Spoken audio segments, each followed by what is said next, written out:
Chapter 47 of the Count of Monte Cristo by Alexandre Dumas. The Dappled Greys.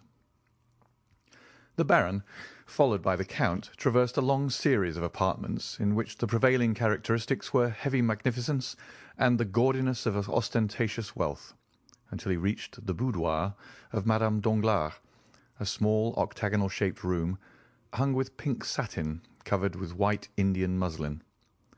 The chairs were of ancient workmanship and materials. Over the doors were painted sketches of shepherds and shepherdesses, after the style and manner of Boucher, and at each side pretty medallions in crayons, harmonizing well with the furnishings of this charming apartment, the only one throughout the great mansion in which any distinctive taste prevailed.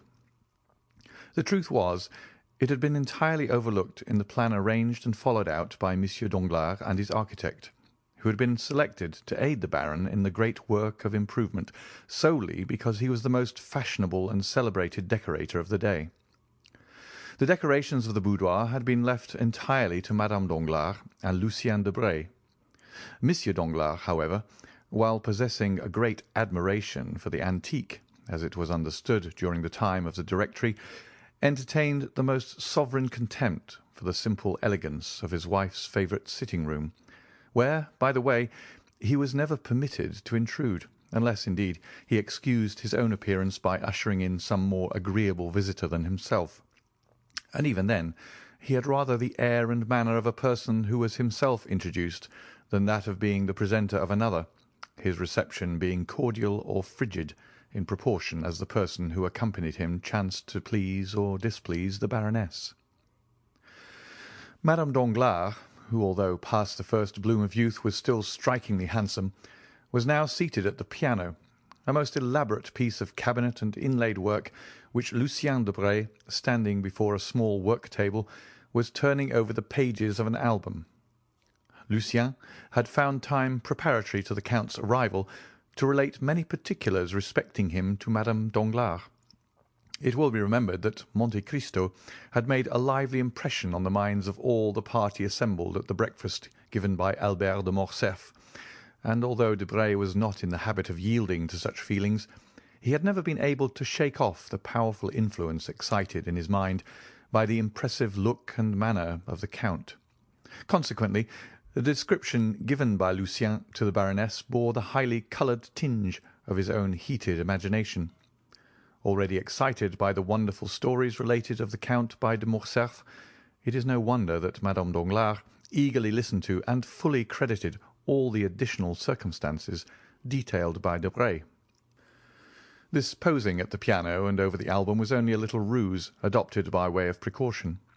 A most gracious welcome and unusual smile were bestowed on Monsieur Danglars. The Count, in return for his gentlemanly bow, received a formal though graceful courtesy, while Lucien exchanged with the Count a sort of distant recognition, and with Danglars a free and easy nod.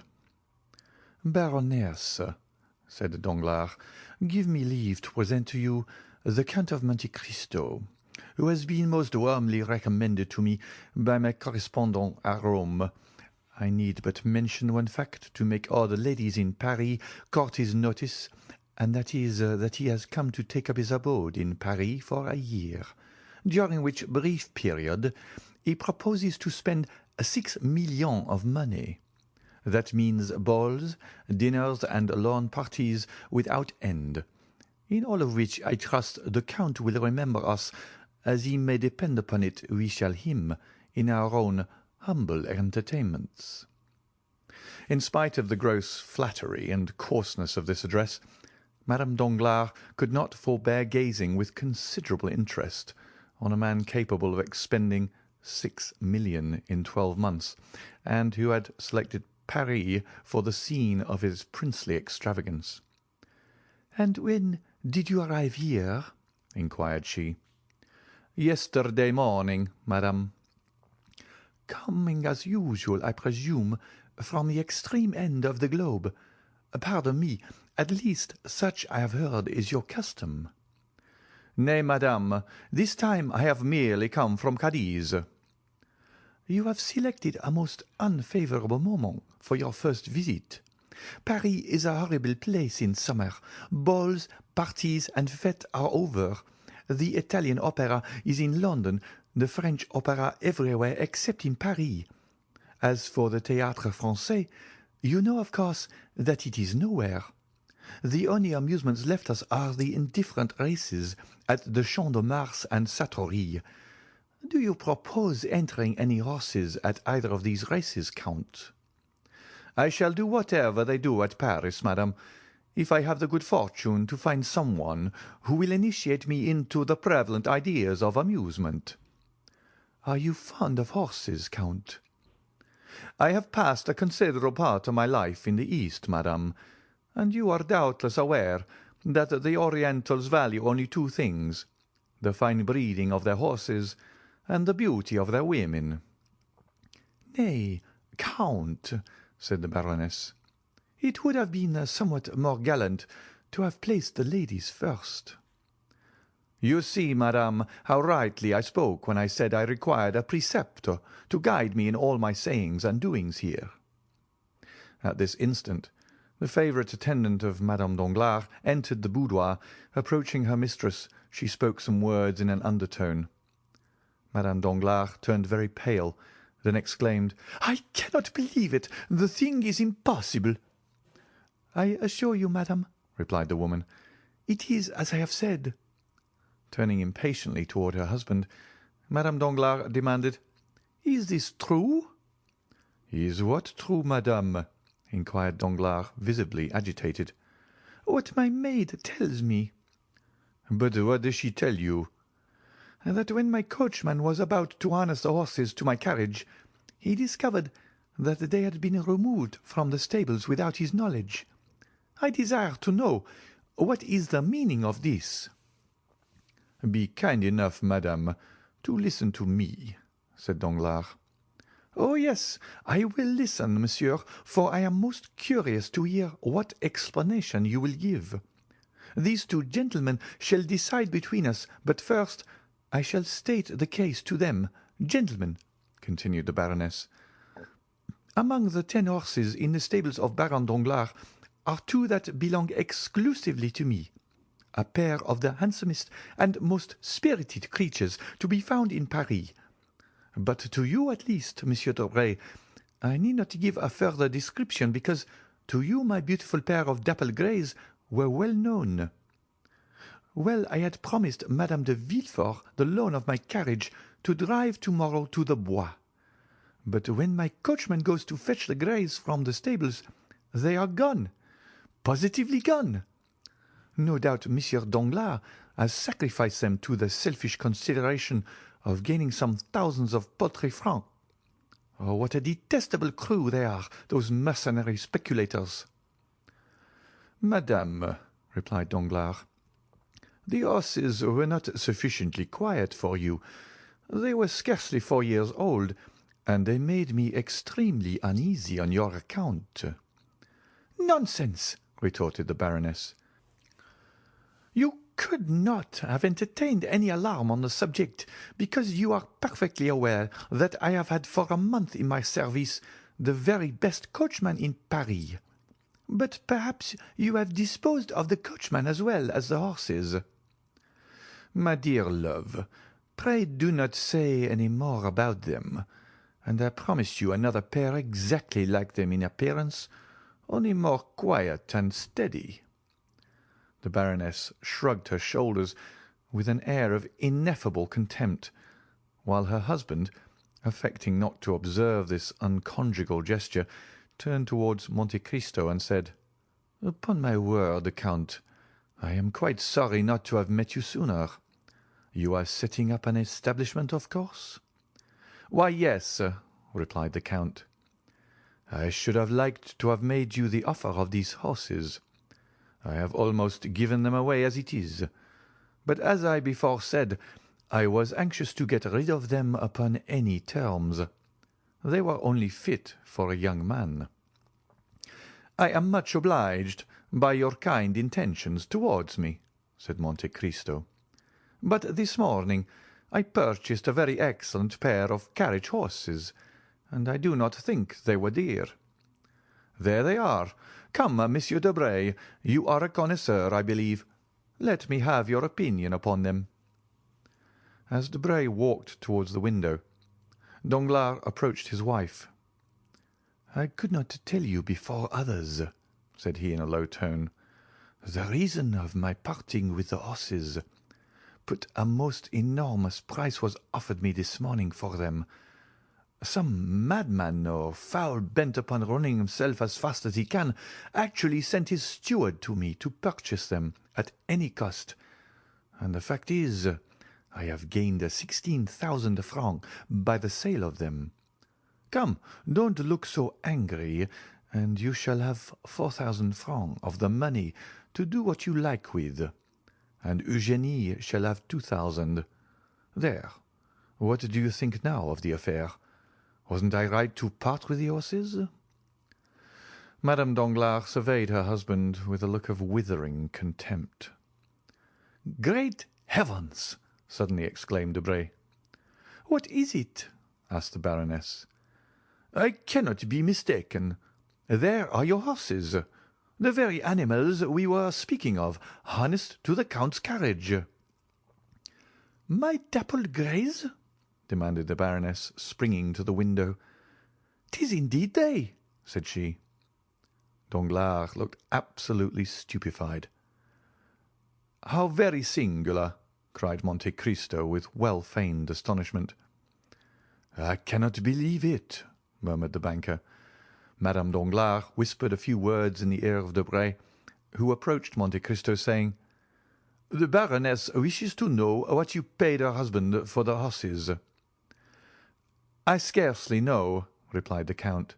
"It was a little surprise prepared for me by my steward, and cost me, well, somewhere about 30,000 francs." Debray conveyed the Count's reply to the Baroness. Poor Danglars looked so crestfallen and discomfited that Monte Cristo assumed a pitying air towards him. "See," said the Count, "how very ungrateful women are. Your kind attention in providing for the safety of the Baroness by disposing of the horses does not seem to have made the least impression on her. But so it is. A woman will often, from mere wilfulness, prefer that which is dangerous to that which is safe. Therefore, in my opinion, my dear Baron, the best and easiest way is to leave them to their fancies, and allow them to act as they please, and then, if any mischief follows, why, at least, they have no one to blame but themselves." Danglars made no reply, but he was occupied in anticipation of the coming scene between himself and the Baroness, whose frowning brow, like that of Olympic Jove, predicted a storm. Debray, who perceived the gathering clouds, and felt no desire to witness the explosion of Madame Danglars' rage, suddenly recollected an appointment which compelled him to take his leave, while Monte Cristo, unwilling by prolonging his stay to destroy the advantages he hoped to obtain, made a farewell bow and departed, leaving Danglars to endure the angry reproaches of his wife. "Excellent," murmured Monte Cristo to himself as he came away. "All has gone according to my wishes.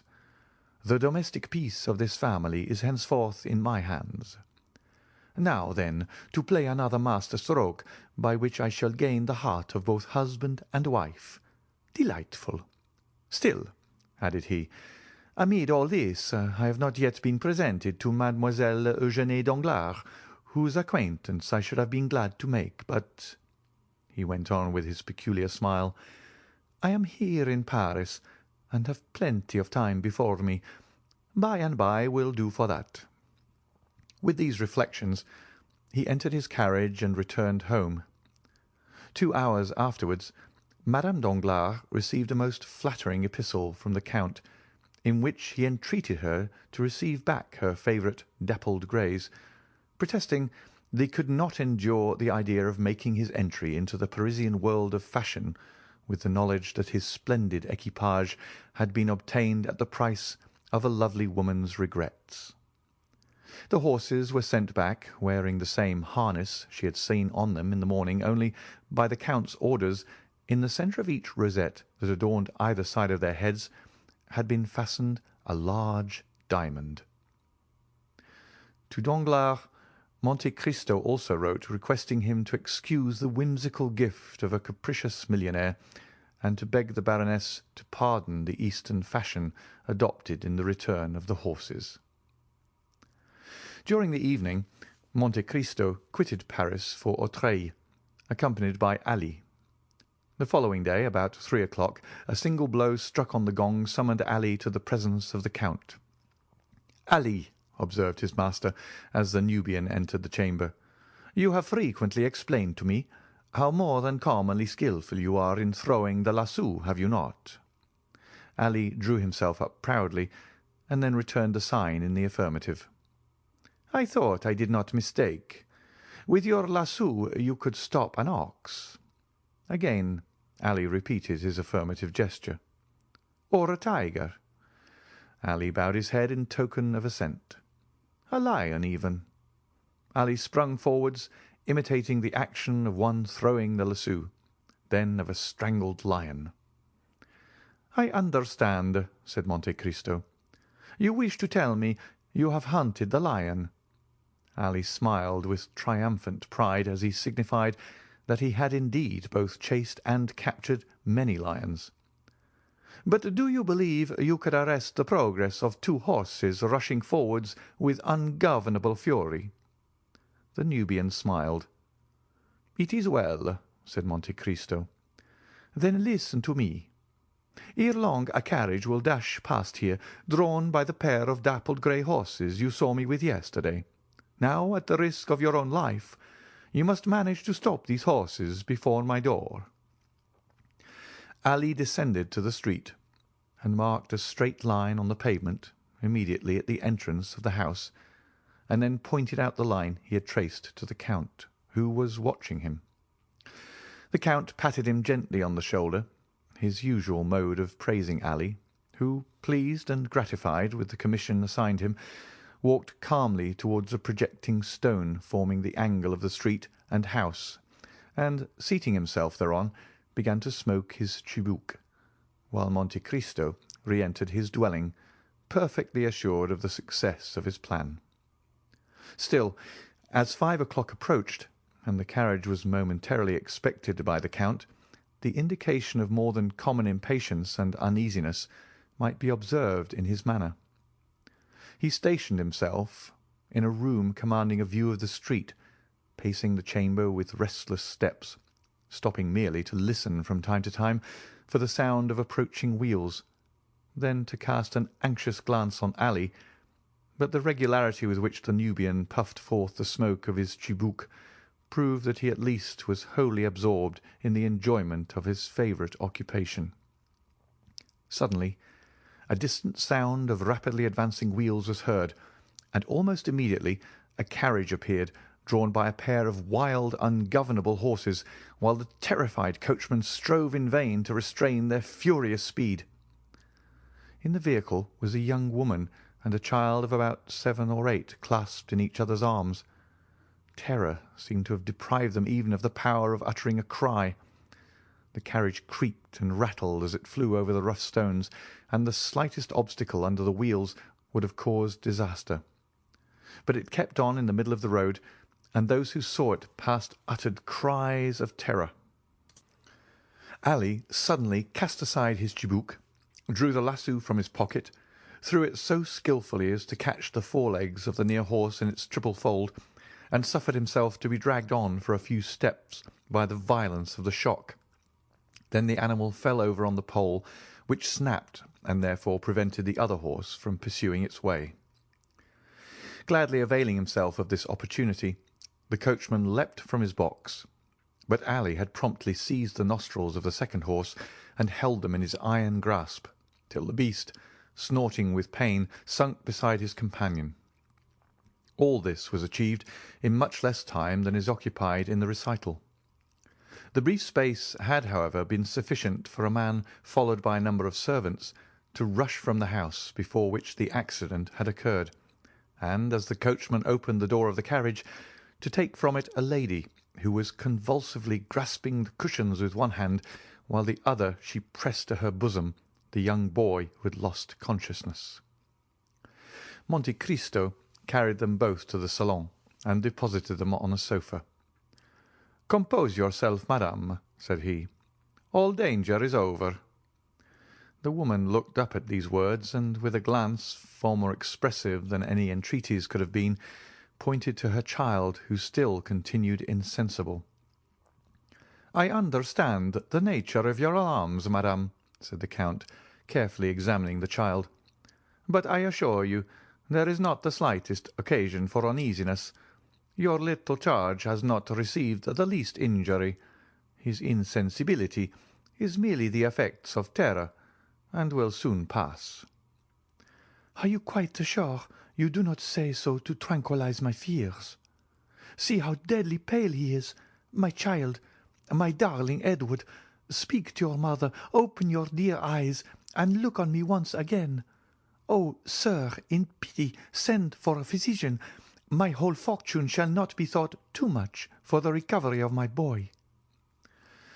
With a calm smile and a gentle wave of the hand, Monte Cristo signed to the distracted mother to lay aside her apprehensions. Then, opening a casket that stood near, he drew forth a phial of Bohemian glass encrusted with gold, containing a liquid of the colour of blood, of which he let fall a single drop on the child's lips. Scarcely had it reached them ere the boy, though still pale as marble, opened his eyes and eagerly gazed around him. At this, the delight of the mother was almost frantic. "Where am I?" exclaimed she, "and to whom am I indebted for so happy a termination to my late dreadful alarm?" "Madame," answered the Count, "you are under the roof of one who esteems himself most fortunate in having been able to save you from a further continuance of your sufferings." "My wretched curiosity has brought all this about," pursued the lady. "All Paris rang with the praises of Madame Danglars' beautiful horses, and I had the folly to desire to know whether they really merited the high praise given to them." "Is it possible," exclaimed the Count with well-feigned astonishment, "that these horses belong to the Baroness?" "They do, indeed. May I inquire if you are acquainted with Madame Danglars?" "I have that honour, and my happiness at your escape from the danger that threatened you is redoubled by the consciousness that I have been the unwilling and the unintentional cause of all the peril you have incurred. I yesterday purchased these horses of the Baron, but as the Baroness evidently regretted parting with them, I ventured to send them back to her, with a request that she would gratify me by accepting them from my hands."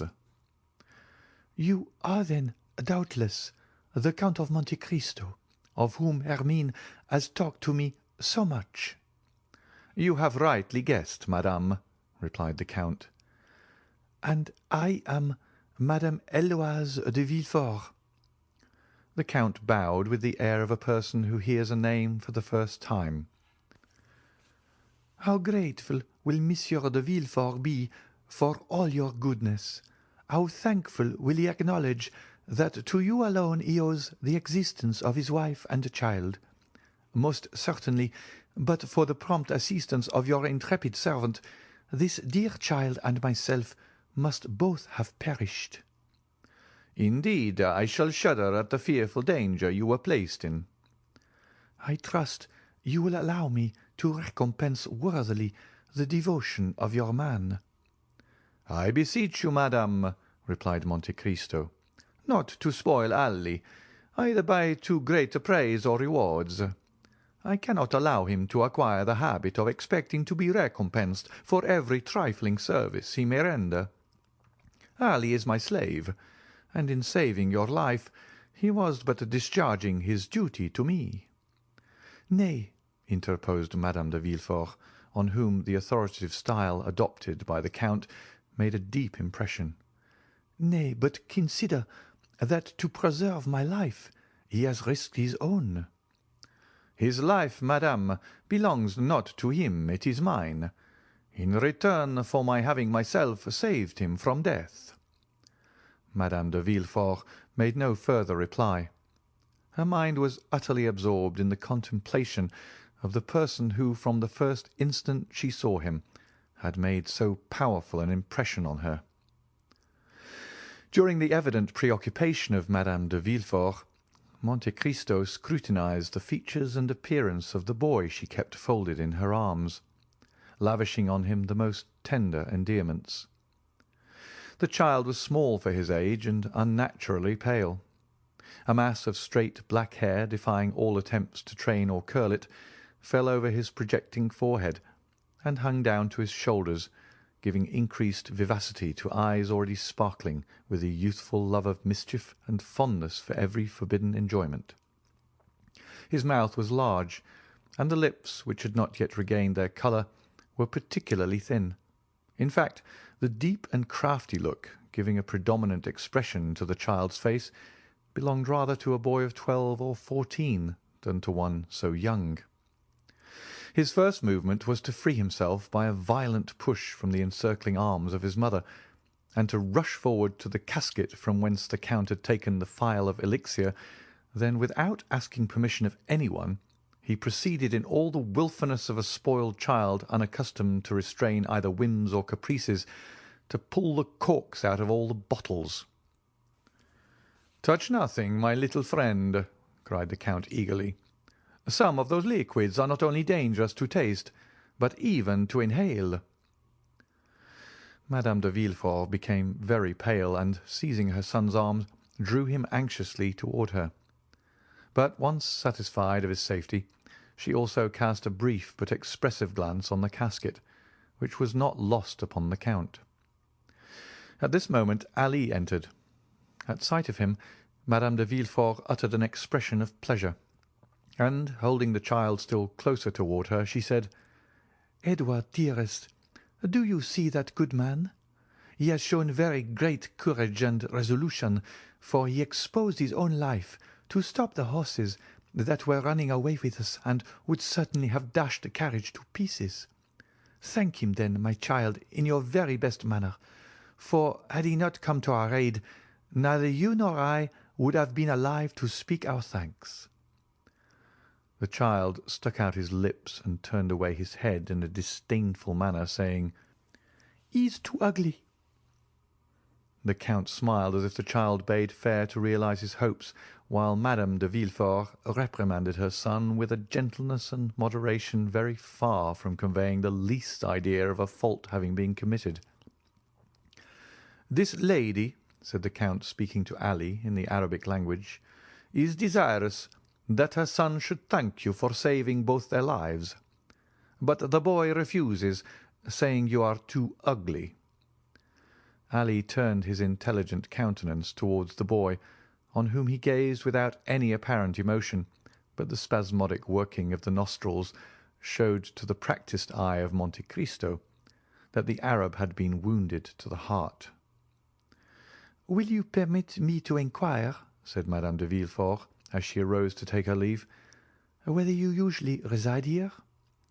"No, I do not," replied Monte Cristo. "It is a small place I have purchased quite lately. My place of abode is number 30 Avenue des Champs-Élysées, but I see you have quite recovered from your fright, and are no doubt desirous of returning home. Anticipating your wishes, I have desired the same horses you came with to be put to one of my carriages, and Ali, he whom you think so very ugly," continued he, addressing the boy with a smiling air, "will have the honour of driving you home, while your coachman remains here to attend to the necessary repairs of your calash. As soon as that important business is concluded, I will have a pair of my own horses harnessed to convey it direct to Madame Danglars." "I dare not return with those dreadful horses," said Madame de Villefort. "You will see," replied Monte Cristo, "that they will be as different as possible in the hands of Ali. With him they will be gentle and docile as lambs." Ali had indeed given proof of this, for approaching the animals, who had been got upon their legs with considerable difficulty, he rubbed their foreheads and nostrils with a sponge soaked in aromatic vinegar, and wiped off the sweat and foam that covered their mouths. Then, commencing a loud whistling noise, he rubbed them well all over their bodies for several minutes, then, undisturbed by the noisy crowd collected round the broken carriage, Ali quietly harnessed the pacified animals to the Count's chariot, took the reins in his hands, and mounted the box, when, to the utter astonishment of those who had witnessed the ungovernable spirit and maddened speed of the same horses, he was actually compelled to apply his whip in no very gentle manner before he could induce them to start. And even then all that could be obtained from the celebrated dappled greys, now changed into a couple of dull, sluggish, stupid brutes, was a slow, pottering pace, kept up with so much difficulty that Madame de Villefort was more than 2 hours returning to her residence in the Faubourg Saint-Honoré. Scarcely had the first congratulations upon her marvellous escape been gone through, when she wrote the following letter to Madame Danglars. Dear Hermine, I have just had a wonderful escape from the most imminent danger, and I owe my safety to the very Count of Monte Cristo we were talking about yesterday, but whom I little expected to see to-day. I remember how unmercifully I laughed at what I consider your eulogistic and exaggerated praises of him, but I have now ample cause to admit that your enthusiastic description of this wonderful man fell far short of his merits. Your horses got as far as Ranelagh, when they darted forward like mad things, and galloped away at such a fearful rate that there seemed no other prospect for myself and my poor Edward but that of being dashed to pieces against the first object that impeded their progress, when a strange-looking man, an Arab, a Negro, or a Nubian, at least a black of some nation or other, at a signal from the Count, whose domestic he is, suddenly seized and stopped the infuriated animals, even at the risk of being trampled to death himself.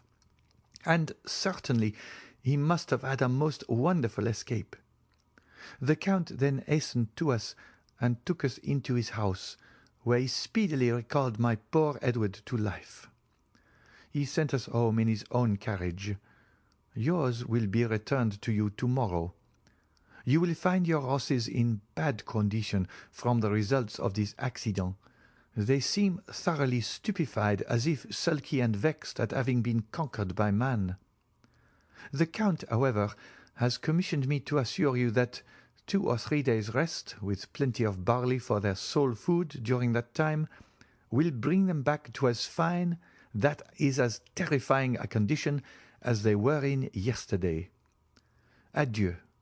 I cannot return you many thanks for the drive of yesterday, but, after all, I ought not to blame you for the misconduct of your horses, more especially as it procured me the pleasure of an introduction to the Count of Monte Cristo, and certainly that illustrious personage, apart from the millions he is said to be so very anxious to dispose of, seemed to me one of those curiously interesting problems I, for one, delight in solving at any risk, even if it were to necessitate another drive to the Bois behind your horses.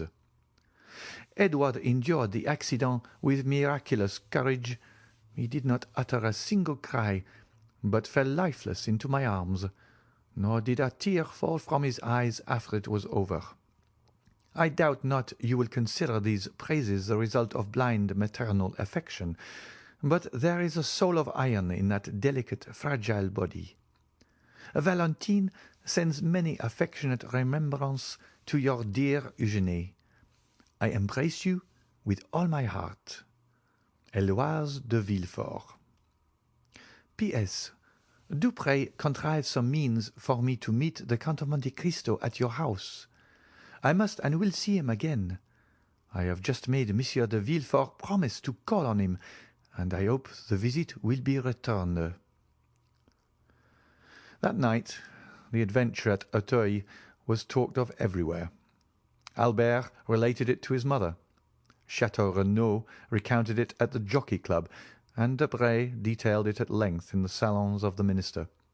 Even Beauchamp accorded 20 lines in his journal to the relation of the Count's courage and gallantry, thereby celebrating him as the greatest hero of the day in the eyes of all the feminine members of the aristocracy. Vast was the crowd of visitors and inquiring friends who left their names at the residence of Madame de Villefort, with the design of renewing their visit at the right moment, of hearing from her lips all the interesting circumstances of the most romantic adventure. As for Monsieur de Villefort, he fulfilled the predictions of Héloise to the letter, donned his dress suit, drew on a pair of white gloves, ordered the servants to attend the carriage dressed in their full livery, and drove that same night to Numéro 30 in the Avenue des Champs-Élysées. End of Chapter 47.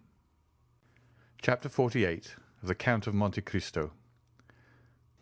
Ideology. If the Count of Monte Cristo had been for a long time familiar with the ways of Parisian society, he would have appreciated better the significance of the step which Monsieur de Villefort had taken. Standing well at court, whether the king regnant was of the older or younger branch, whether the government was doctrinaire liberal or conservative, looked upon by all as a man of talent, since those who have never experienced a political check are generally so regarded, hated by many, but warmly supported by others, without being really liked by anybody. Monsieur de Villefort held a high position in the magistracy, and maintained his eminence like a Harley or a mole. His drawing-room, under the regenerating influence of a young wife and a daughter by his first marriage, scarcely 18, was still one of the well-regulated Paris salons, where the worship of traditional customs and the observance of rigid etiquette were carefully maintained. A freezing politeness, a strict fidelity to government principles, a profound contempt for theories and theorists, a deep-seated hatred of ideality, these were the elements of private and public life displayed by Monsieur de Villefort. He was not only a magistrate, he was almost a diplomatist. His relations with the former court, of which he always spoke with dignity and respect, made him respected by the new one, and he knew so many things that not only was he always carefully considered, but sometimes consulted. Perhaps this would not have been so had it been possible to get rid of Monsieur de Villefort, but, like the feudal barons who rebelled against their sovereign, he dwelt in an impregnable fortress. This fortress was his post as king's attorney, all the advantages of which he exploited with marvellous skill, and which he would not have resigned but to be made deputy, and thus to replace neutrality by opposition. Ordinarily, Monsieur de Villefort made and returned very few visits.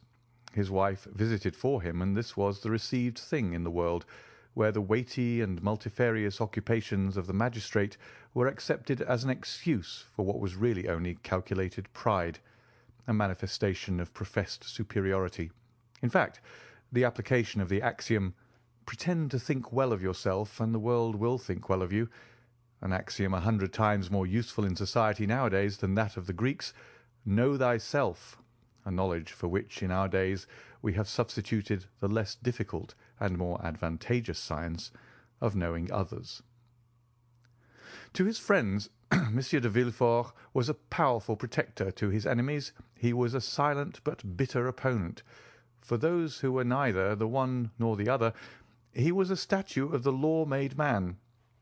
He had a haughty bearing, a look either steady and impenetrable, or insolently piercing and inquisitorial. 4 successive revolutions had built and cemented the pedestal upon which his fortune was based. Monsieur de Villefort had the reputation of being the least curious and the least wearisome man in France.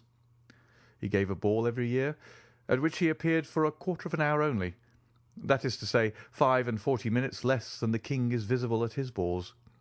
He was never seen at the theatres, at concerts, or in any place of public resort. Occasionally, but seldom, he played at whist, and then care was taken to select partners worthy of him. Sometimes they were ambassadors, sometimes archbishops, or sometimes a prince or a president or some dowager duchess. Such was the man whose carriage had just now stopped before the Count of Monte Cristo's door. The valet de chambre announced Monsieur de Villefort at the moment when the Count, leaning over a large table, was tracing on a map the route from St. Petersburg to China. The procureur entered with the same grave and measured step he would have employed in entering a court of justice. He was the same man, or rather the development of the same man, whom we have heretofore seen as assistant attorney at Marseilles. Nature, according to her way, had made no deviation in the path he had marked out for himself. From being slender, he had now become meagre. Once pale, he was now yellow. His deep-set eyes were hollow, and the gold spectacles shielding his eyes seemed to be an integral portion of his face. He dressed entirely in black, with the exception of his white tie, and his funeral appearance was only mitigated by the slight line of red ribbon which passed almost imperceptibly through his buttonhole, and appeared like a streak of blood traced with a delicate brush. Although master of himself, Monte Cristo scrutinized with irrepressible curiosity the magistrate whose salute he returned, and who, distrustful by habit, and especially incredulous as to social prodigies, was much more despised to look upon the noble stranger, as Monte Cristo was already called, as an adventurer in search of new fields, or an escaped criminal, rather than as a prince of the Holy See or a sultan of the 1,001 Nights. "Sir," said Villefort, in the squeaky tone assumed by magistrates in their oratorical periods, and of which they cannot or will not divest themselves in society, "Sir, the signal service which you yesterday rendered to my wife and son has made it a duty for me to offer you my thanks. I have come, therefore, to discharge this duty, and to express to you my overwhelming gratitude." And as he said this, the eye severe of the magistrate had lost nothing of its habitual arrogance. He spoke in a voice of the Procureur General, with the rigid inflexibility of neck and shoulders which caused his flatterers to say, as we have before observed, that he was the living statue of the Lord. "Monsieur," replied the Count with a chilling air, "I am very happy to have been the means of preserving a son to his mother. For they say that the sentiment of maternity is the most holy of all, and the good fortune which occurred to me, monsieur, might have enabled you to dispense with a duty which, in its discharge, confers an undoubtedly great honour.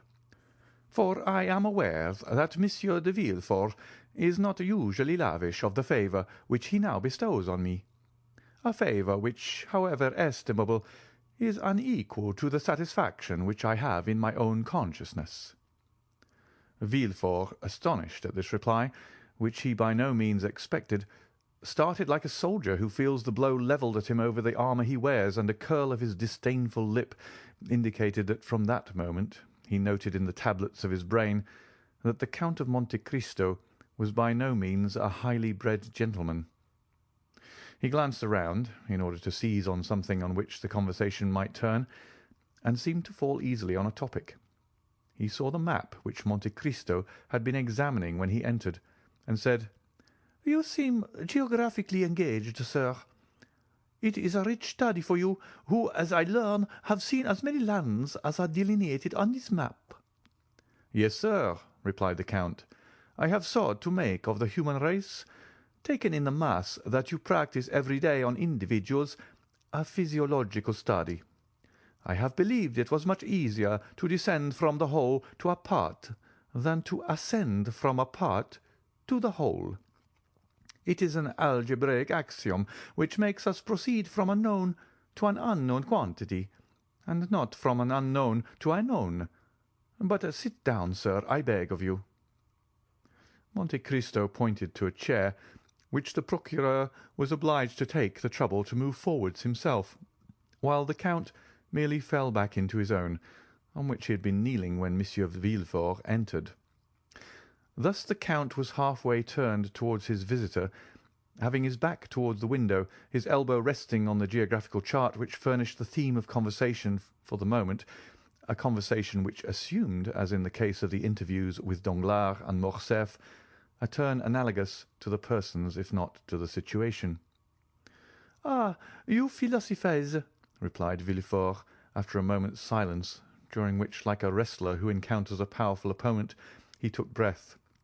"Well, sir, really, if, like you, I had nothing else to do, I should seek a more amusing occupation." "Why, in truth, sir," was Monte Cristo's reply, "man is but an ugly caterpillar for him who studies him through a solar microscope. But you said, I think, that I had nothing else to do. Now, really, let me ask, sir, have you? Do you believe you have anything to do? Or, to speak in plain terms, do you really think that what you do deserves being called anything?" Villefort's astonishment redoubled at this second thrust so forcibly made by his strange adversary. It was a long time since the magistrate had heard a paradox so strong, or rather, to say the truth more exactly, it was the first time he had ever heard of it. The procureur exerted himself to reply. "Sir," he responded, "you are a stranger, and I believe you say yourself that a portion of your life has been spent in Oriental countries, so you are not aware how human justice, so expeditious in barbarous countries, takes with us a prudent and well-studied course."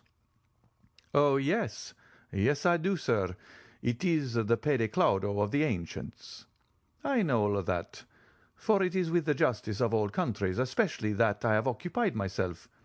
It is with the criminal procedure of all nations that I have compared natural justice, and I must say, sir, that it is the law of primitive nations, that is, the law of retaliation, that I have most frequently found to be according to the law of God."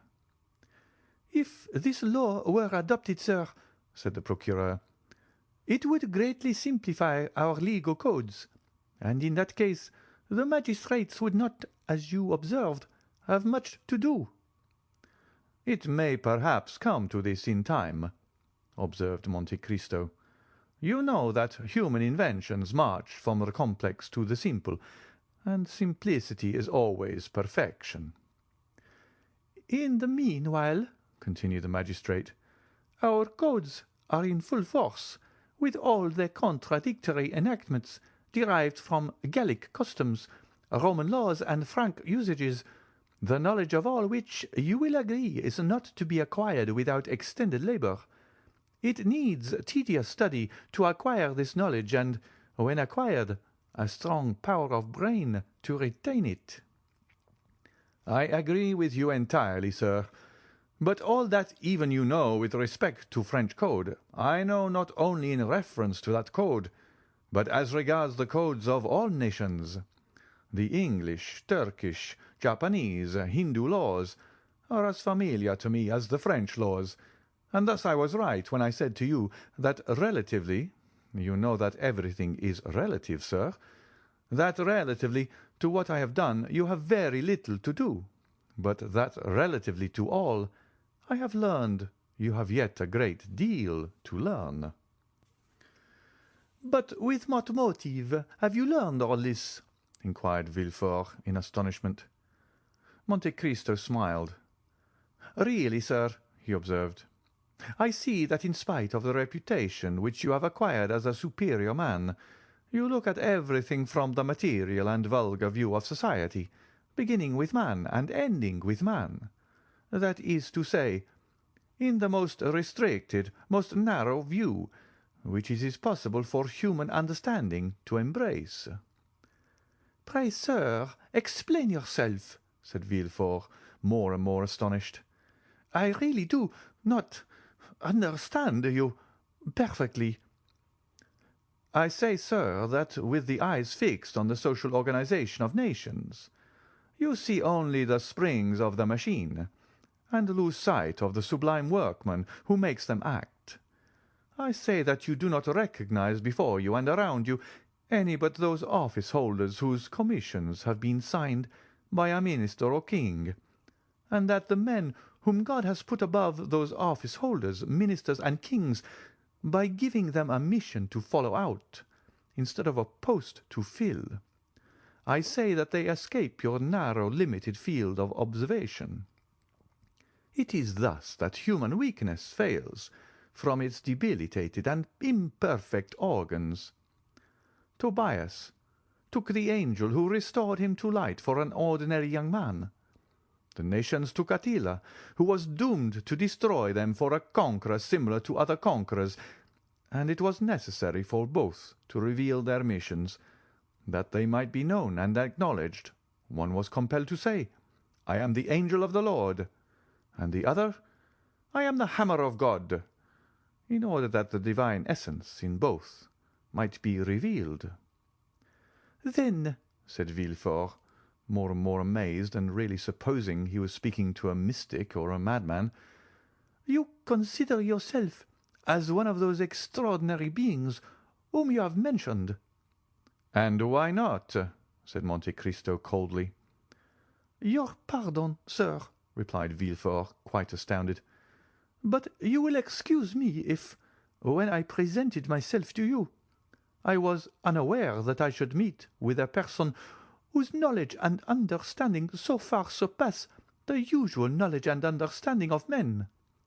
It is not usual with us corrupted wretches of civilization to find gentlemen like yourself, possessors, as you are, of immense fortune, at least so it is said, and I beg you to observe that I do not inquire, I merely repeat.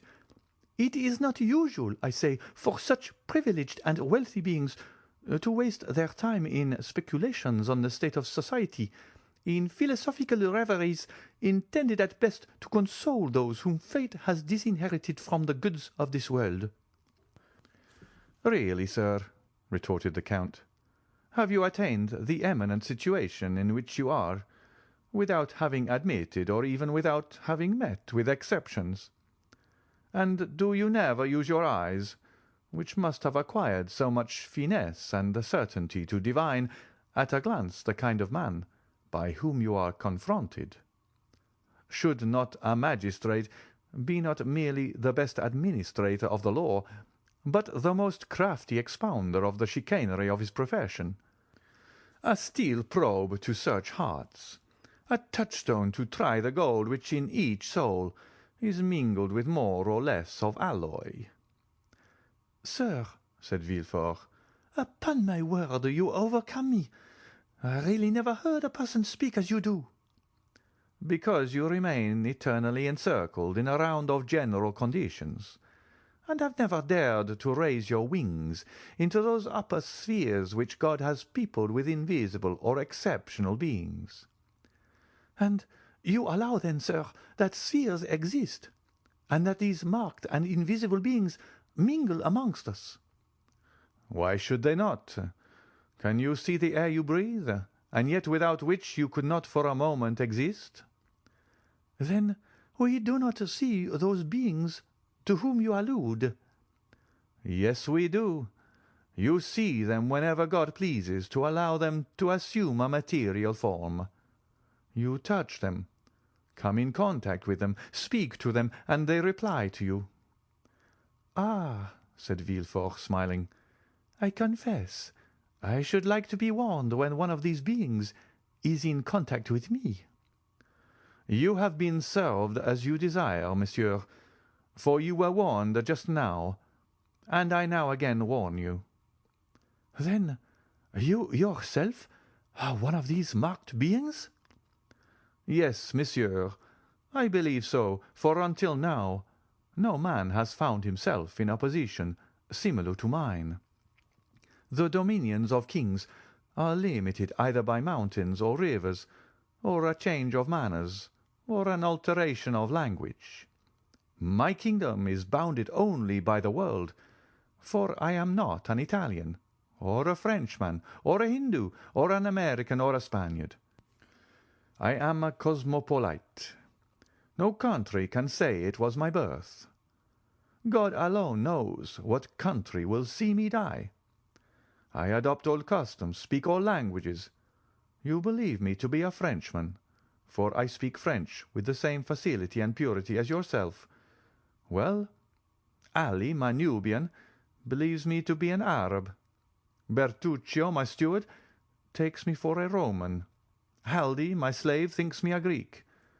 You may therefore comprehend that being of no country, asking no protection from any government, acknowledging no man as my brother, not one of the scruples that arrest the powerful or the obstacles which paralyze the weak, paralyzes or arrests me.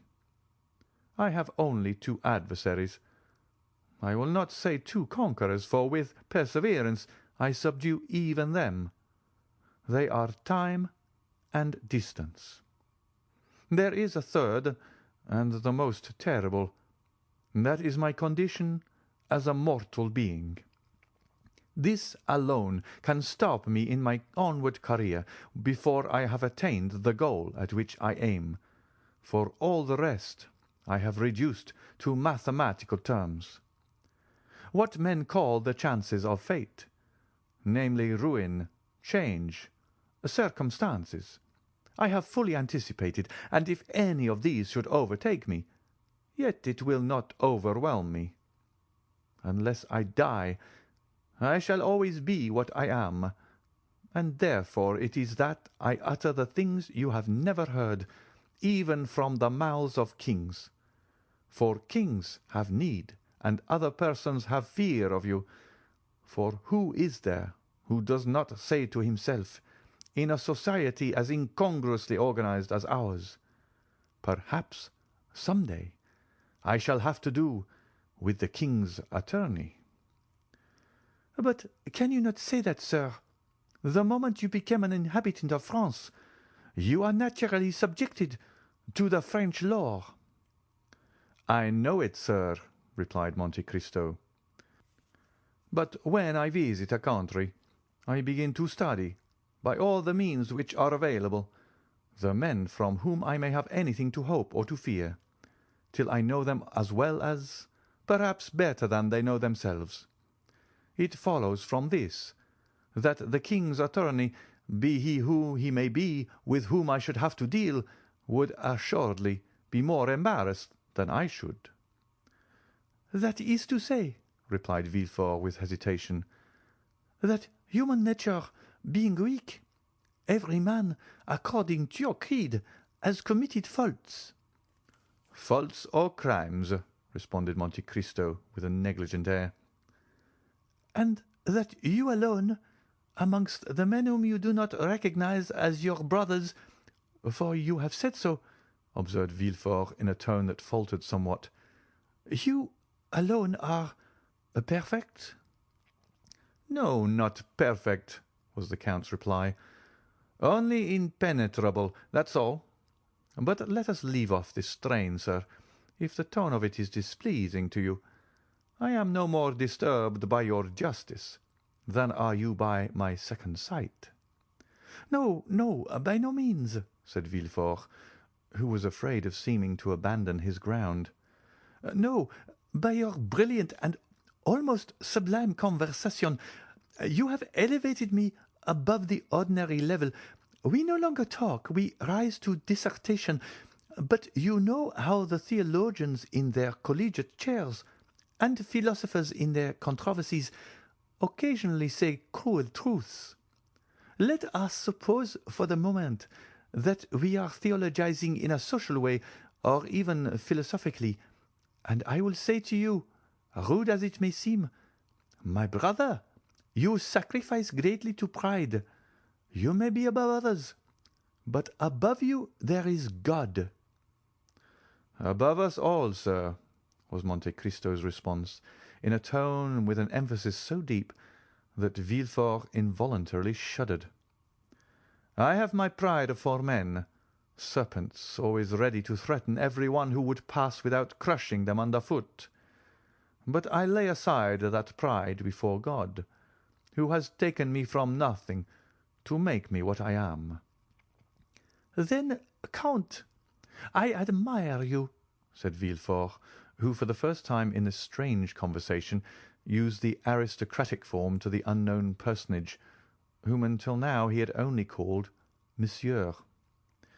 Yes, and I say to you, if you are really strong, really superior, really pious or impenetrable, which you are right in saying amounts to the same thing, then be proud, sir, for that is the characteristic of predominance. Yet you have unquestionably some ambition. I have, sir. And what may it be? I, too, as happens to every man once in his life, have been taken by Satan into the highest mountain in the earth, and where there he showed me all the kingdoms of the world, and as he said before, so said he to me, Child of earth, what wouldst thou have to make thee adore me? I reflected long, for a gnawing ambition had long preyed upon me, and then I replied, Listen, I have always heard of Providence, and yet I have never seen him, or anything that resembles him, or which can make me believe that he exists. I wish to be Providence myself, for I feel that the most beautiful, noblest, most sublime thing in the world is to recompense and punish. Satan bowed his head and groaned. You mistake, he said. Providence does exist, only you have never seen him, because the child of God is as invisible as the parent. You have seen nothing that resembles him, because he works by secret springs and moves by hidden ways. All I can do for you is to make you one of the agents of that Providence. The bargain was concluded. I may sacrifice my soul, but what matters it? Added Monte Cristo. If the thing were to do again, I would again do it. Villefort looked at Monte Cristo with extreme amazement. Count, he inquired, have you any relations? No, sir, I am alone in the world. So much the worse. Why? Asked Monte Cristo. Because then you might witness a spectacle calculated to break down your pride. You say you fear nothing but death. I did not say that I feared it. I only said that death alone could check the execution of my plans. And old age? My end will be achieved before I grow old. And madness? I have been nearly mad, and you know the axiom, non bis in idem. It is an axiom of criminal law, and consequently you understand its full application. Sir, continued Villefort, there is something to fear besides death, old age, and madness. For instance, there is apoplexy, that lightning stroke which strikes but does not destroy you, and yet which brings everything to an end. You are still yourself as now, and yet you are yourself no longer. You who, like Ariel, verge on the angelic, are but an inert mass, which, like Caliban, verges on the brutal, and this is called in human tongues, as I tell you, neither more nor less than apoplexy. Come, if so you will count and continue this conversation at my house. Any day you may be willing to see an adversary capable of understanding and anxious to refute you, and I will show you my father, Monsieur Noirtier de Villefort, one of the most fiery Jacobins of the French Revolution. That is to say, he had the most remarkable audacity, seconded by a most powerful organization. A man who has not, perhaps, like yourself, seen all the kingdoms of the earth, but who has helped to overturn one of the greatest.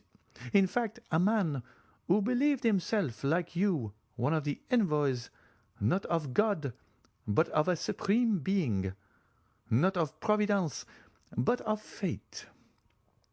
Well, sir, the rupture of a blood vessel on the lobe of the brain has destroyed all this.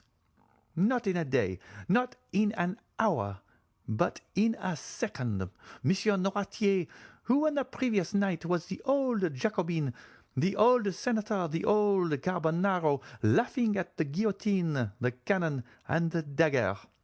Monsieur Noirtier, playing with the revolutions. Monsieur Noirtier, for whom France was a vast chessboard, from which pawns, rooks, knights, and queens were to disappear, so that the king was checkmated. Monsieur Noirtier, the redoubtable, was the next morning.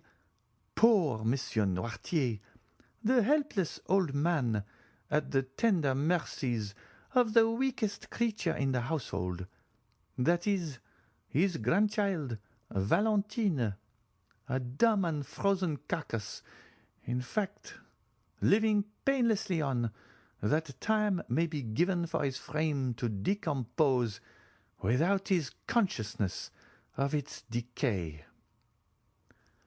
"Alas, sir," said Monte Cristo, "this spectacle is neither strange to my eye nor my thought. I am something of a physician, and have, like my fellows, sought more than once for the soul in living and in dead matter. Yet, like Providence, it has remained invisible to my eyes, although present to my heart. 100 writers since Socrates, Seneca, St. Augustine, and Gall have made in verse and prose the comparison you have made, and yet I can well understand that a father's sufferings may effect great changes in the mind of a son. I will call on you, sir, since you bid me contemplate for the advantage of my pride this terrible spectacle, which must have been so great a source of sorrow to your family." "It would have been so, unquestionably, had not God given me so large a compensation. In contrast with the old man who is dragging his way to the tomb are 2 children just entering into life. Valentine, the daughter by my first wife, Mademoiselle Renée de Saint-Méran, and Edward, the boy whose life you have this day saved." "And what is your deduction from this compensation, sir?" inquired Monte Cristo. "My deduction is," replied Villefort, "that my father, led away by his passions, has committed some fault unknown to human justice, but marked by the justice of God. That God, desirous in his mercy to punish but one person, has visited his justice on him alone." Monte Cristo, with a smile on his lips, uttered in the depths of his soul a groan which would have made Villefort fly had he but heard it. "Adieu, sir," said the magistrate, who had risen from his seat. "I leave you, bearing a remembrance of you, a remembrance of esteem, which I hope will not be disagreeable to you when you know me better. For I am not a man to bore my friends, as you will learn. Besides, you have made an eternal friend of Madame de Villefort." The count bowed, and contented himself with seeing Villefort to the door of his cabinet, the procureur being escorted to his carriage by 2 footmen, who, on a signal from their master, followed him with every mark of attention. When he had gone, Monte Cristo breathed a profound sigh, and said, "Enough of this poison. Let me now seek the antidote." Then sounding his bell, he said to Ali, who entered, "I am going to Madame's chamber. Have the carriage ready at 1 o'clock." End of chapter 48. Chapter 49 of the Count of Monte Cristo by Alexandre Dumas. Haydée. It will be recollected that the new, or rather old, acquaintance of the Count of Monte Cristo, residing in the Rue Meslay, were no other than Maximilien, Julie, and Emmanuel. The very anticipation of delight to be enjoyed in his forthcoming visits, the bright, pure gleam of heavenly happiness it diffused over the almost deadly warfare in which he had voluntarily engaged, illumined his whole countenance with a look of ineffable joy and calmness, as, immediately after Villefort's departure, his thoughts flew back to the cheering prospect before him of tasting at least a brief respite from the fierce and stormy passions of his mind. Even Ali, who had hastened to obey the count's summons, went forth from his master's presence in charmed amazement at the unusual animation and pleasure depicted on features ordinarily so stern and cold, while, as though dreading to put to flight the agreeable ideas hovering over his patron's meditations, whatever they were, the faithful Nubian walked on tiptoe towards the door, holding his breath, lest its faintest sound should dissipate his master's happy reverie. It was noon, and Monte Cristo had set apart 1 hour to be passed in the apartments of Haydée. As though his oppressed spirit could not all at once admit the feeling of pure and unmixed joy, but required a gradual succession of calm and gentle emotions to prepare his mind to receive full and perfect happiness, in the same manner as ordinary natures demand to be inured by degrees to the reception of strong or violent sensations. The young Greek, as we have already said, occupied apartments wholly unconnected with those of the Count. The rooms had been fitted up in strict accordance with Oriental ideas. The floors were covered with the richest carpets Turkey could produce. The walls hung with brocaded silk of the most magnificent designs and texture, while around each chamber luxurious divans were placed, with piles of soft and yielding cushions, that needed only to be arranged at the pleasure or convenience of such as sought repose. Haydée and 3 French maids, and one who was a Greek, the first remained constantly in a small waiting-room, ready to obey the summons of a small golden bell, or to receive the orders of the Romaic slave who knew just enough French to be able to transmit her mistress's wishes to the 3 other waiting women. The latter had received most peremptory instructions from Monte Cristo to treat Haydée with all the deference they would observe to a queen. The young girl herself generally passed her time in the chamber at the farther end of her apartments. This was a sort of boudoir, circular, and lighted only from the roof, which consisted of rose-coloured glass. Haydée was reclining upon soft downy cushions, covered with blue satin spotted with silver. Her head, supported by one of her exquisitely moulded arms, rested on the divan immediately behind her, while the other was employed in adjusting to her lips the coral tube of a rich narghile, through whose flexible pipe she drew the smoke fragrant by its passage through perfumed water. Her attitude, though perfectly natural for an Eastern woman, would, in a European, have been deemed too full of coquettish straining after effect. Her dress, which was that of the women of Epirus, consisted of a pair of white satin trousers, embroidered with pink roses, displaying feet so exquisitely formed and so delicately fair, that they might well have been taken from Parian marble, had not the eye been undeceived by their movements, as they constantly shifted in and out of a pair of little slippers with upturned toes, beautifully ornamented with gold and pearls. She wore a blue and white striped vest, with long open sleeves, trimmed with silver loops and buttons of pearls, and a sort of bodice which, closing only from the centre to the waist, exhibited the whole of the ivory throat and upper part of the bosom. It was fastened with 3 magnificent diamond clasps. The junction of the bodice and drawers was entirely concealed by one of the many-coloured scarfs, whose brilliant hues and rich silken fringe have rendered them so precious in the eyes of Parisian belles. Tilted on one side of her head, she had a small cap of gold-coloured silk, embroidered with pearls, while on the other a purple rose mingled its glowing colours with the luxuriant masses of her hair, of which the blackness was so intense that it was tinged with blue. The extreme beauty of the countenance, that shone forth in loveliness, that mocked the vain attempts of dress to augment it, was peculiarly and purely Grecian. There were the large, dark, melting eyes, the finely formed nose, the coral lips and pearly teeth that belonged to her race and country. And to complete the whole, Haydée was in the very springtide and fullness of youthful charms. She had not yet numbered more than 20 summers. Monte Cristo summoned the Greek attendant, and bade her inquire whether it would be agreeable to her mistress to receive his visit.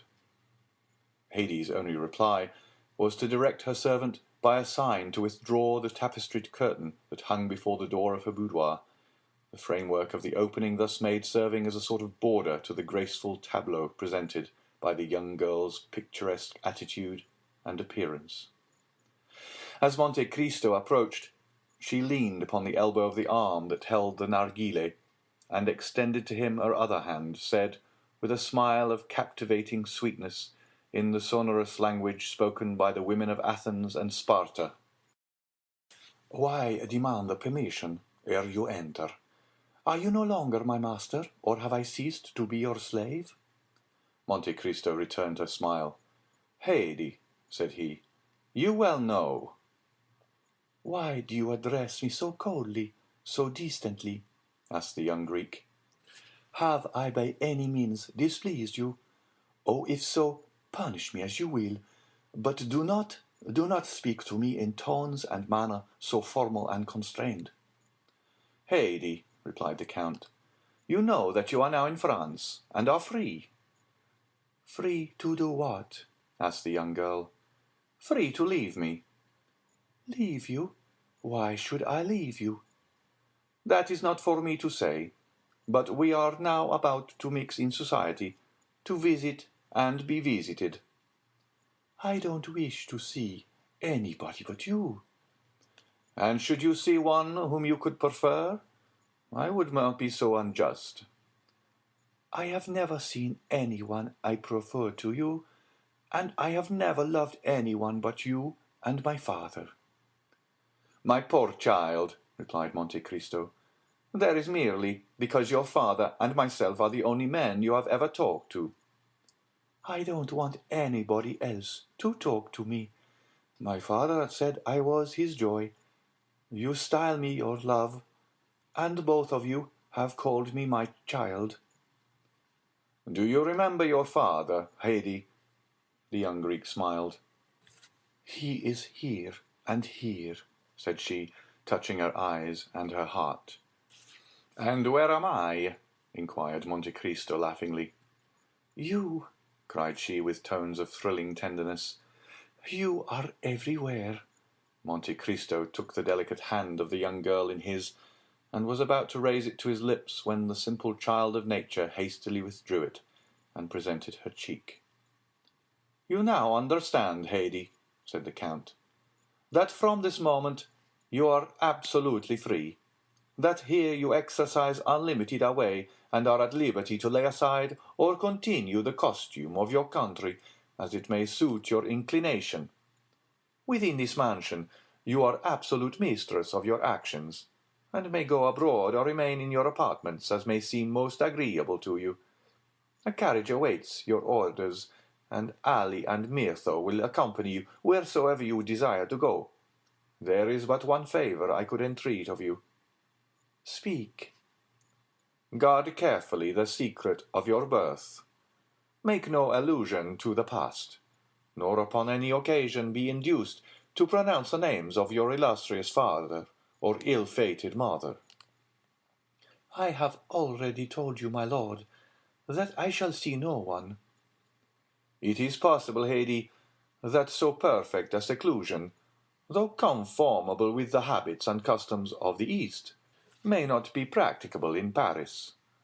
Endeavor, then, to accustom yourself to our manner of living in these northern climes, as you did to those of Rome, Florence, Milan, and Madrid. It may be useful to you one of these days, whether you remain here or return to the East." The young girl raised her tearful eyes towards Monte Cristo, as she said with touching earnestness, "Whether we return to the East, you mean to say, my lord, do you not?" "My child," returned Monte Cristo, "you know full well that whenever we part, it will be no fault or wish of mine. The tree forsakes not the flower falls from the tree." "My lord," replied Haydée, "I never will leave you, for I am sure I could not exist without you." "My poor girl, in 10 years I shall be old, and you will be still young." "My father had a long white beard, but I loved him. He was 60 years old, but to me he was handsomer than all the fine youths I saw." "Then tell me, Haydée, do you believe you shall be able to accustom yourself to our present mode of life?" Shall I see you? Every day. Then what do you fear, my lord? You might find it dull. No, my lord. In the morning I shall rejoice in the prospect of your coming, and in the evening dwell with delight on the happiness I have enjoyed in your presence.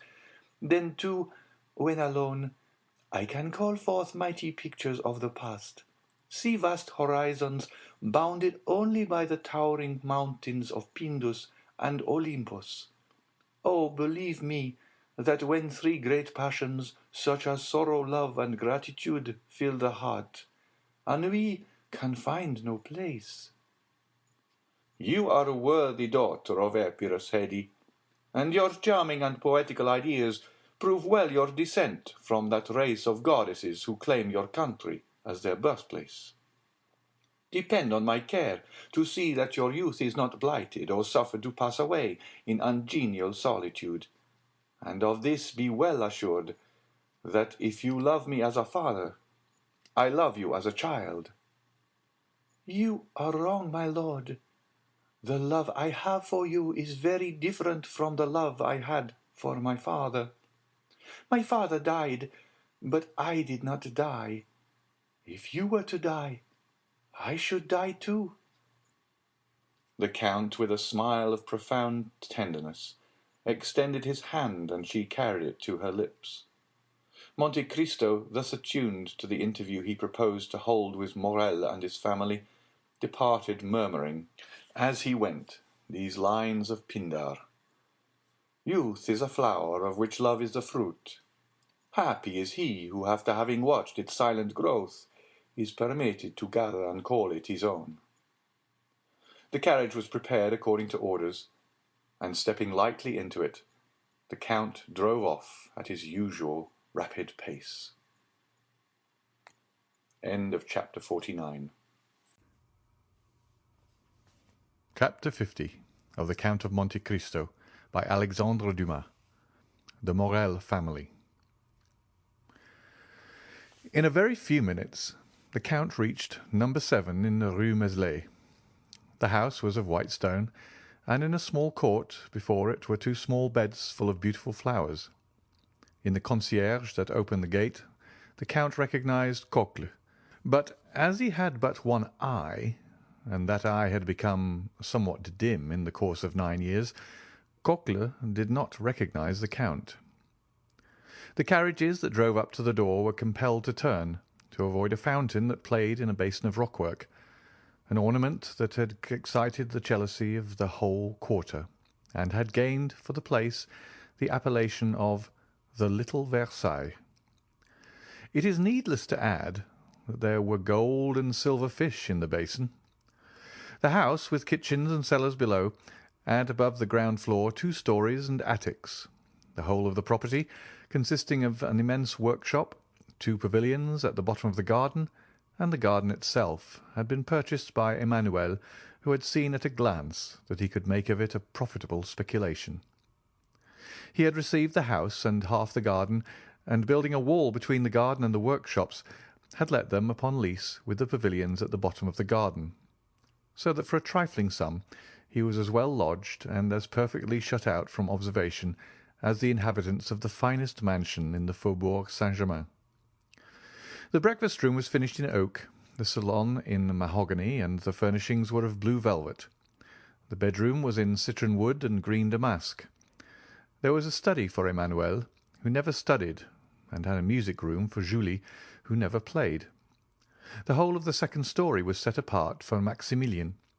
It was precisely similar to his sister's apartments, except that for the breakfast parlour he had a billiard-room where he received his friends. He was superintending the grooming of the horse, and smoking his cigar at the entrance of the garden, when the Count's carriage stopped at the gate. Coquelin opened the gate, and Baptistin, springing from the box, inquired whether Monsieur and Madame Herbault and Monsieur Maximilian Morrel would see His Excellency the Count of Monte Cristo. "The Count of Monte Cristo?" cried Morrel, throwing away his cigar and hastening to the carriage. "I should think we should see him. Ah, 1,000 thanks, Count, for not having forgotten your promise." and the young officer shook the Count's hand so warmly that Monte Cristo could not be mistaken as to the sincerity of his joy, and he saw that he had been expected with impatience and was received with pleasure. "Come, come," said Maximilian, "I will serve as your guide. Such a man as you are ought not to be introduced by a servant. My sister is in the garden, plucking the dead roses. My brother is reading his two papers, the Pearce and the Dumas, within 6 steps of her.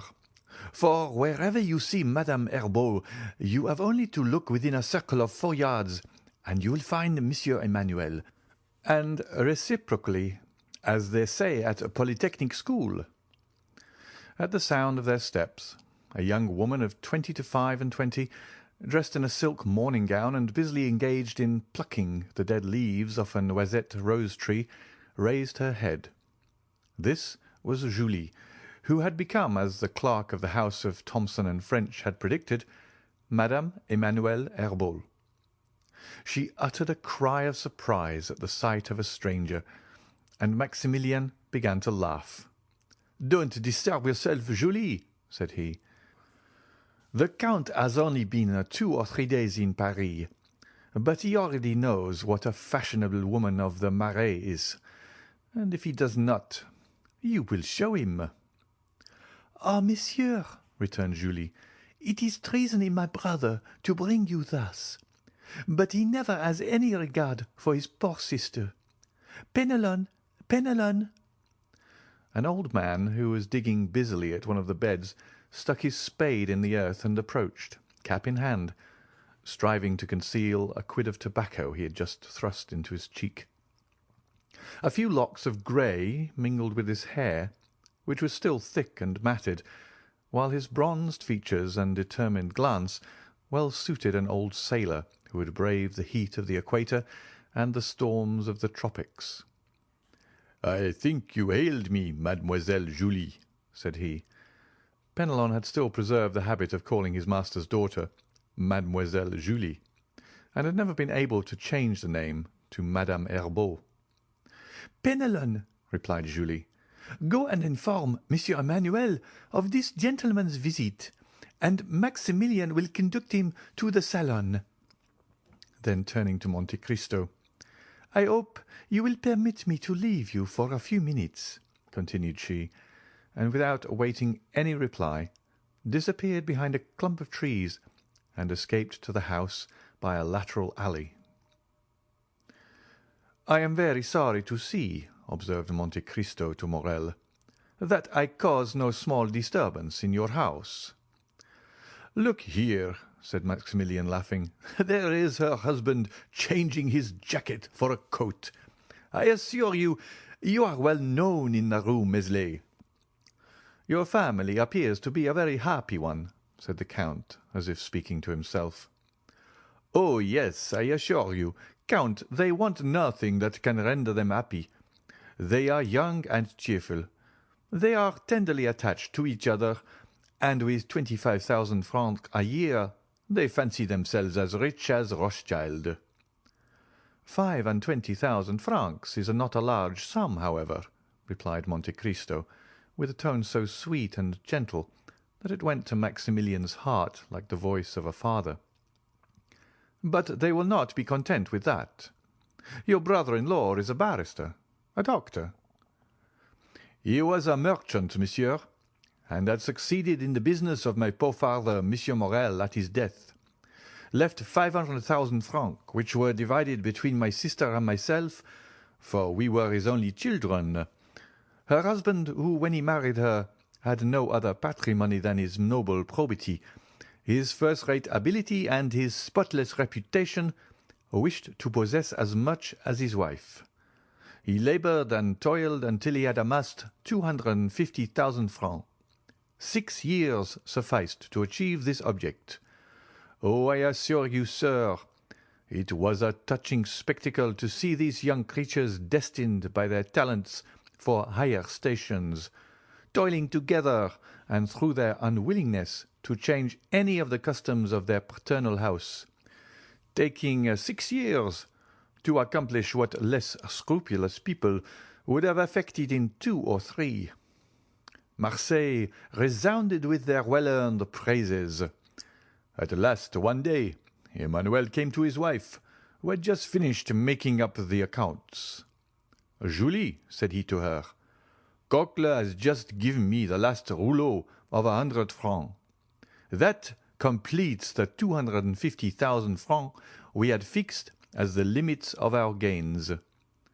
Can you content yourself with the small fortune which we shall possess for the future? Listen to me. Our house transacts business to the amount of 1 million a year, from which we derive an income of 40,000 francs. We can dispose of the business, if we please, in an hour, for I have received a letter from Monsieur Delaunay, in which he offers to purchase the goodwill of the house, to unite with his own, for 300,000 francs. Advise me what I had better do." "Emmanuel," returned my sister, "the house of Morel can only be carried on by a Morel. Is it not worth 300,000 francs to save our father's name from the chances of evil fortune and failure?" "I thought so," replied Manuel, "but I wished to have your advice. This is my counsel. Our accounts are made up and our bills paid. All we have to do is to stop the issue of any more and close our office." This was done instantly. It was 3 o'clock. At a quarter past, a merchant presented himself to insure 2 ships. "It was a clear profit of 15,000 francs, monsieur," said Emmanuel. "Have the goodness to address yourself to Monsieur Delaunay. We have quitted business." "How long?" inquired the astonished merchant. "A quarter of an hour," was the reply. "And this is the reason, monsieur," continued Maximilian, "of my sister and brother-in-law having only 25,000 francs a year." Maximilian had scarcely finished his story, during which the Count's heart had swelled within him, when Emmanuel entered, wearing a hat and coat. He saluted the Count with the air of a man who is aware of the rank of his guest. Then, after having led Monte Cristo around the little garden, he returned to the house. A large vase of Japan porcelain, filled with flowers that loaded the air with their perfume, stood in the salon. Julie, suitably dressed and her hair arranged, she had accomplished this feat in less than 10 minutes, received the Count on his entrance.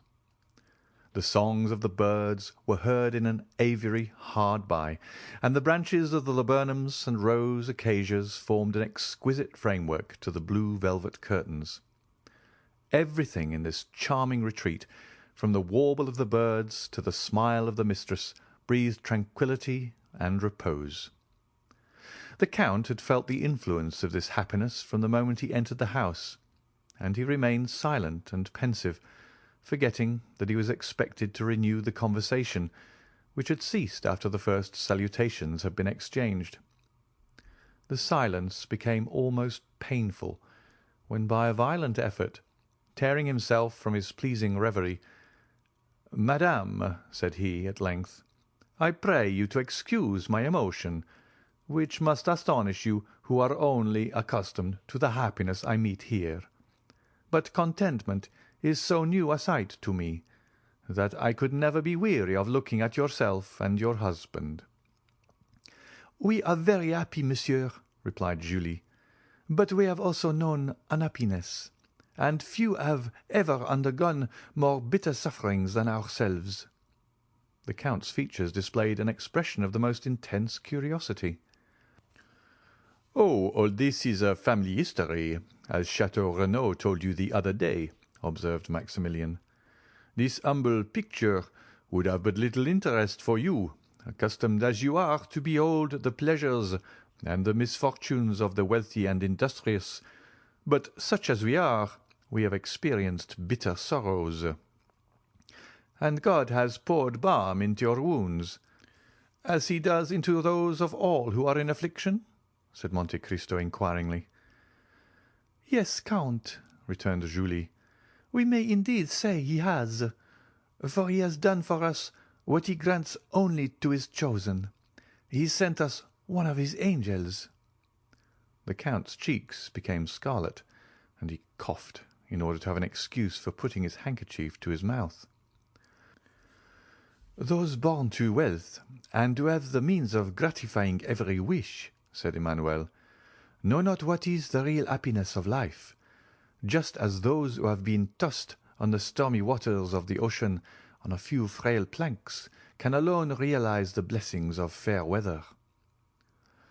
Monte Cristo rose, and without making any answer, for the tremulousness of his voice would have betrayed his emotion, walked up and down the apartment with a slow step. "Our magnificence makes you smile, Count," said Maximilian, who had followed him with his eyes. "No, no," returned Monte Cristo, pale as death, pressing one hand on his heart to still his throbbings, while with the other he pointed to a crystal cover beneath which a silken purse lay on a black velvet cushion. "I was wondering what could be the significance of this purse, with the paper at one end and the large diamond at the other." "Count," replied Maximilian with an air of gravity, "those are our most precious family treasures." "The stone seems very brilliant," answered the Count. "Oh, my brother does not allude to its value, although it has been estimated at 100,000 francs. He means that the articles contained in this purse are the relics of the angel I spoke of just now." "This I do not comprehend, and yet I may not ask for an explanation, madam," replied Monte Cristo, bowing. "Pardon me, I had no intention of committing an indiscretion." "Indiscretion? Oh, you make us happy by giving us an excuse for expatiating on this subject.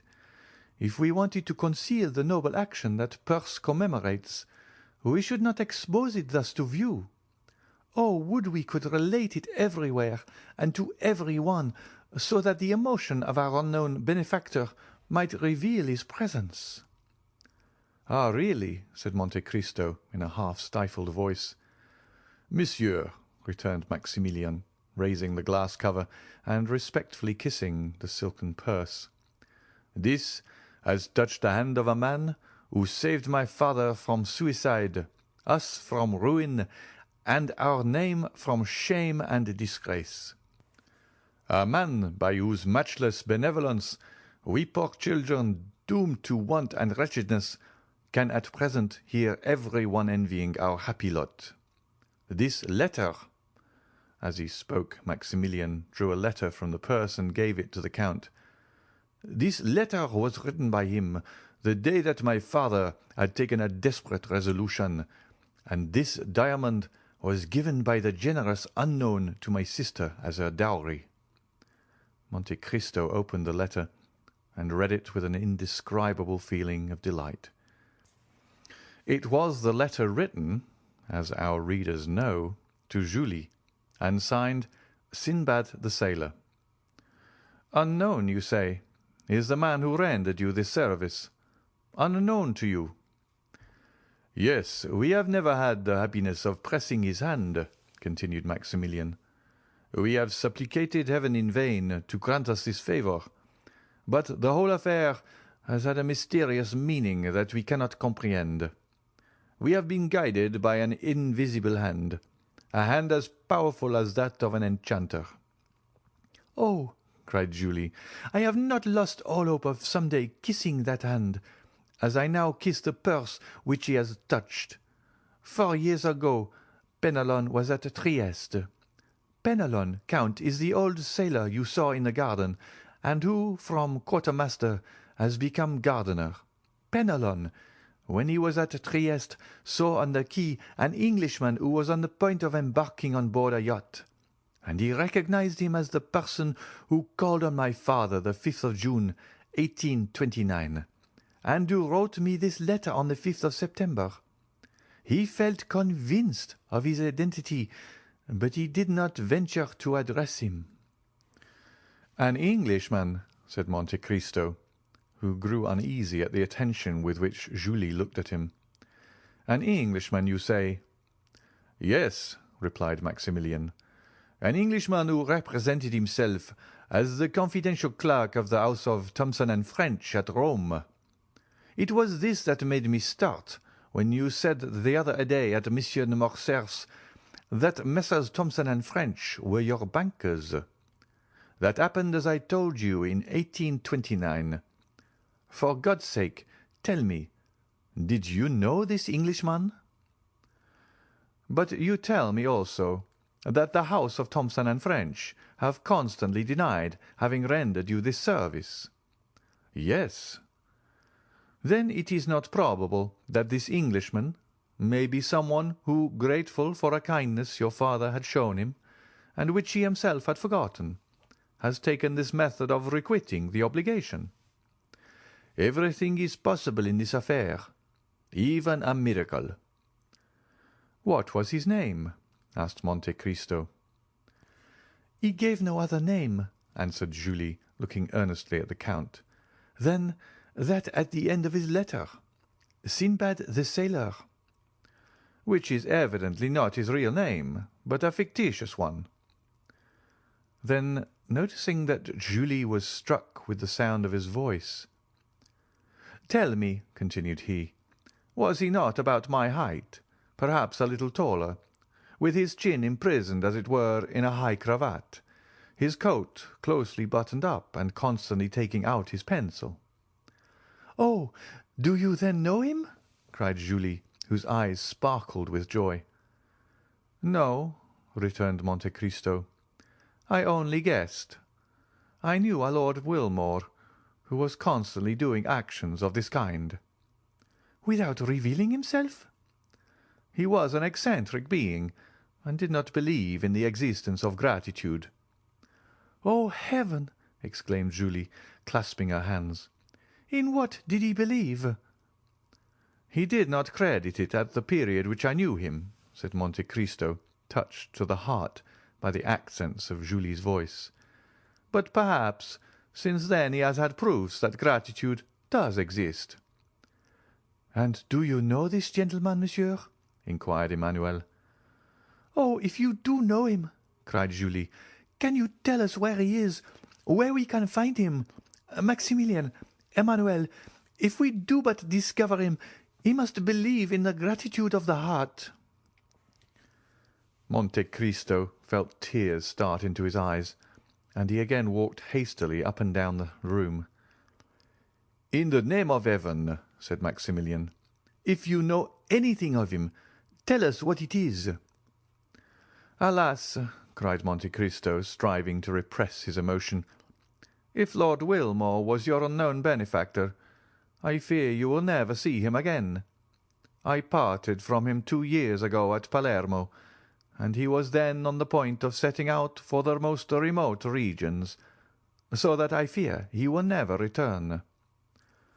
"Oh, monsieur, this is cruel of you," said Julie, much affected, and the young lady's eyes swam with tears. "Madame," replied Monte Cristo gravely, and gazing earnestly on the 2 liquid pearls that trickled down Julie's cheeks, "had Lord Wilmore seen what I now see, he would become attached to life, for the tears you shed would reconcile him to mankind." And he held out his hand to Julie, who gave him hers, carried away by the look and accent of the Count. "But," continued she, "Lord Wilmore had a family or friends. He must have known someone. Can we not—" "Oh, it is useless to inquire," returned the Count. "Perhaps, after all, he was not the man you seek for. He was my friend, he had no secrets from me, and if this had been so he would have confided in me." "And he told you nothing?" "Not a word." "Nothing that would lead you to suppose?" "Nothing." "And yet you speak of him at once." "Ah, in such a case one supposes—" "Sister, sister," said Maximilian, coming to the Count's aid, "Monsieur is quite right. Recollect that our excellent father has often told us, 'It was no Englishman that thus saved us.'" Monte Cristo started. "What did your father tell you, Monsieur Morel?" said he eagerly. "My father thought that this action had been miraculously performed. He believed that a benefactor had arisen from the grave to save us. Oh, it was a touching superstition, monsieur, and although I did not myself believe it, I would not for the world have destroyed my father's faith. How often did he muse over it and pronounce the name of a dear friend, a friend lost to him forever, and on his deathbed, when the near approach of eternity seemed to have illumined his mind with supernatural light, this thought, which had until then been but a doubt, became a conviction, and his last words were, 'Maximilian, it was Edmond Dantès.'" At these words the Count's paleness, which had for some time been increasing, became alarming. He could not speak. He looked at his watch like a man who has forgotten the hour, said a few hurried words to Madame Herbault, and pressing the hands of Emmanuel and Maximilian, "Madame," said he, "I trust you will allow me to visit you occasionally. I value your friendship, and feel grateful to you for your welcome, for this is the first time for many years that I have thus yielded to my feelings," and he hastily quitted the apartment. "This Count of Monte Cristo is a strange man," said Emmanuel. "Yes," answered Maximilian, "but I feel sure he has an excellent heart, and that he likes us." "His voice went to my heart," observed Julie, "and 2 or 3 times I fancied that I had heard it before." End of chapter 50. Chapter 51 of the Count of Monte Cristo by Alexandre Dumas. Pyramus and Thisbe. About 2/3 of the way along the Faubourg Saint-Honoré, and in the rear of one of the most imposing mansions in this rich neighbourhood, where the various houses vie with each other for elegance of design and magnificence of construction, extended a large garden, where the wide-spreading chestnut trees raised their heads high above the walls in a solid rampart, and with the coming of every spring scattered a shower of delicate pink and white blossoms into the large stone vases that stood upon the 2 square pilasters of a curiously wrought iron gate that dated from the time of Louis XII. This noble entrance, however, in spite of its striking appearance and the graceful effect of the geraniums planted in the 2 vases as they waved their variegated leaves in the wind and charmed the eye with their scarlet bloom, had fallen into utter disuse. The proprietors of the mansion had many years before thought it best to confine themselves to the possession of the house itself, with its thickly planted courtyard opening into the Faubourg Saint-Honoré, and to the garden shut in by this gate, which formerly communicated with a fine kitchen garden of about an acre. For the demon of speculation drew a line, or in other words projected a street, at the farther side of the kitchen garden. The street was laid out, a name was chosen, and posted up on an iron plate, but before construction was begun it occurred to the possessor of the property that a handsome sum might be obtained for the ground then devoted to fruits and vegetables, by building along the line of the proposed street, and so making it a branch of communication with the Faubourg Saint-Honoré itself, one of the most important thoroughfares in the city of Paris. In matters of speculation, however, though man proposes, money disposes. From some such difficulty the newly named street died almost in birth, and the purchaser of the kitchen garden, having paid a high price for it, and being quite unable to find anyone willing to take his bargain off his hands without a considerable loss, yet still clinging to the belief that at some future day he should obtain a sum for it that would repay him, not only for his past outlay, but also the interest upon the capital locked up in his new acquisition, contented himself with letting the ground temporarily to some market gardeners at a yearly rental of 500 francs. And so, as we have said, the iron gate leading into the kitchen garden had been closed up and left to rust, which bade fair before long to eat of its hinges, while to prevent the ignoble glances of the diggers and delvers of the ground from presuming to sully the aristocratic enclosure belonging to the mansion, the gate had been boarded up to a height of 6 feet. True, the planks were not so closely adjusted but that a hasty peep might be obtained through their interstices, but the strict decorum and rigid propriety of the inhabitants of the house left no grounds for apprehending that advantage would be taken of that circumstance. Horticulture seemed, however, to have been abandoned in the deserted kitchen garden, and where cabbages, carrots, radishes, peas, and melons had once flourished, a scanty crop of lucerne alone bore evidence of its being deemed worthy of cultivation. A small low door gave egress from the walled space we have been describing into the projected street, the ground having been abandoned as unproductive by its various renters, and had now fallen so completely in general estimation as to return not even the 1/2% it had originally paid. Toward the house, the chestnut trees we have before mentioned rose high above the wall without in any way affecting the growth of other luxuriant shrubs and flowers that eagerly dressed forward to fill up the vacant spaces, as though asserting their right to enjoy the boon of light and air.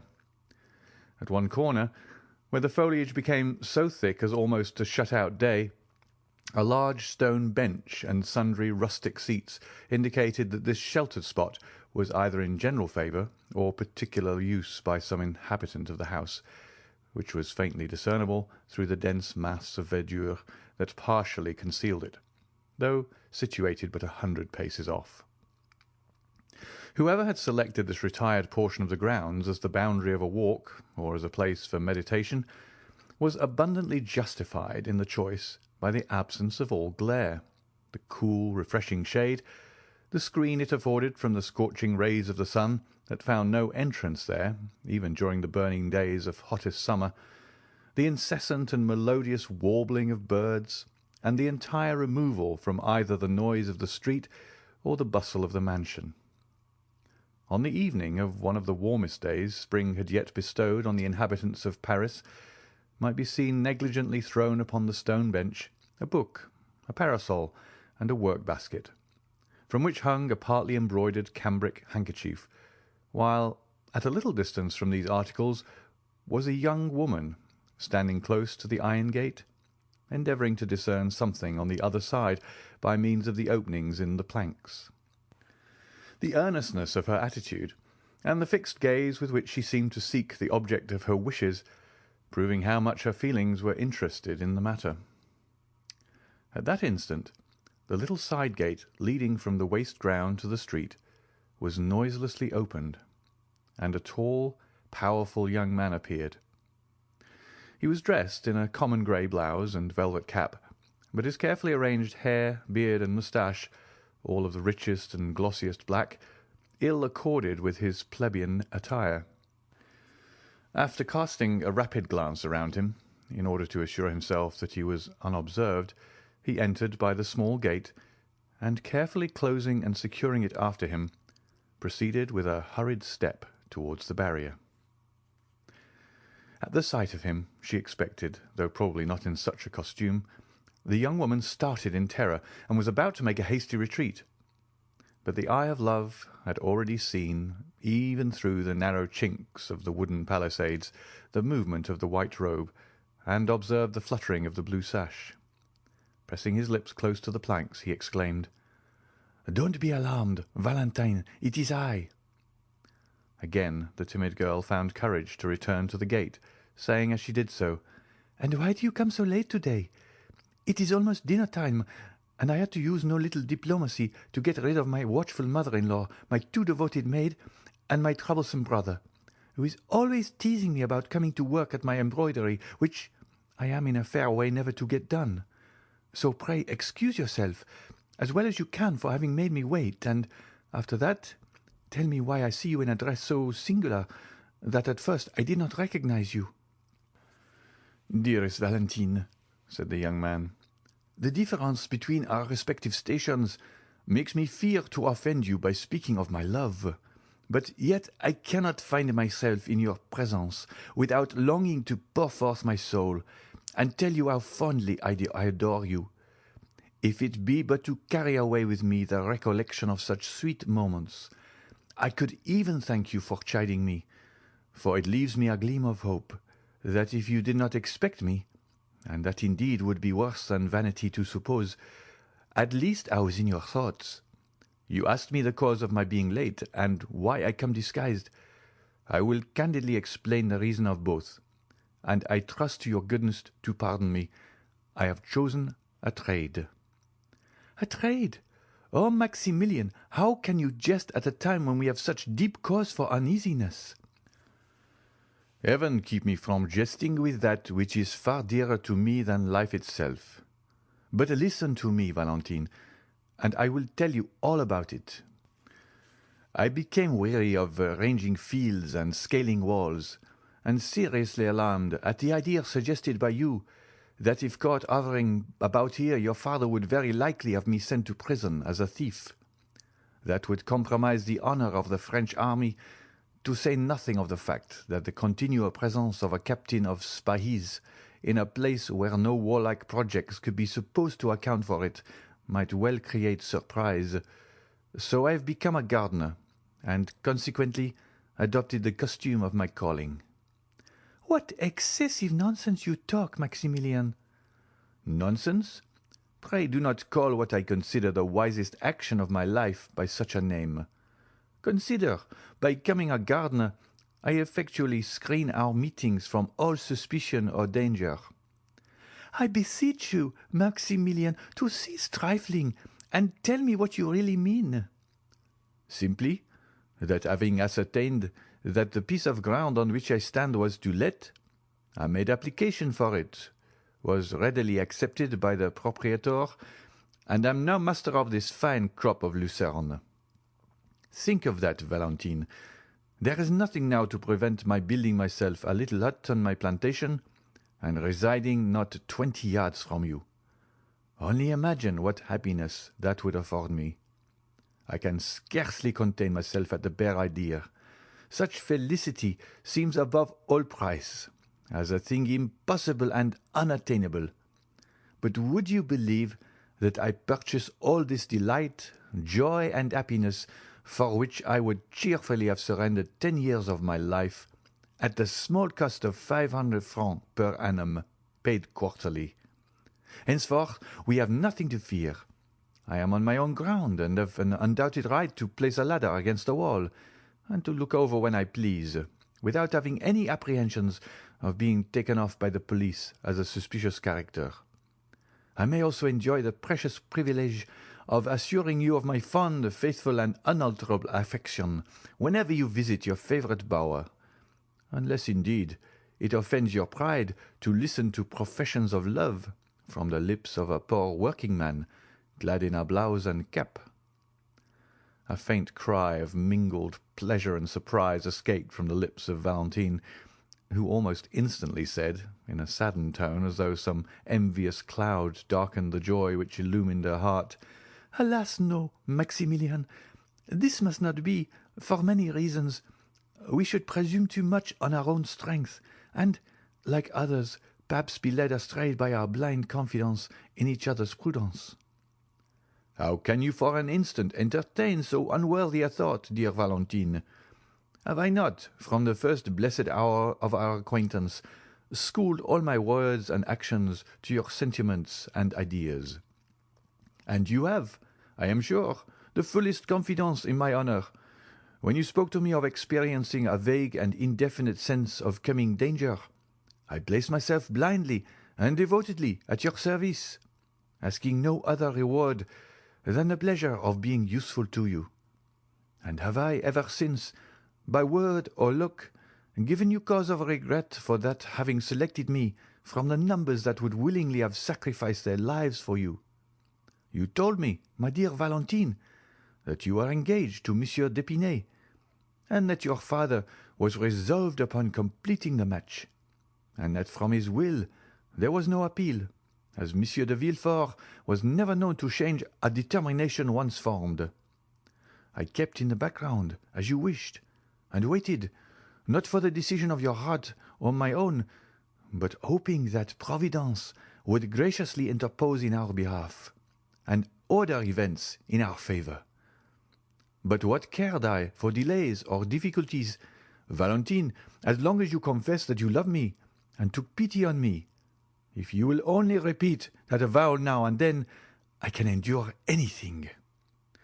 "Ah, Maximilian, that is the very thing that makes you so bold, and which renders me at once so happy and unhappy, that I frequently ask myself whether it is better for me to endure the harshness of my mother-in-law and her blind preference for her own child, or to be, as I now am, insensible to any pleasure save such as I find in these meetings, so fraught with danger to both."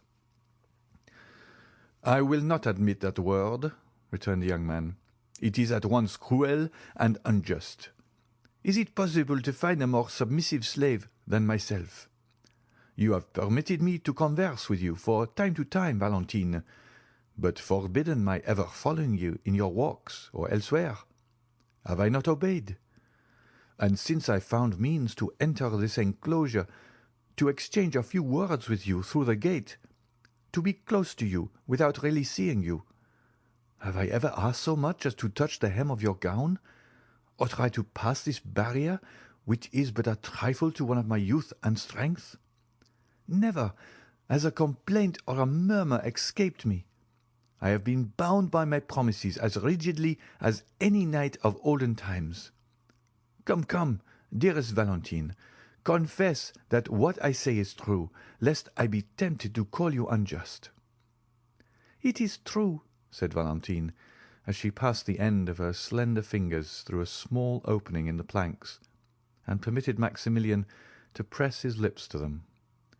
"And you are a true and faithful friend. But still you acted from motives of self-interest, my dear Maximilian, for you well know that from the moment in which you had manifested an opposite spirit, all would have been ended between us. You promised to bestow on me the friendly affection of a brother, for I have no friend but yourself upon earth, who am neglected and forgotten by my father, harassed and persecuted by my mother-in-law, and left to the sole companionship of a paralyzed and speechless old man, whose withered hand can no longer press mine, and who can speak to me with the eye of alone, although there still lingers in his heart the warmest tenderness for his poor grandchild. Oh, how bitter a fate is mine, to serve either as a victim or an enemy to all who are stronger than myself, while my only friend and supporter is a living corpse. Indeed, indeed, Maximilian, I am very miserable, and if you love me, it must be out of pity." "Valentine," replied the young man, deeply affected, "I will not say you are all I love in the world, for I dearly prize my sister and brother-in-law, but my affection for them is calm and tranquil, in no manner resembling what I feel for you. When I think of you, my heart beats fast, the blood burns in my veins, and I can hardly breathe. But I solemnly promise you to restrain all this ardour, this fervour and intensity of feeling, until you yourself shall require me to render them available in serving or assisting you. Monsieur Franz is not expecting to return home for a year to come, I am told. In that time many favourable and unforeseen chances may befriend us. Let us, then, hope for the best. Hope is so sweet a comforter.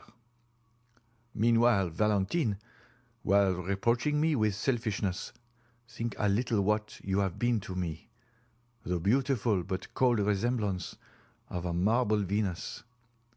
What promise of future reward have you made me for all the submission and obedience I have evinced? None whatever. What granted me? Scarcely more. You tell me of Monsieur Franz d'Épinay, your betrothed lover, and you shrink from the idea of being his wife. But tell me, Valentine, is there no other sorrow in your heart?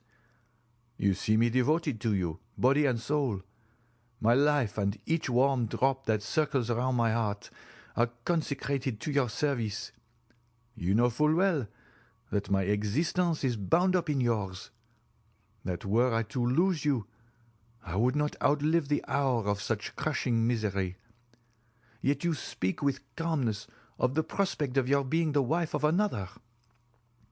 Oh, Valentine, were I in your place, and did I feel conscious, as you do, of being worshipped and adored with such a love as mine, 100 times at least should I have passed my hand between those iron bars, and said, "Take this hand, dearest Maximilian, and believe that, living or dead, I am yours only and forever." The poor girl made no reply, but her lover could plainly hear her sobs and tears. A rapid change took place in the young man's feelings. "Dearest Valentine," exclaimed he, "forgive me if I have offended you, and forget the words I spoke if you have unwittingly caused you pain." "No, Maximilian, I am not offended," answered she. "But do you not see what a poor helpless being I am, almost a stranger, and an outcast in my father's house, where even he is seldom seen, whose will has been thwarted and spirits broken, from the age of 10 years, beneath the iron rod so sternly held over me, oppressed, mortified, and persecuted, day by day, hour by hour, minute by minute. No person has cared for me, even observed my sufferings, nor have I ever breathed one word on the subject, save to yourself. Outwardly, and in the eyes of the world, I am surrounded by kindness and affection, but the reverse is the case. The general remark is, 'Oh, it cannot be expected that one of so stern a character as Monsieur Villefort could lavish the tenderness some fathers do on their daughters. What though she has lost her own mother at a tender age, she has had the happiness to find a second mother in Madame de Villefort. The world, however, is mistaken. My father abandons me from utter indifference, while my mother-in-law detests me with a hatred so much the more terrible because it is veiled beneath a continual smile.'" "Hate you, sweet Valentine!" exclaimed the young man. "How is it possible for anyone to do that?" "Alas," replied the weeping girl, "I am obliged to own that my mother-in-law's aversion to me arises from a very natural source, her overweening love for her own child, my brother Edward." "But why should it?" "I do not know, but, though unwilling to introduce money matters into our present conversation, I would just say this much, that her extreme dislike to me has its origin there, and I much fear she envies me the fortune I enjoy in right of my mother, and which will be more than doubled at the death of Monsieur and Madame de Saint-Méran, whose sole heiress I am. Madame de Villefort has nothing of her own, and hates me for being so richly endowed. Alas, how gladly would I exchange the half of this wealth for the happiness of at least sharing my father's love. God knows, I would prefer sacrificing the whole, so that it would obtain me a happy and affectionate home." "Poor Valentine!" "I seem to myself as though living a life of bondage. Yet at the same time am so conscious of my own weakness that I fear to break the restraint on which I am held, lest I fall utterly helpless. Then, too, my father is not a person whose orders may be infringed with impunity, protected as he is by his high position and firmly established reputation for talent and unswerving integrity. No one could oppose him. He is all-powerful even with the king. He would crush you at a word. Dear Maximilian, believe me when I assure you that if I do not attempt to resist my father's commands, it is more on your account than my own." "But why, Valentine, do you persist in anticipating the worst? Why picture so gloomy a future? Because I judge it from the past. Still, consider that although I may not be, strictly speaking, what is termed an illustrious match for you, I am for many reasons not altogether so much beneath your alliance. The days when such distinctions were so nicely weighed and considered no longer exist in France, and the first families of the monarchy have intermarried with those of the empire. The aristocracy of the lance has allied itself with the nobility of the cannon. Now I belong to this last-named class, and certainly my prospects of military preferment are most encouraging as well as certain. My fortune, though small, is free and unfettered, and the memory of my late father is respected in our country, Valentine, as that of the most upright and honourable merchant of the city. I say our country because you were born not far from Marseille. Don't speak of Marseille, I beg of you, Maximilian. That one word brings back my mother to my recollection. My angel mother, who died too soon for myself, and all who knew her, but who, after watching over her child during the brief period allotted to her in this world, now, I fondly hope, watches from her home in heaven. Oh, if my mother were still living, there would be nothing to fear, Maximilian, for I would tell her that I loved you, and she would protect us. I fear, Valentine, replied the lover, that were she living, I should never have had the happiness of knowing you. You would then have been too happy to have stooped from your grandeur to bestow a thought on me. Now it is you who are unjust, Maximilian, cried Valentine. But there is one thing I wish to know. And what is that? Inquired the young man, perceiving that Valentine hesitated. Tell me, truly, Maximilian, whether in former days, when our fathers dwelt at Marseille, there was ever any misunderstanding between them. Not that I am aware of, replied the young man, unless, indeed, any ill feeling might have arisen from their being of opposite parties. Your father was, as you know, a zealous partisan of the Bourbons, while mine was wholly devoted to the Emperor. There could not possibly be any other difference between them. But why do you ask? I will tell you, replied the young girl, for it is but right you should know. Well, on the day when your appointment as an officer of the Legion of Honor was announced in the papers, we were all sitting with my grandfather, Monsieur Noirtier. Monsieur Danglars was there also. You recollect Monsieur Danglars, do you not? Maximilian, the banker whose horses ran away with my mother-in-law and little brother, and very nearly killed them.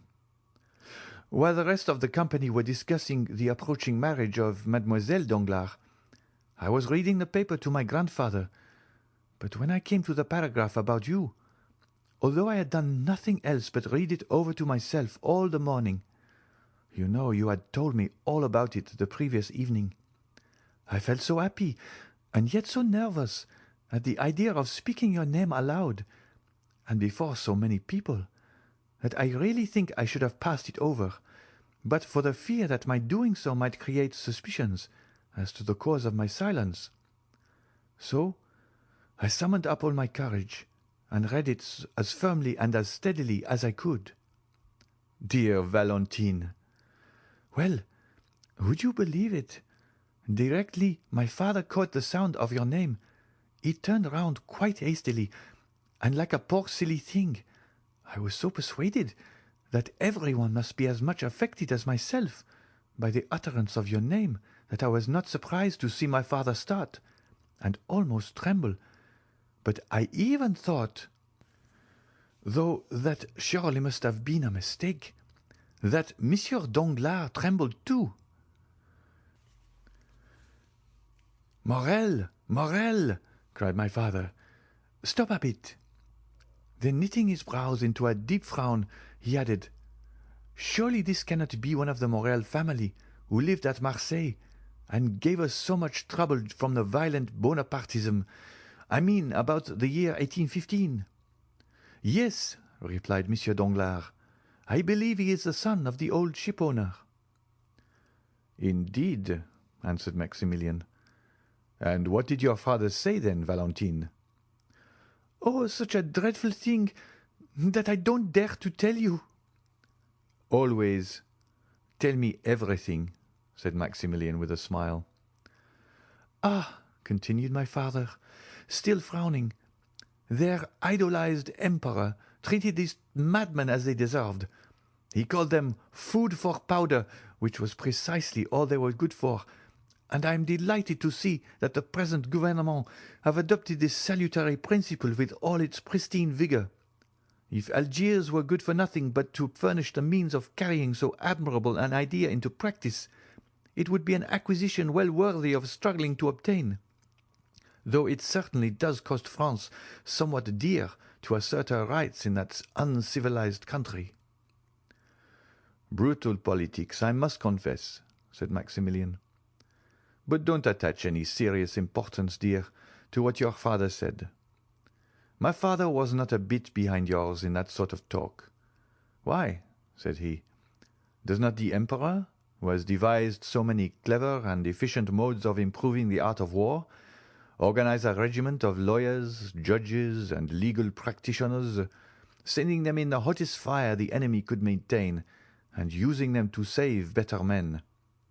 You see, my dear, that for picturesque expression and generosity of spirit there is not much to choose between the language of either party. But what did Monsieur Danglars say to this outburst on the part of the procureur?" "Oh, he laughed, and in that singular manner so peculiar to himself, half malicious, half ferocious, he almost immediately got up and took his leave. Then, for the first time, I observed the agitation of my grandfather. And I must tell you, Maximilian, that I am the only person capable of discerning emotion in his paralyzed frame. And I suspected that the conversation that had been carried on in his presence, for they always say and do what they like before the dear old man, without the smallest regard for his feelings, had made a strong impression on his mind. For, naturally enough, it must have pained him to hear the emperor he so devotedly loved and served spoken of in that depreciating manner." "The name of Monsieur Noirtier," interposed Maximilian, "is celebrated throughout Europe. He was a statesman of high standing, and you may or may not know, Valentine, that he took a leading part in every Bonapartist conspiracy set on foot during the restoration of the Bourbons." "Oh, I have often heard whispers of things that seem to me most strange. The father a Bonapartist, the son a Royalist. What can have been the reason of so singular a difference in parties and politics? But to resume my story, I turned towards my grandfather, as though to question him as to the cause of his emotion. He looked expressively at the newspaper I had been reading. "What is the matter, dear grandfather?" said I. "Are you pleased?" He gave me a sign in the affirmative. "With what my father said just now?" He returned a sign in the negative. "Perhaps you liked what Monsieur Danglars said?" Another sign in the negative. "Oh, then, you were glad to hear that Monsieur Morel," I didn't dare to say Maximilian, "had been made an officer of the Legion of Honor?" He signified assent. "Only think of the poor old man's being so pleased to think that you, who were a perfect stranger to him, had been made an officer of the Legion of Honor. Perhaps it was a mere whim on his part, for he is falling, they say, into second childhood. But I love him for showing so much interest in you." "How singular," murmured Maximilian. "Your father hates me, while your grandfather, on the contrary. What strange feelings are aroused by politics!" "Hush!" cried Valentine suddenly. "Someone is coming." Maximilian leaped at one bound into his crop of lucerne, which he began to pull up in the most ruthless way, under the pretext of being occupied in weeding it. "Mademoiselle, mademoiselle!" exclaimed a voice from behind the trees. "Madame is searching for you everywhere. There is a visitor in the drawing-room." "A visitor?" inquired Valentine, much agitated. "Who is it?" "Some grand personage, a prince. I believe they said the Count of Monte Cristo." "I will come directly," cried Valentine aloud.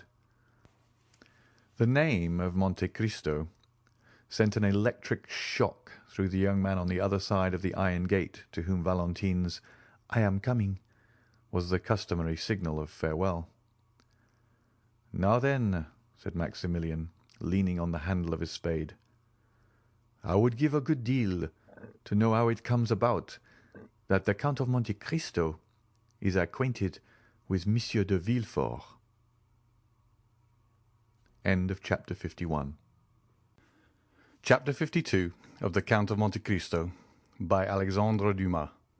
Toxicology. It was really the Count of Monte Cristo who had just arrived at Madame de Villefort's for the purpose of returning the procureur's visit, and at his name, as may be easily imagined, the whole house was in confusion. Madame de Villefort, who was alone in her drawing-room when the Count was announced, desired that her son might be brought thither instantly to renew his thanks to the Count.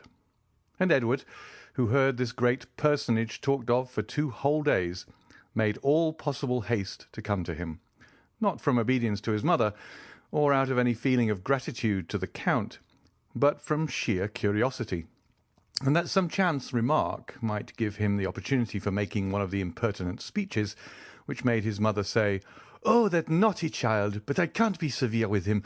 He is really so bright." After the usual civilities, the Count inquired after Monsieur de Villefort. "My husband dines with the Chancellor," replied the young lady. "He has just gone, and I am sure he'll be exceedingly sorry not to have had the pleasure of seeing you before he went."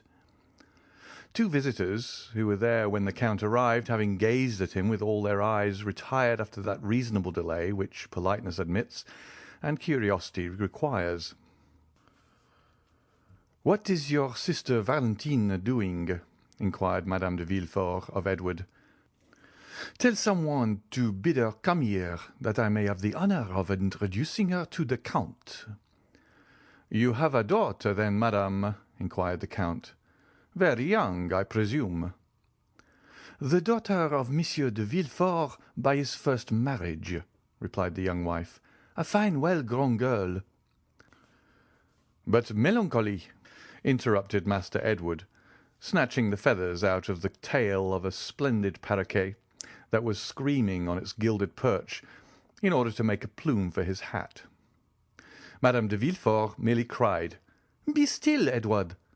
She then added, "This young madcap is, however, very nearly right, and merely re-echoes what he has heard me say with pain 100 times.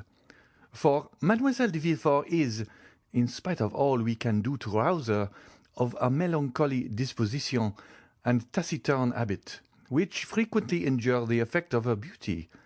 But what detains her? Go, Edward, and see." "Because they are looking for her where she is not to be found." "And where are you looking for her?" "With Grandpa Noirtier." "And do you think she is not there?" "No, no, no, no, no, no, she is not there," replied Edward, singing his words. "And where is she, then? If you know, why don't you tell?" "She is under the big chestnut tree," replied the spoiled brat, as he gave, in spite of his mother's commands, live flies to the parrot, which seemed keenly to relish such fare. Madame de Villefort stretched out her hand to ring, intending to direct her waiting-maid to the spot where she would find Valentine, when the young lady herself entered the apartment. She appeared much dejected, and any person who considered her attentively might have observed the traces of recent tears in her eyes. Valentine, whom we have in the rapid march of our narrative presented to our readers without formally introducing her, was a tall and graceful girl of 19, with bright chestnut hair, deep blue eyes, and that reposeful air of quiet distinction which characterized her mother. Her white and slender fingers, her pearly neck, her cheeks tinted with varying hues, reminded one of the lovely Englishwomen who have been so poetically compared in their manner to the gracefulness of a swan. She entered the apartment, and seeing near her stepmother the stranger of whom she had already heard so much, saluted him without any girlish awkwardness, or even lowering her eyes, and with an elegance that redoubled the Count's attention. He rose to return the salutation. "Mademoiselle de Villefort, my daughter-in-law," said Madame de Villefort to Monte Cristo, leaning back on her sofa and motioning towards Valentine with her hand. "And Monsieur de Monte Cristo, King of China, Emperor of Cochin China," said the young imp, looking slyly towards his sister. Madame de Villefort at this really did turn pale, and was very nearly angry with this household plague who answered to the name of Edward. But the Count, on the contrary, smiled and appeared to look at the boy complacently, which caused the maternal heart to bound again with joy and enthusiasm. "But, madame," replied the Count, continuing the conversation, and looking by turns at Madame de Villefort and Valentine, "have I not already had the honour of meeting yourself and mademoiselle before? I could not help thinking so just now. The idea came over my mind, and as mademoiselle entered, the sight of her was an additional ray of light thrown on a confused remembrance. Excuse the remark." "I do not think it likely, sir. Mademoiselle de Villefort is not very fond of society, and we very seldom go out," said the young lady. "Then it was not in society that I met with mademoiselle or yourself, madame, or this charming little merry boy. Besides, the Parisian world is entirely unknown to me, for, as I believe I told you, I have been in Paris for very few days. No, but perhaps you will permit me to call to mind— Stay." The Count placed his hand on his brow as if to collect his thoughts. "No, it was somewhere away from here. It was—I do not know, but it appears that this recollection is connected with a lovely sky, and some religious fête. Mademoiselle was holding flowers in her hand. The interesting boy was chasing a beautiful peacock in a garden, and you, madame, were under the trellis of some arbour. Pray, come to my aid, madame. Do not these circumstances appeal to your memory?" "No, indeed," replied Madame de Villefort, "and yet it appears to me, sir, that if I had met you anywhere, the recollection of you must have been imprinted on my memory." "Perhaps the Count saw us in Italy," said Valentine timidly. "Yes, in Italy.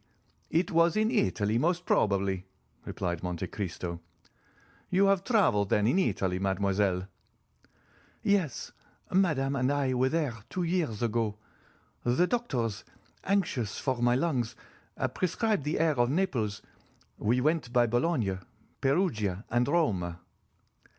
"Ah, yes, true, mademoiselle," exclaimed Monte Cristo, as if this simple explanation was sufficient to revive the recollection he sought. "It was at Perugia, on Corpus Christi Day, in the garden of the Hôtel des Postes, when chance brought us together, you, Madame de Villefort, and her son. I now remember having had the honour of meeting you." "I perfectly well remember Perugia, sir, and the Hôtel des Postes, and the festival of which you speak," said Madame de Villefort. "But in vain do I tax my memory, of whose treachery I am ashamed, for I really do not recall to mind that I ever had the pleasure of seeing you before." "It is strange, but neither do I recollect meeting with you," observed Valentine, raising her beautiful eyes to the Count. "But I remember it perfectly," interposed the darling Edward. "I will assist your memory, madame," continued the Count. "The day had been burning hot. You were waiting for horses which were delayed in consequence of the festival. Mademoiselle was walking in the shade of the garden, and your son disappeared in pursuit of the peacock." "And I caught it, mamma, don't you remember?" interposed Edward. "And I pulled 3 such beautiful feathers out of his tail." "You, madame, remained under the arbour. Do you not remember that while you were seated on a stone bench, and while, as I told you, Mademoiselle de Villefort and your young son were absent. You conversed for a considerable time with somebody." "Yes, in truth, yes," answered the young lady, turning very red. "I do remember conversing with a person wrapped in a long woollen mantle. He was a medical man, I think." "Precisely so, madame. This man was myself for a fortnight. I had been at the hotel, during which period I had cured my valet de chambre of a fever, and my landlord of the jaundice, so that I really acquired a reputation as a skilful physician. We discoursed a long time, madame, on different subjects, of Perugino, of Raffaele, of manners, customs, of the famous Aqua Tofana, of which they had told you, I think you said, that certain individuals in Perugia had preserved the secret." "Yes, true," replied Madame de Villefort, somewhat uneasily. "I remember now." "I do not recollect now all the various subjects of which we discoursed, madame," continued the Count with perfect calmness, "but I perfectly remember that, falling into the error which others have entertained respecting me, you consulted me as to the health of Mademoiselle de Villefort." "Yes, really, sir, you were in fact a medical man," said Madame de Villefort, "since you had cured the sick." "Molière or Beaumarchais would reply to you, madame, that it was precisely because I was not that I had cured my patients for myself. I am content to say to you that I have studied chemistry and the natural sciences somewhat deeply, but still only as an amateur, you understand." At this moment the clock struck 6. "It is 6 o'clock," said Madame de Villefort, evidently agitated. "Valentine, will you not go and see if your grandpapa will have his dinner?" Valentine rose, and saluting the Count, left the apartment without speaking. "Oh, madame," said the Count, where Valentine had left the room, "was it on my account that you sent Mademoiselle de Villefort away?" "By no means," replied the young lady quickly, "but this is the hour when we usually give Monsieur Noirtier the unwelcome meal that sustains his pitiful existence. You are aware, sir, of the deplorable condition of my husband's father." "Yes, madame. Monsieur de Villefort spoke of it to me. A paralysis, I think." "Alas, yes. The poor old gentleman is entirely helpless. The mind alone is still active in this human machine, and that is faint and flickering, like the light of a lamp about to expire. But excuse me, sir, for talking of our domestic misfortunes. I interrupted you at the moment when you were telling me that you were a skilful chemist." "No, madame, I did not say as much as that," replied the Count with a smile. "Quite the contrary. I have studied chemistry because, having determined to live in Eastern climates, I have been desirous of following the example of King Mithridates."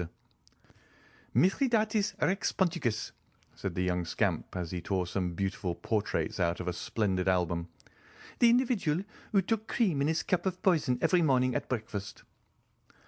"Edward, you naughty boy!" exclaimed Madame de Villefort, snatching the mutilated book from the urchin's grasp. "You are positively past bearing. You really disturb the conversation. Go, leave us and join your sister Valentine in dear Grandpapa Noirtier's room." "The album?" said Edward sulkily. "What do you mean, the album?" "I want the album." "How dare you tear out the drawings?" "Oh, it amuses me." Go at once." "I won't go unless you give me the album," said the boy, seating himself doggedly in an armchair, according to his habit of never giving way. "Take it, then, and pray disturb us no longer," said Madame de Villefort, giving the album to Edward, who then went towards the door, led by his mother. The Count followed her with his eyes. "Let us see if she shuts the door after him," he muttered. Madame de Villefort closed the door carefully after the child. The Count, appearing not to notice her, Then casting a scrutinizing glance around the chamber, the young wife returned to her chair, in which she seated herself. "Allow me to observe, madame," said the Count, with that kind tone he could assume so well. "You are really very severe with that dear, clever child." "Oh, sometimes severity is quite necessary," replied Madame de Villefort, with all a mother's real firmness. "It was his Cornelius Nepos that Master Edward was repeating when he referred to King Mithridates," continued the Count, "and you interrupted him in a quotation which proves that his tutor has by no means neglected him, for your son is really advanced for his years." "The fact is, Count," answered the mother, agreeably flattered, "he has great aptitude, and learns all that is set before him. He has but one fault. He is somewhat wilful. But really, on referring for the moment to what he said, do you truly believe that Mithridates used these precautions, and that these precautions were efficacious?" "I think so, madame, because I myself have made use of them, that I might not be poisoned at Naples, at Palermo, and at Smyrna. That is to say, on 3 several occasions when, but for these precautions, I must have lost my life." "And your precautions were successful?" "Completely so." "Yes, I remember now you mentioning to me at Perugia something of this sort." "Indeed?" said the Count with an air of surprise, remarkably well counterfeited. "I really did not remember."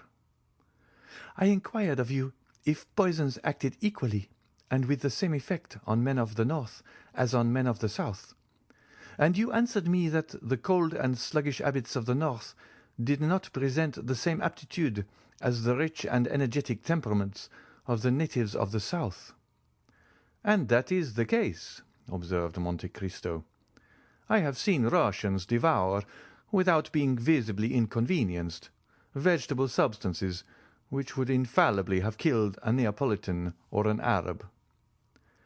"And you really believe the result would be still more sure with us than in the East, and in the midst of our fogs and rains a man would habituate himself more easily than in a warm latitude to the progressive absorption of poison?" "Certainly, it being at the same time perfectly understood that he should have been duly fortified against the poison to which he had not been accustomed." "Yes, I understand that. And how would you habituate yourself, for instance, or rather, how did you habituate yourself to it?" "Oh, very easily. Suppose you knew beforehand the poison that would be made use of against you. Suppose the poison was, for instance, brucine." "Brucine is extracted from the false Angostura, is it not?" inquired Madame de Villefort. "Precisely, madame," replied Monte Cristo. "But I perceive I have not much to teach you. Allow me to compliment you on your knowledge. Such learning is very rare among ladies." "Oh, I am aware of that," said Madame de Villefort, "but I have a passion for the occult sciences, which speak to the imagination like poetry and are reducible to figures like an algebraic equation. But go on, I beg of you. What you say interests me to the greatest degree." "Well," replied Monte Cristo, "suppose, then, that this poison was brucine, and you were to take a milligram the first day, 2 milligrams the second day, and so on. Well, at the end of 10 days you would have taken a centigram. At the end of 20 days, increasing another milligram, you would have taken 300 centigrams. That is to say, a dose which you would support without inconvenience, and which would be very dangerous for any other person who had not taken the same precautions as yourself. Well, then, at the end of a month, when drinking water from the same carafe, you would kill the person who drank with you, without your perceiving, otherwise than from slight inconvenience, that there was any poisonous substance mingled with this water. Do you know any other counterpoisons?" "I do not." "I have often read and read again the history of Mithridates," said Madame de Villefort in a tone of reflection, "and had always considered it a fable." "No, madame, contrary to most history, it is true. But what you tell me, madame, what you inquire of me, is not the result of a chance query. For 2 years ago you asked me the same questions, and said then that for a very long time this history of Mithridates had occupied your mind." "True, sir. The 2 favorite studies of my youth were botany and mineralogy, and subsequently, when I learned that the use of simples frequently explained the whole history of a people and the entire life of individuals in the East, as flowers betoken and symbolize a love affair, I have regretted that I was not a man, that I might have been a Flamel, a Fontana, or a Cabanis." "And the more, madame," said Monte Cristo, "as the Orientals do not confine themselves, as did Mithridates, to make a cuirass of his poisons, but they also made them a dagger. Science becomes in their hands not only a defensive weapon, but still more frequently an offensive one. The one serves against all their physical sufferings, the other against all their enemies. With opium, belladonna, brucea, snakewood, and the cherry laurel, they put to sleep all who stand in their way. There is not one of those women, Egyptian, Turkish, or Greek, whom here you call good women, who do not know how, by means of chemistry, to stupefy a doctor, and in psychology to amaze a confessor." "Really," said Madame de Villefort, whose eyes sparkled with strange fire at this conversation. "Oh, yes, indeed, madame," continued Monte Cristo.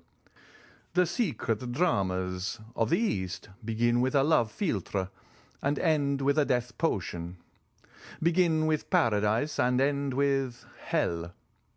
There are as many elixirs of every kind as there are caprices and peculiarities in the physical and moral nature of humanity. And I will say further, the art of these chemists is capable with the utmost precision to accommodate and proportion the remedy and the bane to yearnings for love or desires for vengeance." "But, sir," remarked the young woman, "these Eastern societies, in the midst of which you have passed a portion of your existence, are as fantastic as the tales that come from their strange land. A man can easily be put out of the way there. Then it is indeed the Baghdad and Bassors of the 1001 Nights. The sultans and viziers who rule over society there, and who constitute what in France we call the gouvernement, are really Haroun al-Rashids and Glafars, who not only pardon a poisoner, but even make him a prime minister, if his crime has been an ingenious one, and who under such circumstance have the whole story written in letters of gold, to divert their hours of idleness and ennui." "By no means, madame. The fanciful exists no longer in the East. There, disguised under other names, and concealed under other costumes, are police agents, magistrates, attorneys general, and bailiffs. They hang, behead, and impale their criminals in the most agreeable possible manner.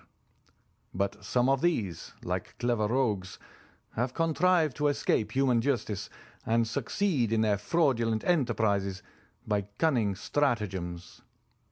Amongst us a simpleton possessed by the demon of hate or cupidity, who has an enemy to destroy or some near relation to dispose of, goes straight to the grocers or druggists, gives a false name, which leads more easily to his detection than his real one, and under the pretext that the rats prevent him from sleeping, purchases 5 or 6 grams of arsenic. If he is really a cunning fellow, he goes to 5 or 6 different druggists or grocers, and thereby becomes only 5 or 6 times more easily traced. Then, when he has acquired his specific, he administers duly to his enemy, or near kinsman, a dose of arsenic, which would make a mammoth or mastodon burst, and which, without rhyme or reason, makes his victim utter groans which alarm the entire neighbourhood. Then arrive a crowd of policemen and constables.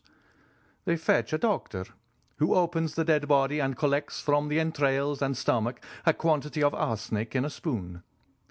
Next day 100 newspapers relate the fact, with the names of the victim and the murderer.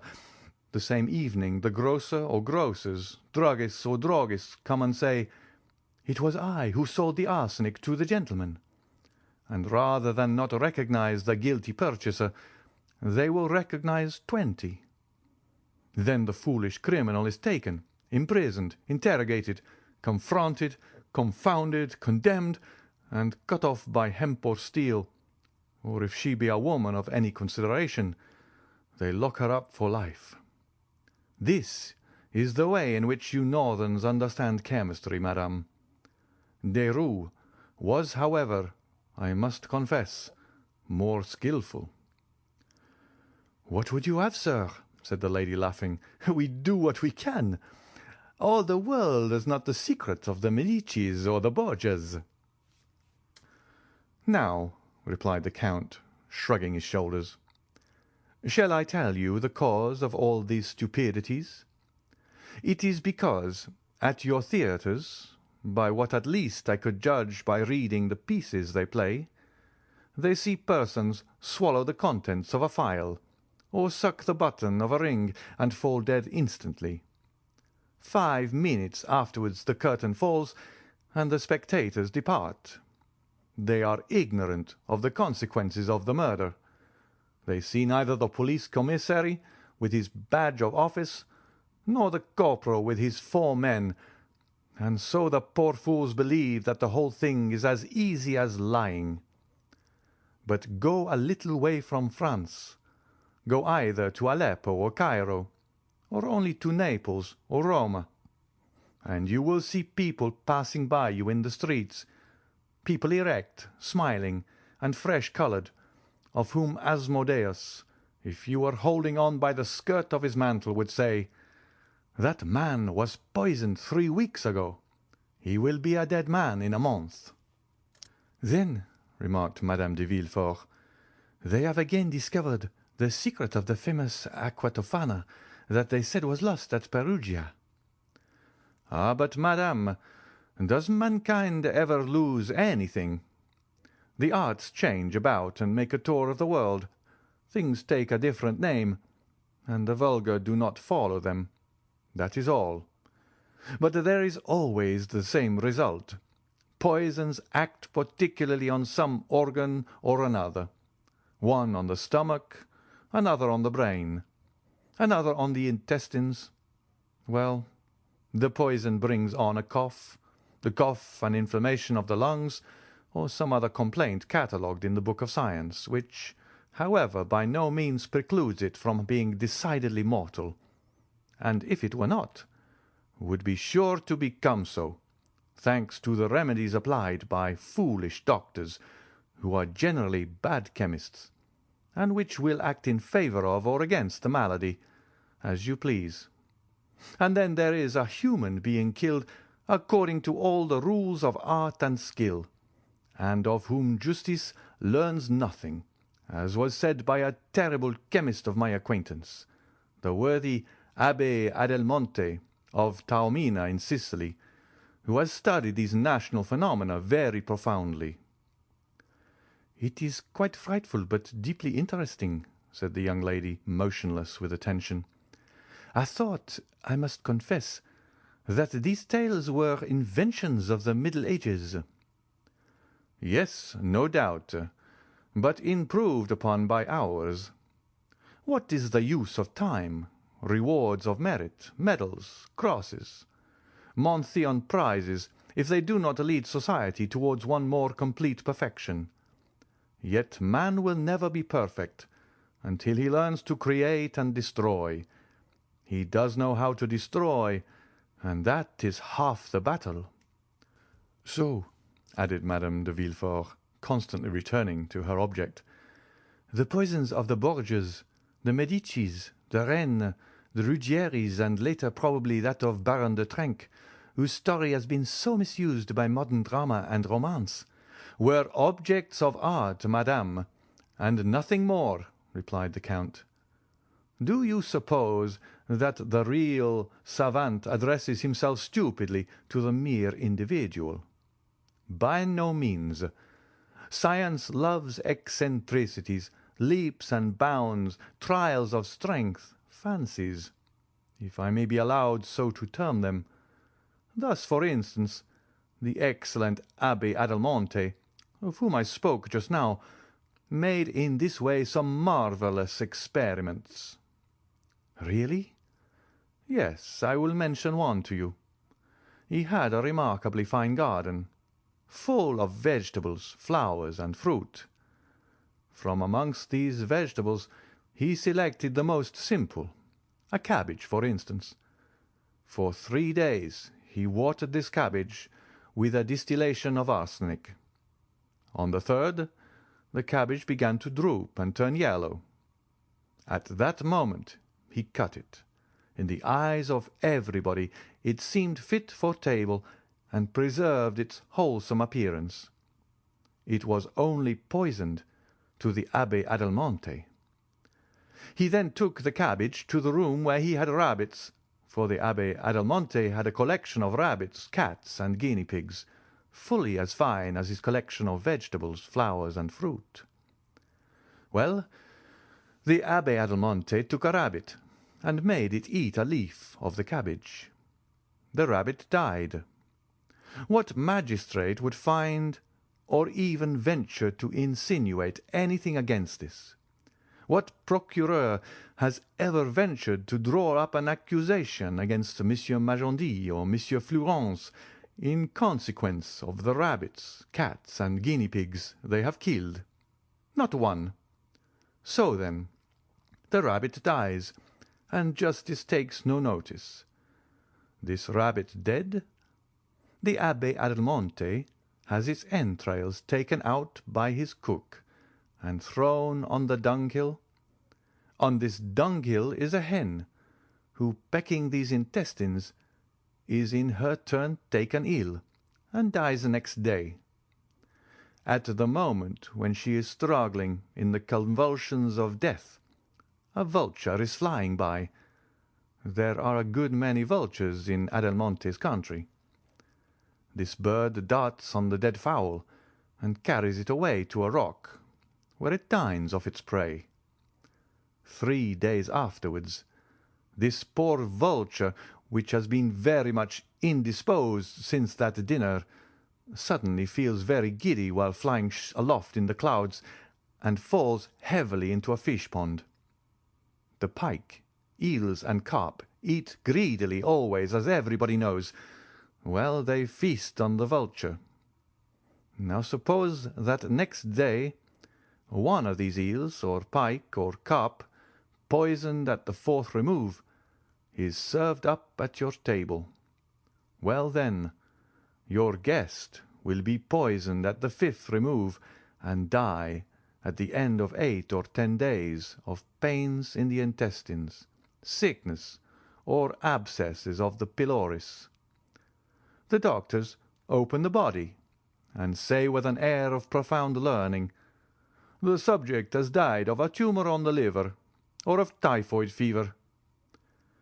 "But," remarked Madame de Villefort, "all these circumstances, which you link thus to one another, may be broken by the least accident. The vulture may not see the fowl, or may fall 100 yards from the fish-pond." "Ah, that is where the art comes in. To be a great chemist in the East, one must direct chance, and this is to be achieved." Madame de Villefort was in deep thought, yet listened attentively.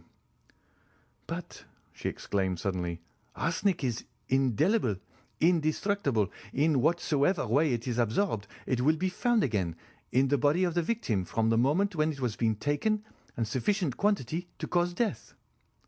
"Precisely so," cried Monte Cristo. "Precisely so, and this is what I say to my worthy Adamante." He reflected, smiled, and replied to me by a Sicilian proverb, which I believe is also a French proverb.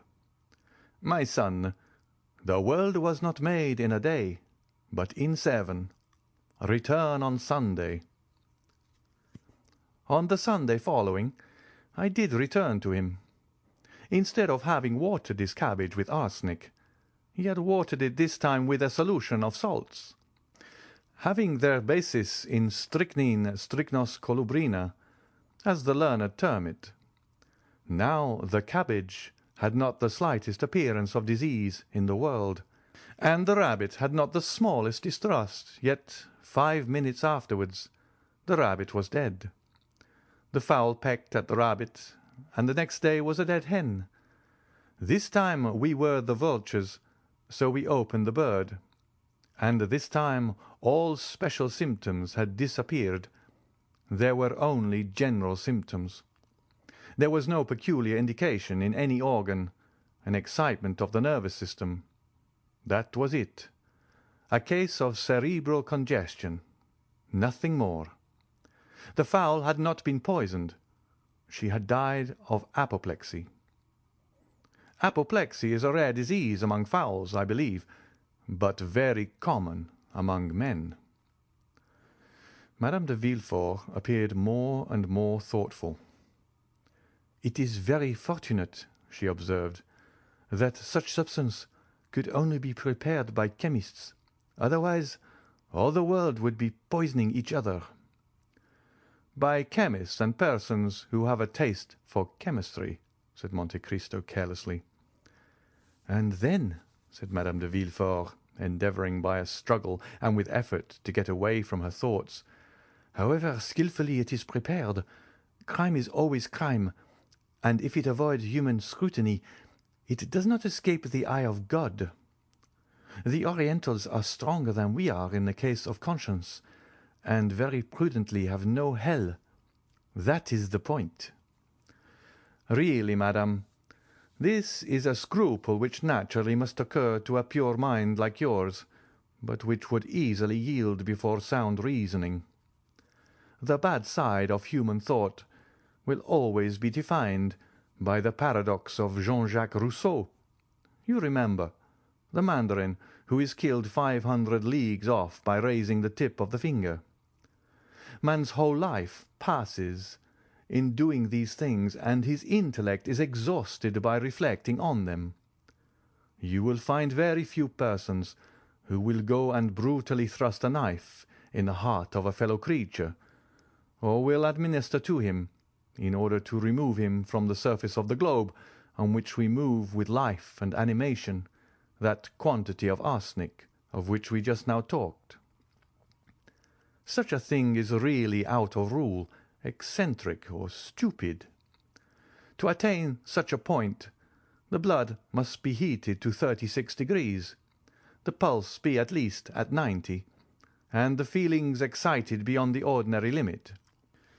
But suppose one pass, as it permissible in philology, from the word itself to its softened synonym. Then, instead of committing an ignoble assassination, you make an elimination. You merely and simply remove from your path the individual who is in your way, and that without shock or violence, without the display of the sufferings which, in the case of becoming a punishment, make a martyr of the victim, and a butcher, in every sense of the word, of him who inflicts them. Then there will be no blood, no groans, no convulsions, and, above all, no consciousness of that horrid and compromising moment of accomplishing the act. Then one escapes the clutch of the human law, which says, "Do not disturb society." This is the mode in which they manage these things, and succeed in Eastern climes, where there are grave and phlegmatic persons who care very little for the questions of time in conjunctures of importance. "Yet conscience remains," remarked Madame de Villefort in an agitated voice, and with a stifled sigh. "Yes," answered Monte Cristo. "Happily, yes, conscience does remain, and if it did not, how wretched we should be. After every action requiring exertion, it is conscience that saves us, for it supplies us with 1,000 good excuses, of which we alone are judges, and these reasons, howsoever excellent in producing sleep, would avail us but very little before a tribunal, when we were tried for our lives. Thus Richard III, for instance, was marvellously served by his conscience after the putting away of the 2 children of Edward IV. In fact, he could say, 'These 2 children of a cruel and persecuting king, who have inherited the vices of their father, which I alone could perceive in their juvenile propensities. These 2 children are impediments in my way of promoting the happiness of the English people, whose unhappiness they, the children, would infallibly have caused.' Thus was Lady Macbeth served by her conscience, when she sought to give her son, and not her husband, whatever Shakespeare may say, a throne. Ah, maternal love is a great virtue, a powerful motive, so powerful that it excuses a multitude of things, even if, after Duncan's death, Lady Macbeth had been at all pricked by her conscience." Madame de Villefort listened with avidity to these appalling maxims and horrible paradoxes, delivered by the Count with that ironical simplicity which was peculiar to him. After a moment's silence, the lady inquired, "Do you know, my dear Count," she said, "that you are a very terrible reasoner, and that you look at the world through a somewhat distempered medium? Have you really measured the world by scrutinies, or through alembics and crucibles? For you must indeed be a great chemist, and the elixir you administered to my son, which recalled him to life almost instantaneously—" "Oh, do not place any reliance on that, madame. 1 drop of that elixir suffered to recall life to a dying child, but 3 drops would have impelled the blood into his lungs in such a way as to have produced most violent palpitations. 6 would have suspended his respiration and caused syncope more serious than that in which he was. 10 would have destroyed him. You know, madam, how suddenly I snatched him from those phials which he so imprudently touched." "Is it then so terrible a poison?"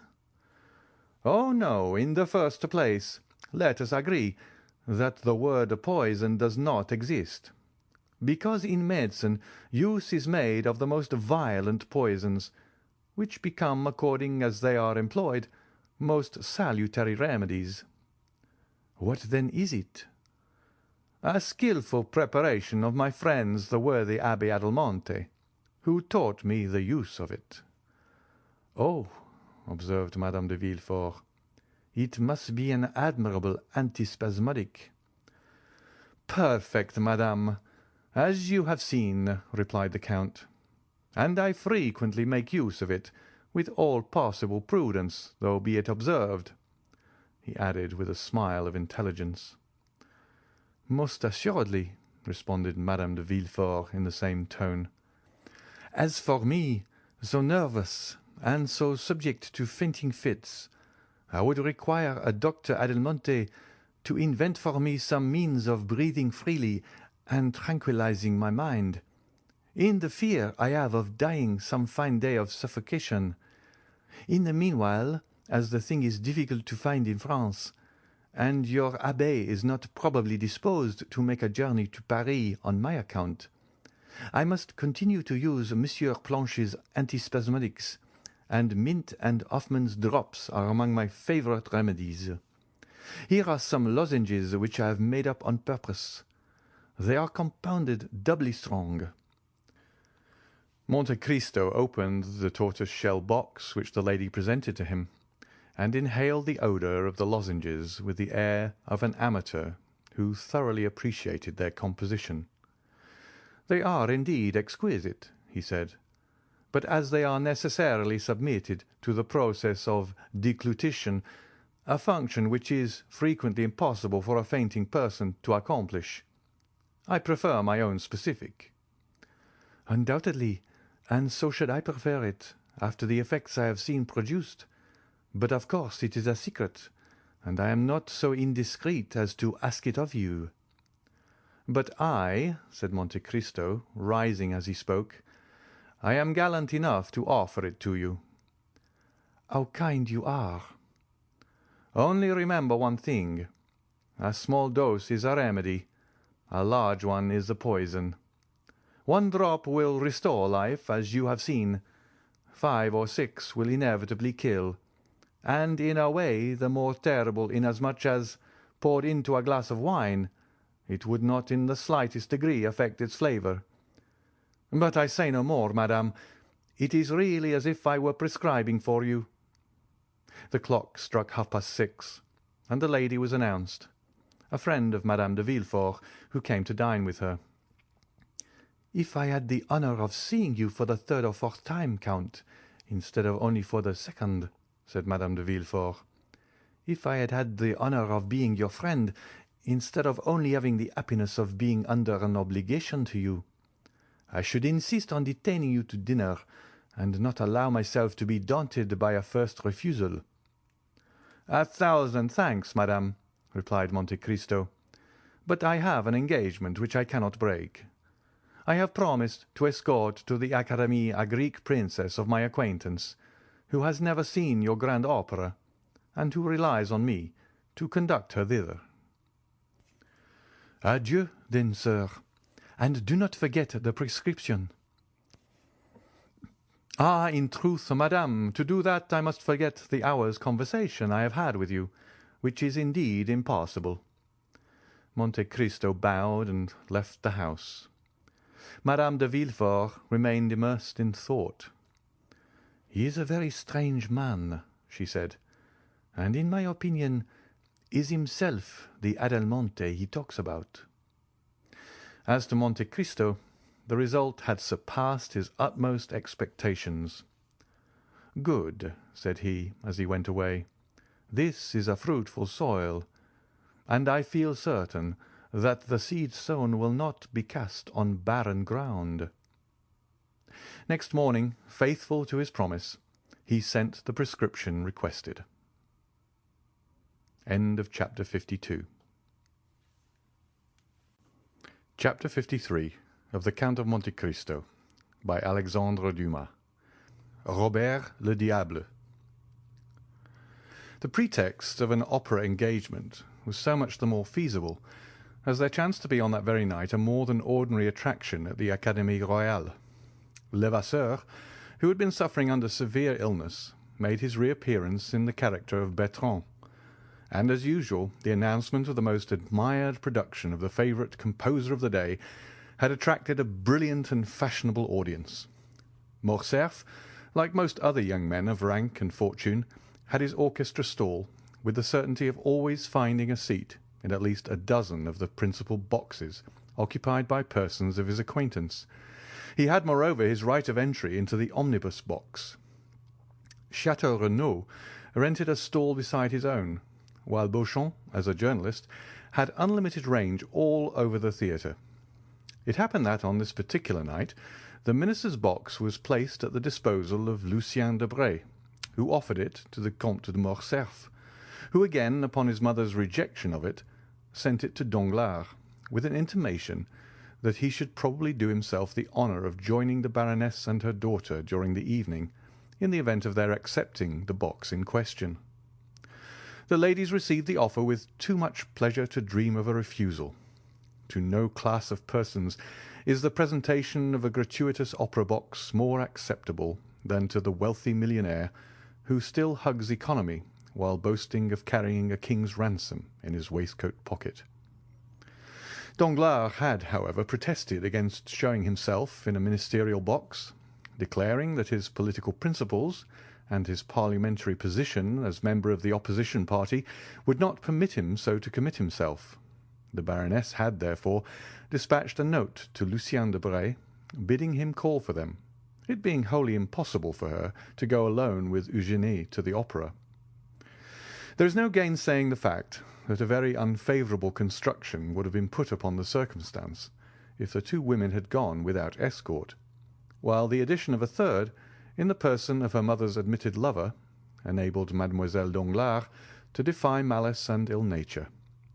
One must take the world as one finds it.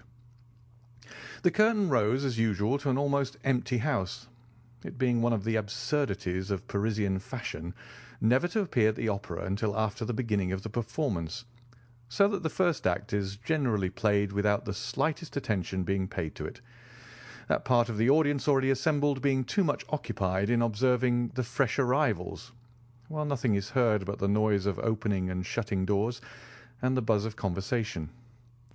"Surely," said Albert, as the door of a box on the first circle opened, "that must be the Countess G." "And who is the Countess G?" inquired Château Renaud. "What a question! Now, do you know, Baron, I have a great mind to pick up quarrel with you for asking it. As if all the world did not know who the Countess G was." "Ah, to be sure," replied Château Renaud. "The lovely Venetian, is it not?" "Herself." At this moment the Countess perceived Albert, and returned his salutation with a smile. "You know her, it seems," said Château Renaud. "France introduced me to her at Rome," replied Albert. "Well, then, will you do as much for me in Paris as France did for you in Rome?" "With pleasure." There was a cry of "Shut up!" from the audience. This manifestation on the part of the spectators of their wish to be allowed to hear the music produced not the slightest effect on the two young men, who continued their conversation. "The Countess was present at the races in the Champ de Mars," said Château Renaud. "To-day?" "Yes." "Bless me, I quite forgot the races. Did you bet?" "Oh, merely a paltry 50 louis." "And who was the winner?" "Nautilus. I staked on him." "But there were 3 races, were there not?" "Yes, there was the prize given by the Jockey Club, a gold cup, you know, and a very singular circumstance occurred about that race." "What was it?" "Oh, shut up!" again interposed some of the audience. "Why, it was a won by a horse and rider utterly unknown on the course." "Is that possible?" "True as day. The fact was, nobody had observed a horse entered by the name of Vampa, or that of a jockey styled Job, when at the last moment a splendid roan, mounted by a jockey about as big as your fist, presented themselves at the starting post. They were obliged to stuff at least 20 pounds weight of shot in the small rider's pockets to make him wait. But with all that he outstripped Ariel and Barbar, against whom he ran, by at least 3 whole lengths." "And was it not found out at last to whom the horse and jockey belonged?" "No." "You say that the horse was entered under the name of Vampa?" "Exactly. That was the title." "Then," answered Albert, "I am better informed than you are, and know who the owner of that horse was." "Shut up there!" cried the pit in the chorus, and this time the tone and manner in which the command was given betokened such growing hostility that the two young men perceived, for the first time, that the mandate was addressed to them. Leisurely turning round, they calmly scrutinized the various countenances around them as though demanding some one person who would take upon himself the responsibility of what they deemed excessive impertinence. But as no one responded to the challenge, the friends turned again to the front of the theatre, and affected to busy themselves with the stage. At this moment the door of the minister's box opened, and Madame Danglars, accompanied by her daughter, entered, escorted by Lucien Debray, who assiduously conducted them to their seats. "Ha, ha!" said Château Renaud. "Here comes some friend of yours, Viscount. What are you looking at there? Don't you see they are trying to catch your eye?" Albert turned around, just in time to receive a gracious wave of the fan from the Baroness. As for Mademoiselle Eugénie, she scarcely vouchsafed to waste the glances of her large black eyes even upon the business of the stage. "I tell you what, my dear fellow," said Château Renaud, "I cannot imagine what objection you can possibly have to Mademoiselle Danglars. That is, setting aside her want of ancestry and somewhat inferior rank, which, by the way, I don't think you care very much about. Now, barring all that, I mean to say, she is a deuced fine girl." "Handsome, certainly," replied Albert, "but not to my taste, which, I confess, inclines to something softer, gentler, and more feminine." "Ah, well," exclaimed Château Renaud, who, because he had seen his 30th summer, fancied himself duly warranted in assuming a sort of paternal air with his more youthful friend. "You young people are never satisfied. Why, what would you have more? Your parents have chosen you a bride built on the model of Diana, the huntress, and yet you are not content." "No, for that very resemblance affrights me. I should have liked something more in the manner of the Venus of Milo or Capua. But this chase-loving Diana, continually surrounded by her nymphs, gives me a sort of alarm lest she should some day bring on me the fate of Actaeon." And indeed it required but one glance at Mademoiselle Danglars to comprehend the justness of Morcerf's remark. She was beautiful, but her beauty was of too marked and decided a character to please a fastidious taste. Her hair was raven black, but its natural waves seemed somewhat rebellious. Her eyes, of the same colour as her hair, were surmounted by well-arched brows, whose great defect, however, consisted in an almost habitual frown, while her whole physiognomy wore that expression of firmness and decision so little in accordance with the gentler attributes of her sex. Her nose was precisely what a sculptor would have chosen for a chiselled Juno.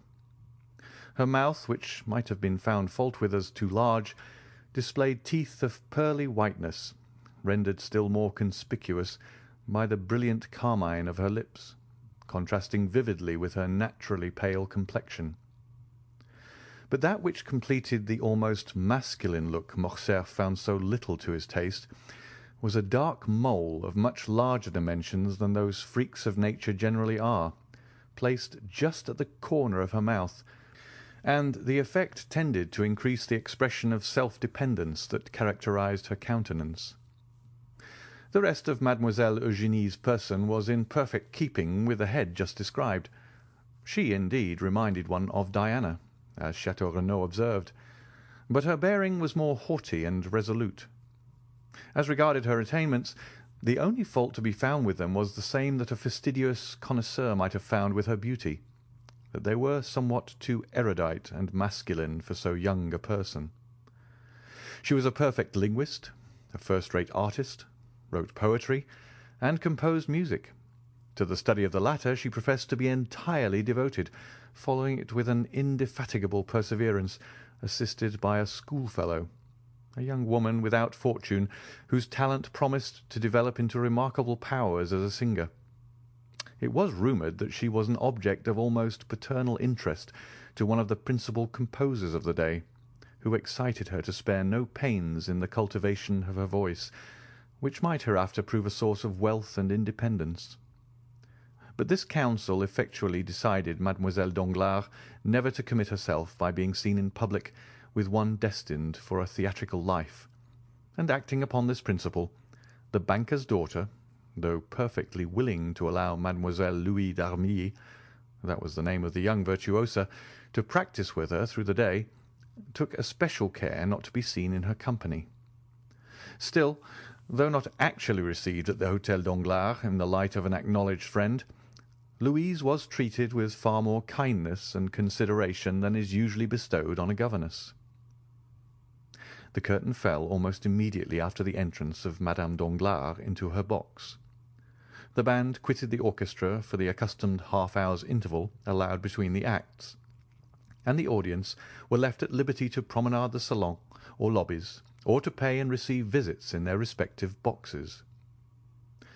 Morcerf and Château Renaud were amongst the first to avail themselves of this permission.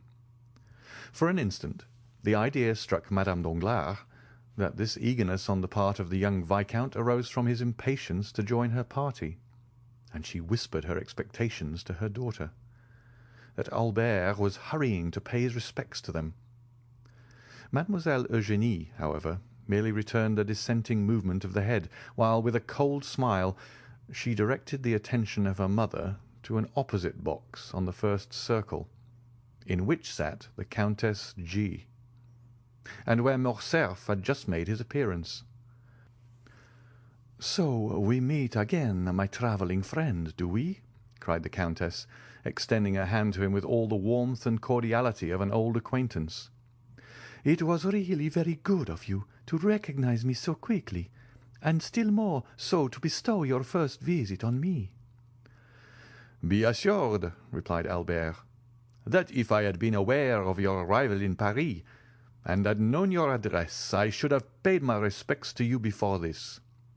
Allow me to introduce my friend, Baron de Château Renaud, one of the few true gentlemen now to be found in France, and from whom I have just learned that you were a spectator of the races in the Champ de Mars yesterday." Château Renaud bowed to the Countess. "So you were at the races, Baron?" inquired the Countess eagerly. "Yes, madame."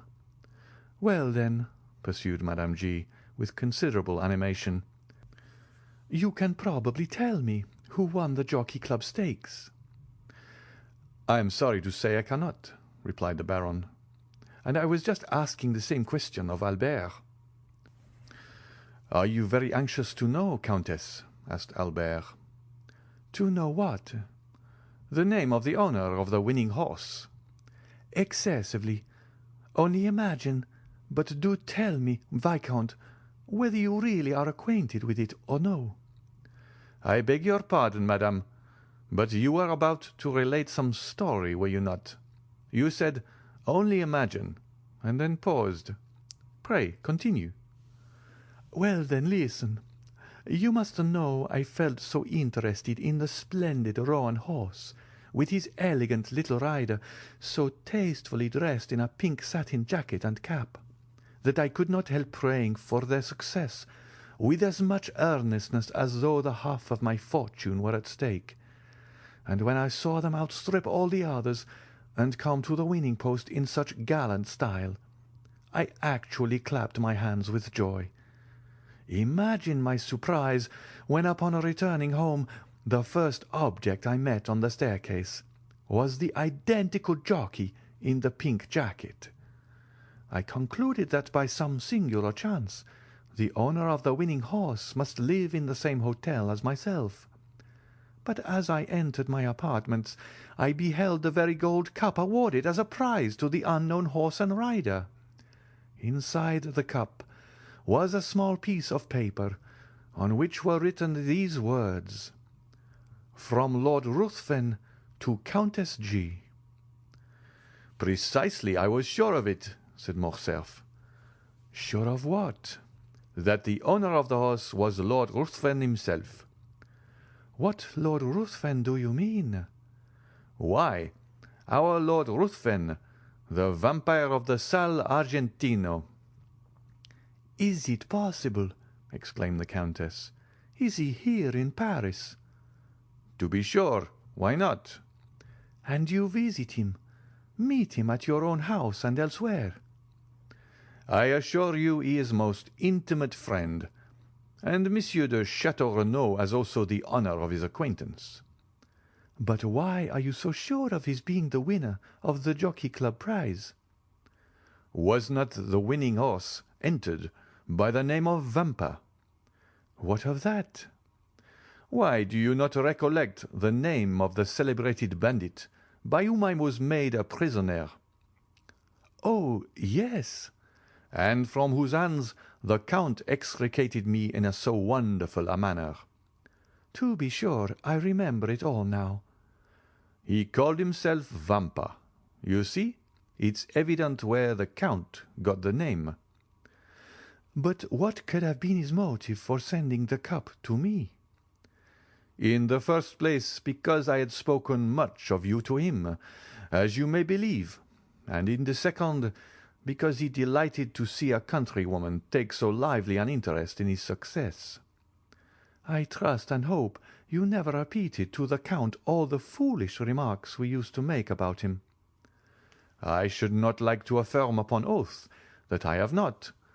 Besides, his presenting you the cup under the name of Lord Ruthven— Oh, but that is dreadful. Why, the man must owe me a fearful grudge.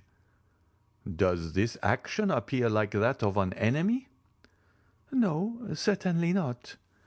Well, then— And so he is in Paris? Yes. And what effect does he produce?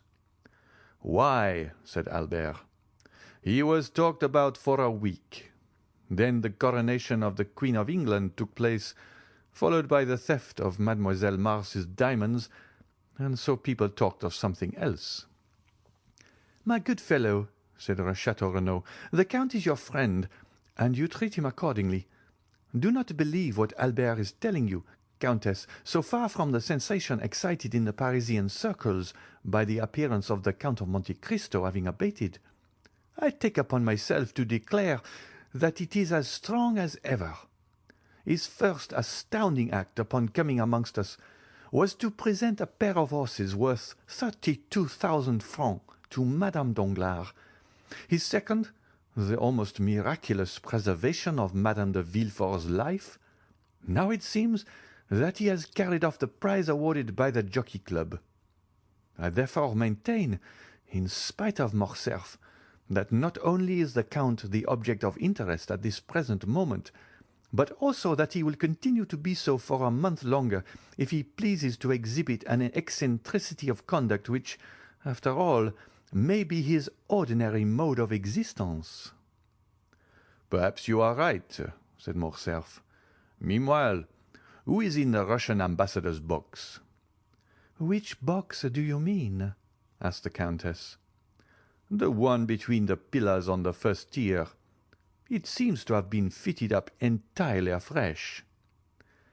Did you observe anyone during the first act? asked Chateau Renaud. Where? In that box. No, replied the Countess. It was certainly empty during the first act. Then, resuming the subject of their previous conversation, she said, And so you really believe it was your mysterious Count of Monte Cristo that gained the prize? I am sure of it. And who afterwards sent the cup to me? Undoubtedly. But I don't know him, said the Countess. I have a great mind to return it. Do no such thing, I beg of you. He would only send you another, formed of a magnificent sapphire or hollowed out of a gigantic ruby. It is his way, and you must take him as you find him. At this moment the bell rang to announce the drawing up of the curtain for the second act. Albert rose to return to his place. "Shall I see you again?" asked the Countess. "At the end of the next act, with your permission, I will come and inquire whether there is anything I can do for you in Paris." "Pray take notice," said the Countess, "that my present residence is 22 Rue de Rivoli, and that I am at home to my friends every Saturday evening. So now you are both forewarned." The young men bowed and quitted the box. Upon reaching their stalls, they found the whole of the audience in the parterre standing up and directing their gaze toward the box formerly possessed by the Russian ambassador. A man of from 35 to 40 years of age, dressed in deep black, had just entered, accompanied by a young woman dressed after the Eastern style. The lady was surpassingly beautiful, while the rich magnificence of her attire drew all eyes upon her. "Hullo," said Albert. "It is Monte Cristo and his Greek." The strangers were indeed no other than the Count and Haydée. In a few moments the young girl had attracted the attention of the whole house, and even the occupants of the boxes leaned forward to scrutinize her magnificent diamonds. The second act passed away during one continued buzz of voices, one deep whisper intimating that some great and universally interesting event had occurred. All eyes, all thoughts were occupied with the young and beautiful woman, whose gorgeous apparel and splendid jewels made a most extraordinary spectacle. Upon this occasion an unmistakable sign from Madame Danglars intimated her desire to see Albert in her box directly the curtain fell on the second act, and neither the politeness nor good taste of Morcerf would permit his neglecting an invitation so unequivocally given. At the close of the act he therefore went to the Baroness. Having bowed to the two ladies, he extended his hand to Debray. By the Baroness he was most graciously welcomed, while Eugénie received him with her accustomed coldness. "My dear fellow," said Debray, "you have come in the nick of time. There is Madame overwhelming me with questions respecting the Count. She insists upon it that I can tell her his birth, education, and parentage, where he came from, and whither he is going. Being no disciple of Cagliostro, I was wholly unable to do this. So, by way of getting out of the scrape, I said, 'Ask Morcerf. He has got the whole history of this beloved Monte Cristo at his fingers.' Whereupon the Baroness signified a desire to see you." "Is it not almost incredible," said Madame Danglars, "that a person having at least 500,000 of Secret Service money at his command should possess so little information?" "Let me assure you, madame," said Lucien, "that had I really the sum you mention at my disposal, I would employ it more profitably than in troubling myself to obtain particular respecting the Count of Monte Cristo, whose only merit in my eyes consists in his being twice as rich as a nabob. However, I have turned the business over to Morcerf, so pray settle it with him as may be most agreeable to you. For my own part, I care nothing about the Count or his mysterious doings." "I am very sure no nabob would have sent me a pair of horses worth 32,000 francs, wearing on their heads 4 diamonds valued at 5,000 francs each." "He seems to have a mania for diamonds," said Morcerf, smiling, "and I verily believe that, like Potemkin, he keeps his pockets filled for the sake of strewing them along the road, as Tom Thumb did his flintstones." "Perhaps he has discovered some mine," said Madame Danglars. "I suppose you know he has an order for unlimited credit on the Baron's banking establishment." "I was not aware of it," replied Albert, "but I can readily believe it." "And further, that he stated to Monsieur Danglars his intention of only staying a year in Paris, during which time he proposed to spend 6 millions. "He must be the Shah of Persia, travelling incog." "Have you noticed the remarkable beauty of the young woman, Monsieur Lucien?" inquired Eugénie. "I really never met with one woman so ready to do justice to the charms of another as yourself," responded Lucien, raising his lorgnette to his eye. "A most lovely creature, upon my soul," was his verdict. "Who is this young person, Monsieur de Morcerf?" inquired Eugénie. "Does anybody know?" "Mademoiselle," said Albert, replying to this direct appeal, "I can give you very exact information on that subject, as well on most points relative to the mysterious person of whom we are now conversing. The young woman is a Greek." "So I should suppose by her dress. If you know no more than that, everyone here is as well formed as yourself." "I am extremely sorry you find me so ignorant a cicerone," replied Morcerf, "but I am reluctantly obliged to confess I have nothing further to communicate. Yes, stay, I do know one thing more, namely, that she is a musician, for one day when I chanced to be breakfasting with the Count, I heard the sound of a guzla. It is impossible that it could have been touched by any other finger than her own." "Then your Count entertains visitors, does he?" asked Madame Danglars. "Indeed he does, and in a most lavish manner, I can assure you." "I must try and persuade Monsieur Danglars to invite him to a ball or dinner, or something of the sort, that he may be compelled to ask us in return." "What?" said Debray, laughing. "Do you really mean you would go to his house?" "Why not? My husband could accompany me." "But do you know this mysterious count is a bachelor?" "You have ample proof to the contrary, if you look opposite," said the Baroness, as she laughingly pointed to the beautiful Greek. "No, no!" exclaimed Debray. "That girl is not his wife. He told us himself she was his slave. Do you not recollect, Morcerf, his telling us so at your breakfast?" "Well, then," said the Baroness, "if slave she be, she has all the air and manner of a princess." "Of the Arabian Nights?" "If you like. But tell me, my dear Lucien, what it is that constitutes a princess? Why, diamonds, and she is covered with them." "To me she seems overloaded," observed Eugénie. "She would look far better if she wore fewer, and we should then be able to see her finely formed throat and wrists." "See how the artist peeps out!" exclaimed Madame Danglars. "My poor Eugénie, you must conceal your passion for the fine arts." "I admire all that is beautiful," returned the young lady. "What do you think of the Count?" inquired Debray. "He is not much amiss, according to my ideas of good looks." "The Count," repeated Eugénie, as though it had not occurred to her to observe him sooner. "The Count! Oh, he is so dreadfully pale." "I quite agree with you," said Morcerf, "and the secret of that very pallor is what we want to find out. The Countess G. insists upon it that he is a vampire." "Then the Countess G. has returned to Paris, has she?" inquired the Baroness. "Is that she, mamma?" asked Eugénie, "almost opposite to us, with that profusion of beautiful light hair?"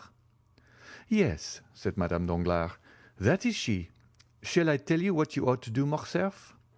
"Command me, madame." "Well, then, you should go and bring your Count of Monte Cristo to us." "What for?" asked Eugénie. "What for? Why, to converse with him, of course. Have you really no desire to meet him?" "None whatever," replied Eugénie. "Strange child," murmured the Baroness. "He will very probably come of his own accord," said Morcerf. "There, do you see, madame? He recognizes you and bows." The Baroness returned the salute in the most smiling and graceful manner. "Well," said Morcerf, "I may as well be magnanimous and tear myself away to forward your wishes. Adieu. I will go and try if there are any means of speaking to him." "Go straight to his box. That will be the simplest plan." "But I have never been presented." "Presented to whom?" "To the beautiful Greek." "You say she is only a slave." "While you assert that she is a queen, or at least a princess. No, I hope that when he sees me leave you, he will come out." "That is possible. Go." "I am going," said Albert, as he made his parting bow. Just as he was passing the Count's box, the door opened, and Monte Cristo came forth. After giving some directions to Ali, who stood in the lobby, the Count took Albert's arm, carefully closing the box door.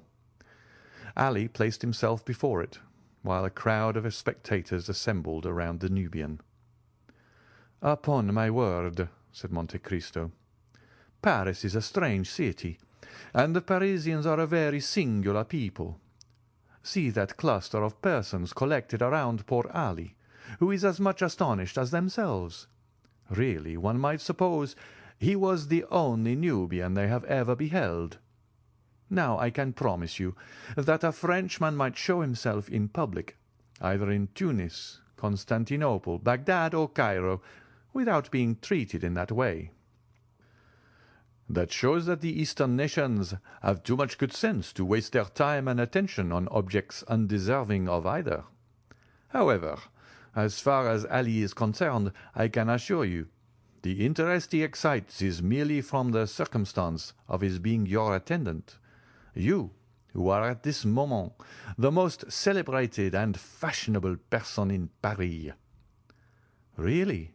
And what has procured me so flattering a distinction?" "What? Why, yourself, to be sure. You give away horses worth 1,000 louis. You save the lives of ladies of high rank and beauty. Under the name of Major Brack you run thoroughbreds ridden by tiny urchins not larger than marmot. Then, when you have carried off the golden trophy of victory, instead of setting any value on it, you give it to the first handsome woman you think of." "And who has filled your head with all this nonsense?" "Why, in the first place, I heard it from Madame Danglars, who, by the by, is dying to see you in her box, or to have you seen there by others. Secondly, I learned it from Beauchamp's journal, and thirdly, from my own imagination. Why, if you sought concealment, did you call your horse Vampa?" "That was an oversight, certainly," replied the Count. "But tell me, does the Count of Morcerf never visit the opera? I have been looking for him, but without success." "He will be here tonight." "In what part of the house?" "In the Baroness's box, I believe." "That charming young woman with her, is that her daughter?" "Yes." "I congratulate you." Morcerf smiled. "We will discuss that subject at length some future time," said he. "But what do you think of the music?" "What music?" "Why, the music you have been listening to." "Oh, it is well enough as the production of a human composer, sung by featherless bipeds, to quote the late Diogenes." "From which it would seem, my dear Count, that you can at pleasure enjoy the seraphic strains that proceed from the 7 choirs of Paradise." "You are right in some degree. When I wish to listen to sounds more exquisitely attuned to melody than mortal ear ever yet listened to, I go to sleep." "Then sleep here, my dear Count. The conditions are favourable. What else was opera invented for?" "No, thank you. Your orchestra is too noisy. To sleep after the manner I speak of, absolute calm and silence are necessary, and then a certain preparation." "I know, the famous hashish." "Precisely. So, my dear Viscount, whenever you wish to be regaled with music, come and sup with me." "I have already enjoyed that treat when breakfasting with you," said Morcerf. "Do you mean at Rome?" "I do." "Ah, then I suppose you heard Haydée's guzla. The poor exile frequently beguiles a weary hour in playing over to me the airs of her native land." Morcerf did not pursue the subject, and Monte Cristo himself fell into a silent reverie. The bell rang at this moment for the rising of the curtain. "You will excuse me leaving you," said the Count, turning in the direction of his box. "What, are you going?" "Pray say everything that is kind to Countess G., on the part of her friend the vampire." "And what message shall I convey to the Baroness?" "That with her permission I shall do myself the honour of paying my respects in the course of the evening." The third act had begun, and during its progress the Count of Morcerf, according to his promise, made his appearance in the box of Madame Danglars. The Count of Morcerf was not a person to excite either interest or curiosity in a place of public amusement. His presence, therefore, was wholly unnoticed, save by the occupants of the box in which he had just seated himself. The quick eye of Monte Cristo, however, marked his coming, and a slight though meaningful smile passed over his lips. Haydée, whose soul seemed centred in the business of the stage, like all unsophisticated natures, delighted in whatever addressed itself to the eye or ear. The third act passed off as usual. Mesdemoiselles Noblet, Joulet, and Leroux executed the customary pirouette. Robert duly challenged the Prince of Granada, and the royal father of the Princess Isabella, taking his daughter by the hand, swept round the stage with majestic strides, the better to display the rich folds of his velvet robe and mantle. After which the curtain again fell, and the spectators poured forth from the theatre into the lobbies and salons. The Count left his box, and a moment later was saluting the Baron Danglars, who could not restrain a cry of mingled pleasure and surprise.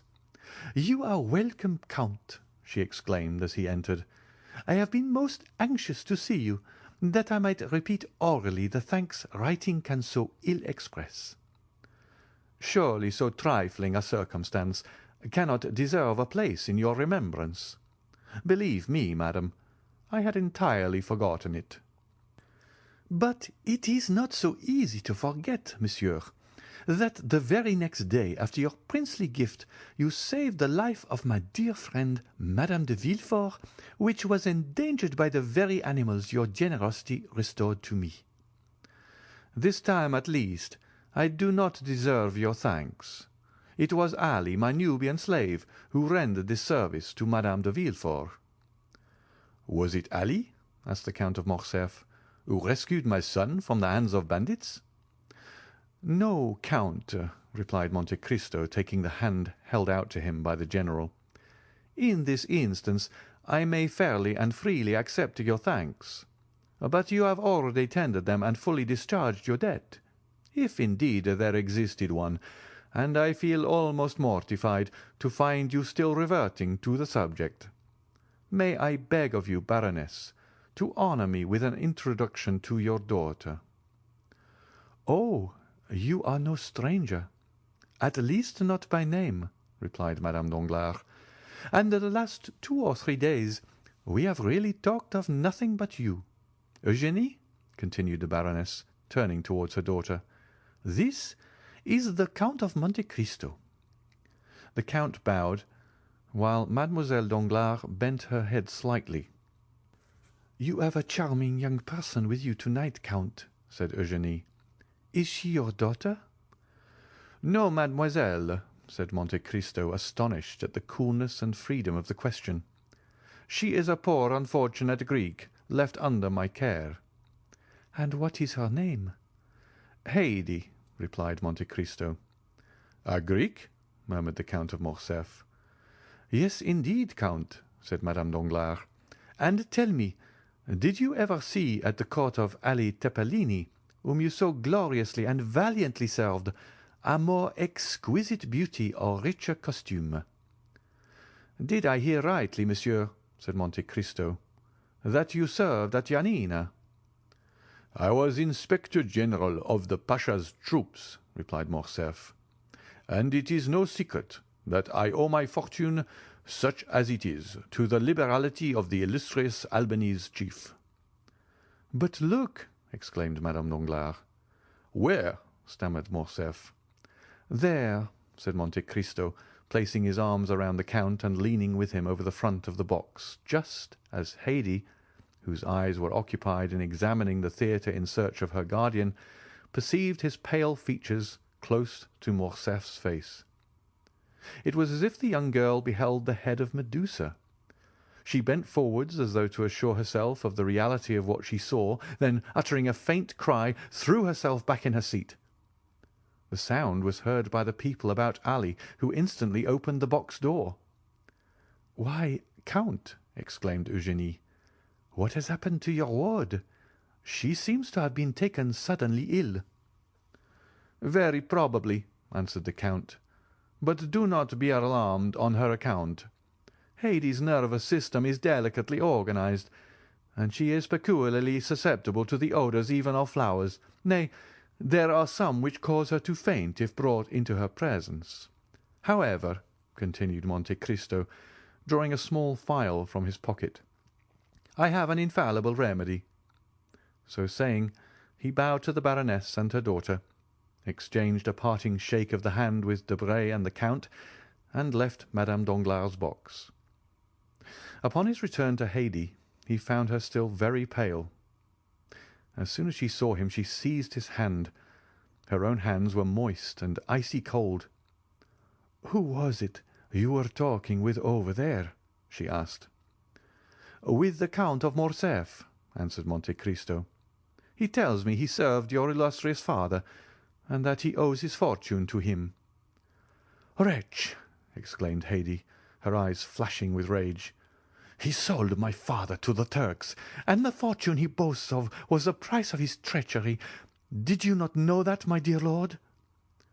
"Something of this I heard in Epirus," said Monte Cristo, "but the particulars are still unknown to me. You shall relate them to me, my child. They are, no doubt, both curious and interesting." "Yes, yes, but let us go. I feel as though it would kill me to remain long near that dreadful man."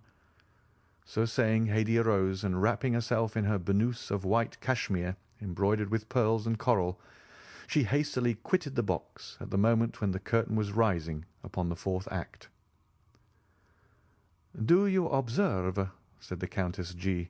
to Albert, who had returned to her side, "that man does nothing like other people.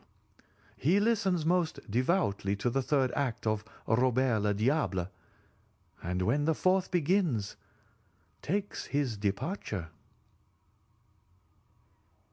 End of chapter 53. Chapter 54 of the Count of Monte Cristo by Alexandre Dumas. A flurry in stocks.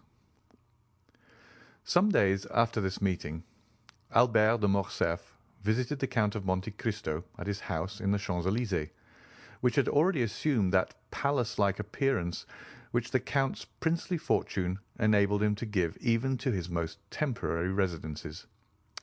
He came to renew the thanks of Madame Danglars, which had been already conveyed to the Count through the medium of a letter signed Baron Danglars, née Hermine de Servieux.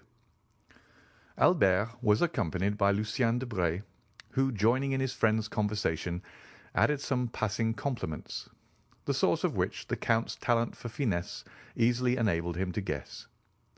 He was convinced that Lucien's visit was due to a double feeling of curiosity, the larger half of which sentiment emanated from the Rue de la Chaussée-d'Antin. In short, Madame Danglars, not being able personally to examine in detail the domestic economy and household arrangements of a man who gave away horses worth 30,000 francs, and who went to the opera with a Greek slave wearing diamonds to the amount of 1,000,000 of money, had deputed these eyes by which she was accustomed to see, to give her a faithful account of the mode of life of this incomprehensible person. But the Count did not appear to suspect that there would be the slightest connection between Lucien's visit and the curiosity of the Baroness. "You are in constant communication with the Baron Danglars?" the Count inquired of Albert de Morcerf. "Yes, Count, you know what I told you." "All remains the same, then, in that quarter?" "It is more than ever a settled thing," said Lucien, and considering that this remark was all that he was at the time called upon to make, he adjusted the glass to his eye, and biting the top of his gold-headed cane, began to make the tour of the apartment, examining the arms and the pictures. "Ah," said Monte Cristo, "I did not expect that the affair would be so promptly concluded." "Oh, things take their course without our assistance. While we are forgetting them, they are falling into their appointed order, and when again our attention is directed to them, we are surprised at the progress they have made towards the proposed end. My father and Monsieur Danglars served together in Spain, my father in the army and Monsieur Danglars in the commissariat department. It was there that my father, ruined by the Revolution, and Monsieur Danglars, who never had possessed any patrimony, both laid the foundations of their different fortunes." "Yes," said Monte Cristo, "I think Monsieur Danglars mentioned that in a visit which I paid him.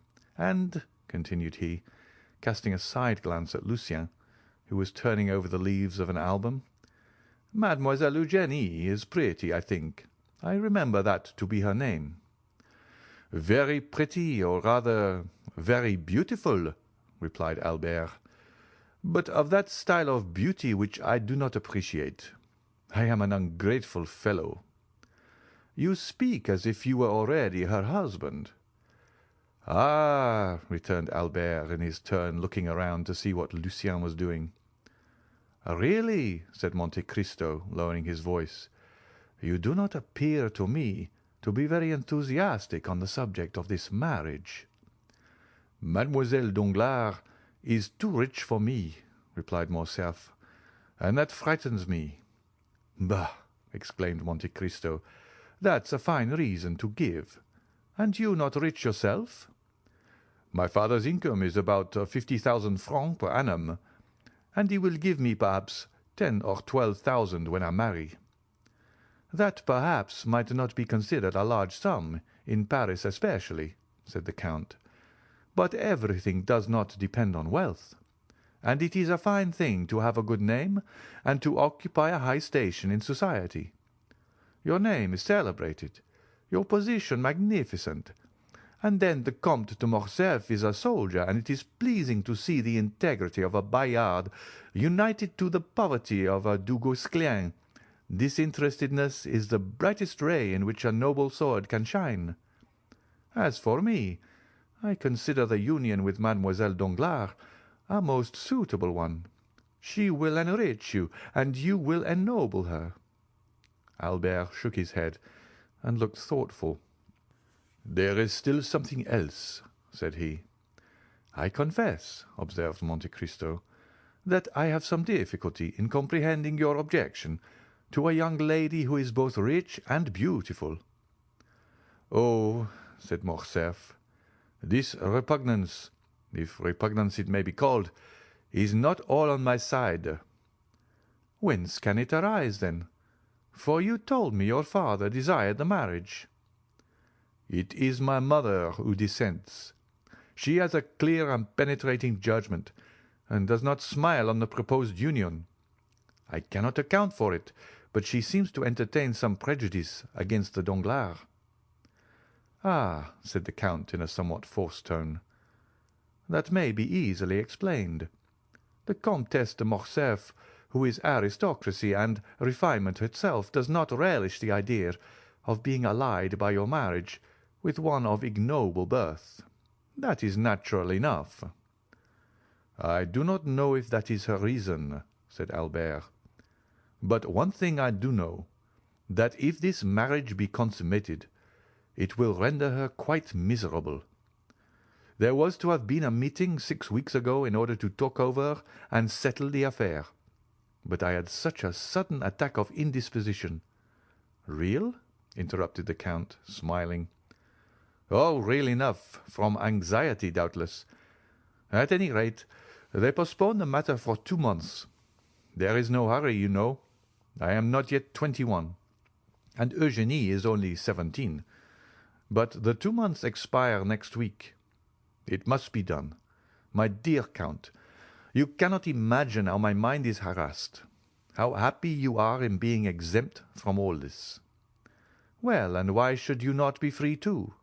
What prevents you from being so? Oh, it will be too great a disappointment to my father if I do not marry Mademoiselle Danglars. Marry her, then, said the Count, with a significant shrug of the shoulders.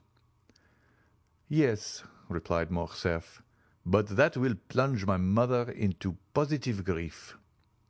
Then do not marry her, said the Count. Well, I shall see. I will try and think over what is the best thing to be done. You will give me your advice, will you not? And if possible extricate me from my unpleasant position. I think, rather than give pain to my dear mother, I would run the risk of offending the Count. Monte Cristo turned away. He seemed moved by this last remark. Ah, said he to Debray, who had thrown himself into an easy chair at the farthest extremity of the salon, and who held a pencil in his right hand and an account-book in his left. What are you doing there? Are you making a sketch after Poussin? Oh, no, was the tranquil response. I am too fond of art to attempt anything of that sort. I am doing a little sum in arithmetic. In arithmetic? Yes, I am calculating. By the way, Morcerf, that indirectly concerns you. I am calculating what the house of Danglars must have gained by the last rise in Haiti bonds. From 206 they have risen to 409 in 3 days, and the prudent banker had purchased at 206. Therefore, he must have made 300,000 livres. "That is not his biggest scoop," said Morcerf. "Did he not make 1,000,000 in Spaniards this last year?" "My dear fellow," said Lucien, "here is the Count of Monte Cristo, who will say to you, as the Italians do, 'Denaro e santità, metà della metà.' Money and sanctity, each in a moiety. When they tell me such things, I only shrug my shoulders and say nothing." "But you were speaking of Haitians," said Monte Cristo. "Ah, Haitians, that is quite another thing. Haitians are the écarté of French stock jobbing. We may like bouillotte, delight in whist, be enraptured with Boston, and yet grow tired of them all. But we always come back to écarté. It is not only a game, it is our hors d'œuvre. Monsieur Danglars sold yesterday at 4:05 and pockets 300,000 francs. Had he but waited till today, the price would have fallen to 205, and instead of gaining 300,000 francs, he would have lost 20 or 25,000. "And what has caused the sudden fall from 409 to 206?" asked Monte Cristo. "I am profoundly ignorant of all these stock jobbing intrigues." "Because," said Albert, laughing, "one piece of news follows another, and there is often great dissimilarity between them." "Ah," said the Count, "I see that Monsieur Danglars is accustomed to play at gaining or losing 300,000 francs in a day. He must be enormously rich." "It is not he who plays," exclaimed Lucien. "It is Madame Danglars. She is indeed daring." "But you who are a reasonable being, Lucien, and who knows how little dependence is to be placed on the news, since you are at the fountain head, surely you ought to prevent it," said Morcerf with a smile. "How can I, if her husband fails in controlling her?" asked Lucien. "You know the character of the Baroness. No one has any influence with her, and she does precisely what she pleases." "Ah, if I were in your place," said Albert. "Well?" "I would reform her. It would be rendering a service to her future son-in-law." "How would you set about it?" "Ah, that would be easy enough. I would give her a lesson." "A lesson?" "Yes. Your position as secretary to the minister renders your authority great on the subject of political news. You never open your mouth, but the stockbrokers immediately stenograph your words. Cause her to lose 100,000 francs, and that would teach her prudence." "I do not understand," stammered Lucien. "It is very clear, notwithstanding," replied the young man with an artlessness wholly free from affectation. "Tell her some fine morning an unheard-of piece of intelligence, some telegraphic despatch of which you alone are in possession. For instance, that Henri IV was seen yesterday at Gabriel's. That would boom the market. She will buy heavily, and she will certainly lose when Beauchamp announces the following day in his Gazette the report circulated by some usually well-informed persons that the king was seen yesterday at Gabriel's house is totally without foundation. We can positively assert that His Majesty did not quit the Pont Neuf." Lucien half smiled. Monte Cristo, although apparently indifferent, had not lost one word of this conversation, and his penetrating eye had even read a hidden secret in the embarrassed manner of the secretary. This embarrassment had completely escaped Albert, but it caused Lucien to shorten his visit. He was evidently ill at ease. The Count, in taking leave of him, said something in a low voice, to which he answered, "Willingly, Count. I accept." The Count returned to young Morcerf. "Do you not think on reflection," said he to him, "that you have done wrong in thus speaking of your mother-in-law in the presence of Monsieur Debray?" "My dear Count," said Morcerf, "I beg of you not to apply that title so prematurely." "Now, speaking without any exaggeration, is your mother really so very much averse to this marriage?" "So much so that the Baroness very rarely comes to the house, and my mother has not, I think, visited Madame Danglars twice in her whole life." "Then," said the Count, "I am emboldened to speak openly to you. Monsieur Danglars is my banker. Monsieur de Villefort has overwhelmed me with politeness in return for a service which a casual piece of good fortune enabled me to render him. I predict from all this an avalanche of dinners and routs. Now, in order not to presume on this, and also to be beforehand with them, I have, if agreeable to you, thought of inviting Monsieur and Madame Danglars and Monsieur and Madame de Villefort to my country house at Auteuil. If I were to invite you and the Count and Countess of Morcerf to this dinner, I should give it the appearance of being a matrimonial meeting, or at least Madame de Morcerf would look upon the affair in that light, especially if Baron Danglars did me the honour to bring his daughter. In that case, your mother would hold me in aversion, and I do not at all wish that. On the contrary, I desire to stand high in her esteem." "Indeed, Count," said Morcerf, "I thank you sincerely for having used so much candour towards me, and I gratefully accept the exclusion which you propose. You say you desire my mother's good opinion.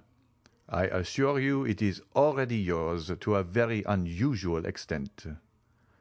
"Do you think so?" said Monte Cristo with interest. "Oh, I am sure of it.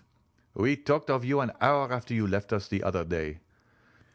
But to return to what we were saying, if my mother could know of this attention on your part, and I will venture to tell her, I am sure that she will be most grateful to you. It is true that my father will be equally angry." The Count laughed. "Well," said he to Morcerf, "but I think your father will not be the only angry one.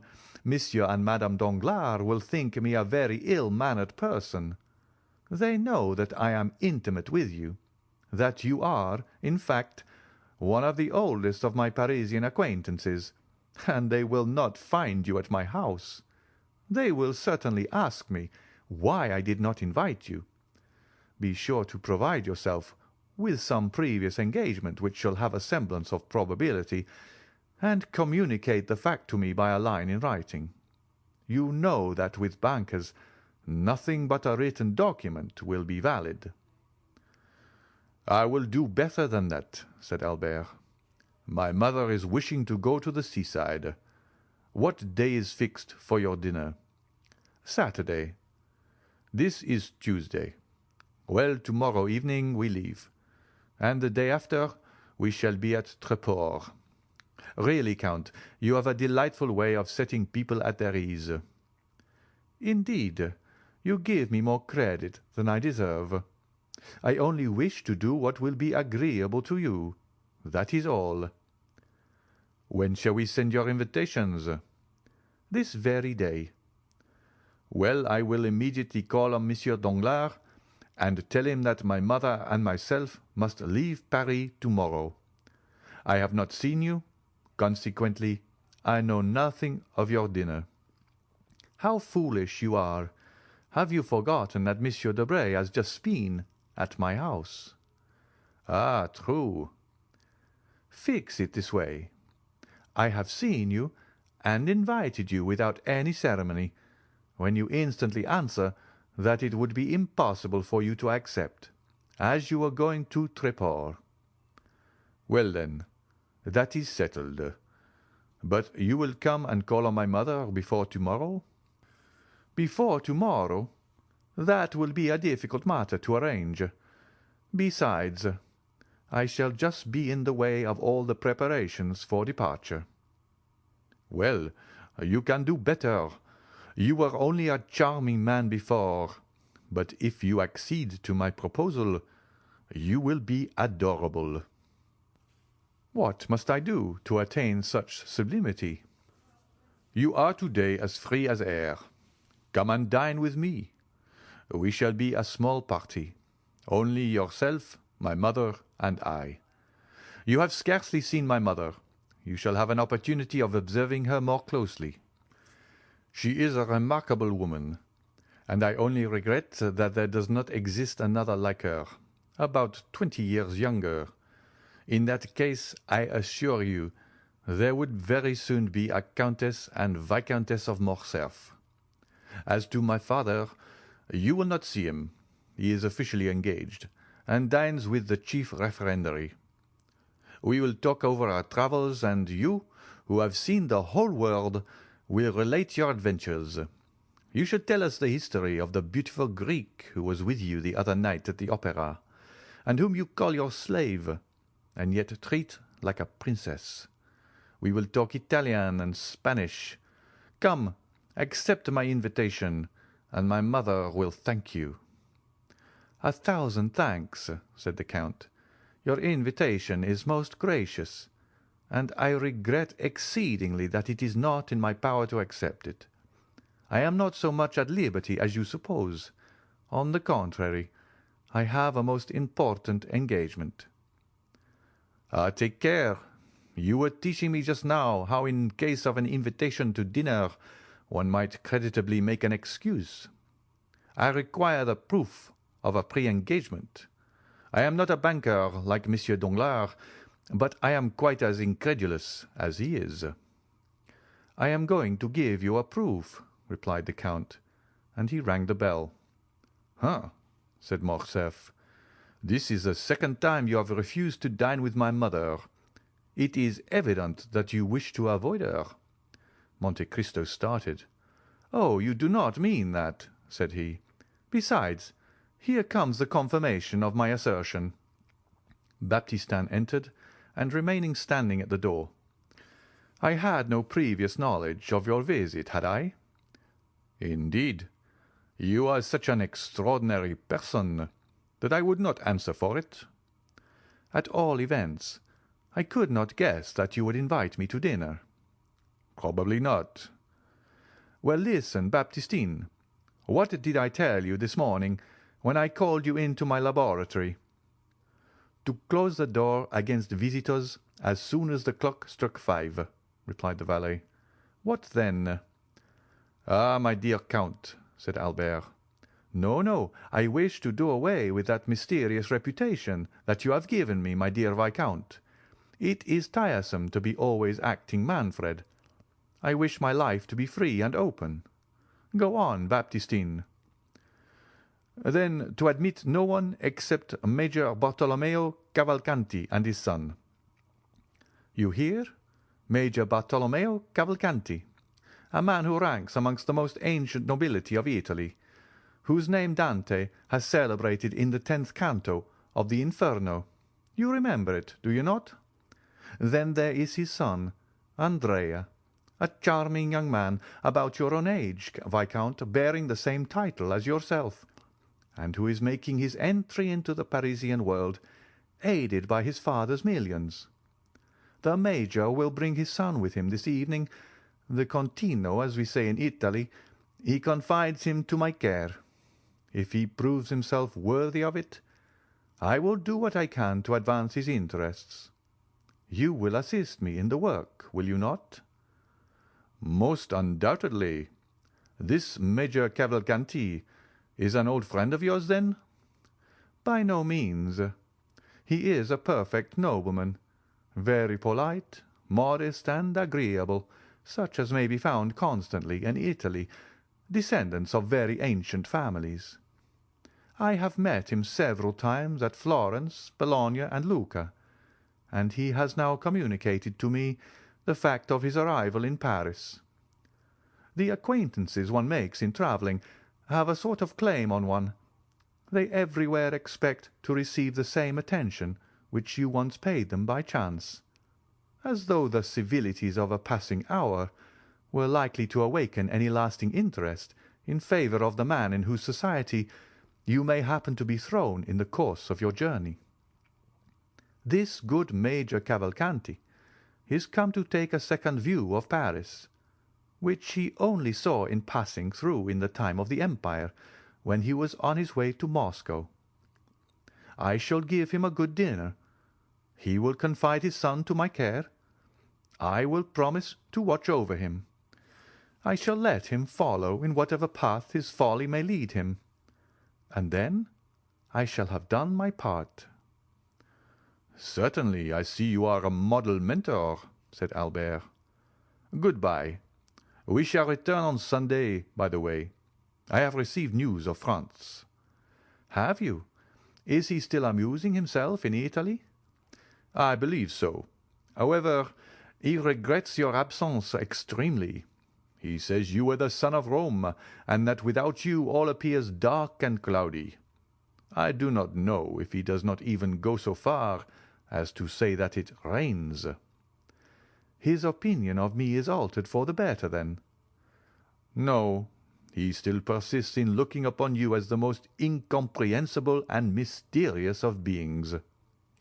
"He is a charming young man," said Monte Cristo, "and I felt a lively interest in him the very first evening of my introduction, when I met him in the search of a supper, and prevailed upon him to accept a portion of mine. He is, I think, the son of General d'Épinay." "He is." "The same who was so shamefully assassinated in 1815. "By the Bonapartists." "Yes, really, I like him extremely. Is there not also a matrimonial engagement contemplated for him?" "Yes, he is to marry Mademoiselle de Villefort." "Indeed." "And you know I am to marry Mademoiselle Danglars," said Albert, laughing. "You smile." "Yes." "Why do you do so?" "I smile because there appears to me about as much inclination for the consummation of the engagement in question as there is for my own. But really, my dear Count, we are talking as much of women as they do of us. It is unpardonable." Albert rose. "Are you going?" "Really, that is a good idea. 2 hours have I been boring you to death with my company, and then you, with the greatest politeness, ask me if I am going. Indeed, Count, you are the most polished man in the world. And your servants, too. How very well behaved they are. There is quite a style about them. Monsieur Baptistin, especially. I could never get such a man as that. My servants seem to imitate those you sometimes see in a play, who, because they have only a word or two to say, acquit themselves in the most awkward manner possible. Therefore, if you part with Monsieur Baptistin, give me the refusal of him." "By all means." "That is not all. Give my compliments to your illustrious Lucanese, Cavalcante of the Cavalcanti, and if by any chance you should be wishing to establish his son, find him a wife very rich, very noble on her mother's side at least, and a baroness in a right of her father, I will help you in the search." "Ah, you will do as much as that, will you?" "Yes." "Well, really nothing is certain in this world." "Oh, Count, what a service you might render me! I should like you 100 times better if by intervention I could manage to remain a bachelor, even were it only for 10 years."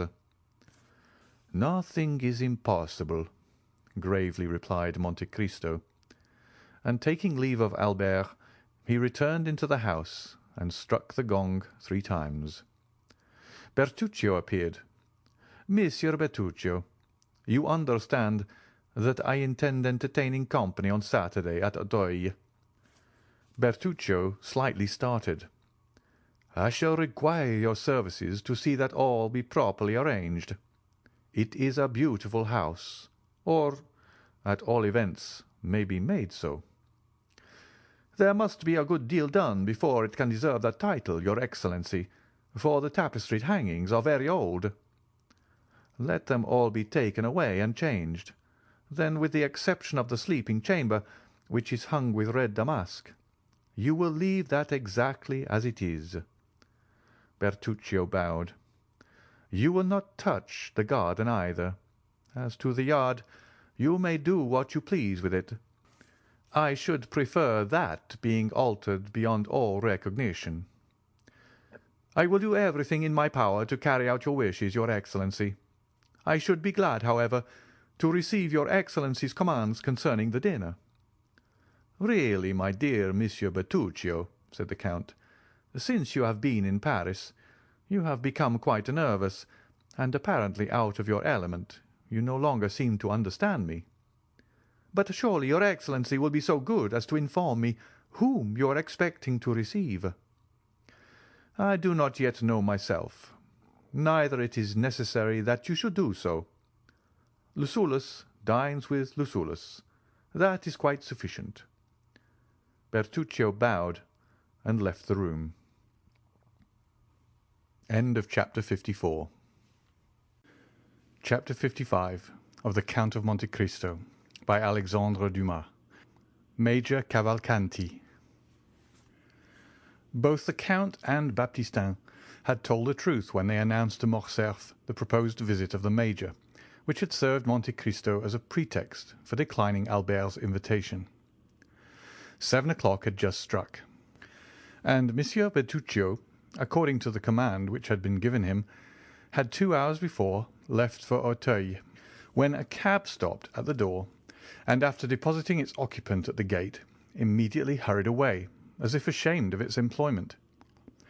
The visitor was about 52 years of age, dressed in one of the green surtouts, ornamented with black frogs, which have so long maintained their popularity all over Europe. He wore trousers of blue cloth, boots tolerably clean, but not of the brightest polish, and a little too thick in the soles, buckskin gloves, a hat somewhat resembling in shape those usually worn by the gendarme, and a black cravat striped with white, which, if the proprietor had not worn it of his own free will, might have passed for a halter, so much did it resemble one.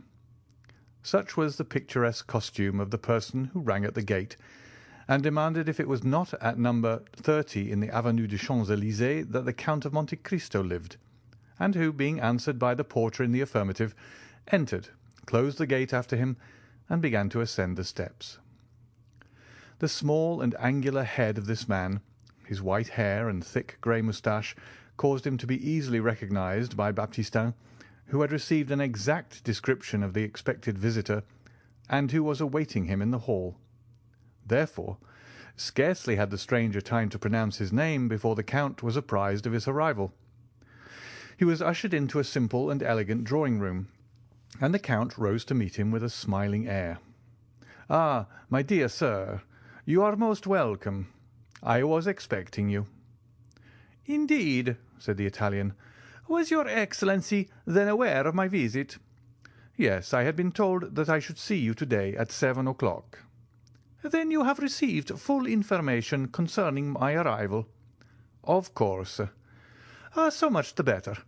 I feared this little precaution might have been forgotten." "What precaution?" "That of informing you beforehand of my coming." "Oh, no, it has not." "But you are sure you are not mistaken?" "Very sure." "It really was I whom your Excellency expected at 7 o'clock this evening?" "I will prove it to you beyond a doubt." "Oh, never mind that," said the Italian. "It is not worth the trouble." "Yes, yes," said Monte Cristo. His visitor appeared slightly uneasy. "Let me see," said the Count. "Are you not the Marquis Bartolomeo Cavalcanti?" "Bartolomeo Cavalcanti," joyfully replied the Italian. "Yes, I am really he." "Ex-major in the Austrian service?" "Was I a major?" timidly asked the old soldier. "Yes," said Monte Cristo, "you were a major. This is the title the French give to the post which you filled in Italy." "Very good," said the Major. "I do not demand more. You understand." "Your visit here today is not of your own suggestion, is it?" said Monte Cristo. "No, certainly not." "You were sent by some other person?" "Yes." "By the excellent Abbé Busoni?" "Exactly so," said the delighted Major.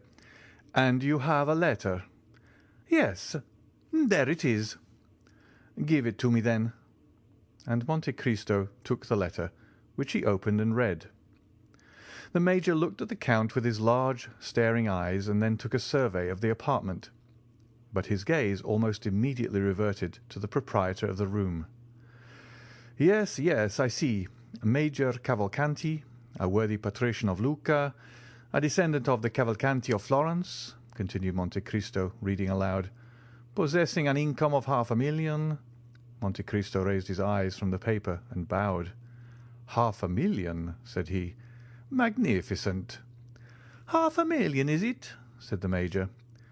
"Yes, in so many words, and it must be so, for the Abbé knows correctly the amount of all the largest fortunes in Europe."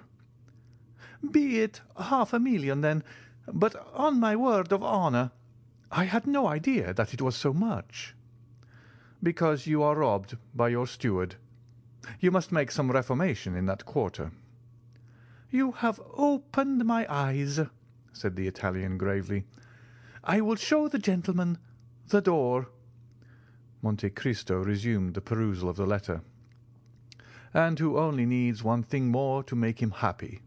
"Yes, indeed, but one," said the Major with a sigh. "Which is to recover a lost and adored son." "A lost and adored son." "Stolen away in his infancy, either by an enemy of his noble family or by the gipsies." "At the age of 5 years," said the Major with a deep sigh, and raising his eye to heaven. "Unhappy father," said Monte Cristo. The Count continued. "I have given him renewed life and hope in the assurance that you have the power of restoring the son whom he has vainly sought for 15 years. The Major looked at the Count with an indescribable expression of anxiety. "I have the power of so doing," said Monte Cristo. The Major recovered his self-possession. "So then," said he, "the letter was true to the end." "Did you doubt it, my dear Monsieur Bartolomeo?" "No, indeed, certainly not. A good man, a man holding religious office as does the Abbé Busoni, could not condescend to deceive or play off a joke. But your Excellency has not read it all." "Ah, true," said Monte Cristo. "There is a postscript." "Yes, yes," repeated the Major. "Yes, there is a postscript." "In order to save Major Cavalcanti the trouble of drawing on his banker, I sent him a draft for 2,000 francs to defray his travelling expenses, and credit on you for the further sum of 48,000 francs, which you still owe me." The Major awaited the conclusion of the postscript, apparently with great anxiety. "Very good," said the Count. "He said, 'Very good,'" muttered the Major. "Then, sir," replied he. "Then what?" asked Monte Cristo. "Then the postscript?" "Well, what of the postscript?" "Then the postscript is as favourably received by you as the rest of the letter?" "Certainly. The Abbé Busoni and myself have a small account open between us. I do not remember if it is exactly 48,000 francs, which I am still owing him, but I dare say we shall not dispute the difference. You attach great importance, then, to this postscript, my dear Monsieur Cavalcanti?" "I must explain to you," said the Major, "that, fully confiding in the signature of the Abbé Busoni, I had not provided myself with any other funds, so that if this resource had failed me, I should have found myself very unpleasantly situated in Paris." "Is it possible that a man of your standing should be embarrassed anywhere?" said Monte Cristo. "Why, really, I know no one," said the Major. "But then you yourself are known to others." "Yes, I am known, so that—" "Proceed, my dear Monsieur Cavalcanti." "So that you will remit to me these 48,000 francs." "Certainly, at your first request." The Major's eyes dilated with pleasing astonishment. "But sit down," said Monte Cristo. "I really do not know what I have been thinking of. I have positively kept you standing for the last quarter of an hour." "Don't mention it." The Major drew an armchair towards him and proceeded to seat himself. "Now," said the Count, "what will you take? A glass of port, sherry, or Alicante?" "Alicante, if you please. It is my favourite wine." "I have some that is very good. You will take a biscuit with it, will you not?" "Yes, I will take a biscuit, as you are so obliging." Monte Cristo rang. Baptistin appeared. The Count advanced to meet him. "Well," said he in a low voice. "The young man is here," said the valet de chambre in the same tone. "Into what room did you take him?" "Into the blue drawing-room, according to your Excellency's orders." "That's right. Now bring the Alicante and some biscuits." Baptistin left the room.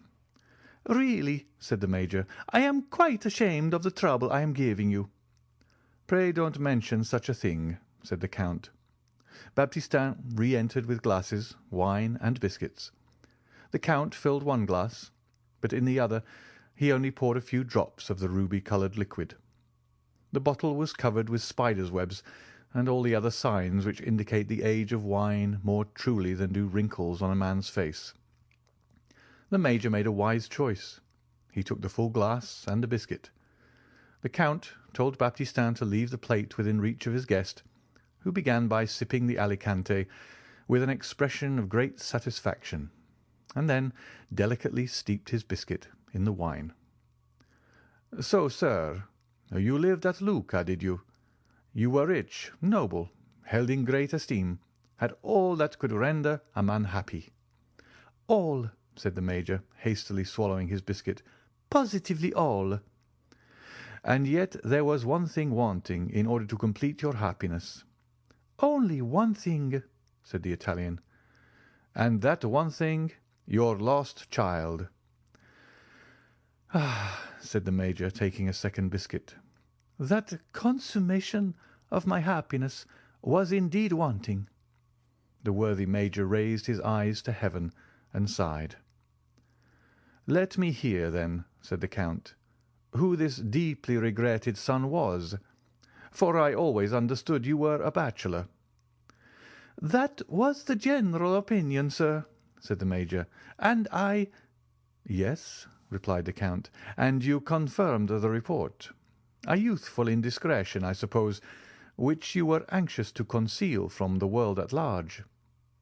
The Major recovered himself and resumed his usual calm manner, at the same time casting his eyes down, either to give himself time to compose his countenance or to assist his imagination, all the while giving an under look at the Count, the protracted smile on whose lips still announced the same polite curiosity. "Yes," said the Major, "I did wish this fault to be hidden from every eye." "Not on your own account, surely," replied Monte Cristo, "for a man is above that sort of thing." "Oh, no, certainly not on my own account," said the Major with a smile and a shake of the head. "But for the sake of the mother," said the Count. "Yes, for the mother's sake, his poor mother," cried the Major, taking a third biscuit. "Take some more wine, my dear Cavalcanti," said the Count, pouring out for him a second glass of Alicante. "Your emotion has quite overcome you." "His poor mother," murmured the Major, trying to get the lachrymal gland in operation so as to moisten the corner of his eye with a false tear. "She belonged to one of the first families in Italy, I think, did she not?" "She was of a noble family of Fiesole, Count." "And her name was?" "Do you desire to know her name?" "Oh," said Monte Cristo, "it would be quite superfluous for you to tell me, for I already know it." "The Count knows everything," said the Italian, bowing. "Oliva Corsinari, was it not?" "Oliva Corsinari." "A marchioness." "A marchioness." "And you married her at last, notwithstanding the opposition of her family?" "Yes, that was the way it ended." "And you have doubtless brought all your papers with you," said Monte Cristo. "What papers?" "The certificate of your marriage with Oliva Corsinari, and the register of your child's birth." "The register of my child's birth?" "The register of the birth of Andrea Cavalcanti, of your son. Is not his name Andrea?" "I believe so," said the Major. "What? You believe so?" "I dare not positively assert it, as he has been lost for so long a time." "Well, then," said Monte Cristo, "you have all the documents with you?" "Your Excellency, I regret to say that, not knowing it was necessary to come provided with these papers, I neglected to bring them." "That is unfortunate," returned Monte Cristo. "Were they, then, so necessary?" "They were indispensable." The Major passed his hand across his brow. "Ah, per Bacco, indispensable, were they?" "Certainly, certainly they were, supposing there were to be doubts raised as to the validity of your marriage, or the legitimacy of your child." "True," said the Major. "There might be doubts raised." "In that case your son would be very unpleasantly situated." "It would be fatal to his interests." "It might cause him to fail in some desirable matrimonial alliance." "Oh, peccato!" "You must know that in France they are very particular on these points. It is not sufficient, as in Italy, to go to the priest and say, 'We love each other, and want you to marry us.' Marriage is a civil affair in France, and in order to marry in an orthodox manner, you must have papers which undeniably establish your identity." "That is the misfortune. You see, I have not these necessary papers." "Fortunately, I have them, though," said Monte Cristo. "You?" "Yes." "You have them?" "I have them." "Ah, indeed," said the Major, who, seeing the object of his journey frustrated by the absence of the papers, feared also that his forgetfulness might give rise to some difficulty concerning the 48,000 francs. "Ah, indeed, that is a fortunate circumstance. Yes, that really is lucky, for it never occurred to me to bring them." "I do not at all wonder at it. One cannot think of everything, but happily the Abbé Busoni thought for you." "He is an excellent person." "He is extremely prudent and thoughtful." "He is an admirable man," said the Major. "And he sent them to you?" "Here they are." The Major clasped his hands in token of admiration. "You married Oliva Corsinari in the church of San Paolo del Monte Catini. Here is the priest's certificate." "Yes, indeed, there it is truly," said the Italian, looking on with astonishment. "And here is Andrea Cavalcanti's baptismal register, given by the curate of Saravezza." "All quite correct." "Take these documents, then. They do not concern me. You will give them to your son, who will, of course, take great care of them." "I should think so, indeed. If he were to lose them—" "Well, and if he were to lose them?" said Monte Cristo. "In that case," replied the Major, "it would be necessary to write to the curate for duplicates, and it would be some time before they could be obtained." "It would be a difficult matter to arrange," said Monte Cristo. almost an impossibility," replied the Major. "I am very glad to see that you understand the value of these papers." "I regard them as invaluable." "Now," said Monte Cristo, "as to the mother of the young man." "As to the mother of the young man," repeated the Italian with anxiety. "As regards the Marchesa Cosinari." "Really," said the Major, "difficulties seem to thicken upon us. Will she be wanted in any way?" "No, sir," replied Monte Cristo. "Besides, has she not—" Yes, sir," said the Major, "she has." "Paid the last debt of nature?" "Alas, yes," returned the Italian. "I knew that," said Monte Cristo. "She has been dead these 10 years." "And I am still mourning her loss," exclaimed the Major, drawing from his pocket a checked handkerchief, and alternately wiping first the left and then the right eye. "What would you have?" said Monte Cristo. "We are all mortal. Now you understand, my dear Monsieur Cavalcanti, that it is useless for you to tell people in France that you have been separated from your son for 15 years. Stories of gypsies who steal children are not at all in vogue in this part of the world, and would not be believed. You sent him for his education to a college in one of the provinces, and now you wish him to complete his education in the Parisian world. That is the reason which has induced you to leave Viareggio, where you have lived since the death of your wife. That will be sufficient." "You think so?" "Certainly." "Very well, then." "If they should hear of the separation—" "Ah, yes. What could I say?" "That an unfaithful tutor, bought over by the enemies of your family—" "By the Cosinari?" "Precisely, had stolen away this child, in order that your name might become extinct." "That is reasonable, since he is an only son." "Well, now that all is arranged, do not let these newly awakened remembrances be forgotten. You have doubtless already guessed that I was preparing a surprise for you."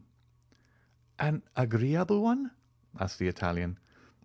"Ah, I see the eye of a father is no more to be deceived than his heart." "Hum!" said the Major. "Someone has told you the secret, or perhaps you guessed that he was here." "That who was here?" "Your child, your son, your Andrea." "I did guess it," replied the Major with the greatest possible coolness. "Then he is here?" "He is," said Monte Cristo. "When the valet de chambre came in just now, he told me of his arrival." "Oh, very well, very well," said the Major, clutching the buttons of his coat at each exclamation. "My dear sir," said Monte Cristo, "I understand your emotion. You must have time to recover yourself. I will, in the meantime, go and prepare the young man for this much desired interview, for I presume that he is not less impatient for it than yourself." "I should quite imagine that to be the case," said Cavalcanti. "Well, in a quarter of an hour he shall be with you." "You will bring him, then? You carry your goodness so far as even to present him to me yourself?" "No, I do not wish to come between a father and son. Your interview will be private. But do not be uneasy. Even if the powerful voice of nature should be silent, you cannot well mistake him. He will enter by this door. He is a fine young man, of fair complexion, a little too fair, perhaps, pleasing in manners, but you will see and judge for yourself." "By the way," said the Major, "you know I have only the 2,000 francs which the Abbé Busoni sent me. This sum I have expended upon travelling expenses, and—" "And you want money," That is a matter of course, my dear Monsieur Cavalcanti. Well, here are 8,000 francs on account." The Major's eyes sparkled brilliantly. "It is 40,000 francs which I now owe you," said Monte Cristo. "Does your Excellency wish for a receipt?" said the Major, at the same time slipping the money into the inner pocket of his coat. "For what?" said the Count. "I thought you might want it to show the Abbé Busoni." "Well, when you receive the remaining 40,000, you shall give me a receipt in full. Between honest men, such excessive precaution is, I think, quite unnecessary." "Yes, so it is, between perfectly upright people." "One word more," said Monte Cristo. "Say on." "You will permit me to make one remark?" "Certainly. Pray do so." "Then I should advise you to leave off wearing that style of dress." "Indeed?" said the Major, regarding himself with an air of complete satisfaction. "Yes, it may be worn at Villareggio, but that costume, however elegant in itself, has long been out of fashion in Paris." "That's unfortunate." "Oh, if you really are attached to your old mode of dress, you can easily resume it when you leave Paris." "But what shall I wear?" "What you find in your trunks." "In my trunks? I have but one portmanteau." "I dare say you have nothing else with you. What is the use of boring oneself with so many things? Besides, an old soldier always likes to march with as little baggage as possible." "That is just the case. Precisely so." "But you are a man of foresight and prudence. Therefore you sent your luggage on before you. It has arrived at the Hôtel des Princes, Rue de Richelieu. It is there you are to take up your quarters." "Then in those trunks?" "I presume you have given orders to your valet de chambre to put in all you are likely to need, your plain clothes and your uniform. On grand occasions you must wear your uniform. That will look very well. Do not forget your crosses. They still laugh at them in France, and yet always wear them for all that." "Very well, very well," said the Major, who was in ecstasy at the attention paid him by the Count. "Now," said Monte Cristo, "that you have fortified yourself against all painful excitement, prepare yourself, my dear Monsieur Cavalcanti, to meet your lost son, Andrea." Saying which, Monte Cristo bowed and disappeared behind the tapestry, leaving the Major fascinated beyond expression with the delightful reception which he had received at the hands of the Count. End of chapter 55. Chapter 56 of the Count of Monte Cristo by Alexandre Dumas. Andrea Cavalcanti. The Count of Monte Cristo entered the adjoining room, which Baptistin had designated as the drawing-room, and found there a young man of graceful demeanour and elegant appearance, who had arrived in a cab about half an hour previously. Baptistin had not found any difficulty in recognizing the person who presented himself at the door for admittance. He was certainly the tall young man with light hair, red beard, black eyes, and brilliant complexion, whom his master had so particularly described to him. When the Count entered the room, the young man was carelessly stretched on a sofa, tapping his boot with the gold-headed cane which he held in his hand. On perceiving the Count, he rose quickly. "The Count of Monte Cristo, I believe," said he. "Yes, sir, and I think I have the honor of addressing Count Andrea Cavalcanti." "Count Andrea Cavalcanti," repeated the young man, accompanying his words with a bow.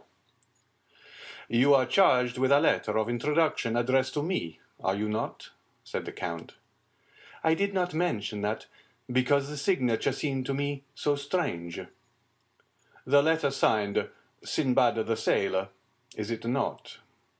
"Exactly so.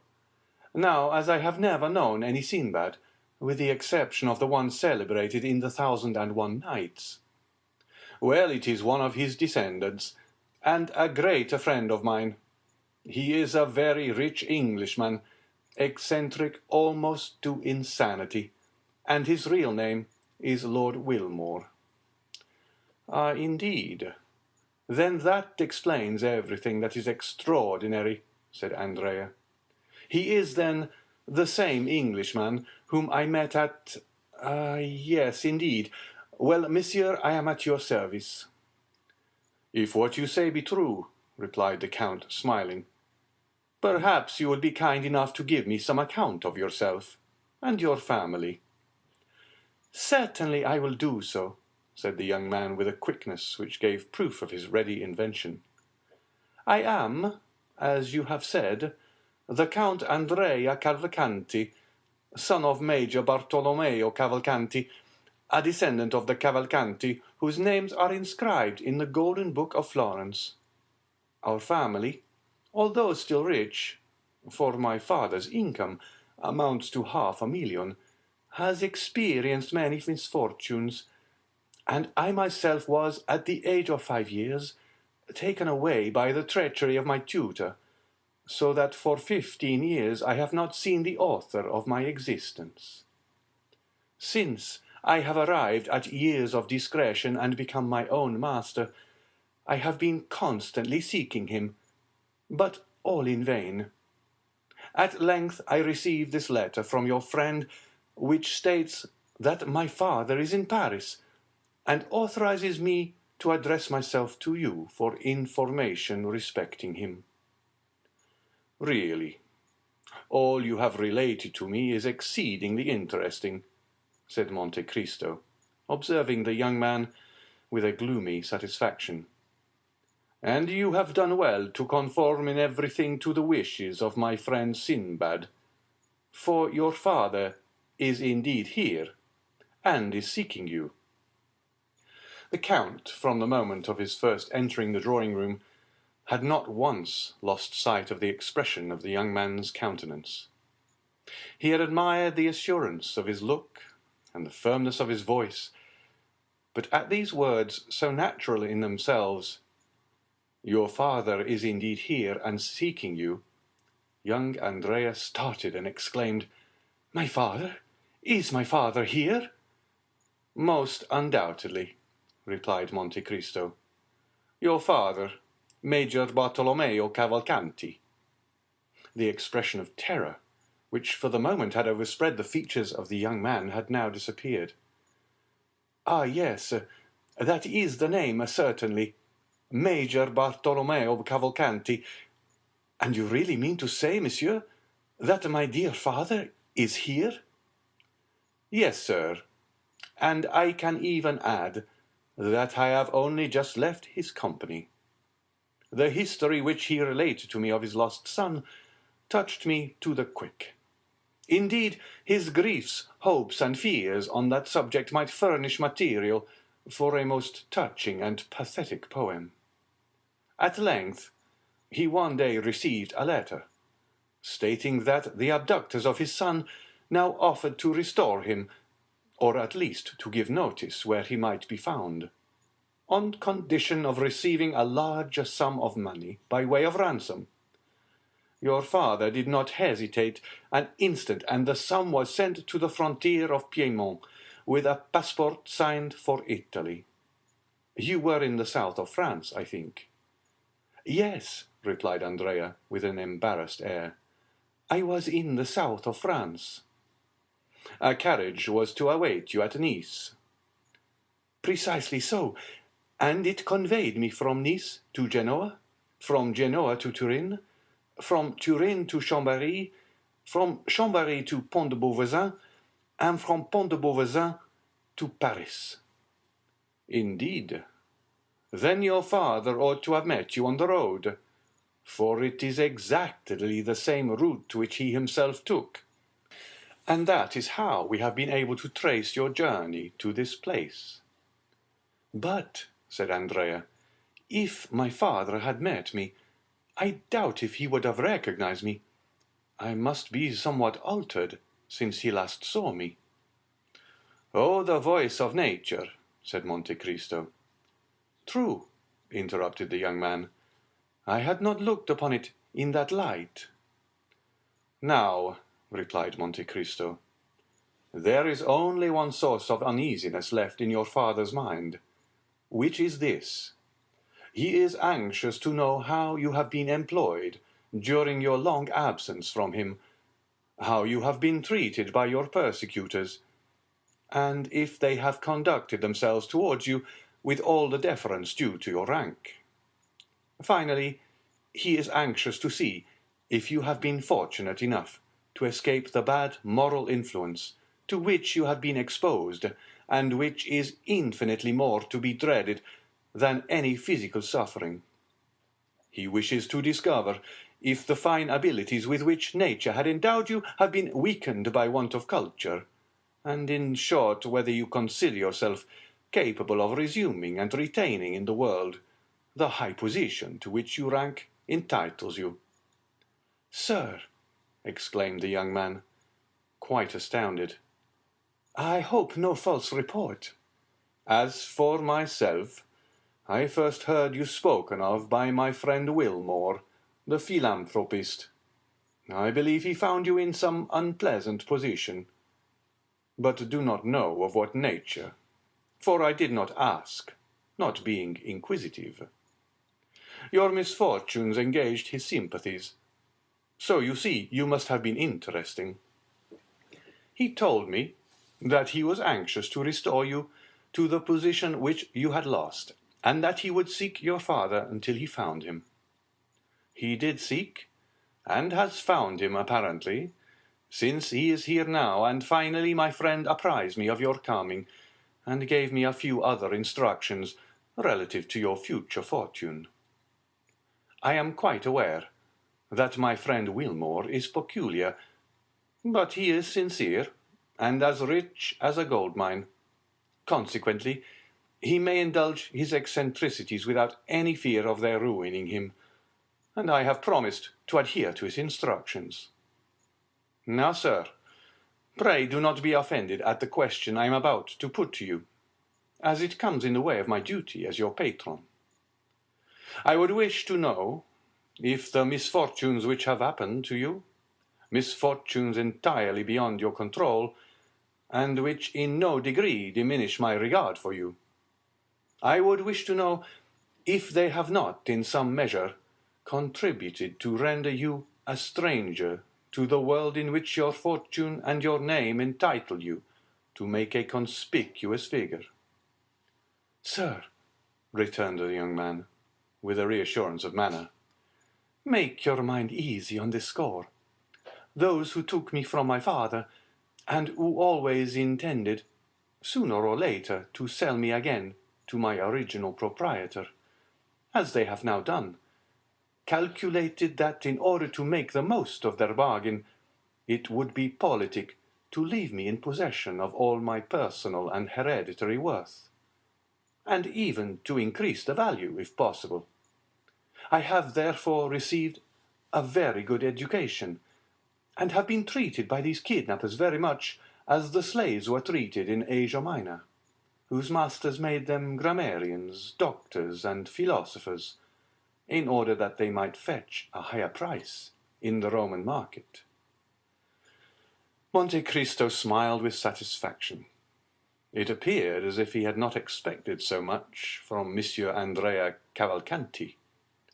"Besides," continued the young man, "if there did appear some defect in education, or offence against the established forms of etiquette, I suppose it would be excused, in consideration of the misfortunes which accompanied my birth, and followed me through my youth." "Well," said Monte Cristo in an indifferent tone, "you will do as you please, Count, for you are the master of your own actions, and are the person most concerned in the matter. But if I were you, I would not divulge a word of these adventures. Your history is quite a romance, and the world which delights in romances in yellow covers strangely mistrusts those which are bound in living parchment. even though they be gilded like yourself. This is the kind of difficulty which I wished to represent to you, my dear Count. You would hardly have recited your touching history before it would go forth to the world, and be deemed unlikely and unnatural. You would be no longer a lost child found, but you would be looked upon as an upstart who had sprung up like a mushroom in the night. You might excite a little curiosity, but it is not everyone who likes to be made the centre of observation, and the subject of unpleasant remark. "I agree with you, monsieur," said the young man, turning pale, and, in spite of himself, trembling beneath the scrutinizing look of his companion. "Such consequences would be extremely unpleasant." "Nevertheless, you must not exaggerate the evil," said Monte Cristo. "For by endeavoring to avoid one fault, you will fall into another. You must resolve upon one simple and single line of conduct, and for a man of your intelligence, this plan is as easy as it is necessary. You must form honorable friendships, and by that means counteract the prejudice which may attach to the obscurity of your former life." Andrea visibly changed countenance. "I would offer myself as your surety and friendly adviser," said Monte Cristo, "did I not possess a moral distrust of my best friends, and a sort of inclination to lead others to doubt them too. Therefore, in departing from this rule, I should, as the actors say, be playing a part quite out of my line, and should therefore run the risk of being hissed, which would be an act of folly." "However, your Excellency," said Andrea, "in consideration of Lord Wilmore, by whom I was recommended to you—" "Yes, certainly," interrupted Monte Cristo. "But Lord Wilmore did not omit to inform me, my dear Monsieur Andrea, that the season of your youth was rather a stormy one." "Ah," said the Count, watching Andrea's countenance, "I do not demand any confession from you. It is precisely to avoid that necessity that your father was sent for from Lucca. You shall soon see him. He is a little stiff and pompous in his manner, and he is disfigured by his uniform, but when it becomes known that he has been for 18 years in the Austrian service, all that will be pardoned. We are not generally very severe with the Austrians. In short, you will find your father a very presentable person, I assure you." "Ah, sir, you have given me confidence. It is so long since we were separated that I have not the least remembrance of him, and, besides, you know that in the eyes of the world a large fortune covers all defects." "He is a millionaire. His income is 500,000 francs." "Then," said the young man with anxiety, "I shall be sure to be placed in an agreeable position." "One of the most agreeable possible, my dear sir. He will allow you an income of 50,000 livres per annum during the whole time of your stay in Paris." "Then in that case I shall always choose to remain here." "You cannot control circumstances, my dear sir. Man proposes, and God disposes." Andrea sighed. "But," said he, "so long as I do remain in Paris, and nothing forces me to quit it, do you mean to tell me that I may rely on receiving the sum you just now mentioned to me?" "You may." "Shall I receive it from my father?" asked Andrea with some uneasiness. "Yes, you will receive it from your father personally, but Lord Wilmore will be the security for the money. He has, at the request of your father, opened an account of 6,000 francs a month at Monsieur Danglars, which is one of the safest banks in Paris." "And does my father mean to remain long in Paris?" asked Andrea. "Only a few days," replied Monte Cristo. "His service does not allow him to absent himself more than 2 or 3 weeks together." "Ah, my dear father!" exclaimed Andrea, evidently charmed with the idea of his speedy departure. "Therefore," said Monte Cristo, feigning to mistake his meaning, "therefore I will not, for another instant, retard the pleasure of your meeting. Are you prepared to embrace your worthy father?" "I hope you do not doubt it." "Go then into the drawing-room, my young friend, where you will find your father awaiting you." Andrea made a low bow to the Count and entered the adjoining room. Monte Cristo watched him till he disappeared, and then touched a spring in a panel made to look like a picture, which, in sliding partly from the frame, discovered to view a small opening, so cleverly contrived that it revealed all that was passing in the drawing-room now occupied by Cavalcanti and Andrea. The young man closed the door behind him, and advanced towards the Major, who had risen when he heard steps approaching him. "Ah, my dear father," said Andrea in a loud voice, in order that the Count might hear him in the next room. "Is it really you?" "How do you do, my dear son?" said the Major gravely. "After so many years of painful separation," said Andrea in the same tone of voice, and glancing towards the door, "what a happiness it is to meet again!" "Indeed it is, after so long a separation." "Will you not embrace me, sir?" said Andrea. "If you wish it, my son," said the Major, and the two men embraced each other, after the fashion of actors on the stage, that is to say, each rested his head on the other's shoulder. "Then we are once more reunited," said Andrea. "Once more," replied the Major. "Never more to be separated."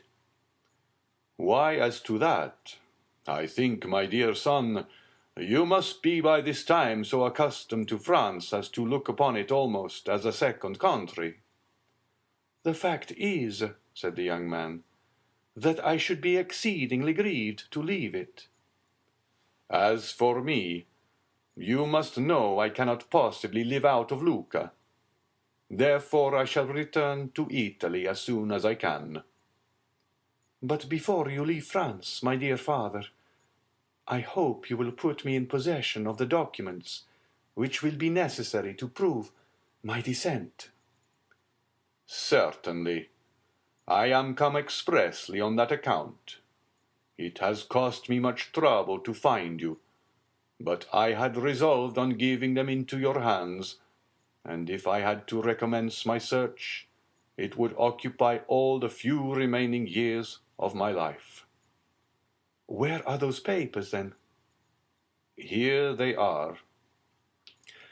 Andrea seized the certificate of his father's marriage and his own baptismal register, and after having opened them with all the eagerness which might be expected under the circumstances, he read them with a facility which proved that he was accustomed to similar documents, and with an expression which plainly denoted an unusual interest in the contents. When he had perused the documents, an indefinable expression of pleasure lighted up his countenance, and looking at the Major with a most peculiar smile, he said in very excellent Tuscan, "Then there is no longer any such thing in Italy as being condemned to the galleys." The Major drew himself up to his full height. "Why, what do you mean by that question?" "I mean that if there were, it would be impossible to draw up with impunity two such deeds as these. In France, my dear sir, half such a piece of effrontery as that would cause you to be quickly dispatched to Toulon for 5 years for change of air." "Will you be good enough to explain your meaning?" said the Major, endeavoring as much as possible to assume an air of the greatest majesty. "My dear Monsieur Cavalcanti," said Andrea, taking the Major by the arm in a confidential manner, "how much are you being paid for being my father?" The Major was about to speak, when Andrea continued in a low voice, "Nonsense! I am going to set you an example of confidence. They give me 50,000 francs a year to be your son. Consequently, you can understand that it is not at all likely I shall ever deny my parent." The Major looked anxiously around him. "Make yourself easy. We are quite alone," said Andrea. "Besides, we are conversing in Italian." "Well, then," replied the Major, "they paid me 50,000 francs down." "Monsieur Cavalcanti," said Andrea, "do you believe in fairy tales?" "I used not to do so, but I really feel now almost obliged to have faith in them." "You have, then, been induced to alter your opinion? You have had some proofs of their truth?" The Major drew from his pocket a handful of gold. "Most palpable proofs," said he, "as you may perceive." "You think, then, that I may rely on the Count's promises?" "Certainly I do." "You are sure he will keep his word with me?" "To the letter. But at the same time, remember, we must continue to play our respective parts. I as a tender father." "And I as a dutiful son, as they choose that I shall be descended from you." "Whom do you mean by they?" "Ma foi, I can hardly tell. But I was alluding to those who wrote the letter. You received one, did you not?" "Yes." "From whom?" "From a certain Abbé Busoni." "Have you any knowledge of him?" "No, I have never seen him." "What did he say in the letter?" "You will promise not to betray me?" "Rest assured of that. You well know that our interests are the same." "Then read for yourself." And the Major gave a letter into the young man's hand. Andrea read in a low voice, "You are poor. A miserable old age awaits you. Would you like to become rich, or at least independent? Set out immediately for Paris, and demand of the Count of Monte Cristo, Avenue des Champs-Élysées, No. 30, the son whom you had by the Marchese Cosinari, and who was taken from you at 5 years of age. This son is named Andrea Cavalcanti.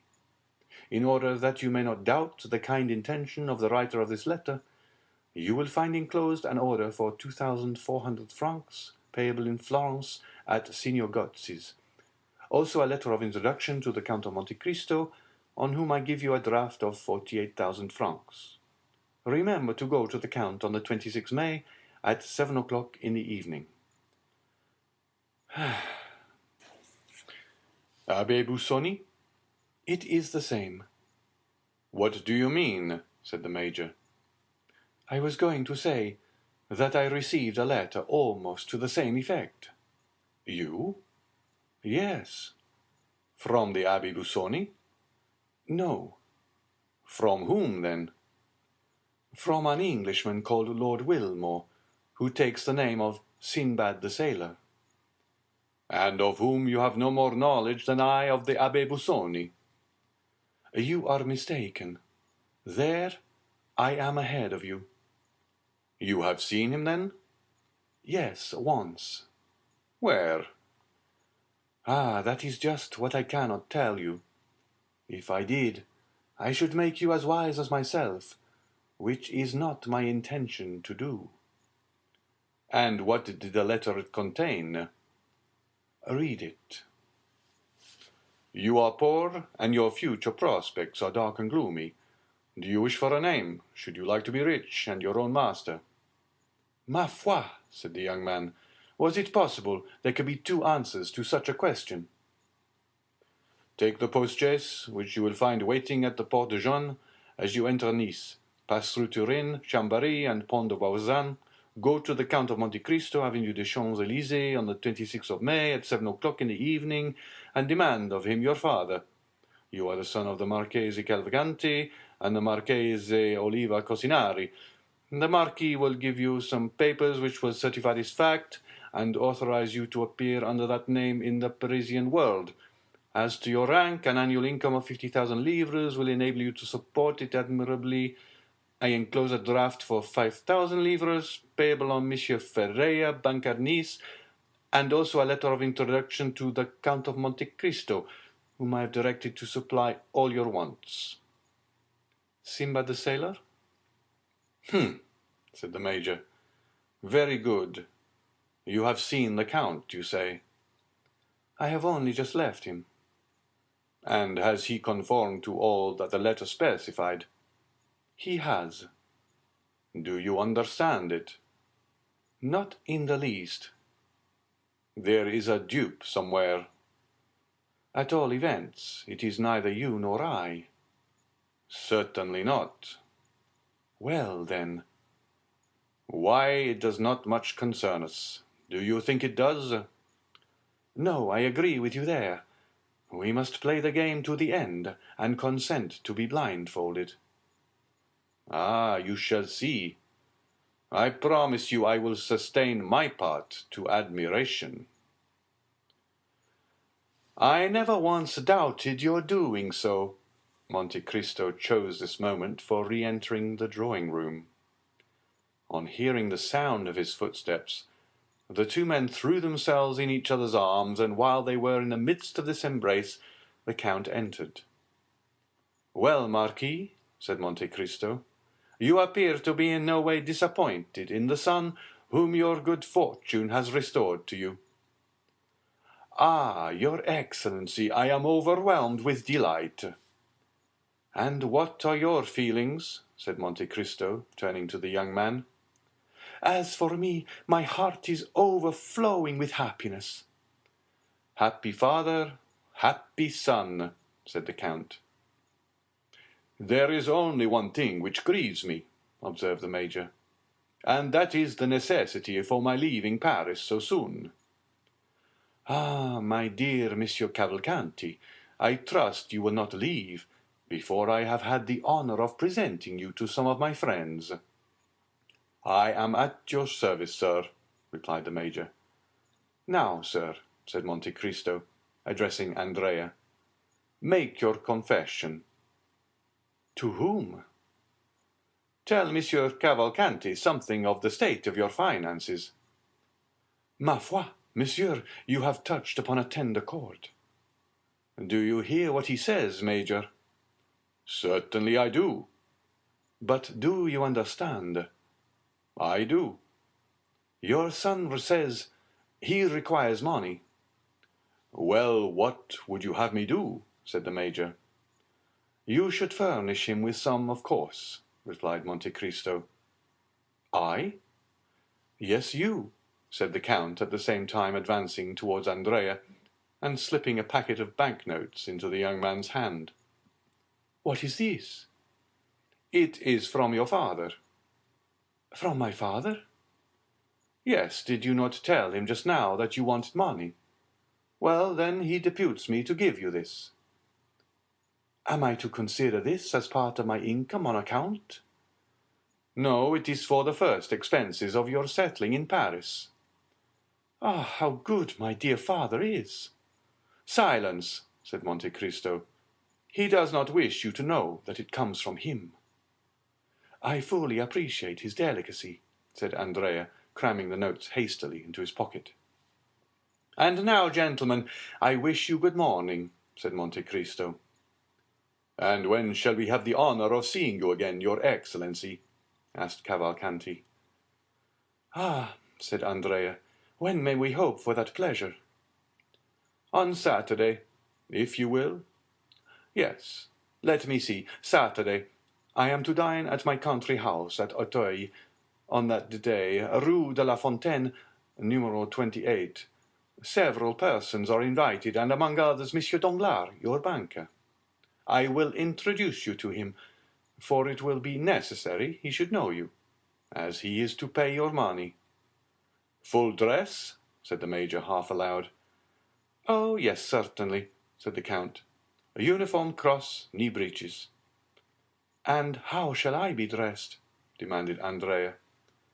"Oh, very simply.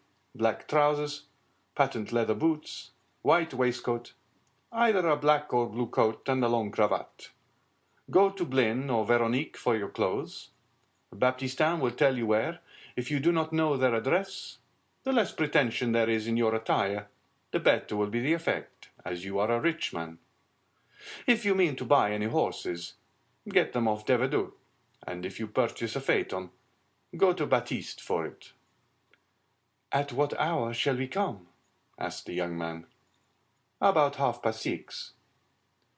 "We will be with you at that time," said the Major. The two Cavalcanti bowed to the Count and left the house. Monte Cristo went to the window and saw them crossing the street, arm in arm. "There go two miscreants," said he. "It is a pity. They are not really related." Then, after an instant of gloomy reflection, "Come, I will go to see the Morels," said he. "I think that disgust is even more sickening than hatred." End of chapter 56. Chapter 57 of the Count of Monte Cristo by Alexandre Dumas. In the Lucerne Patch. Our readers must now allow us to transport them again to the enclosure surrounding Monsieur de Villefort's house, and, behind the gate, half screened from view by the large chestnut trees, which on all sides spread their luxuriant branches, we shall find some people of our acquaintance. This time Maximilien was the first to arrive. He was intently watching for a shadow to appear among the trees, and awaiting with anxiety the sound of a light step on the gravel walk. At length the long-desired sound was heard, and instead of one figure as he had expected, he perceived that two were approaching. The delay had been occasioned by a visit from Madame Danglars and Eugénie, which had been prolonged beyond the time at which Valentine was expected. That she might not appear to fail in her promise to Maximilien, she proposed to Mademoiselle Danglars that they should take a walk in the garden, being anxious to show that the delay, which was doubtless a cause of vexation to him, was not occasioned by any neglect on her part. The young man, with the intuitive perception of a lover, quickly understood the circumstances in which she was involuntarily placed, and he was comforted. Besides, although she avoided coming within speaking distance, Valentine arranged so that Maximilien could see her pass and repass, and each time she went by, she managed, unperceived by her companion, to cast an expressive look at the young man which seemed to say, "Have patience. You see it is not my fault." And Maximilien was patient, and employed himself in mentally contrasting the two girls, one fair, with soft languishing eyes, a figure gracefully bending like a weeping willow, the other a brunette with a fierce and haughty expression, and as straight as a poplar. It is unnecessary to state that in the eyes of the young man, Valentine did not suffer by the contrast. In about half an hour the girls went away, and Maximilien understood that Mademoiselle Danglars' visit had at last come to an end. In a few minutes Valentine re-entered the garden alone. For fear that anyone should be observing her return, she walked slowly, and instead of immediately directing her steps towards the gate, she seated herself on a bench, and, carefully casting her eyes around to convince herself that she was not watched, she presently arose, and proceeded quickly to join Maximilien. "Good evening, Valentine," said a well-known voice. "Good evening, Maximilien. I know I have kept you waiting, but you saw the cause of my delay." "Yes, I recognize Mademoiselle Danglars. I was not aware that you were so intimate with her." "Who told you we were intimate, Maximilien?" "No one, but you appeared to be so. From the manner in which you walked and talked together, one would have thought you were two schoolgirls telling your secrets to each other." "We were having a confidential conversation," returned Valentine. "She was owning to me her repugnance to the marriage with Monsieur de Morcerf, and I, on the other hand, was confessing to her how wretched it made me to think of marrying Monsieur d'Épinay." "Dear Valentine!" "That will account to you for the unreserved manner which you observed between me and Eugénie, as in speaking of the man whom I could not love, my thoughts involuntarily reverted to him on whom my affections were fixed." "Ah, how good you are to say so, Valentine! You possess a quality which can never belong to Mademoiselle Danglars.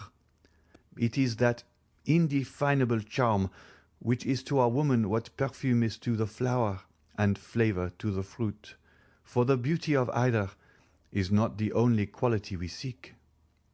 "It is your love which makes you look upon everything in that light." "No, Valentine, I assure you such is not the case. I was observing you both when you were walking in the garden, and on my honour, without at all wishing to depreciate the beauty of Mademoiselle Danglars, I cannot understand how any man can really love her." "The fact is, Maximilian, that I was there, and my presence had the effect of rendering you unjust in your comparison." "No, but tell me. It is a question of simple curiosity, and which was suggested by certain ideas passing in my mind relative to Mademoiselle Danglars." "I dare say it is something disparaging which you are going to say. It only proves how little indulgence we may expect from your sex," interrupted Valentine.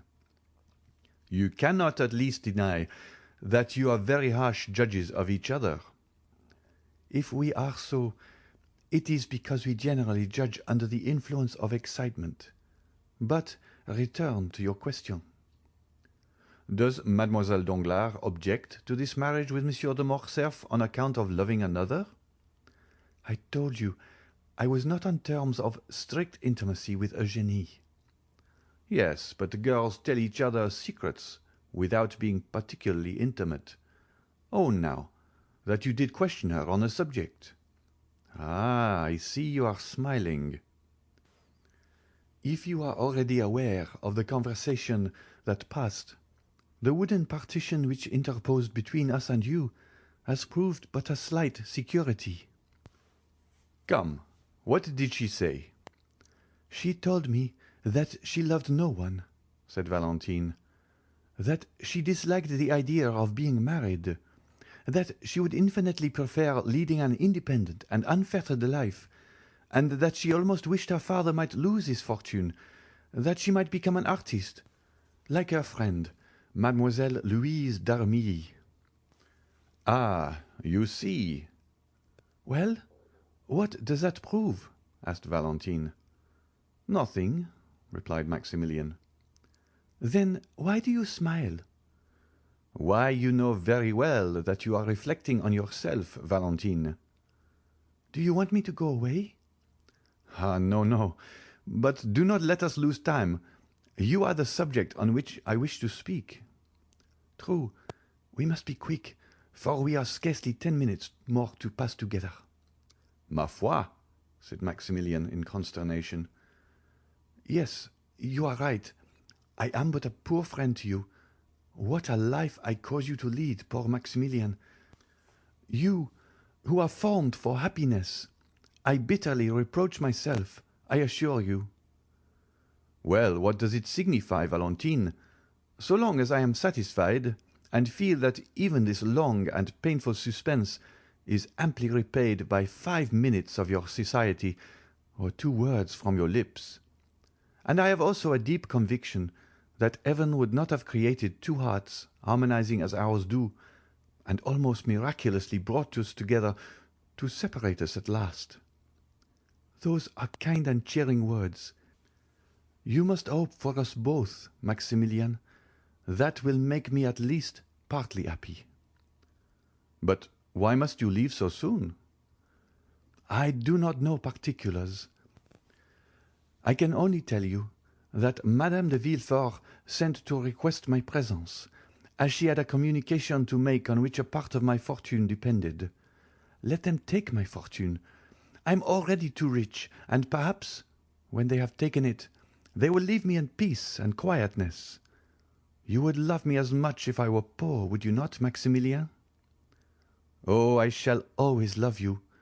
What should I care for either riches or poverty, if my Valentine was near me, and I felt certain that no one could deprive me of her? But do not fear that this communication may relate to your marriage. I do not think that is the case. However it may be, Valentine, you must not be alarmed. I assure you that as long as I live, I shall never love anyone else. You think to reassure me when you say that, Maximilien. Pardon me, you are right, I am a brute, but I was going to tell you that I met Monsieur de Morcerf the other day. Well? Monsieur Franz is his friend, you know. What then? Monsieur de Morcerf has received a letter from France, announcing his immediate return. Valentine turned pale, and leaned her hand against the gate. Ah, heavens, if it were that! But no, the communication would not come from Madame de Villefort. Why not? Because, I scarcely know why, but it has appeared as if Madame de Villefort secretly objected to the marriage, although she did not choose openly to oppose it. Is it so? Then I feel as if I could adore Madame de Villefort.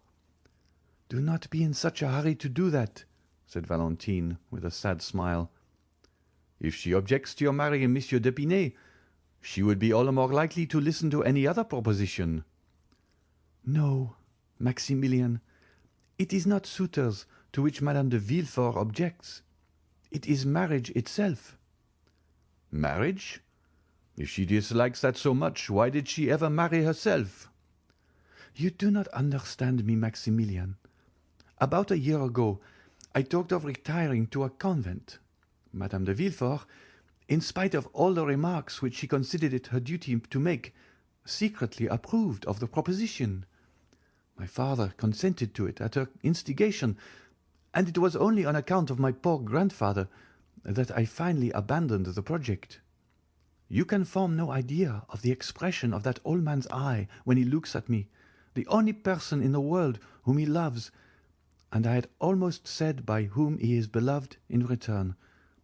When he learned my resolution, I shall never forget the reproachful look which he cast on me, and the tears of utter despair which chased each other down his lifeless cheeks.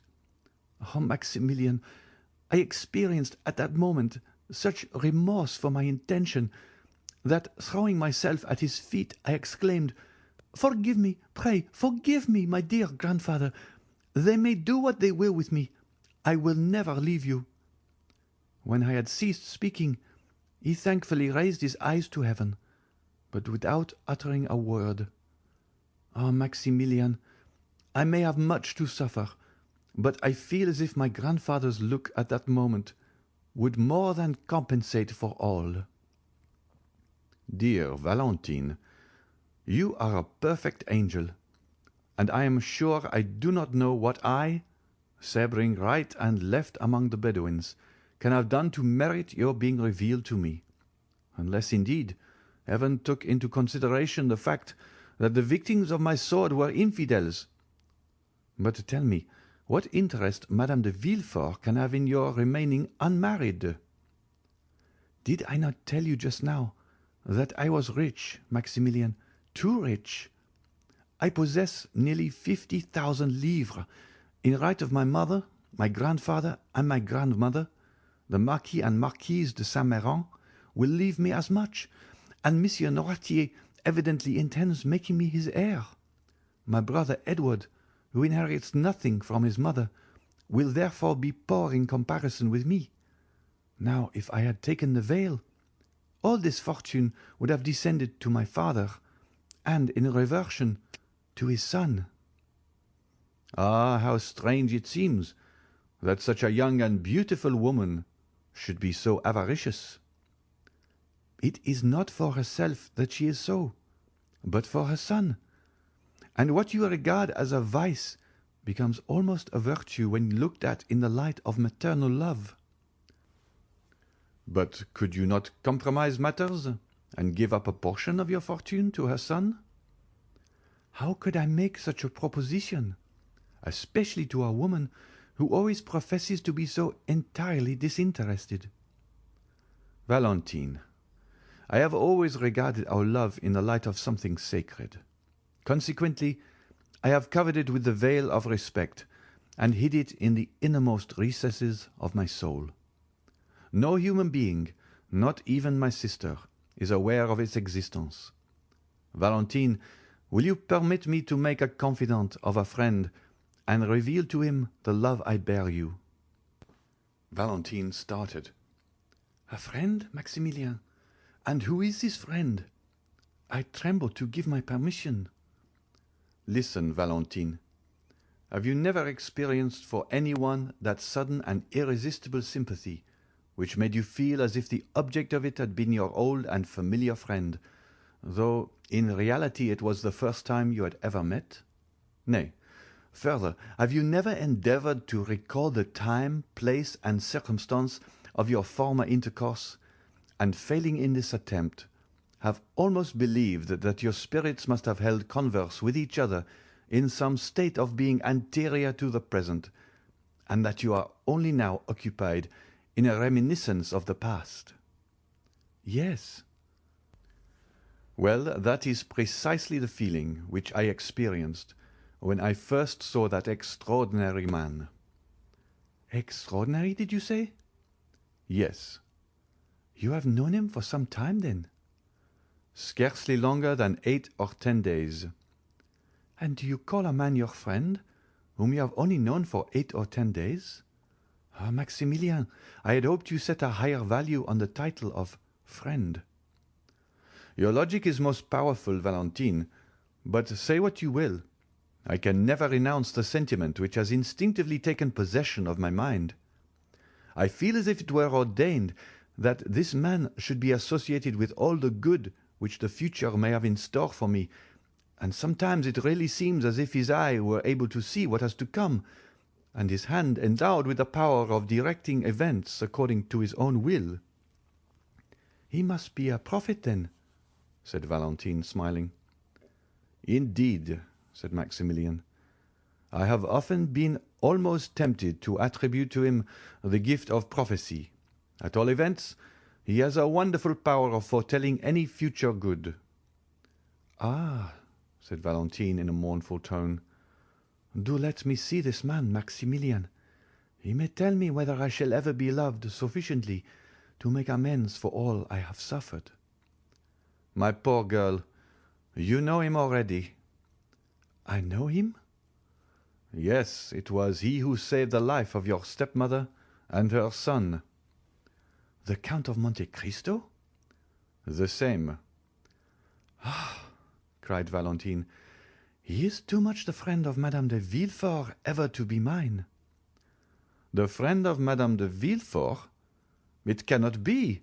Surely, Valentine, you are mistaken." "No, indeed, I am not. For I assure you, his power over our household is almost unlimited. Courted by my stepmother, who regards him as the epitome of human wisdom, admired by my father, who says he has never before heard such sublime ideas so eloquently expressed, idolized by Edward, who, notwithstanding his fear of the Count's large black eyes, runs to meet him the moment he arrives, and opens his hand, in which he is sure to find some delightful present. Monsieur de Monte Cristo appears to exert a mysterious and almost uncontrollable influence over all the members of our family." "If such be the case, my dear Valentine, you must yourself have felt, or at all events will soon feel, the effects of his presence. He meets Albert de Morcerf in Italy. It is to rescue him from the hands of the banditti. He introduces himself to Madame Danglars. It is that he may give her a royal present. Your stepmother and her son pass before his door. It is that his Nubian may save them from destruction. This man evidently possesses the power of influencing events, both as regards men and things. I never saw more simple tastes united to greater magnificence. His smile is so sweet when he addresses me that I forget it ever can be bitter to others. Ah, Valentine, tell me if he ever looked on you with one of those sweet smiles. If so, depend on it, you will be happy." "Me?" said the young girl.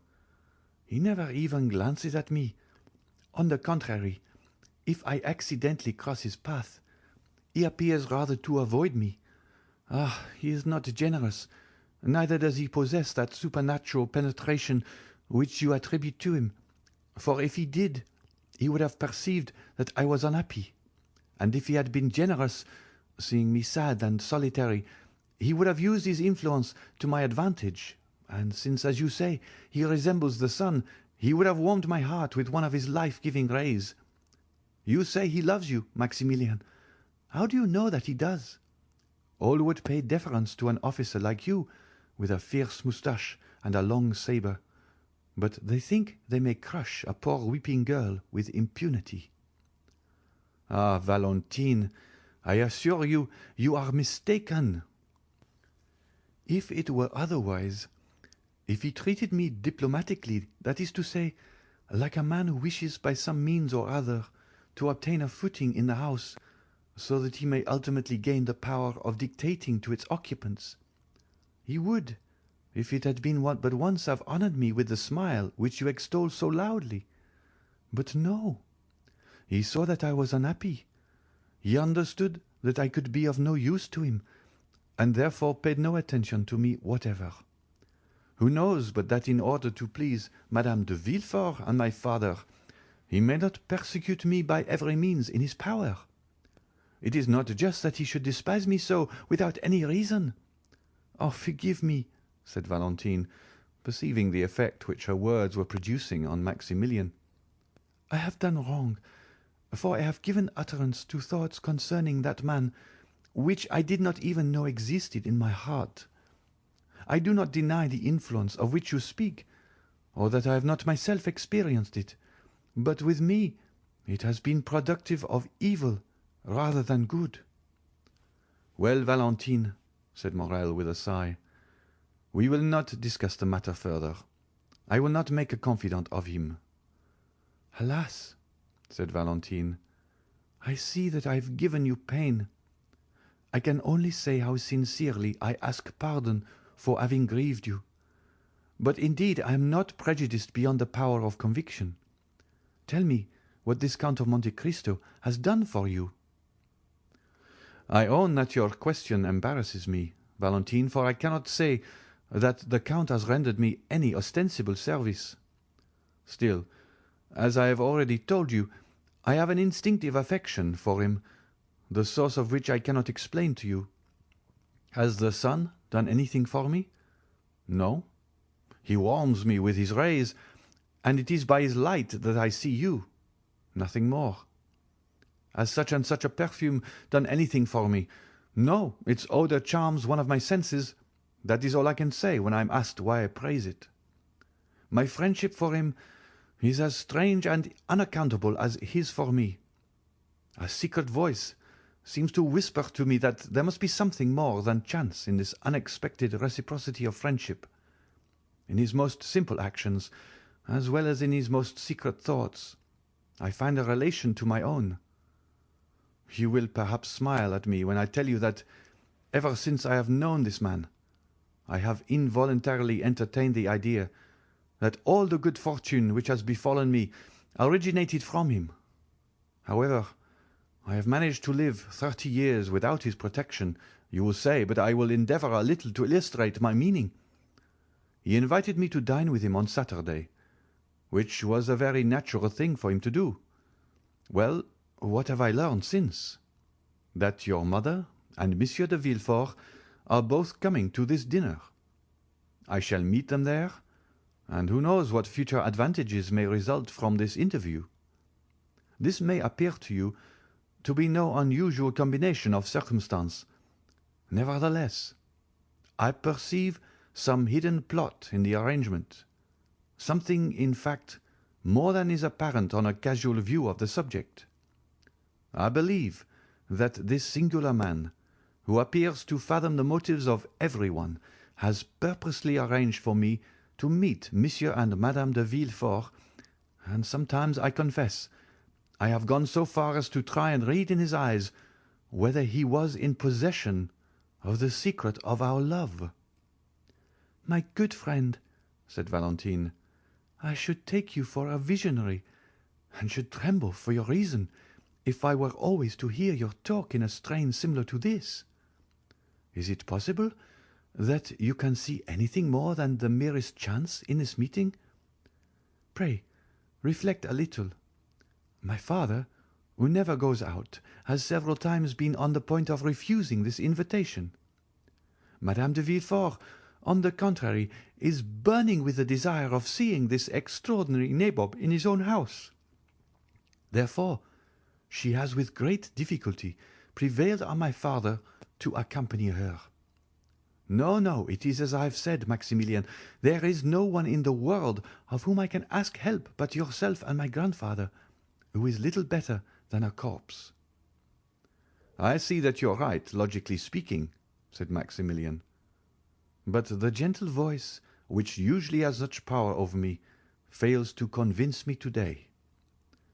"I feel the same as regards yourself," said Valentine, "and I own that, if you have no stronger proof to give me—" "I have another," replied Maximilian, "but I fear you will deem it even more absurd than the first." "So much the worse," said Valentine, smiling. "It is nevertheless conclusive to my mind. My 10 years of service have also confirmed my ideas on the subject of sudden inspirations, for I have several times owed my life to a mysterious impulse, which directed me to move at once either to the right or to the left, in order to escape the ball which killed the comrade fighting by my side, while it left me unharmed." "Dear Maximilian, why not attribute your escape to my constant prayers for your safety? When you are away, I no longer pray for myself, but for you." "Yes, since you have known me," said Morrel, smiling, "but that cannot apply to the time previous to our acquaintance, Valentine." "You are very provoking, and will not give me credit for anything. But let me hear this second proof, which you yourself own to be absurd." "Well, look through this opening, and you will see the beautiful new horse which I rode here." "Ah, what a beautiful creature!" cried Valentine. "Why did you not bring him close to the gate, so that I could talk to him and pat him?" "He is, as you see, a very valuable animal," said Maximilian. "You know that my means are limited, and that I am what would be designated a man of moderate pretensions. Well, I went to a horse dealer's where I saw this magnificent horse, which I have named Medea. I asked the price. They told me it was 4,500 francs. I was therefore obliged to give it up, as you may imagine. But I own I went away with rather a heavy heart, for the horse had looked at me affectionately, had rubbed his head against me, and, when I mounted him, had pranced in the most delightful way imaginable, so that I was altogether fascinated with him. The same evening some friends of mine visited me, Monsieur de Château-Renaud, Monsieur Debray, and 5 or 6 other choice spirits, whom you do not know even by name. They proposed a game of bouillotte. I never play, for I am not rich enough to afford to lose, or sufficiently poor to desire to gain. But I was at my own house, you understand, so there was nothing to be done but to send for the cards, which I did. Just as they were sitting down to table, Monsieur de Monte Cristo arrived. He took his seat amongst them. They played, and I won. I am almost ashamed to say that my gains amounted to 5,000 francs. We separated at midnight. I could not defer my pleasure, so I took a cabriolet and drove to the horse dealer's, feverish and excited. I rang at the door. The person who opened it must have taken me for a madman, for I rushed at once to the stable. Medea was standing at the rack, eating his hay. I immediately put on the saddle and bridle, to which operation he lent himself with the best grace possible. Then, putting the 4,500 francs into the hands of the astonished dealer, I proceeded to fulfill my intention of passing the night in riding in the Champs-Élysées. As I rode by the Count's house, I perceived a light in one of the windows, and fancied I saw the shadow of his figure moving behind the curtain. Now, Valentine, I firmly believe that he knew of my wish to possess this horse, and that he lost expressly to give me the means of procuring him. My dear Maximilian, you are really too fanciful. You will not love even me long. A man who accustoms himself to live in such a world of poetry and imagination must find far too little excitement in a common, everyday sort of attachment such as ours. But they are calling me. Do you hear? Ah, Valentine, said Maximilian, give me but one finger through this opening in the grating, one finger, the littlest finger of all, that I may have the happiness of kissing it. Maximilian, we said we would be to each other as two voices, two shadows. As you will, Valentine. Shall you be happy if I do what you wish? Oh, yes. Valentine mounted on a bench, and passed not only her finger, but her whole hand through the opening. Maximilian uttered a cry of delight, and springing forwards, seized the hand extended towards him, and imprinted on it a fervent and impassioned kiss. The little hand was then immediately withdrawn, and the young man saw Valentine hurrying towards the house, as though she were almost terrified at her own sensations. End of chapter 57. Chapter 58 of the Count of Monte Cristo by Alexandre Dumas. Monsieur Noirtier de Villefort. We will now relate what was passing in the house of the king's attorney after the departure of Madame Danglars and her daughter, and during the time of the conversation between Maximilian and Valentine, which we've just detailed. Monsieur de Villefort entered his father's room, followed by Madame de Villefort. Both of the visitors, after saluting the old man and speaking to Barrois, a faithful servant who had been 25 years in his service, took their places on either side of the paralytic. Monsieur Noirtier was sitting in an armchair which moved upon casters, in which he was wheeled into the room in the morning, and in the same way drawn out again at night. He was placed before a large glass, which reflected the whole apartment, and so, without any attempt to move, which would have been impossible, he could see all who entered the room and everything which was going on around him. Monsieur Noirtier, although almost as immovable as a corpse, looked at the newcomers with a quick and intelligent expression, perceiving at once by their ceremonious courtesy that they were come on business of an unexpected and official character.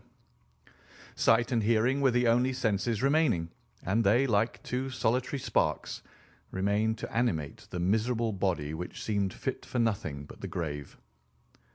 It was only, however, by means of one of these senses that he could reveal the thoughts and feelings that still occupied his mind, and the look by which he gave expression to his inner life was like the distant gleam of a candle, which a traveller sees by night across some desert place, and knows that a living being dwells beyond the silence and obscurity.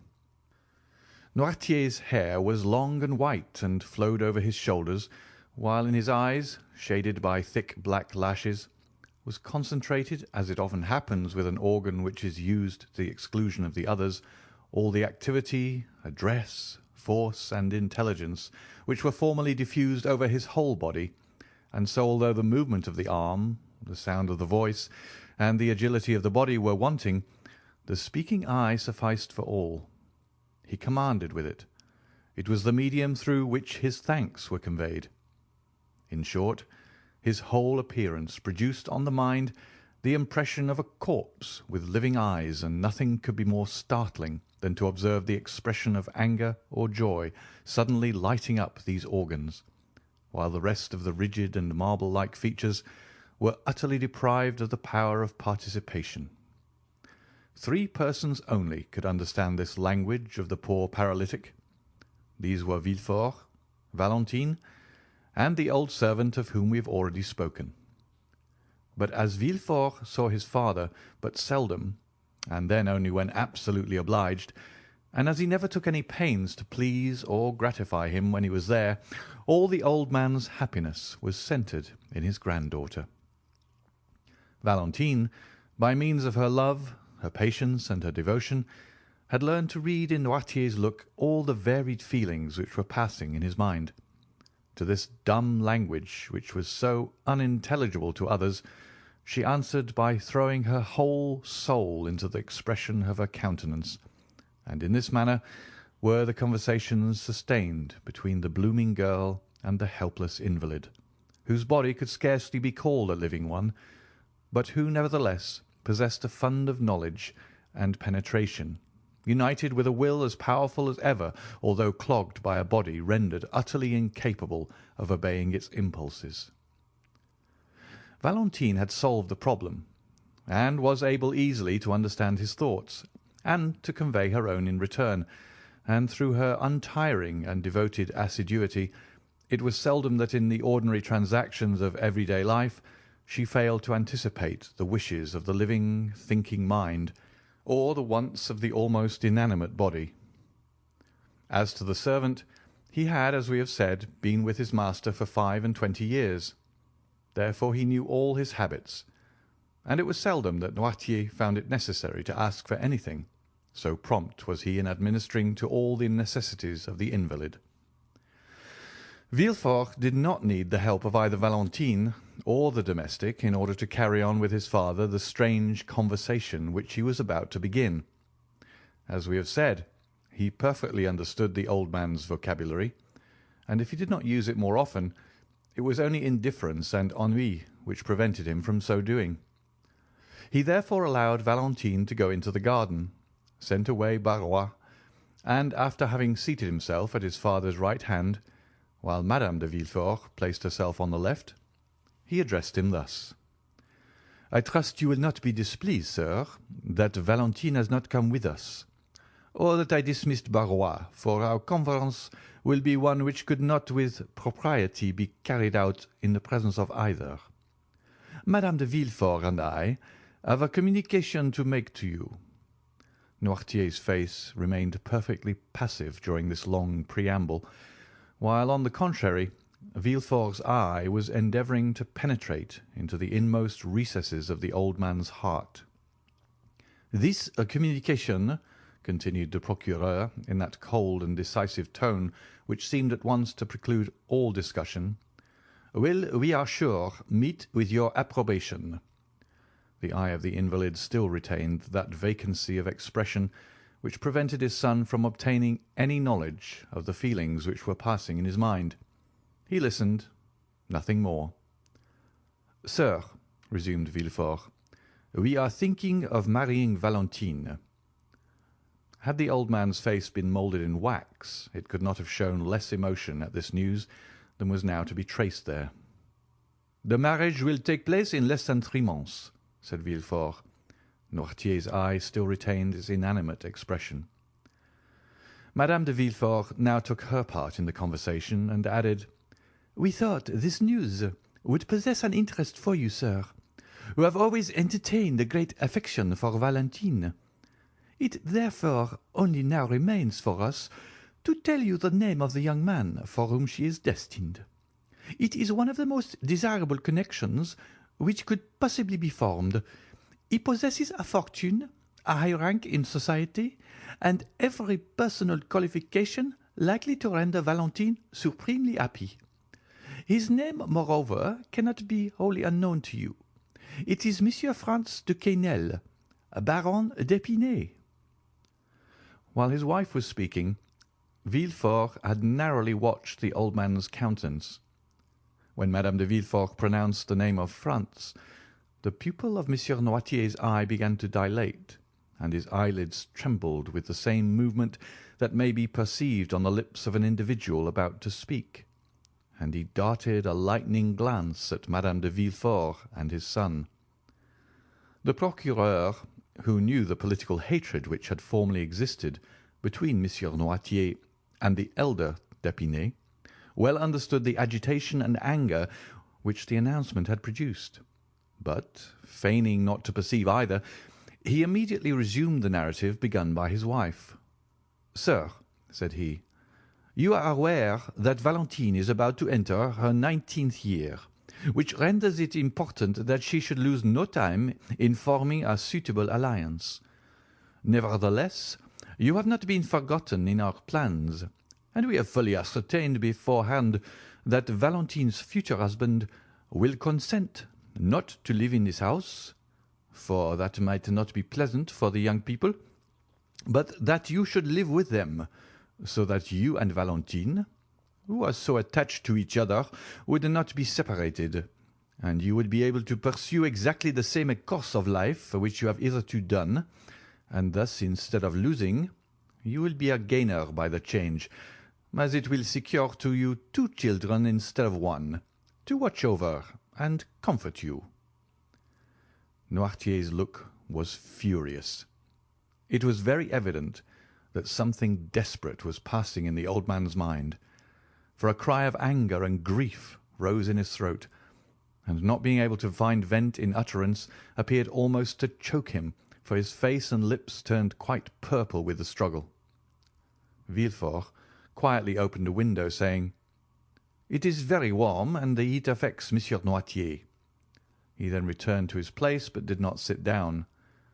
"This marriage," added Madame de Villefort, "is quite agreeable to the wishes of Monsieur d'Épinay and his family.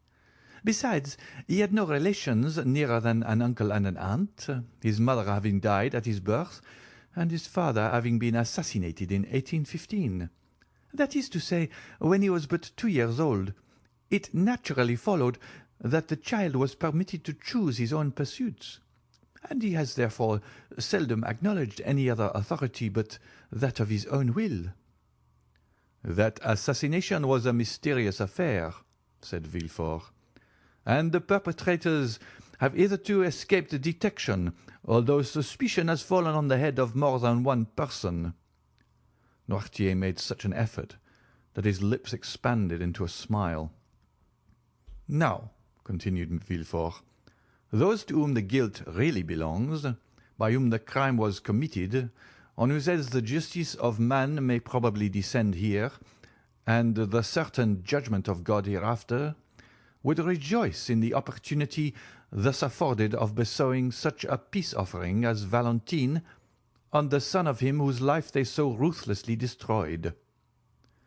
Noirtier had succeeded in mastering his emotion more than could have been deemed possible with such an enfeebled and shattered frame. "Yes, I understand," was the reply contained in his look, and this look expressed a feeling of strong indignation, mixed with profound contempt. Villefort fully understood his father's meaning, and answered by a slight shrug of his shoulders. He then motioned to his wife to take leave. "Now, sir," said Madame de Villefort, "I must bid you farewell. Would you like me to send Edward to you for a short time?" It had been agreed that the old man should express his approbation by closing his eyes, his refusal by winking them several times, and if he had some desire or feeling to express, he raised them to heaven. If he wanted Valentine, he closed his right eye only, and if Barrois, the left. At Madame de Villefort's proposition, he instantly winked his eyes. Provoked by a complete refusal, she bit her lip and said, "Then shall I send Valentine to you?" The old man closed his eyes eagerly, thereby intimating that such was his wish. Monsieur and Madame de Villefort bowed and left the room, giving orders that Valentine should be summoned to her grandfather's presence. And feeling sure that she would have much to do to restore calmness to the perturbed spirit of the invalid, Valentine, with a colour still heightened by emotion, entered the room just after her parents had quitted it. One look was sufficient to tell her that her grandfather was suffering, and that there was much on his mind which he was wishing to communicate to her. "Dear grandpapa," cried she, "what has happened? They have vexed you, and you are angry." The paralytic closed his eyes in token of assent. Who has displeased you? Is it my father? No. Madame de Villefort? No. Me? The former sign was repeated. Are you displeased with me? cried Valentine in astonishment. Monsieur Noirtier again closed his eyes. And what have I done, dear grandpapa, that you should be angry with me? cried Valentine. There was no answer, and she continued. I have not seen you all day. Has anyone been speaking to you against me? Yes, said the old man's look with eagerness. Let me think a moment.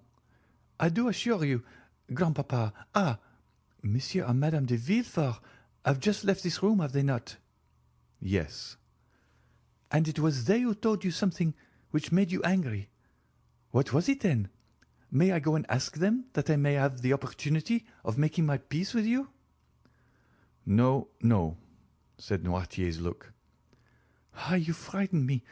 What can they have said? And she again tried to think what it could be. Ah, I know, she said, lowering her voice and going close to the old man. They have been speaking of my marriage, have they not? Yes, replied the angry look. I understand. You are displeased at the silence I have preserved on the subject.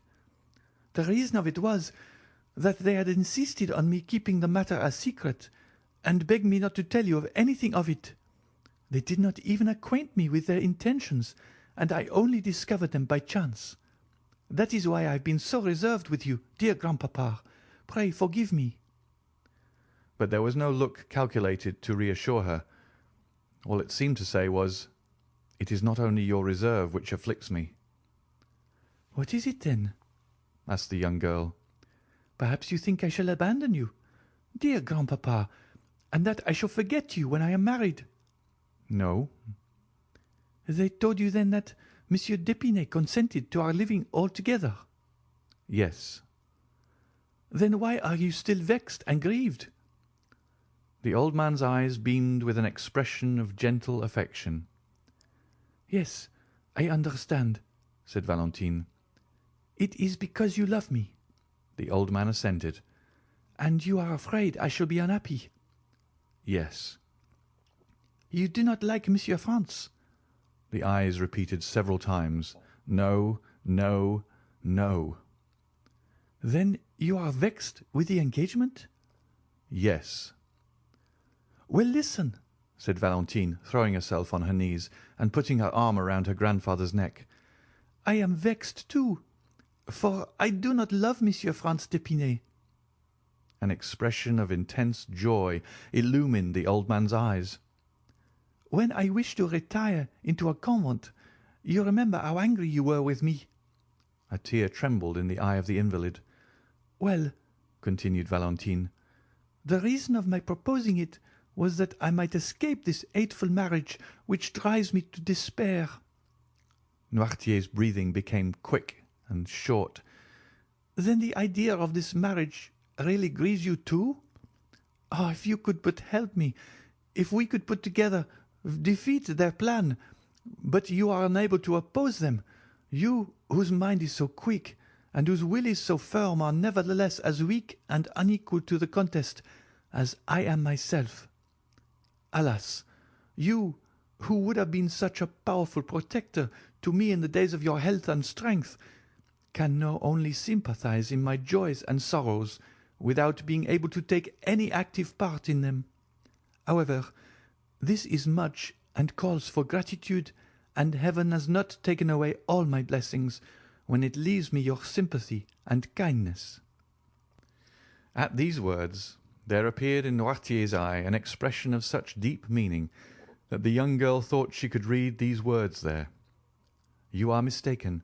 I can still do much for you." Do you think you can help me, dear grandpapa? said Valentine. Yes. Noirtier raised his eyes. It was the sign agreed on between him and Valentine when he wanted anything. What is it you want, dear grandpapa? said Valentine, and she endeavoured to recall to mind all the things which he would be likely to need, and as the ideas presented themselves to her mind, she repeated them aloud.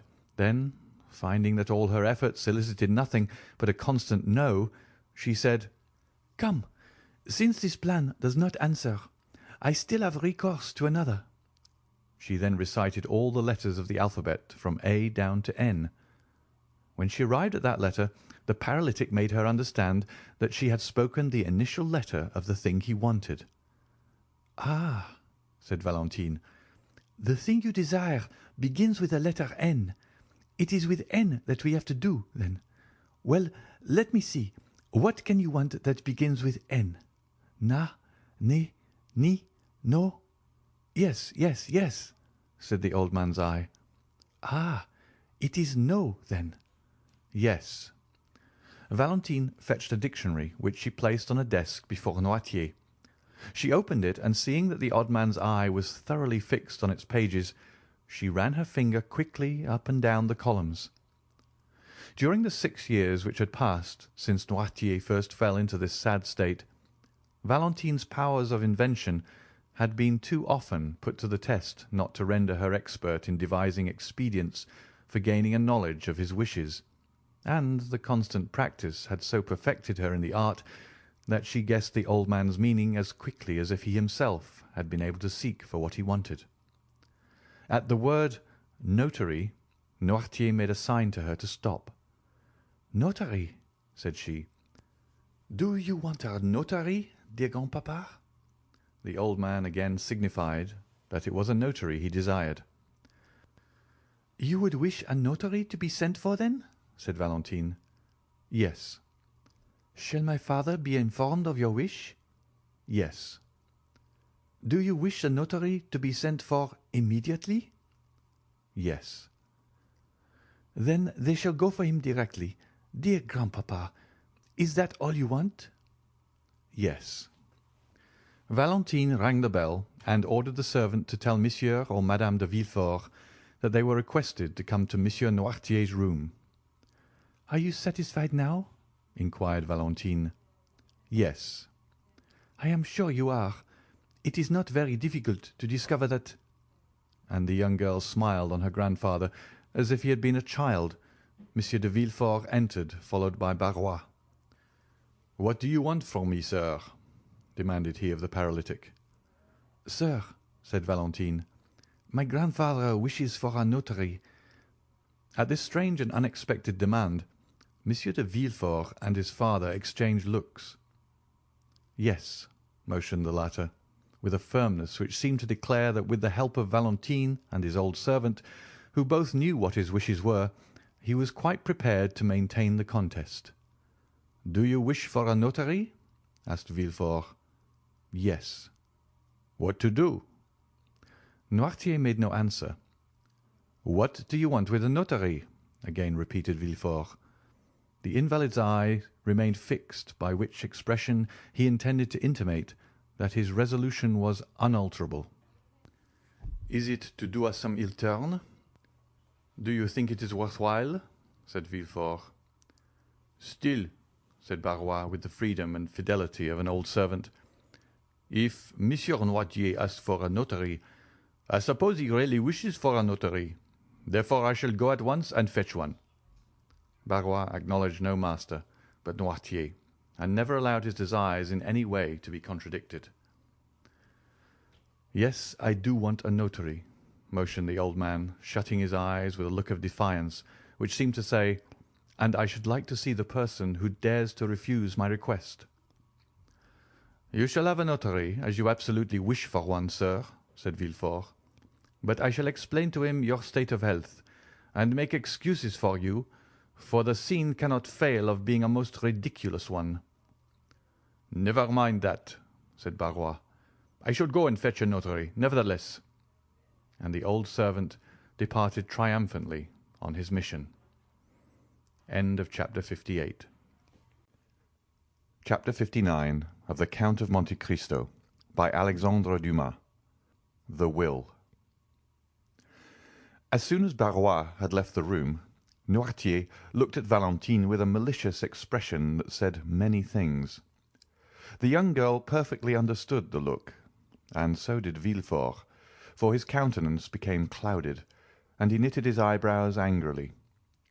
He took a seat and quietly awaited the arrival of the notary. Noirtier saw him seat himself with an appearance of perfect indifference, at the same time giving a side look at Valentine, which made her understand that she was also to remain in the room. 3/4 of an hour after, Barrois returned, bringing the notary with him. "Sir," said Villefort, after the first salutations were over, "you are sent for by Monsieur Noirtier, whom you see here. All his limbs have become completely paralyzed.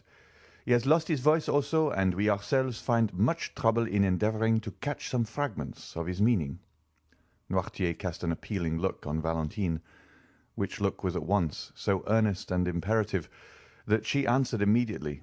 "Sir," said she, "I perfectly understand my grandfather's meaning at all times." "That is quite true," said Barrois, "and that is what I told the gentleman as we walked along." "Permit me," said the notary, turning him first to Villefort and then to Valentine, "permit me to state that the case in question is just one of those in which a public officer like myself cannot proceed to act without thereby incurring a dangerous responsibility. The first thing necessary to render an act valid is that the notary should be thoroughly convinced that he has faithfully interpreted the will and wishes of the person dictating the act. Now I cannot be sure of the approbation or disapprobation of a client who cannot speak, and as the object of his desire or his repugnance cannot be clearly proved to me on account of his want of speech, my services here would be quite useless and cannot be legally exercised." The notary then prepared to retire. An imperceptible smile of triumph was expressed on the lips of the procureur. Noirtier looked at Valentine with an expression so full of grief that she arrested the departure of the notary. "Sir," said she, "the language which I speak with my grandfather may be easily learned, and I can teach you in a few minutes to understand it almost as well as I can myself. Will you tell me what you require in order to set your conscience quite at ease on the subject?" "In order to render an act valid, I must be certain of the approbation or disapprobation of my client. Illness of body would not affect the validity of the deed, but sanity of mind is absolutely requisite." "Well, sir, by the help of 2 signs, with which I will acquaint you presently, you may ascertain with perfect certainty that my grandfather is still in the full possession of all his mental faculties.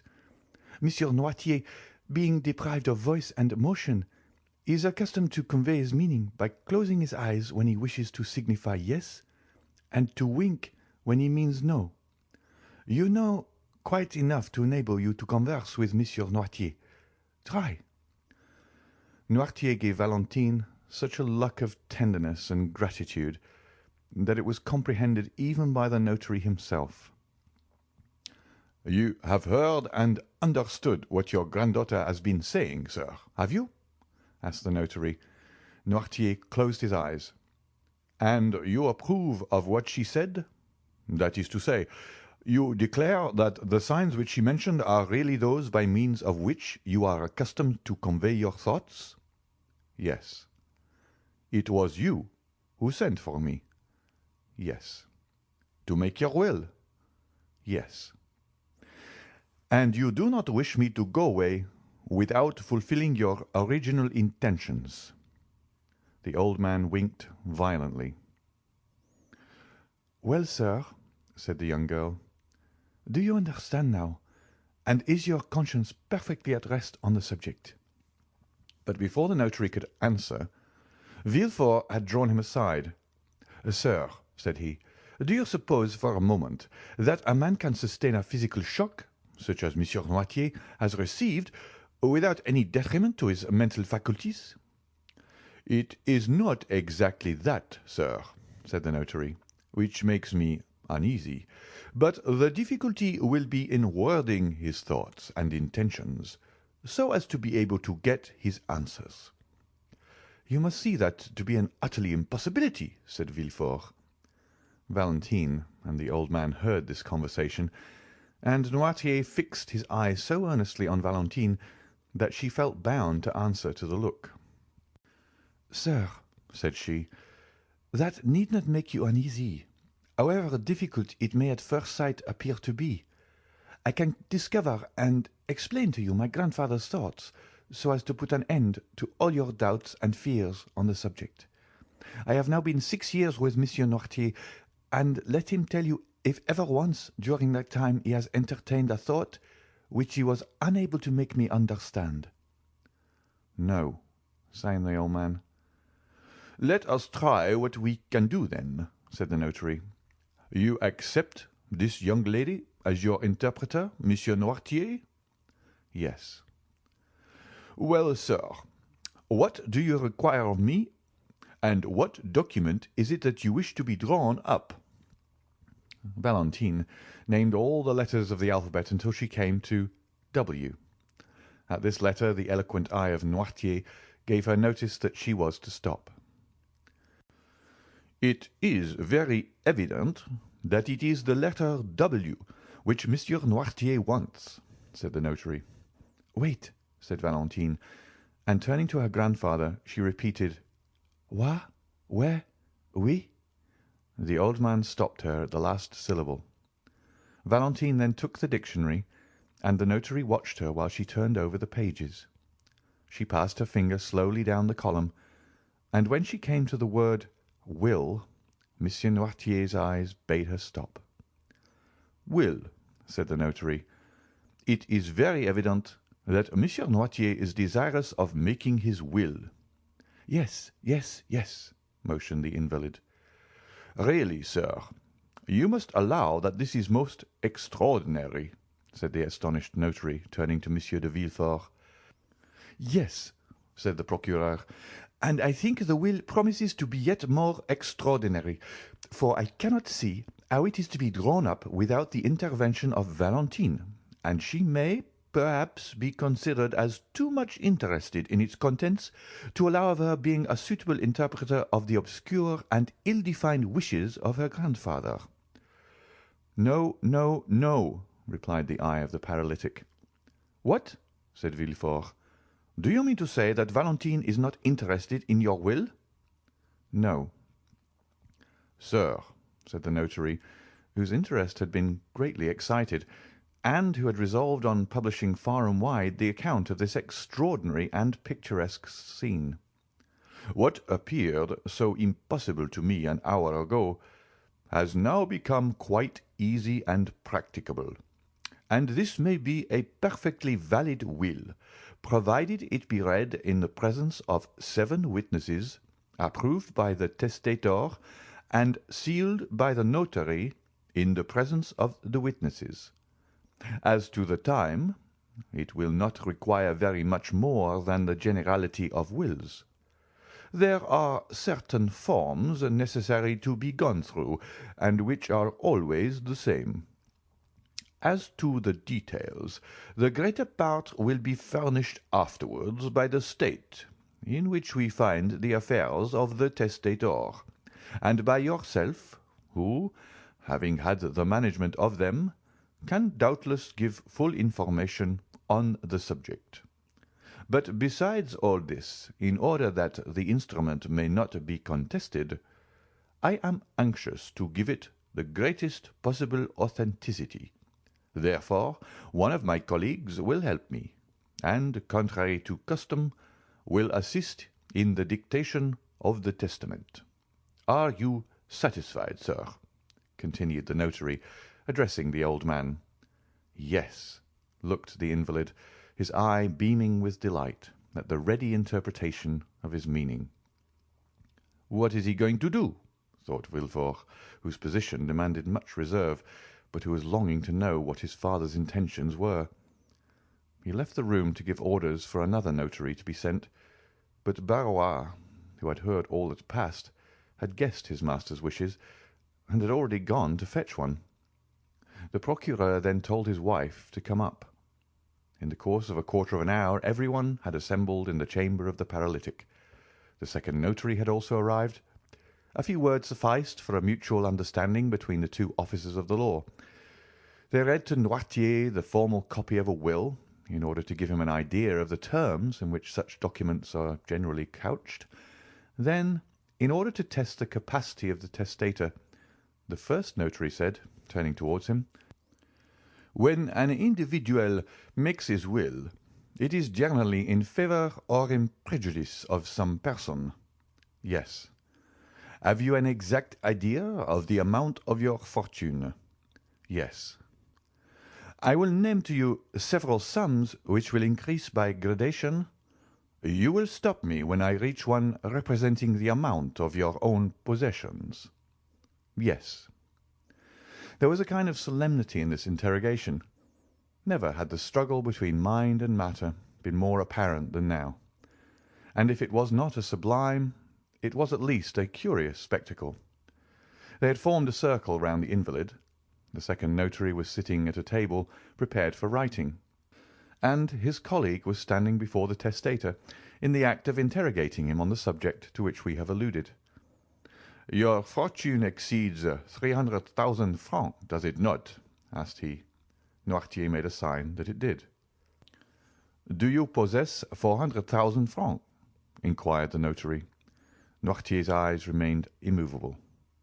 500,000. The same expression continued. 600,000, 700,000, 800,000, 900,000. Noirtier stopped him at the last named sum.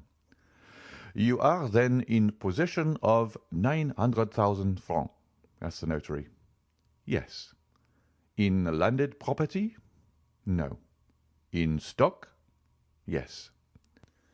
"The stock is in your own hands." The look which Monsieur Noirtier cast on Barrois showed that there was something wanting which he knew where to find. The old servant left the room and presently returned, bringing with him a small casket. "Do you permit us to open this casket?" asked the notary. Noirtier gave his assent. They opened it, and found 900,000 francs in bank scrip. The first notary handed over each note as he examined it to his colleague.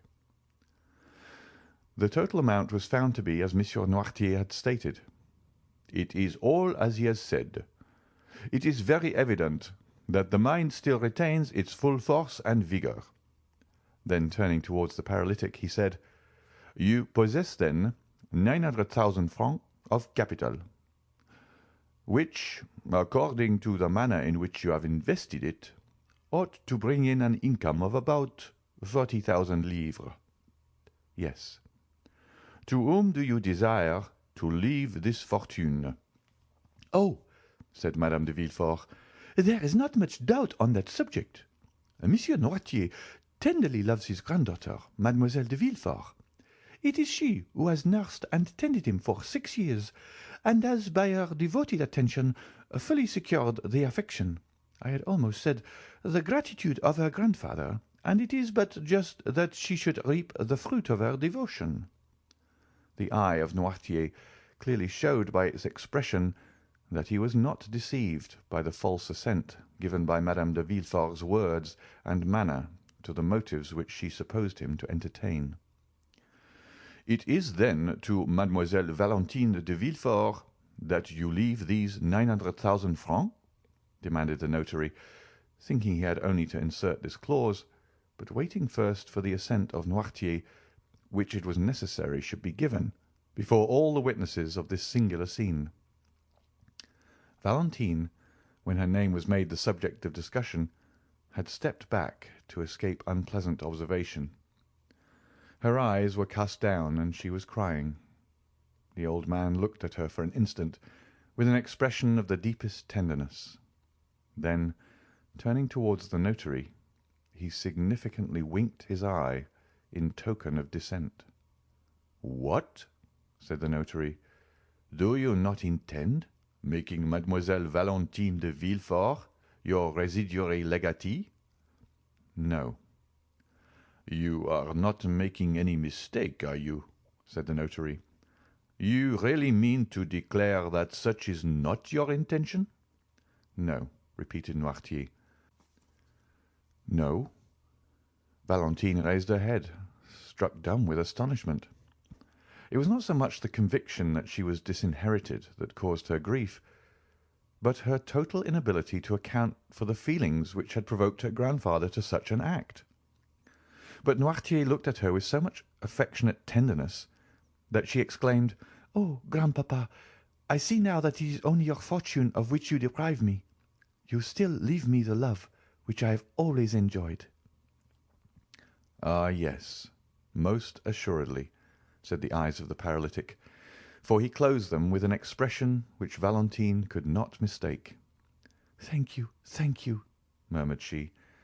The old man's declaration that Valentine was not the destined inheritor of his fortune had excited the hopes of Madame de Villefort. She gradually approached the invalid and said, "Then, doubtless, dear Monsieur Noirtier, you intend leaving your fortune to your grandson, Edward de Villefort." The winking of the eyes which answered this speech was most decided and terrible, and expressed a feeling almost amounting to hatred. "No," said the notary. "Then perhaps it is to your son, Monsieur de Villefort." "No." The two notaries looked at each other in mute astonishment and inquiry as to what were the real intentions of the testator. Villefort and his wife both grew red, one from shame, the other from anger. "What have we all done, then, dear grandpapa?" said Valentine. "You no longer seem to love any of us." The old man's eyes passed rapidly from Villefort and his wife, and rested on Valentine with a look of unutterable fondness. "Well," said she, "if you love me, grandpapa, try and bring that love to bear upon your actions at this present moment. You know me well enough to be quite sure that I have never thought of your fortune. Besides, they say I am already rich in right of my mother, too rich even. Explain yourself, then." Noirtier fixed his intelligent eyes on Valentine's hand. "My hand?"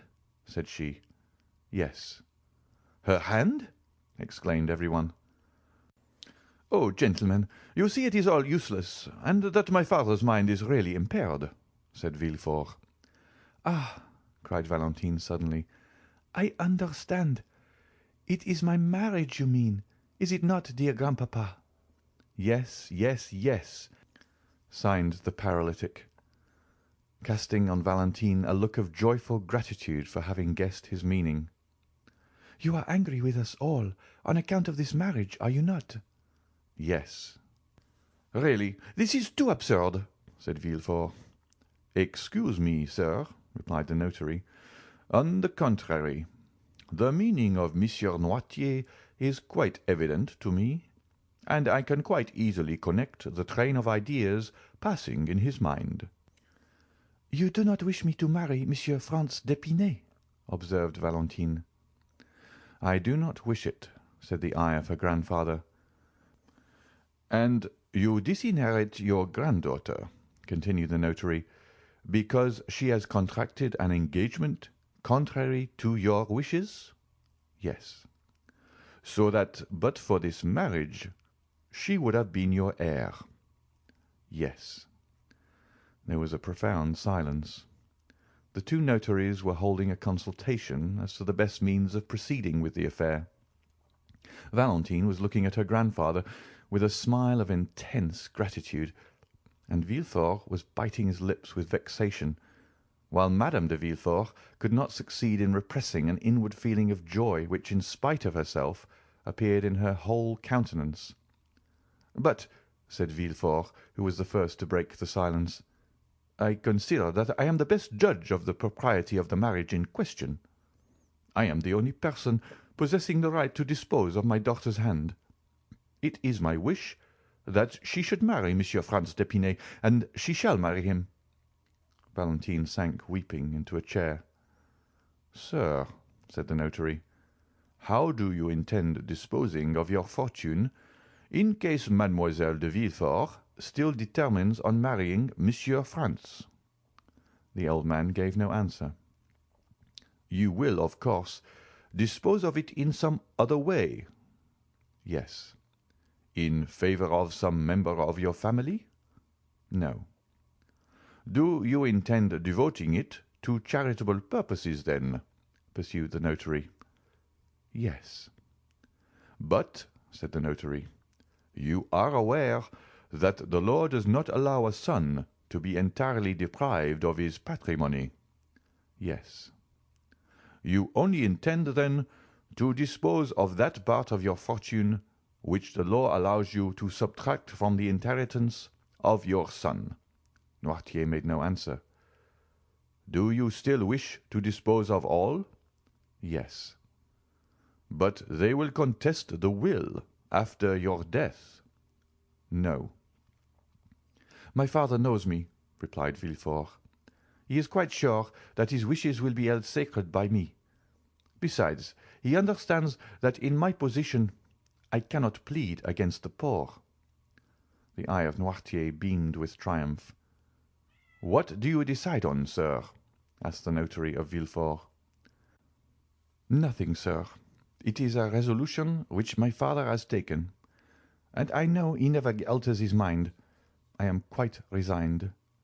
These 900,000 francs will go out of the family in order to enrich some hospital, but it is ridiculous thus to yield to the caprice of an old man, and I shall therefore act according to my conscience.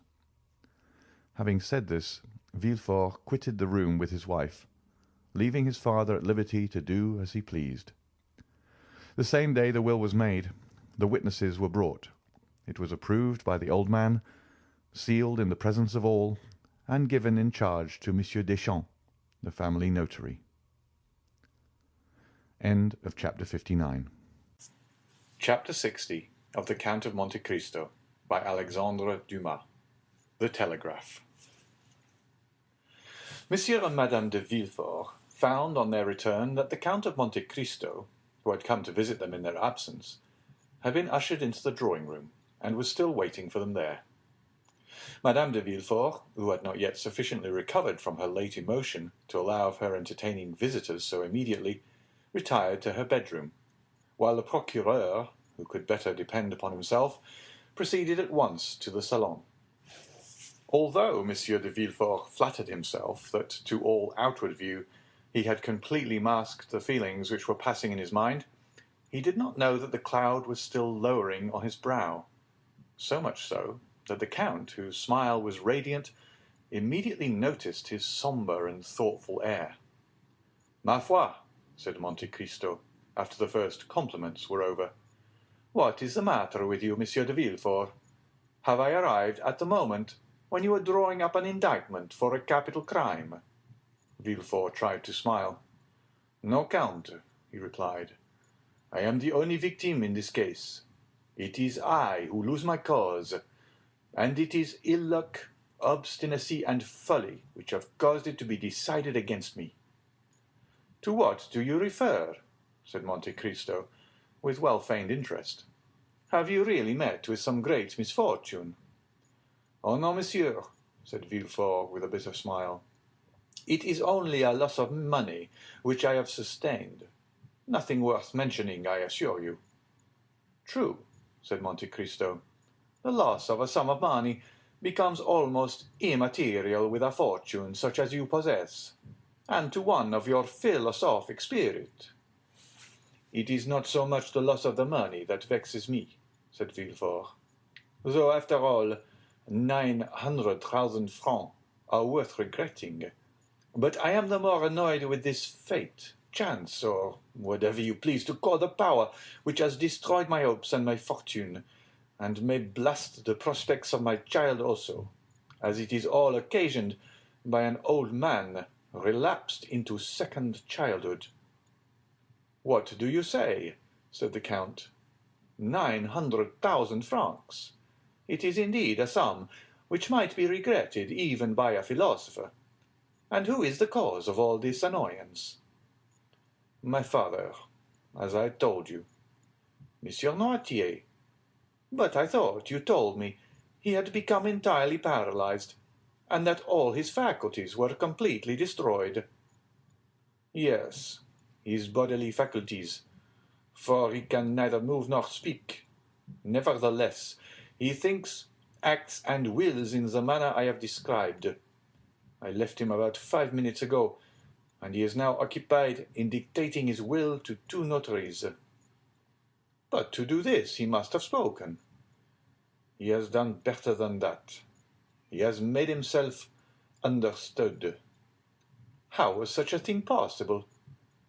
By the help of his eyes, which are still full of life, and, as you perceive, possess the power of inflicting mortal injury. My dear, said Madame de Villefort, who had just entered the room, perhaps you exaggerate the evil. Good morning, madam, said the Count, bowing. Madame de Villefort acknowledged the salutation with one of her most gracious smiles. What is this that Monsieur de Villefort has been telling me? Demanded Monte Cristo. And what incomprehensible misfortune? Incomprehensible is not the word, interrupted the procureur, shrugging his shoulders. It's an old man's caprice. And there is no means of making him revoke his decision. Yes, said Madame de Villefort, and it is still entirely in the power of my husband to cause the will which is now in prejudice of Valentine to be altered in her favour. The Count, who perceived that Monsieur and Madame de Villefort were beginning to speak in parables, appeared to pay no attention to the conversation, and feigned to be busily engaged in watching Edward, who was mischievously pouring some ink into the bird's water-glass. My dear, said Villefort in answer to his wife, you know I have never been accustomed to play the patriarch in my family, nor have I ever considered that the fate of a universe was to be decided by my nod. Nevertheless, it is necessary that my will should be respected in my family, and that the folly of an old man and the caprice of a child should not be allowed to overturn a project which I have entertained for so many years. The Baron d'Épinay was my friend, as you know, and an alliance with his son is the most suitable thing that could possibly be arranged. Do you think, said Madame de Villefort, that Valentine is in league with him? She has always been opposed to this marriage, and I should not be at all surprised if what we have just seen and heard is nothing but the execution of a plan concerted between them. Madame de Villefort, believe me, a fortune of 900,000 francs is not so easily renounced.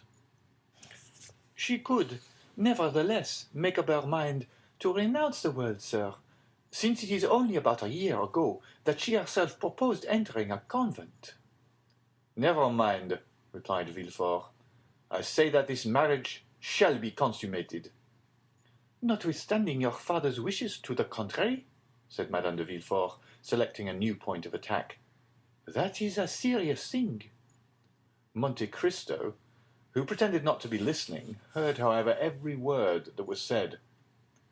Madame, replied Villefort, I can truly say that I have always entertained a high respect for my father, because to the natural feeling of a relationship was added the consciousness of his moral superiority. The name of father is sacred in 2 senses. He should be reverenced as the author of our being, and as a master whom we ought to obey. But under the present circumstance, I am justified in doubting the wisdom of an old man who, because he hated the father, vents his anger on the son. It would be ridiculous in me to regulate my conduct by such caprice. I shall still continue to preserve the same respect toward Monsieur Noirtier. I will suffer, without complaint, the pecuniary deprivation to which he has subjected me, but I shall remain firm in my determination, and the world shall see which party has reason on his side. Consequently, I shall marry my daughter to the Baron Franz d'Épinay, because I consider it would be a proper and eligible match for her to make, and, in short, because I choose to bestow my daughter's hand on whomever I please. What? Said the Count, the approbation of whose eye Villefort had frequently solicited during his speech. What do you say, that Monsieur Noirtier disinherits Mademoiselle de Villefort, Because she is going to marry Monsieur le Baron Franz d'Épinay? Yes, sir, that is the reason, said Villefort, shrugging his shoulders. The apparent reason, at least, said Madame de Villefort. The real reason, madame, I can assure you. I know my father. But I want to know in what way Monsieur d'Épinay can have displeased your father more than any other person. I believe I know Monsieur Franz d'Épinay, said the Count. Is he not the son of General de Quesnel, who was created Baron d'Épinay by Charles X? The same, said Villefort. Well, but he is a charming young man, according to my ideas. He is, which makes me believe that it is only an excuse of Monsieur Noirtier to prevent his granddaughter marrying. Old men are always so selfish in their affection, said Madame de Villefort. But, said Monte Cristo, do you not know any cause for this hatred? Ah, ma foi, who is to know? Perhaps it is some political difference. My father and the Baron d'Épinay lived in the stormy times, of which I only saw the ending, said Villefort. Was not your father a Bonapartist? Asked Monte Cristo. I think I remember that you told me something of that kind. My father has been a Jacobin more than anything else, said Villefort, carried by his emotion beyond the bounds of prudence. And the senator's robe, which Napoleon cast on his shoulders, only served to disguise the old man without any degree of changing him. When my father conspired, it was not for the emperor, it was against the Bourbon. For Monsieur Noirtier possessed this peculiarity: he never projected any utopian schemes which could never be realized, but strove for possibilities, and he applied to the realization of these possibilities the terrible theories of the mountain, theories that never shrank from any means that were deemed necessary to bring about the desired result. Well, said Monte Cristo, it is just as I thought. It was politics which brought Noirtier and Monsieur d'Épinay into personal contact. Although General d'Épinay served under Napoleon, did he not still retain royalist sentiments? And was he not the person who was assassinated one evening on leaving a Bonapartist meeting, to which he had been invited on the supposition that he favoured the cause of the emperor? Villefort looked at the Count almost with terror. Am I mistaken, then? said Monte Cristo. No, sir. The facts were precisely what you have stated, said Madame de Villefort, and it was to prevent the renewal of old feuds that Monsieur de Villefort formed the idea of uniting in the bonds of affection the two children of these inveterate enemies. It was a sublime and charitable thought, said Monte Cristo, and the whole world should applaud it. It would be noble to see Mademoiselle Noirtier de Villefort assuming the title of Madame Franz d'Épinay. Villefort shuddered, and looked at Monte Cristo as if he wished to read in his countenance the real feelings which had dictated the words he had just uttered. But the Count completely baffled the procureur, and prevented him from discovering anything beneath the never-varying smile he was so constantly in the habit of assuming. Although, said Villefort, it will be a serious thing for Valentine to lose her grandfather's fortune, I do not think that Monsieur d'Épinay will be frightened at this pecuniary loss. He will perhaps hold me in greater esteem than the money itself, seeing that I sacrificed everything in order to keep my word with him. Besides, he knows that Valentine is rich in right of her mother, and that she will, in all probability, inherit the fortune of Monsieur and Madame de Saint-Méran, her mother's parents, who both love her tenderly. And who are fully as well worth loving and tending as Monsieur Noirtier, said Madame de Villefort. Besides, they are to come to Paris in about a month, and Valentine, after the affront she has received, need not consider it necessary to continue to bury herself alive by being shut up with Monsieur Noirtier." The Count listened with satisfaction to this tale of wounded self-love and defeated ambition. "But it seems to me," said Monte Cristo, "and I must begin by asking your pardon for what I am about to say, that if Monsieur Noirtier disinherits Mademoiselle de Villefort because she is going to marry a man whose father he detested, he cannot have the same cause of complaint against this dear Edward." "True," said Madame de Villefort, with an intonation of voice which it is impossible to describe. "Is it not unjust, shamefully unjust? Poor Edward is as much Monsieur Noirtier's grandchild as Valentine, and yet, if she had not been going to marry Monsieur Franz, Monsieur Noirtier would have left her all his money, and supposing Valentine to be disinherited by her grandfather, she will still be 3 times richer than he." The Count listened and said no more. "Count," said Villefort, "we will not entertain you any longer with our family misfortune. It is true that my patrimony will go to endow charitable institutions, and my father will have deprived me of my lawful inheritance without any reason for doing so, but I shall have the satisfaction of knowing that I have acted like a man of sense and feeling. Monsieur d'Épinay, to whom I promised the interest of this sum, shall receive it, even if I endure the most cruel privations." "However," said Madame de Villefort, returning to the one idea which incessantly occupied her mind, "perhaps it would be better to explain this unlucky affair to Monsieur d'Épinay, in order to give him the opportunity of himself renouncing his claim to the hand of Mademoiselle de Villefort." "Ah, that would be a great pity," said Villefort. "A great piety," said Monte Cristo. "Undoubtedly," said Villefort, moderating the tone of his voice. "A marriage once concerted and then broken off throws a sort of discredit on a young lady. Then again, the old reports which I was so anxious to put an end to will instantly gain ground. No, it will all go well. Monsieur d'Épinay, if he is an honorable man, will consider himself more than ever pledged to Mademoiselle de Villefort, unless he were actuated by a decided feeling of avarice, but that is impossible." "I agree with Monsieur de Villefort," said Monte Cristo, fixing his eyes on Madame de Villefort, "and if I were sufficiently intimate with him to allow of giving my advice, I would persuade him, since I have been told Monsieur d'Épinay is coming back to settle this affair at once, beyond all possibility of revocation. I will answer for the success of a project which will reflect so much honor on Monsieur de Villefort." The procureur arose, delighted with the proposition, but his wife slightly changed color.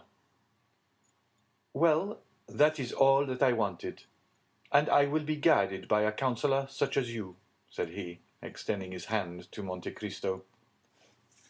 "Therefore, let everyone here look upon what has passed today as if it had not happened, and as though we had never thought of such a thing as a change in our original plans." "Sir," said the Count, "the world, unjust as it is, will be pleased with your resolution. Your friends will be proud of you, and Monsieur d'Épinay, even if he took Mademoiselle de Villefort without any dowry, which he will not do, would be delighted with the idea of entering a family which could make such sacrifices in order to keep a promise and fulfill a duty." At the conclusion of these words, the Count rose to depart. "Are you going to leave us, Count?" said Madame de Villefort. "I am sorry to say I must do so, madame. I only came to remind you of your promise for Saturday." "Did you fear that we should forget it?" "You are very good, madame, but Monsieur de Villefort has so many important and urgent occupations." "My husband has given me his word, sir," said Madame de Villefort. "You have just seen him resolve to keep it when he has everything to lose, and surely there is more reason for his doing so where he has everything to gain." "And," said Villefort, "is it at your house in the Champs-Élysées that you receive your visitors?" "No," said Monte Cristo. "Which is precisely the reason which renders your kindness more meritorious. It is in the country." "In the country?" "Yes." "Where is it, then? Near Paris, is it not?" "Very near. Only half a league from the barriers. It is at Auteuil." "At Auteuil?" said Villefort. "True, Madame de Villefort told me you lived at Auteuil, since it was to your house that she was taken. And in what part of Auteuil do you reside?" "Rue de la Fontaine." "Rue de la Fontaine?" exclaimed Villefort in an agitated tone. "At what number?" "Number 28. "Then," cried Villefort, "was it you who bought Monsieur de Saint-Méran's house?" "Did it belong to Monsieur de Saint-Méran?" demanded Monte Cristo. "Yes," replied Madame de Villefort. "And would you believe it, Count?" "Believe what?" "You think this house pretty, do you not?" "I think it charming."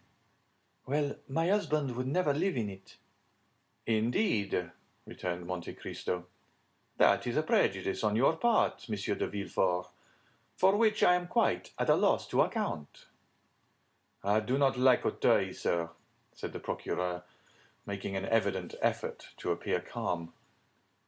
"But I hope you will not carry your antipathy so far as to deprive me of the pleasure of your company, sir," said Monte Cristo.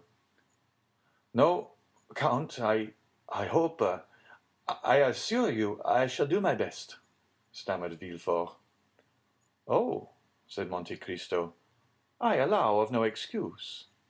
On Saturday at 6 o'clock I shall be expecting you, and if you fail to come, I shall think, for how do I know to the contrary, that this house, which has remained uninhabited for 20 years, must have some gloomy tradition or dreadful legend connected with it." "I will come, Count, I will surely come," said Villefort eagerly. "Thank you," said Monte Cristo.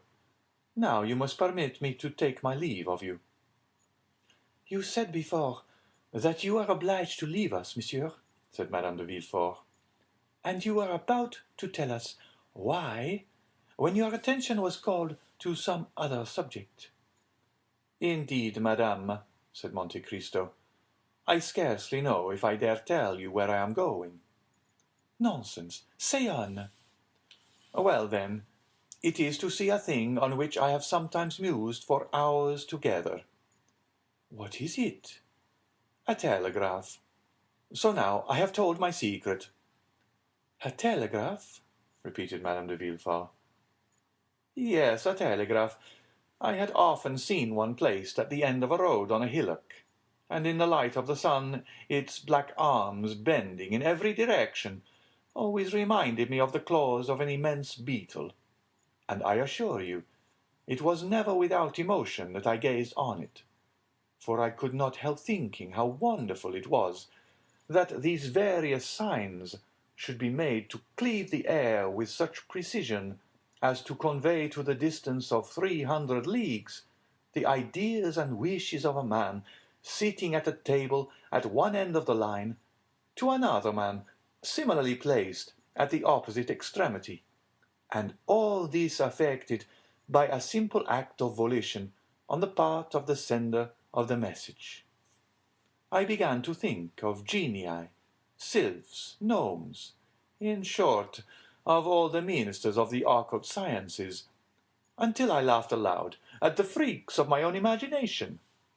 Now, it never occurred to me to wish for a nearer inspection of these large insects with their long black claws, for I always feared to find under their stone wings some little human genius, fagged to death with cabals, factions, and government intrigues.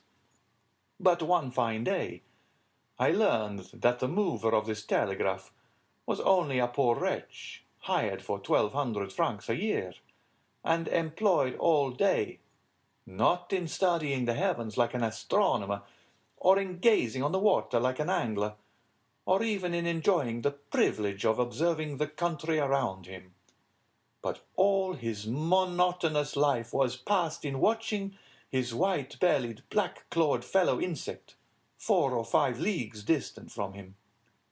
At length I felt a desire to study this living chrysalis more closely, and to endeavour to understand the secret part played by these insect actors when they occupy themselves simply with pulling different pieces of string.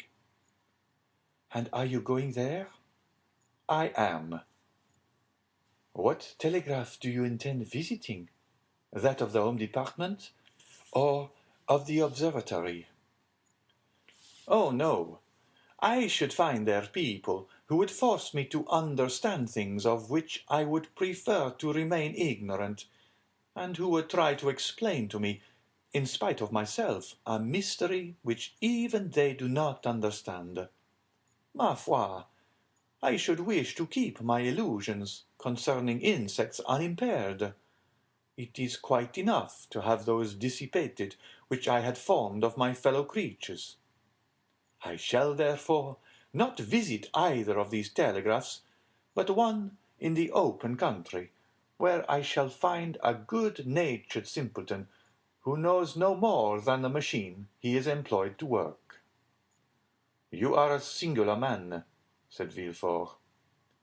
What line would you advise me to study? The one that is most in use just at this time. The Spanish one, you mean, I suppose? Yes. Should you like a letter to the minister that they might explain to you? No, said Monte Cristo, since, as I told you before, I do not wish to comprehend it. The moment I understand it, there will no longer exist a telegraph for me. It will be nothing more than a sign from Monsieur Duchâtel or from Monsieur Montalivet, transmitted to the prefect of Bayonne, mystified by 2 Greek words, tele, graphein. It is the insect with black claws, and the awful word which I wish to retain in my imagination, in all its purity and all its importance. Go then, for in the course of 2 hours it will be dark, and you will not be able to see anything. Ma foi, you frighten me. Which is the nearest way? Bayonne? Yes, the road to Bayonne. And afterwards the road to Châtillon? Yes. By the tower of Montlhéry, you mean? Yes. Thank you. Goodbye. On Saturday I will tell you my impressions concerning the telegraph.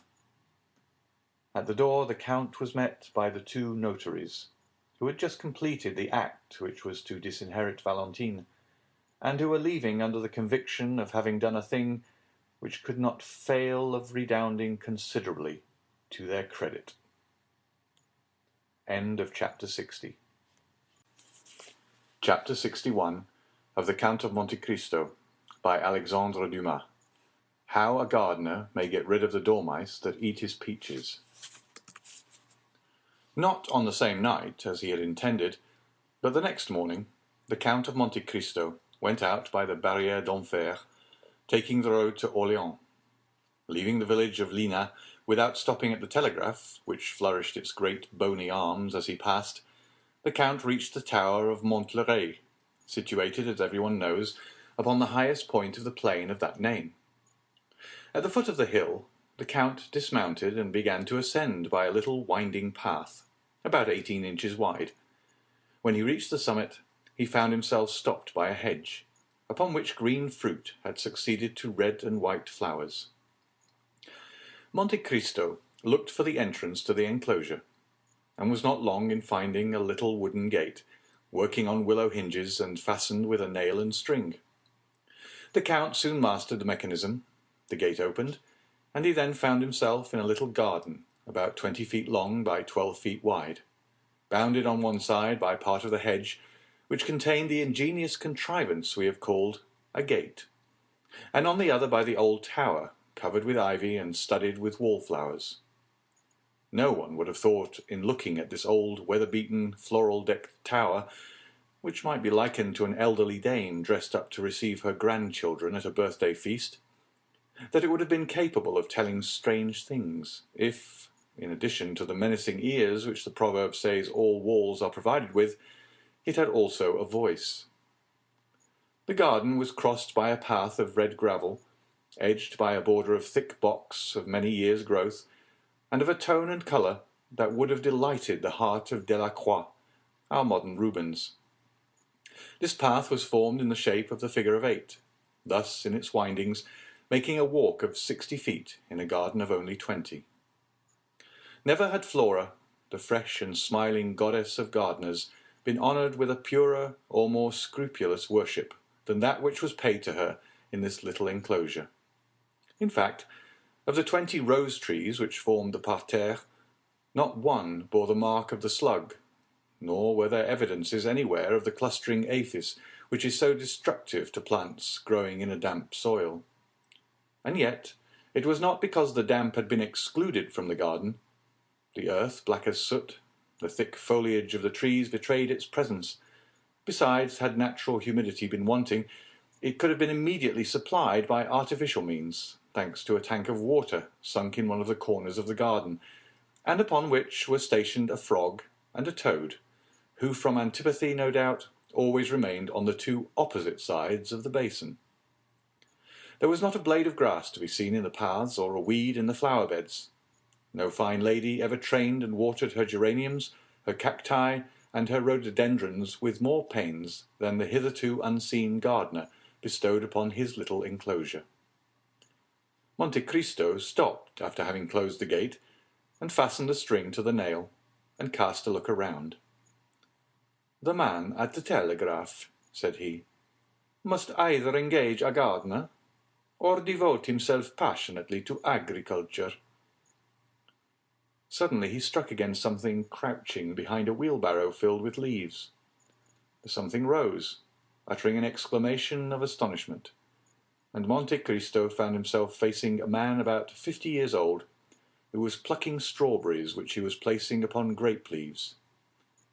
He had 12 leaves and about as many strawberries, which on rising suddenly he let fall from his hand.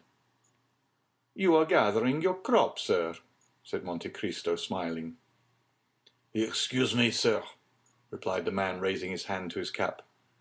"I am not up there, I know, but I have only just come down." "Do not let me interfere with you in anything, my friend," said the Count. "Gather your strawberries, if indeed there are any left." "I have 10 left," said the man, "for here are 11, and I had 21, 5 more than last year. But I am not surprised. The spring has been warm this year, and strawberries require heat, sir. This is the reason that instead of the 16 I had last year, I have this year, you see, 11, already plucked 12, 13, 14, 15, 16, 17, 18. Ah, I missed 3. They were here last night, sir. I am sure they were here. I counted them. It must be the mere Simon's son who has stolen them. I saw him strolling about here this morning. Ah, the young rascal, stealing in a garden. He does not know where that may lead him to."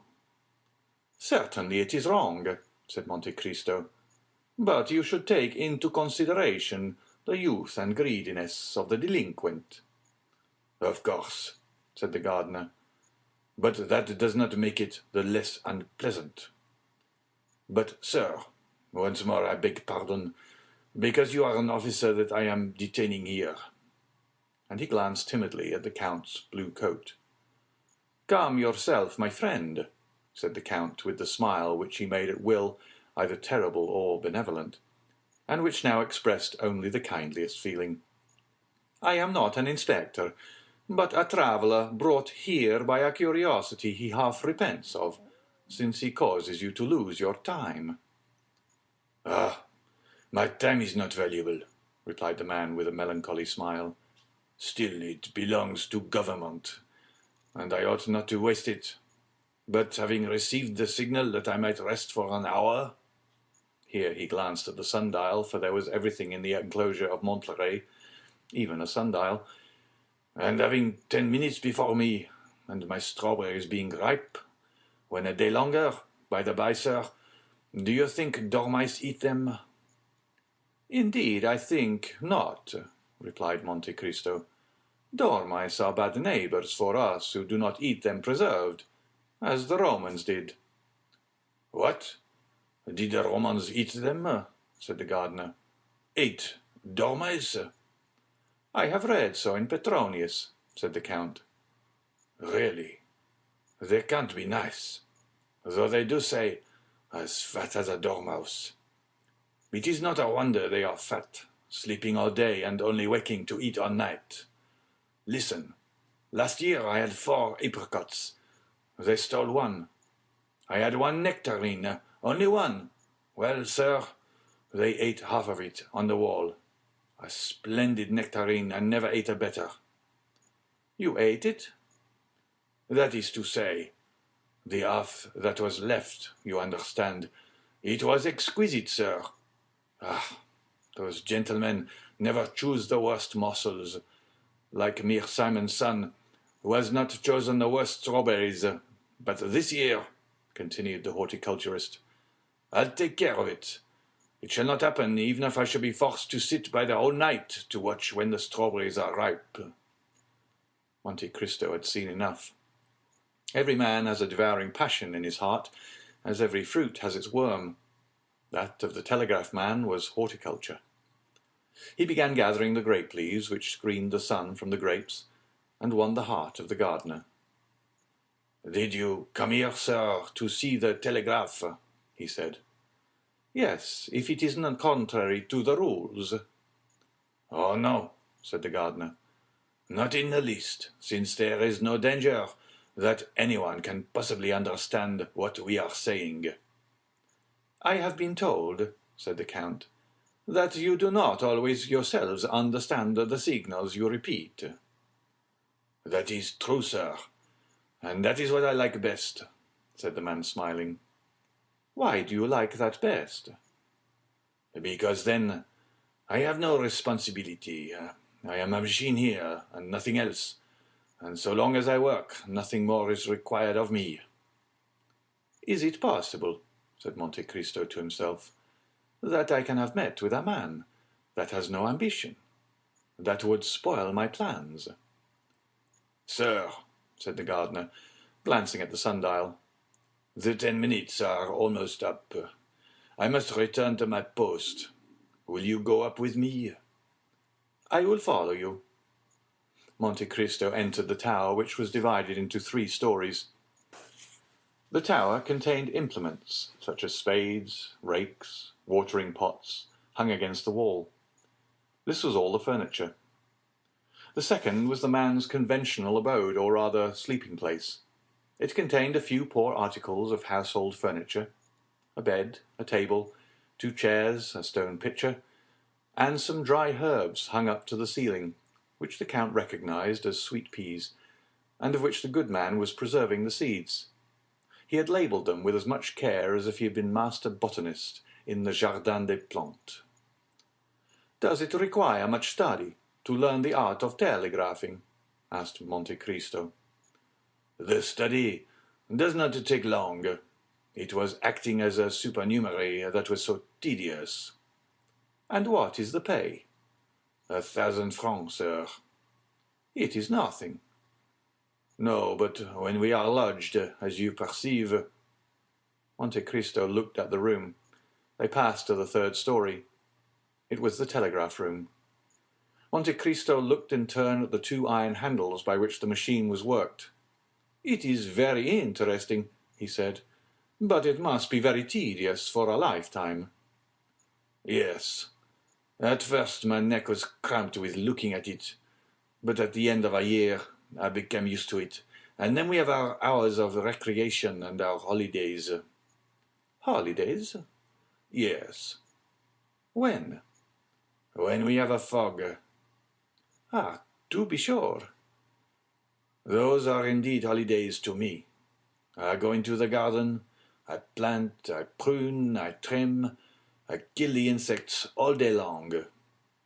"How long have you been here?"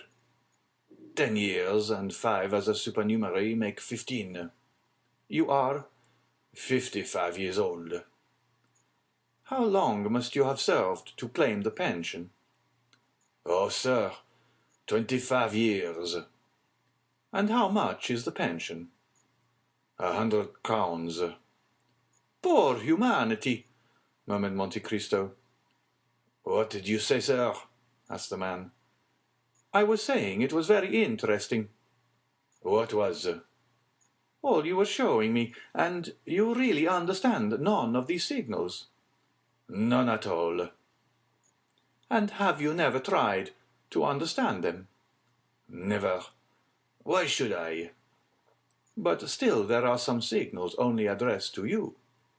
Certainly. And do you understand them? They are always the same. And they mean? Nothing new. You have an hour, or tomorrow.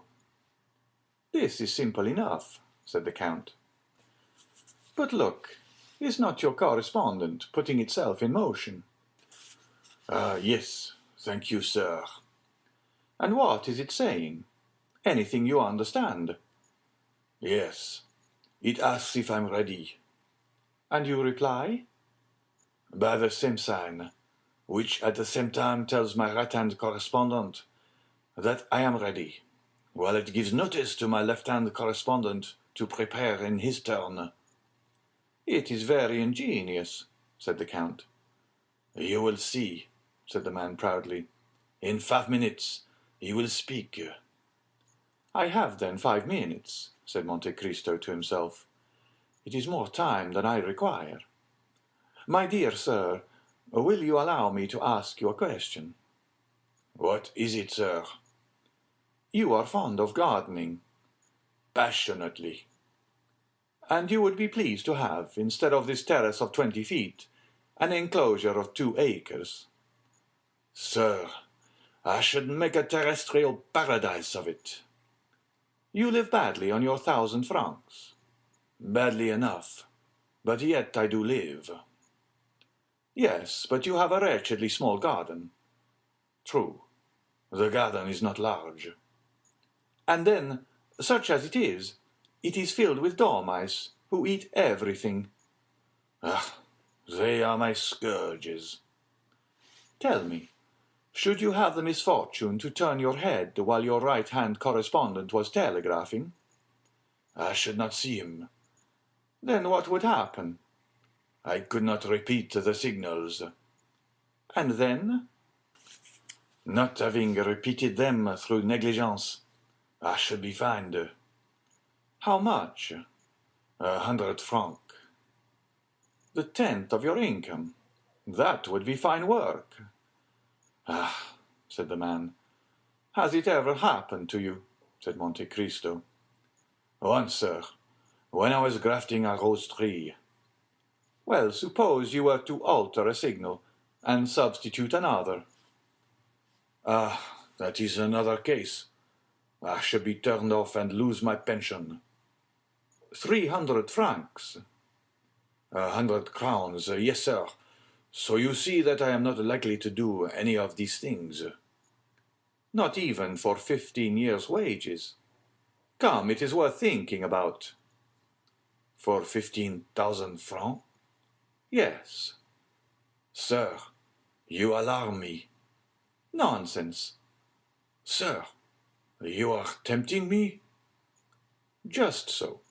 15,000 francs. Do you understand? Sir, let me see my right-hand correspondent. On the contrary, do not look at him, but at this. What is it? What, you do not know these bits of paper? Banknotes? Exactly. There are 15 of them. And whose are they? Yours, if you like. Mine? Exclaimed the man, half suffocated. Yes, yours. Your own property. Sir, my right-hand correspondent is signaling. Let him signal. Sir, you have distracted me. I shall be fined. That will cost you 100 francs. You see, it is your interest to take my banknotes. Sir, My right-hand correspondent redoubles his signals. He is impatient. Never mind. Take these. And the Count placed a packet in the man's hands. Now, this is not all, he said. You cannot live upon your 15,000 francs. I shall still have my place. No, you will lose it, for you are going to alter your correspondent's message. Oh, sir, what are you proposing? A jest. Sir, unless you force me, I think I can effectually force you. And Monte Cristo drew another packet from his pocket. Here are 10,000 more francs, he said, with the 15,000 already in your pocket. They will make 25,000. With 5,000 you can buy a pretty little house with 2 acres of land. The remaining 20,000 will bring you in 1,000 francs a year. A garden with 2 acres of land? And 1,000 francs a year. Oh, heavens! Come, take them, said Monte Cristo, forcing the banknotes into his hand. What am I to do? Nothing very difficult. But what is it? To repeat these signs. Monte Cristo took a paper from his pocket, upon which were drawn 3 signs with numbers to indicate the order in which they were to be worked. There, you see it will not take long. Yes, but do this, and you will have nectarines and all the rest. The shot told. Red with fever, while the large drops fell from his brow, the man executed, one after the other, the 3 signs given by the Count. In spite of the frightful contortions of the right-hand correspondent, who, not understanding the change, began to think the gardener had gone mad. As to the left one, he conscientiously repeated the same signals which were finally transmitted to the Minister of the Interior. Now you are rich, said Monte Cristo. Yes, replied the man, but at what price? Listen, friend, said Monte Cristo. I do not wish to cause you any remorse. Believe me, then, when I swear to you that you have wronged no man, but on the contrary have benefited mankind. The man looked at the banknotes, felt them, counted them, turned pale, then red, then rushed into his room to drink a glass of water, but he had no time to reach the water jug, and fainted in the midst of his dried herbs. 5 minutes after the new telegram reached the minister, Debray had the horses put to his carriage and drove to the Danglars' house.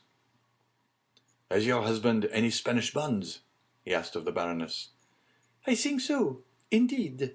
He has 6 millions worth. He must sell them at whatever price. Why? Because Don Carlos has fled from Bourges and has returned to Spain.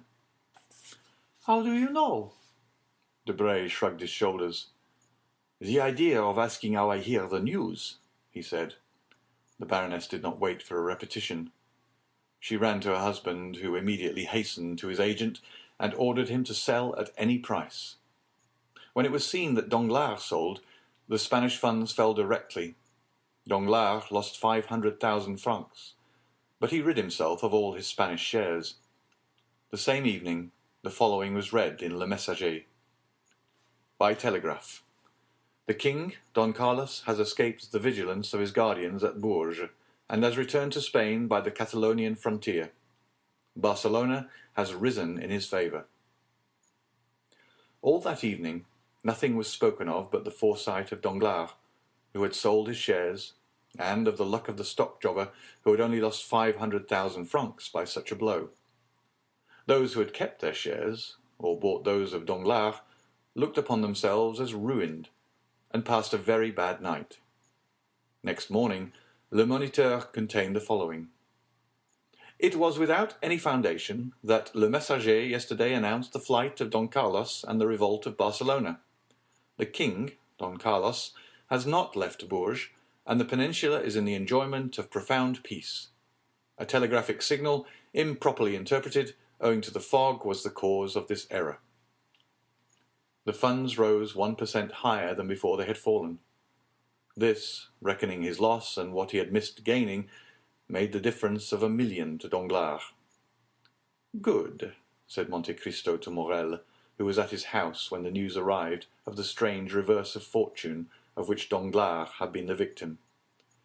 "I have just made a discovery for 25,000 francs, for which I would have paid 100,000. "What have you discovered?" asked Morrel. "I have just discovered how a gardener may get rid of the dormice that eat his peaches." End of chapter 61. Chapter 62 of the Count of Monte Cristo by Alexandre Dumas. Ghosts. At first sight, the exterior of the house at Auteuil gave no indications of splendour, nothing one would expect from the destined residence of the magnificent Count of Monte Cristo. But this simplicity was according to the will of its master, who positively ordered nothing to be altered outside. The splendour was within. Indeed, almost before the door opened, the scene changed. Monsieur Bertuccio had outdone himself in the taste displayed in furnishing and in the rapidity with which it was executed. It is told that the Duc d'Antin removed in a single night a whole avenue of trees that annoyed Louis XIV. In 3 days Monsieur Bertuccio planted an entirely bare court with poplars, large spreading sycamores to shade the different parts of the house, and in the foreground, instead of the usual paving stones, half hidden by the grass, there extended a lawn, but that morning laid down and upon which the water was yet glistening. For the rest, the orders had been issued by the Count. He himself had given a plan to Bertuccio, marking the spot where each tree was to be planted, and the shape and extent of the lawn which was to take the place of the paving stones. Thus the house had become unrecognizable, and Bertuccio himself declared that he scarcely knew it, encircled as it was by a framework of trees. The overseer would not have objected, while he was about it, to have made some improvements in the garden, but the Count had positively forbidden it to be touched. Bertuccio made amends, however, by loading the antechambers, staircases, and mantelpieces with flowers. What, above all, manifested the shrewdness of the steward and the profound science of the master, the one in carrying out the ideas of the other, was that this house, which appeared only the night before so sad and gloomy, impregnated with that sickly smell one can almost fancy to be the smell of time, had in a single day acquired the aspect of life, was scented with its master's favourite perfumes, and had the very light regulated according to his wish. When the Count arrived, he had under his touch his books and arms, his eyes rested upon his favourite pictures. His dogs, whose caresses he loved, welcomed him in the antechamber. The birds, whose songs delighted him, cheered him with their music, and the house, awakened from its long sleep like the sleeping beauty in the wood, lived, sang, and bloomed like the houses we have long cherished, and in which, when we are forced to leave them, we leave a part of our souls. The servants passed gaily along the fine courtyard, some belonging to the kitchens, gliding down the stairs, restored but the previous day, as if they had always inhabited the house, others filling the coach-houses where the equipage, encased and numbered, appeared to have been installed for the last 50 years, and in the stables the horses replied with neighs to the grooms, who spoke to them with much more respect than many servants paid their masters. The library was divided into 2 parts on either side of the wall, and contained upwards of 2,000 volumes. One division was entirely devoted to novels, and even the volume which had been published but the day before was to be seen in its place in all the dignity of its red and gold binding. On the other side of the house, to match with the library, was the conservatory, ornamented with rare flowers that bloomed in china jars, and in the midst of the greenhouse, marvellous alike to sight and smell, was a billiard table, which looked as if it had been abandoned during the past hour by players who had left the balls on the cloth. One chamber alone had been respected by the magnificent Bertuccio. Before this room, to which you could ascend by the grand and go out by the back staircase, the servants passed with curiosity, and Bertuccio with terror. At 5 o'clock precisely, the Count arrived before the house at Auteuil, followed by Ali. Bertuccio was awaiting his arrival with impatience, mingled with uneasiness. He hoped for some compliments, while at the same time he feared to have frowns. Monte Cristo descended into the courtyard, walked all over the house without giving any sign of approbation or pleasure until he entered his bedroom, situated on the opposite side to the closed room. Then he approached a little piece of furniture made of rosewood, which he had noticed at a previous visit. "That can only be to hold gloves," he said. "Will your Excellency deign to open it?" said the delighted Bertuccio, "and you will find gloves in it." Elsewhere the Count found everything he required: smelling bottles, cigars, knick-knacks. "Good," he said, and Monsieur Bertuccio left enraptured. So great, so powerful and real was the influence exercised by this man over all who surrounded him. At precisely 6 o'clock the clatter of horses' hoofs was heard at the entrance door. It was our captain of Spahis, who had arrived on Médéah. "I am sure I am the first," cried Morel. "I did it on purpose to have you a minute to myself, before everyone came. Julie and Emmanuel have 1,000 things to tell you. Ah, really, this is magnificent. But tell me, Count, will your people take care of my horse?" "Do not alarm yourself, my dear Maximilian. They understand." "I mean, because he wants petting. If you had seen at what a pace he came, like the wind." "I should think so. A horse that cost 5,000 francs," said Monte Cristo, in the tone which a father would use towards the son. "Do you regret them?" asked Morel, with his open laugh. "I? Certainly not," replied the Count. "No, I should only regret if the horse had not proved good." "It is so good that I have distanced Monsieur de Chateau Renaud, one of the best riders in France, and Monsieur Debray, who both mount the minister's Arabians, and close on their heels are the horses of Madame Danglars, who always go at 6 leagues an hour." "Then they would follow you?" asked Monte Cristo. "See, they are here." And at the same minute a carriage with smoking horses, accompanied by 2 mounted gentlemen, arrived at the gate, which opened before them. The carriage drove round and stopped at the steps, followed by the horsemen. The instant Debray had touched the ground, he was at the carriage door. He offered his hand to the Baroness, who, descending it, took it with a peculiarity of manner imperceptible to everyone but Monte Cristo. But nothing escaped the Count's notice, and he observed a little note, passed with the facility that indicates frequent practice, from the hand of Madame Danglars to that of the minister's secretary. After his wife the banker descended, as pale as though he had issued from his tomb instead of his carriage.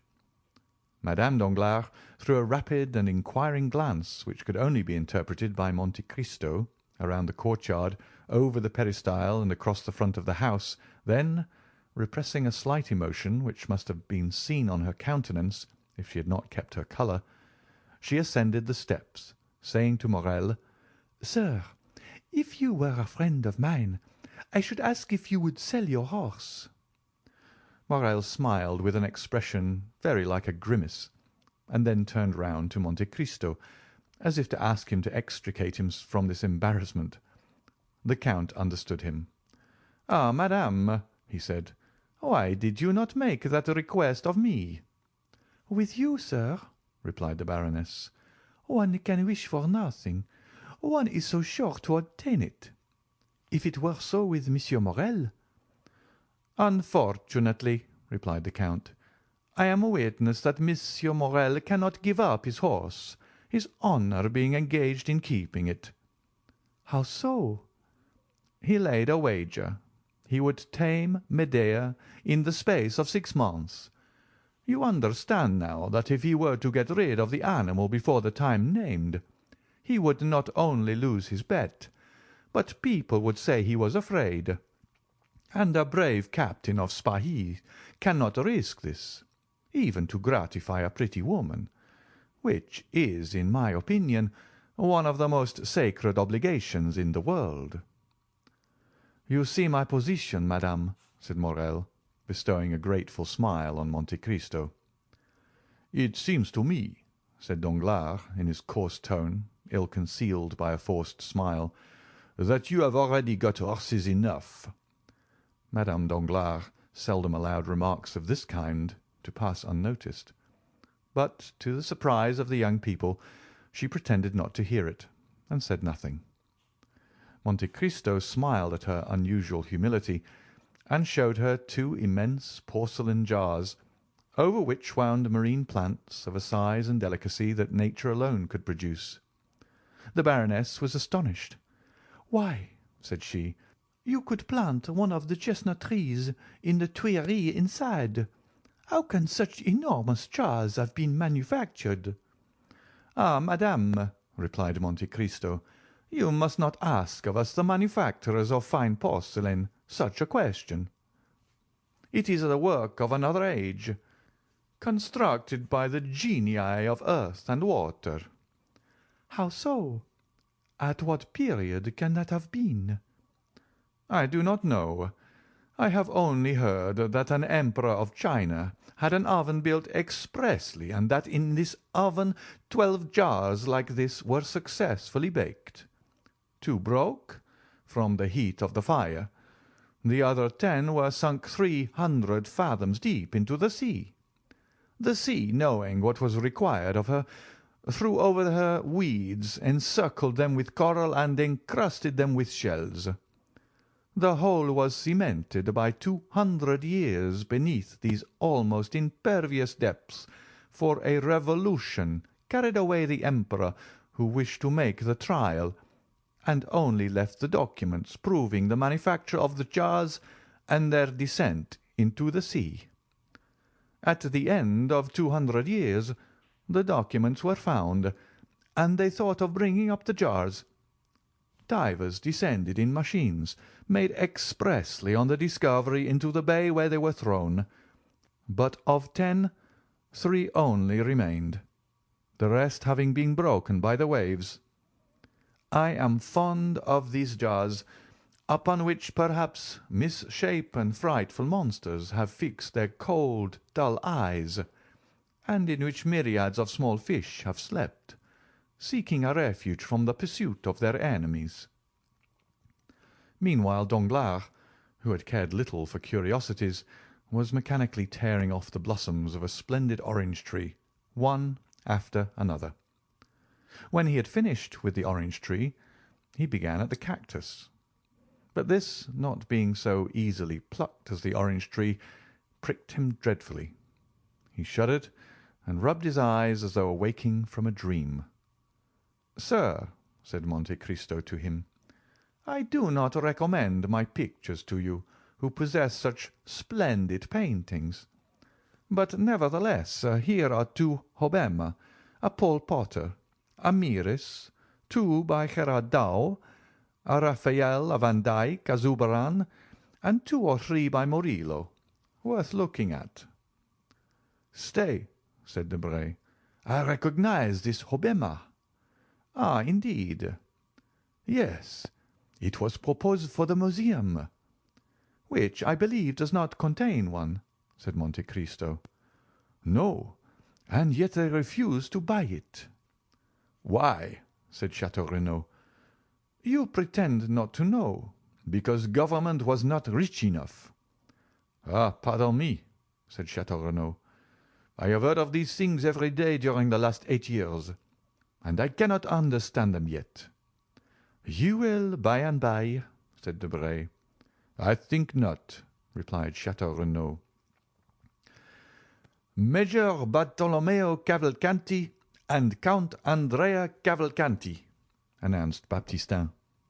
A black satin stock, fresh from the maker's hands, grey moustaches, a bold eye, a major's uniform ornamented with 3 medals and 5 crosses. In fact, the thorough bearing of an old soldier. Such was the appearance of Major Bartolomeo Cavalcanti, that tender father with whom we are already acquainted. Close to him, dressed in entirely new clothes, advanced smilingly Count Andrea Cavalcanti, the dutiful son, whom we also know. The three young people were talking together. On the entrance of the newcomers their eyes glanced from father to son, and then, naturally enough, rested on the latter, whom they began criticising. "Cavalcanti," said Debray. "A fine name," said Morel. "Yes," said Chateau Renaud. "These Italians are well named and badly dressed." "You are fastidious, Chateau Renaud," replied Debray. "Those clothes are well cut and quite new." "That is just what I find fault with. That gentleman appears to be well dressed for the first time in his life." "Who are these gentlemen?"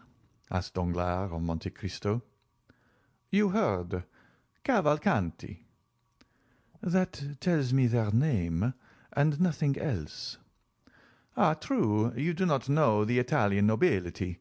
The Cavalcanti are all descended from princes." "Have they any fortune?" "An enormous one." "What do they do?" "Try to spend it all. They have some business with you, I think, from what they told me the day before yesterday. I, indeed, invited them here to-day on your account. I will introduce you to them." "But they appear to speak French with very pure accent," said Danglars. "The son has been educated in a college in the south, I believe near Marseilles. You will find him quite enthusiastic." "Upon what subject?" asked Madame Danglars. "The French ladies, madame. He has made up his mind to take a wife from Paris." "A fine idea, that of his," said Danglars, shrugging his shoulders.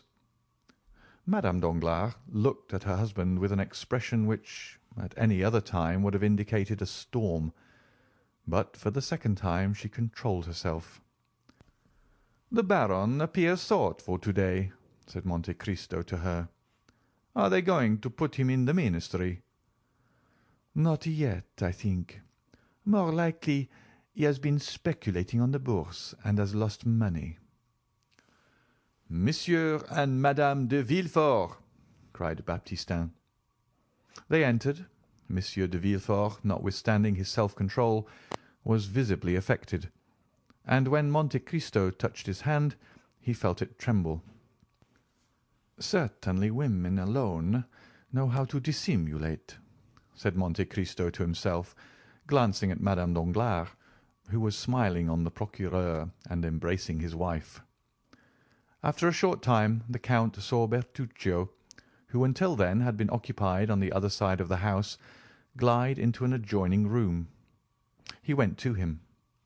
"What do you want, Monsieur Bertuccio?" said he. "Your Excellency has not stated the number of guests." "Ah, true. How many covers?" "Count for yourself." "Is everyone here, your Excellency?" "Yes." Bertuccio glanced through the door, which was ajar. The Count watched him. "Good heavens!" he exclaimed. "What is the matter?" said the Count. "That woman! That woman!" "Which?"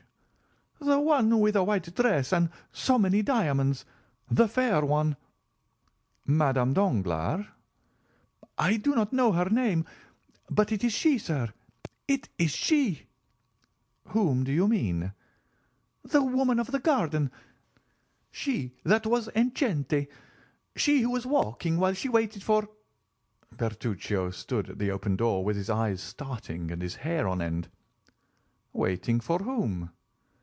Bertuccio, without answering, pointed to Villefort with something of the gesture Macbeth used to point out Banquo. "Oh, oh!" he at length muttered. "Do you see?" "What? Who?" "Him." "Him? Monsieur de Villefort, the king's attorney? Certainly I see him." "Then I did not kill him." "Really, I think you are going mad, good Bertuccio," said the Count. "Then he is not dead?" "No, you see plainly he is not dead. Instead of striking between the sixth and seventh left ribs, as your countrymen do, you must have struck higher or lower, and life is very tenacious in these lawyers. Or rather, there is no truth in anything you have told me. It was a fright of the imagination, a dream of your fancy. You went to sleep full of thoughts of vengeance. They weighed heavily upon your stomach. You had the nightmare. That's all. Come, calm yourself and reckon them up. Monsieur and Madame de Villefort, 2. Monsieur and Madame Danglars, 4. Monsieur de Château-Renaud, Monsieur de Bray, Monsieur Morel, 7. Major Bartolomeo Cavalcanti, 8. 8, repeated Bertuccio. Stop. You are in a shocking hurry to be off. You forget one of my guests. Lean a little to the left. Stay. Look at Monsieur Andrea Cavalcanti, the young man in a black coat, looking at Murillo's Madonna. Now he is turning. This time Bertuccio would have uttered an exclamation had not a look from Monte Cristo silenced him. "Benedetto," he muttered. "Fatality." 6:30 has just struck, Monsieur Bertuccio," said the Count severely. "I ordered dinner at that hour, and I do not like to wait." And he returned to his guests, while Bertuccio, leaning against the wall, succeeded in reaching the dining-room. 5 minutes afterwards the doors of the drawing-room were thrown open, and Bertuccio, appearing, said with a violent effort, "The dinner waits." The Count of Monte Cristo offered his arm to Madame de Villefort. "Monsieur de Villefort," he said, "will you conduct the Baroness Danglars?"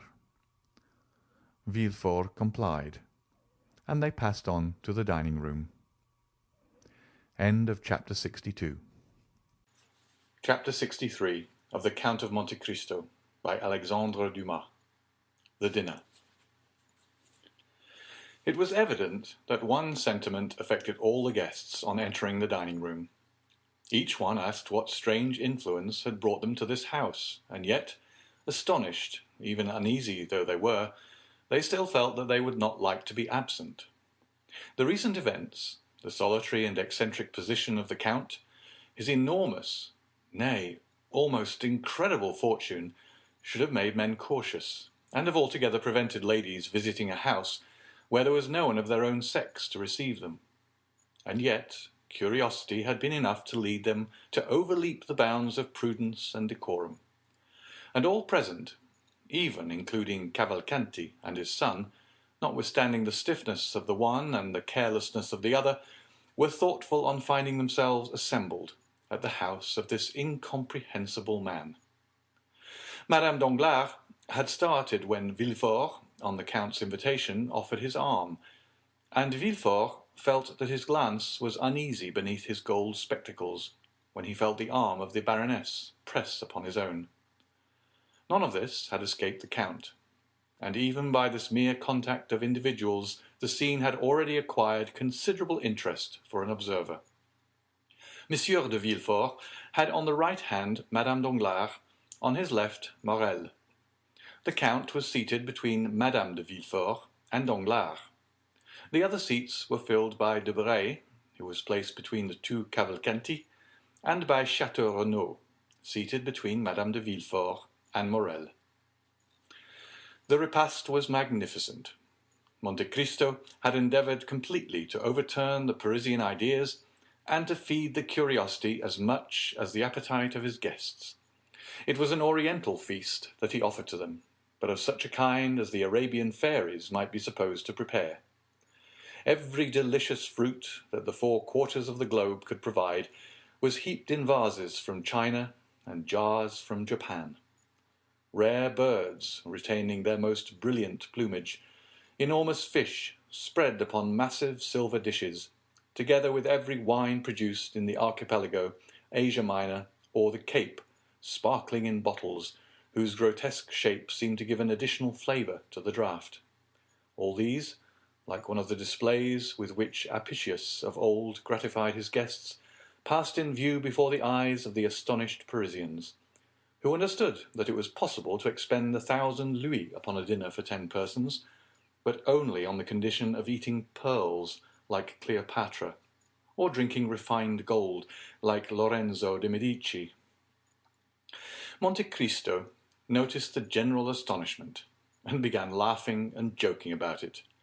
"Gentlemen," he said, "you will admit that when arrived at a certain degree of fortune, the superfluities of life are all that can be desired, and the ladies will allow that, after having risen to a certain eminence of position, the ideal alone can be more exalted. Now, to follow out this reasoning, what is the marvellous? That which we do not understand. What is it that we really desire? That which we cannot obtain. Now, to see things which I cannot understand, to procure impossibilities, these are the study of my life. I gratify my wishes by 2 means, my will and my money. I take as much interest in the pursuit of some whim as you do, Monsieur Danglars, in promoting a new railway line. You, Monsieur de Villefort, in condemning a culprit to death. You, Monsieur Debray, in pacifying a kingdom. You, Monsieur de Château in pleasing a woman. And you, Morel, in breaking a horse that no one can ride. For example, you see these 2 fish, one brought from 50 leagues beyond St. Petersburg, the other 5 leagues from Naples. Is it not amusing to see them both on the same table?" "What are the 2 fish?" asked Danglars. "Monsieur Château who has lived in Russia, will tell you the name of one, and Major Cavalcanti, who is an Italian, will tell you the name of the other." "This one is, I think, a sterlet," said Château. "And that one?" "If I mistake not, a lamprey." "Just so. Now, Monsieur Danglars, ask these gentlemen where they are caught." "Sterlets," said Château, "are only found in the Volga." "And," said Cavalcanti, "I know that Lake Fusaro alone supplies lampreys of that size." "Exactly. One comes from the Volga, and the other from Lake Fusaro." "Impossible!" cried all the guests simultaneously. "Well, this is just what amuses me," said Monte Cristo. "I am like Nero Cupitor Impossibilium, and that is what is amusing you at this moment. This fish, which seems so exquisite to you, is very likely no better than perch or salmon, but it seemed impossible to procure it, and here it is."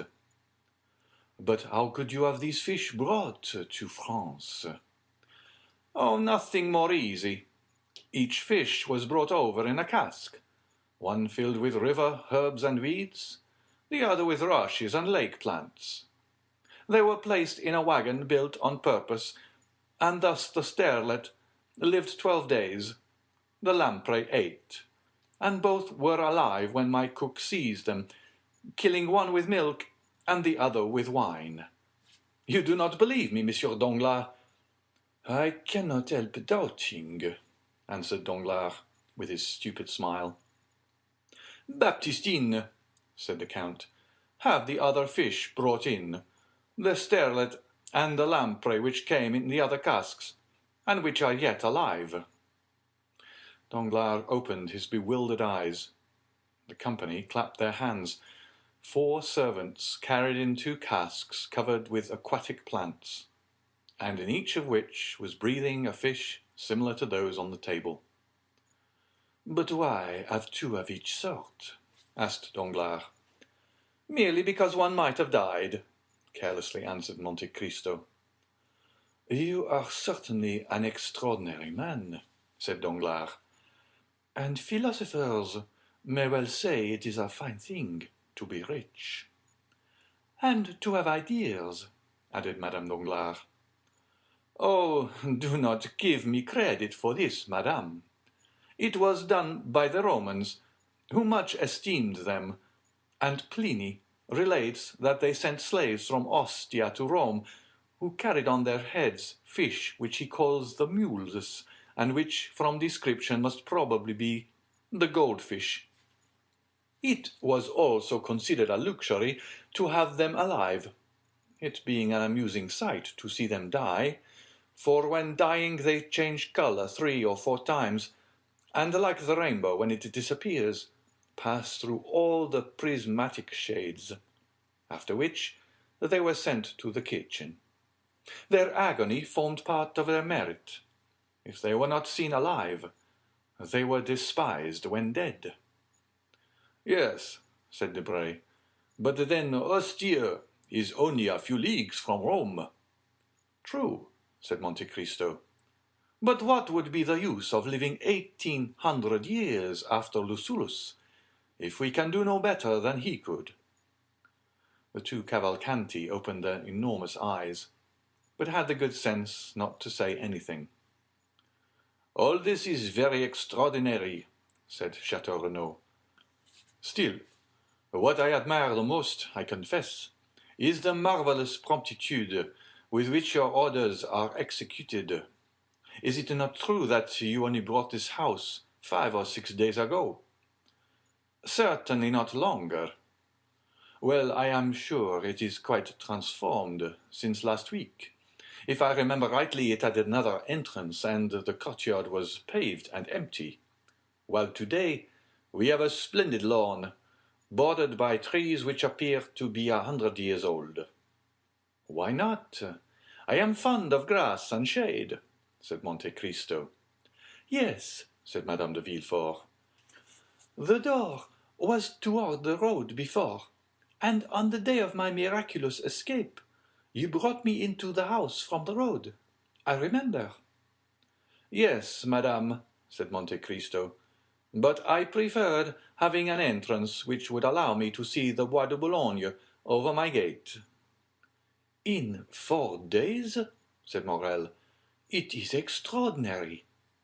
"Indeed," said Château Renaud, "it seems quite miraculous to make a new house out of an old one, for it was very old, and dull too. I recollect coming from my mother to look at it when Monsieur de Saint-Méran advertised it for sale 2 or 3 years ago." "Monsieur de Saint-Méran?" said Madame de Villefort. "Then this house belonged to Monsieur de Saint-Méran before you bought it?" "It appears so," replied Monte Cristo. "Is it possible that you do not know of whom you purchased it?" "Quite so. My steward transacts all this business for me." "It is certainly 10 years since the house had been occupied," said Château Renaud, "and it was quite melancholy to look at it, with the blinds closed, the doors locked, and the weeds in the court. Really, if the house had not belonged to the father-in-law of the procureur, one might have thought it some accursed place where a horrible crime had been committed." Villefort, who had hitherto not tasted the 3 or 4 glasses of rare wine which were placed before him, here took one and drank it off. Monte Cristo allowed a short time to elapse, and then said, "It is singular, Baron, but the same idea came across me the first time I came here. It looked so gloomy I should never have bought it if my steward had not taken the matter into his own hands. Perhaps the fellow had been bribed by the notary." "It is probable," stammered out Villefort, trying to smile, "but I can assure you that I had nothing to do with any such proceeding. This house is part of Valentine's marriage portion, and Monsieur de Saint-Méran wished to sell it, for if it had remained another year or 2 uninhabited, it would have fallen to ruin." It was Morrel's turn to become pale. "There was, above all, one room," continued Monte Cristo, "very plain in appearance, hung with red damask, which, I know not why, appeared to me quite dramatic. "Why so?" said Danglars. "Why dramatique?" "Can we account for instinct?" said Monte Cristo. "Are there not some places where we seem to breathe sadness? Why, we cannot tell. It is a chain of recollections, an idea which carries you back to other times, to other places, which very likely have no connection with the present time and place. And there is something in this room which reminds me forcibly of the chamber of the Marquise de Ganges, or Desdemona. Stay, since we have finished dinner, I will show it to you, and then we will take coffee in the garden. After dinner, the play." Monte Cristo looked inquiringly at his guests. Madame de Villefort rose. Monte Cristo did the same, and the rest followed their example. Villefort and Madame Danglars remained for a moment. As if rooted to their seats, they questioned each other with vague and stupid glances. "Did you hear?" said Madame Danglars. "We must go," replied Villefort, offering his arm. The others, attracted by curiosity, were already scattered in different parts of the house, for they thought the visit would not be limited to the one room, and that at the same time they would obtain a view of the rest of the building, of which Monte Cristo had created a palace. Each one went out by the open doors. Monte Cristo waited for the two who remained. Then, when they had passed, he brought up the rear, and on his face was a smile, which, if they could have understood it, would have alarmed them much more than a visit to the room they were about to enter. They began by walking through the apartments, many of which were fitted up in the Eastern style, with cushions and divans instead of beds, and pipes instead of furniture. The drawing rooms were decorated with the rarest pictures by the old masters. The boudoir hung with the draperies from China, of fanciful colours, fantastic design, and wonderful texture. At length they arrived at the famous room. There was nothing particular about it, excepting that, although daylight had disappeared, it was not lighted, and everything in it was old-fashioned, while the rest of the rooms had been redecorated. These two causes were enough to give it a gloomy aspect. "Oh!" cried Madame de Villefort, "it is really frightful." Madame Danglars tried to utter a few words, but was not heard. Many observations were made, the import of which was a unanimous opinion that there was something sinister about the room. "Is it not so?" asked Monte Cristo. "Look at that large, clumsy bed, hung with such gloomy, blood-colored drapery, and those two crayon portraits that have faded from the dampness. Do they not seem to say with their pale lips and staring eyes, 'We have seen'?" Villefort became livid. Madame Danglars fell into a long seat placed near the chimney. "Oh," said Madame de Villefort, smiling, "are you courageous enough to sit down upon the very seat, perhaps, upon which the crime was committed?" Madame Danglars rose suddenly. "And then," said Monte Cristo, "this is not all." "What is there more?" said Debray, who had not failed to notice the agitation of Madame Danglars. "Or what else is there?" said Danglars. "For at present I cannot say that I have seen anything extraordinary. What do you say, Monsieur Cavalcanti?" "Ah," said he, "we have at Pisa Ugolino's tower, at Ferrara Tasso's prison, at Rimini the room of Francesca and Paolo." "Yes, but you have not this little staircase," said Monte Cristo, opening a door concealed by the drapery. "Look at it, and tell me what you think of it." "What a wicked-looking, crooked staircase," said Château with a smile. "I do not know whether the wine of Chios produces melancholy, but certainly everything appears to me black in this house," said Debray. Ever since Valentine's dowry had been mentioned, Morrel had been silent and sad. "Can you imagine," said Monte Cristo, some Othello, or Abbe de Ganges, one stormy dark night, descending these stairs step by step, carrying a load which he wishes to hide from the sight of man, if not from God. Madame Danglars half fainted on the arm of Villefort, who was obliged to support himself against the wall. "Ah, madame," cried Debray, "what is the matter with you? How pale you look!" "It is very evident what is the matter with her," said Madame de Villefort. "Monsieur de Monte Cristo is relating horrible stories to us, doubtless intending to frighten us to death." "Yes," said Villefort. "Really, Count, you frighten the ladies." "What is the matter?" asked Debray in a whisper of Madame Danglars. "Nothing," she replied with a violent effort. I want air. That is all." "Will you come into the garden?" said Debray, advancing towards the back staircase. No, no," she answered. "I would rather remain here." "Are you really frightened, madame?" said Monte Cristo. "Oh, no, sir," said Madame Danglars. "But you suppose scenes in a manner which gives them the appearance of reality." "Ah, yes," said Monte Cristo, smiling. "It is all a matter of imagination. Why should we not imagine this the apartment of an honest mother? And this bed with red hangings, a bed visited by the goddess Lucina, and that mysterious staircase, the passage through which, not to disturb their sleep, the doctor and nurse pass, or even the father, carrying the sleeping child." Here Madame Danglars, instead of being calmed by the soft picture, uttered a groan and fainted. "Madame Danglars is ill," said Villefort. "It would be better to take her to her carriage." "Oh, mon Dieu!" said Monte Cristo. "And I have forgotten my smelling bottle."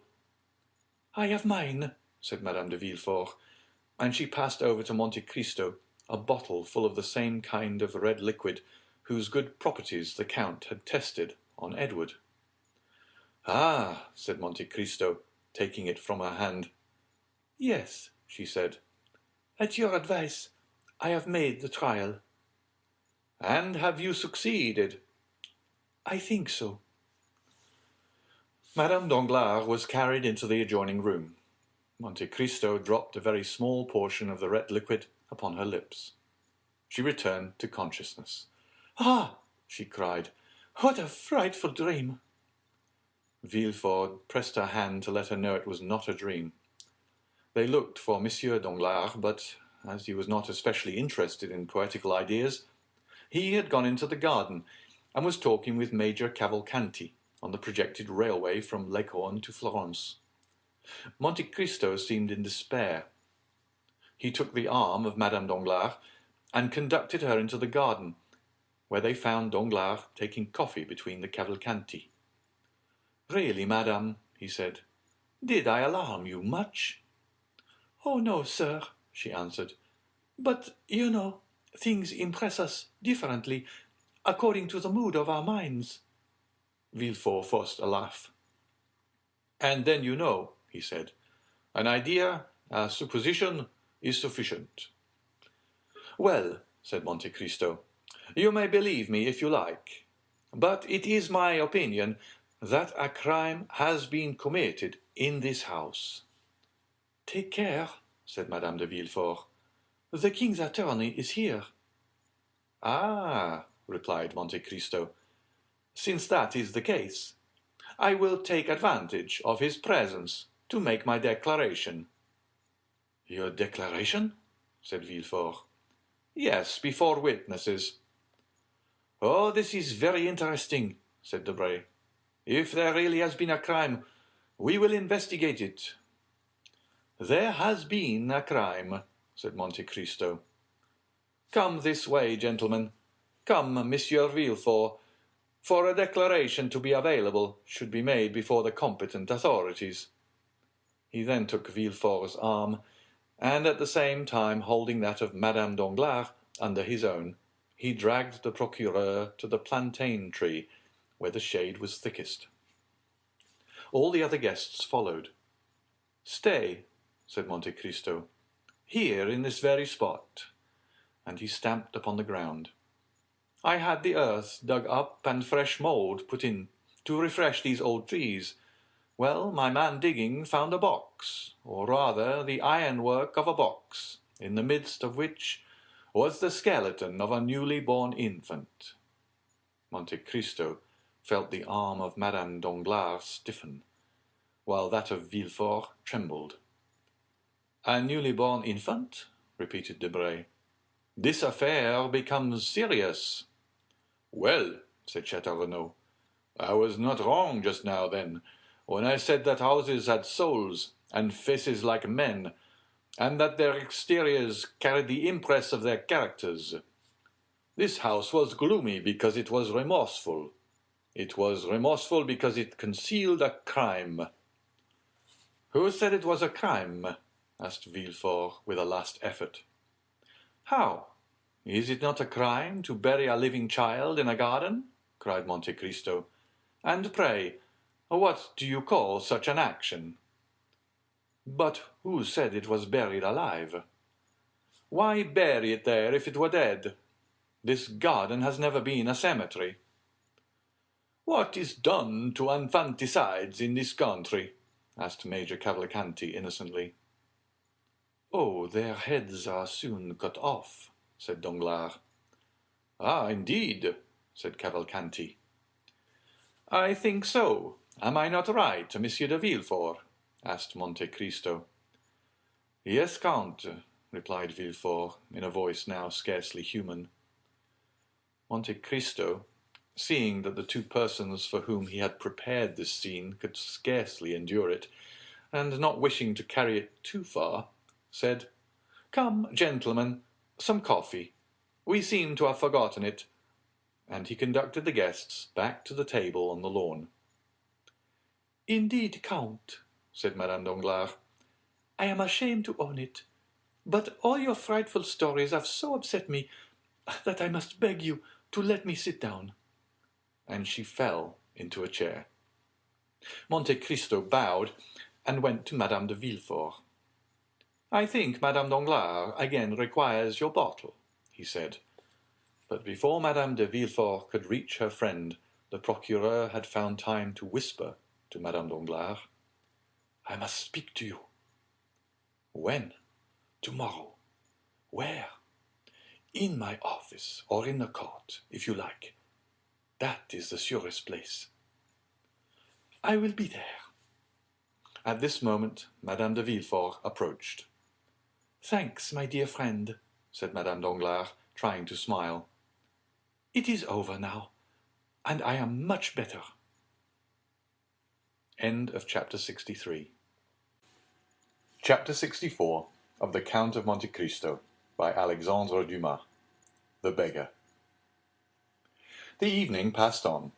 Madame de Villefort expressed a desire to return to Paris, which Madame Danglars had not dared to do, notwithstanding the uneasiness she experienced. On his wife's request, Monsieur de Villefort was the first to give the signal of departure. He offered a seat in his landau to Madame Danglars, that she might be under the care of his wife. As for Monsieur Danglars, absorbed in an interesting conversation with Monsieur Cavalcanti, he paid no attention to anything that was passing. While Monte Cristo had begged the smelling bottle of Madame de Villefort, he had noticed the approach of Villefort to Madame Danglars, and he soon guessed all that had passed between them, though the words had been uttered in so low a voice as hardly to be heard by Madame Danglars. Without opposing their arrangements, he allowed Morrel, Château and Debray to leave on horseback, and the ladies in Monsieur de Villefort's carriage. Danglars, more and more delighted with Major Cavalcanti, had offered him a seat in his carriage. Andrea Cavalcanti found his tilbury waiting at the door.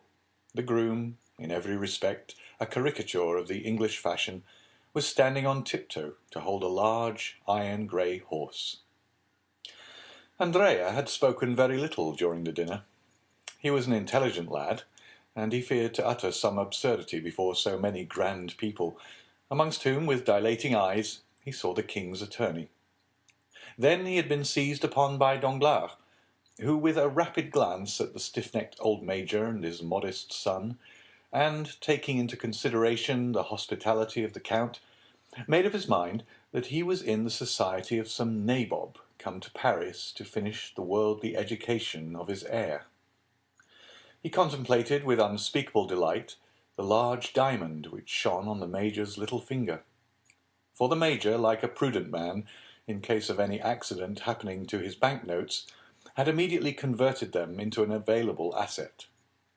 Then, after dinner, on the pretext of business, he questioned the father and son upon their mode of living, and the father and son, previously informed that it was through Danglars, the one was to receive his 48,000 francs, and the other 50,000 livres annually, were so full of affability that they would have shaken hands even with the banker's servants. So much did their gratitude need an object to expend itself upon. One thing, above all the rest, heightened the respect, nay, almost the veneration of Danglars for Cavalcanti. The latter, faithful to the principle of Horace, nil admirari, had contented himself with showing his knowledge by declaring in what lake the best lampreys were caught. Then he had eaten some without saying a word more. Danglars, therefore, concluded that such luxuries were common at the table of the illustrious descendant of the Cavalcanti, who most likely in Lucca fed upon trout brought from Switzerland, and lobsters sent from England by the same means used by the Count to bring the lampreys from Lake Fusaro, and the sterlet from the Volga. Thus it was with much politeness of manner that he heard Cavalcanti pronounce these words: "Tomorrow, sir, I shall have the honour of waiting upon you on business." "And I, sir," said Danglars, "shall be most happy to receive you." Upon which he offered to take Cavalcanti in his carriage to the Hôtel des Princes, if it would not be depriving him of the company of his son. To this Cavalcanti replied by saying that for some time past his son had lived independently of him, that he had his own horses and carriages, and that not having come together, it would not be difficult for them to leave separately. The Major seated himself, therefore, by the side of Danglars, who was more and more charmed with the ideas of order and economy which ruled this man, and yet who, being able to allow his son 60,000 francs a year, might be supposed to possess a fortune of 500,000 or 600,000 livres. As for Andrea, he began by way of showing off to scold his groom, who, instead of bringing the tilbury to the steps of the house, had taken it to the outer door, thus giving him the trouble of walking 30 steps to reach it. The groom heard him with humility, took the bit of the impatient animal with his left hand, and with the right held out the reins to Andrea, who, taking them from him, rested his polished boot lightly on the step. At that moment a hand touched his shoulder. The young man turned round, thinking that Danglars or Monte Cristo had forgotten something they wished to tell him, and had returned just as they were starting. But instead of either of these, he saw nothing but a strange face, sunburnt and encircled by a beard, with eyes brilliant as carbuncles, and a smile upon the mouth which displayed a perfect set of white teeth, pointed and sharp as the wolf's or jackal's. A red handkerchief encircled his grey head, torn and filthy garments covered his large bony limbs, which seemed as though, like those of a skeleton, they would rattle as he walked. And the hand with which he leaned upon the young man's shoulder, and which was the first thing Andrea saw, seemed of gigantic size. Did the young man recognize that face by the light of the lantern in his tilbury? Or was he merely struck with the horrible appearance of his interrogator? We cannot say, but only relate the fact that he shuddered and stepped back suddenly. "What do you want of me?" he asked. "Pardon me, my friend, if I disturb you," said the man with the red handkerchief, "but I want to speak to you." "You have no right to beg at night," said the groom, endeavouring to rid his master of the troublesome intruder. "I am not begging, my fine fellow," said the unknown to the servant, with so ironical an expression of the eye and so frightful a smile that he withdrew. "I only wish to say 2 or 3 words to your master, who gave me a commission to execute about a fortnight ago." "Come," said Andrea, with sufficient nerve for his servant not to perceive his agitation. "What do you want? Speak quickly, friend." The man said in a low voice, I wish you to spare me the walk back to Paris. I am very tired, and as I have not eaten so good a dinner as you, I can scarcely stand." The young man shuddered at this strange familiarity. "Tell me," he said, "tell me what you want." "Well then, I want you to take me up in your fine carriage and carry me back." Andrea turned pale, but said nothing. "Yes," said the man, thrusting his hands into his pockets and looking impudently at the youth. "I have taken the whim into my head. Do you understand, Master Benedetto?" At this name, no doubt, the young man reflected a little, for he went towards his groom, saying, "This man is right. I did indeed charge him with a commission, the result of which he must tell me. Walk to the barrier there, take a cab, that you may not be too late." The surprised groom retired. "Let me at least reach a shady spot," said Andrea. "Oh, as for that, I'll take you to a splendid place," said the man with the handkerchief, and taking the horse's bit, he led the tilbury where it was certainly impossible for anyone to witness the honour that Andrea conferred upon him. "Don't think I want the glory of riding in your fine carriage," said he. "Oh no, it's only because I am tired, and also because I have a little business to talk over with you." "Come, step in," said the young man. It was a pity this scene had not occurred in daylight, for it was curious to see this rascal throwing himself heavily down on the cushion beside the young and elegant driver of the tilbury.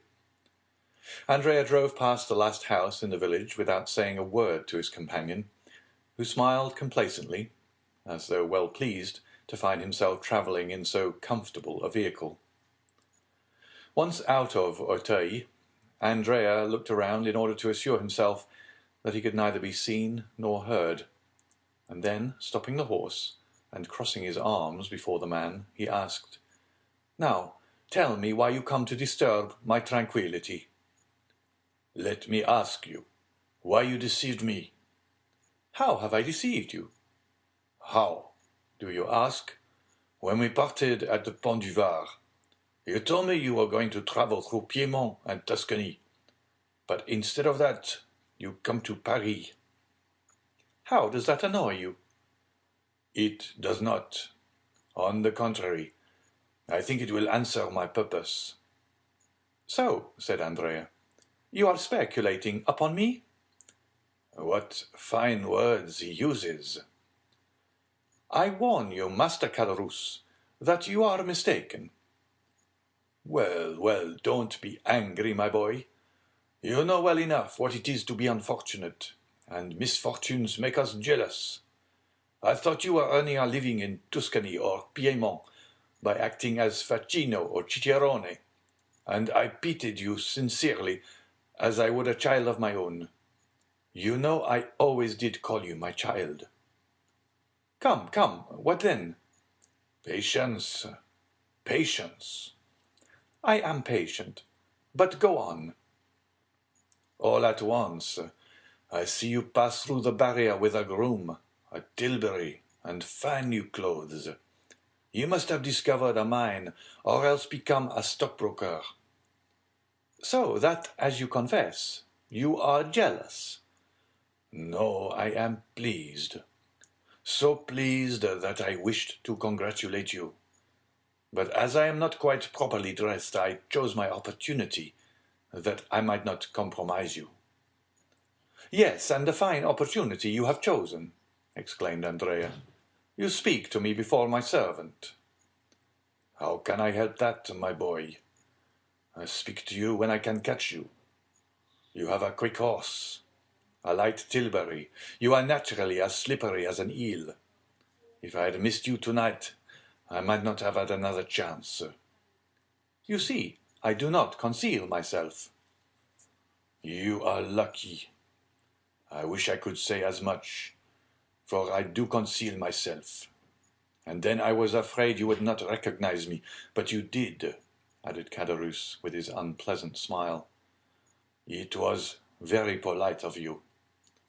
"Come," said Andrea, "what do you want?" "You do not speak affectionately to me, Benedetto, my old friend. That is not right.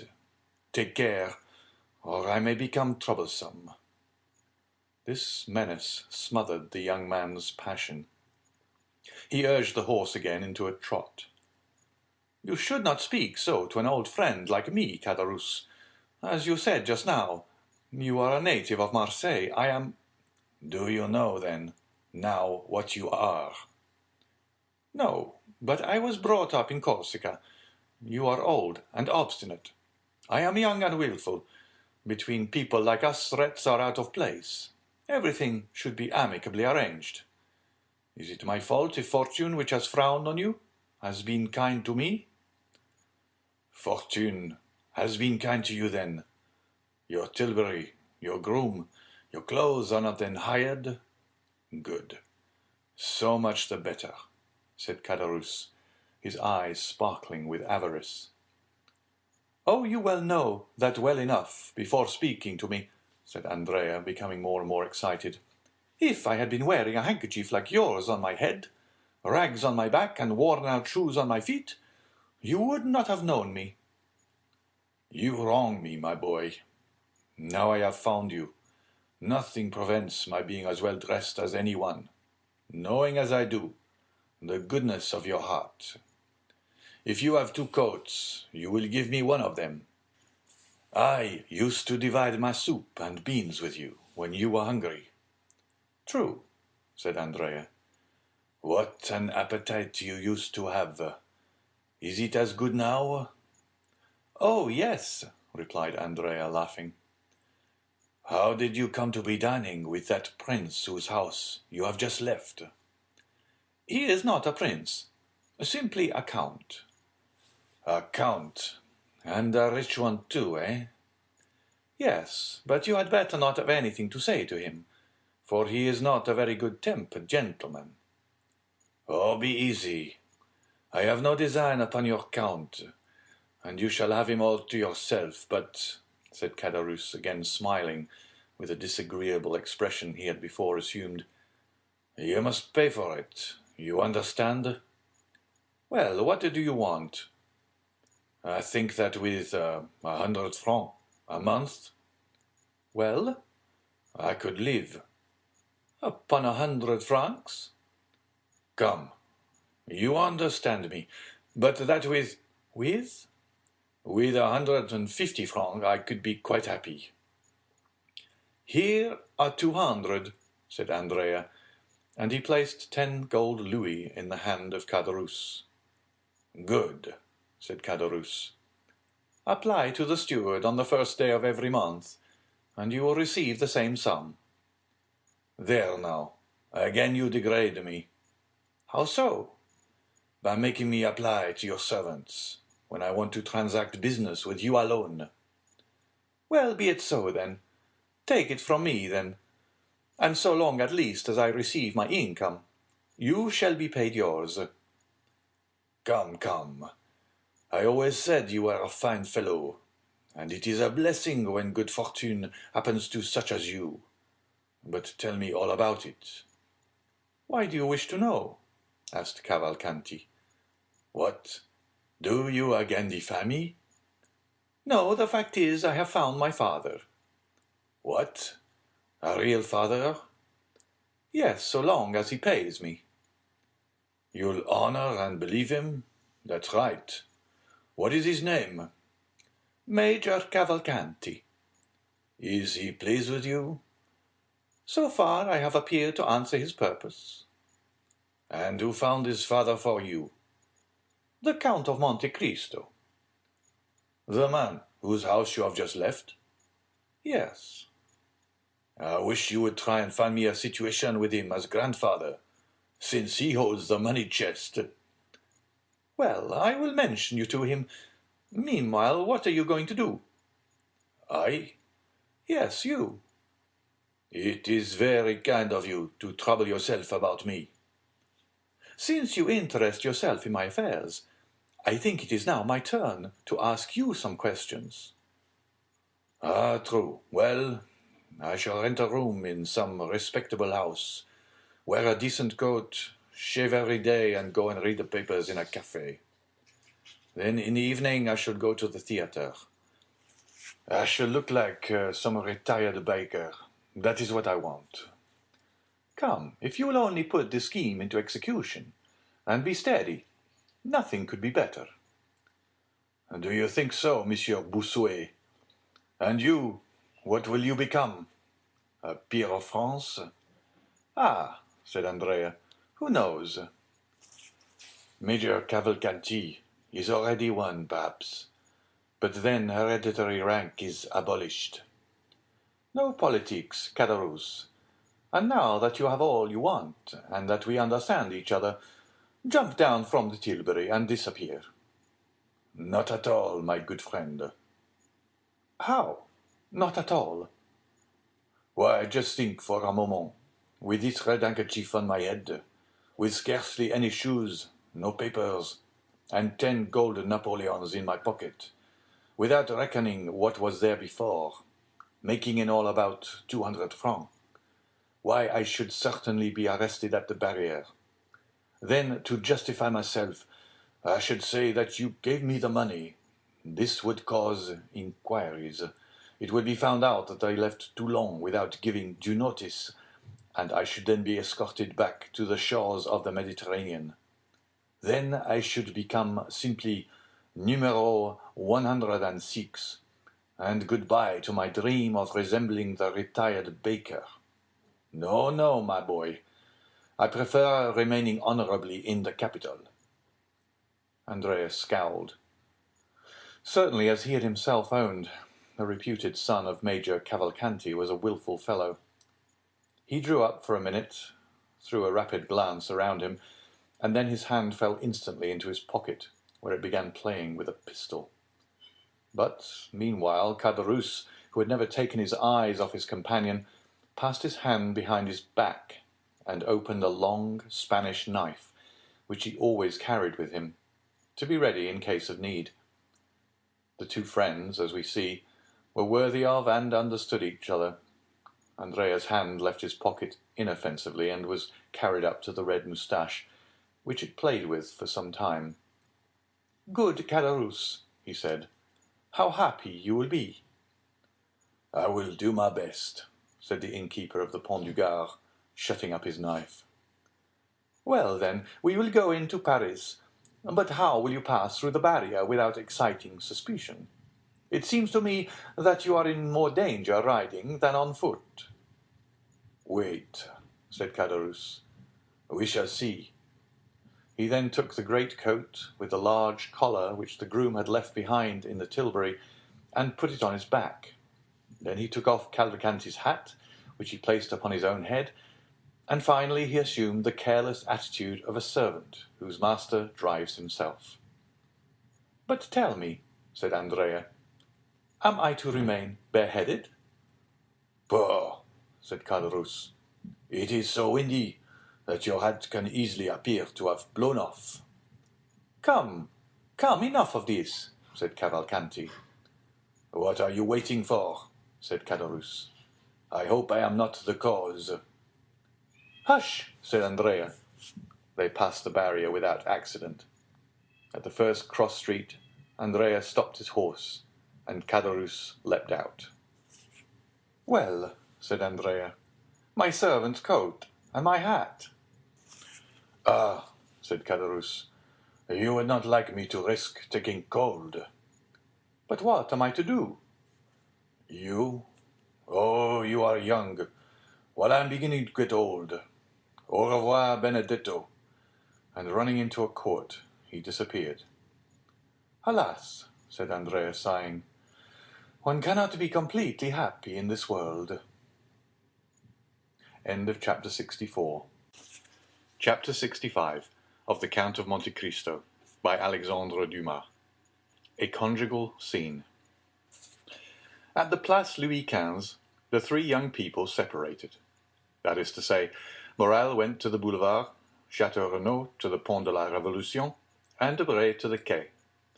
Most probably Morel and Chateau Renaud returned to their domestic hearths, as they say in the gallery of the Chamber in well-turned speeches, and in the theatre of the Rue Richelieu in well-written pieces. But it was not the case with Debray. When he reached the wicket of the Louvre, he turned to the left, galloped across the Carrousel, passed through the Rue Saint-Roch, and, issuing from the Rue de la Michaudière, he arrived at Monsieur Danglars' door, just at the same time that Villefort's landau, after having deposited him and his wife at the Faubourg Saint-Honoré, stopped to leave the Baroness at her own house. Debray, with the air of a man familiar with the house, entered first into the court, threw his bridle into the hands of a footman, and returned to the door to receive Madame Danglars, to whom he offered his arm, to conduct her to her apartments. The gate once closed, and Debray and the Baroness alone in the court, he asked, "What was the matter with you, Hermine? And why were you so affected at that story, or rather fable, which the Count related?" "Because I have been in such shocking spirits all the evening, my friend," said the Baroness. "No, Hermine," replied Debray. "You cannot make me believe that. On the contrary, you were in excellent spirits when you arrived at the Count's. Monsieur Danglars was disagreeable, certainly, but I know how much you care for this ill-humour. Someone has vexed you. I will allow no one to annoy you." "You are deceived, Lucien, I assure you," replied Madame Danglars, "and what I have told you is really the case, added to the ill-humour you remarked, but which I did not think it worth while to allude to." It was evident that Madame Danglars was suffering from that nervous irritability which women frequently cannot account for, even to themselves, or that, as Debray had guessed, she had experienced some secret agitation that she would not acknowledge to anyone. Being a man who knew that the former of these symptoms was one of the inherent penalties of womanhood, he did not then press his inquiries, but waited for a more appropriate opportunity, when he should again interrogate her, or receive an avowal proprio motu. At the door of her apartment, the Baroness met Mademoiselle Cornélie, her confidential maid. "What is my daughter doing?" asked Madame Danglars. "She practised all the evening, and then went to bed," replied Mademoiselle Cornélie. "Yet I think I hear her piano." "It is Mademoiselle Louise d'Armilly who is playing, while Mademoiselle Danglars is in bed." "Well," said Madame Danglars, "come and undress me." They entered the bedroom.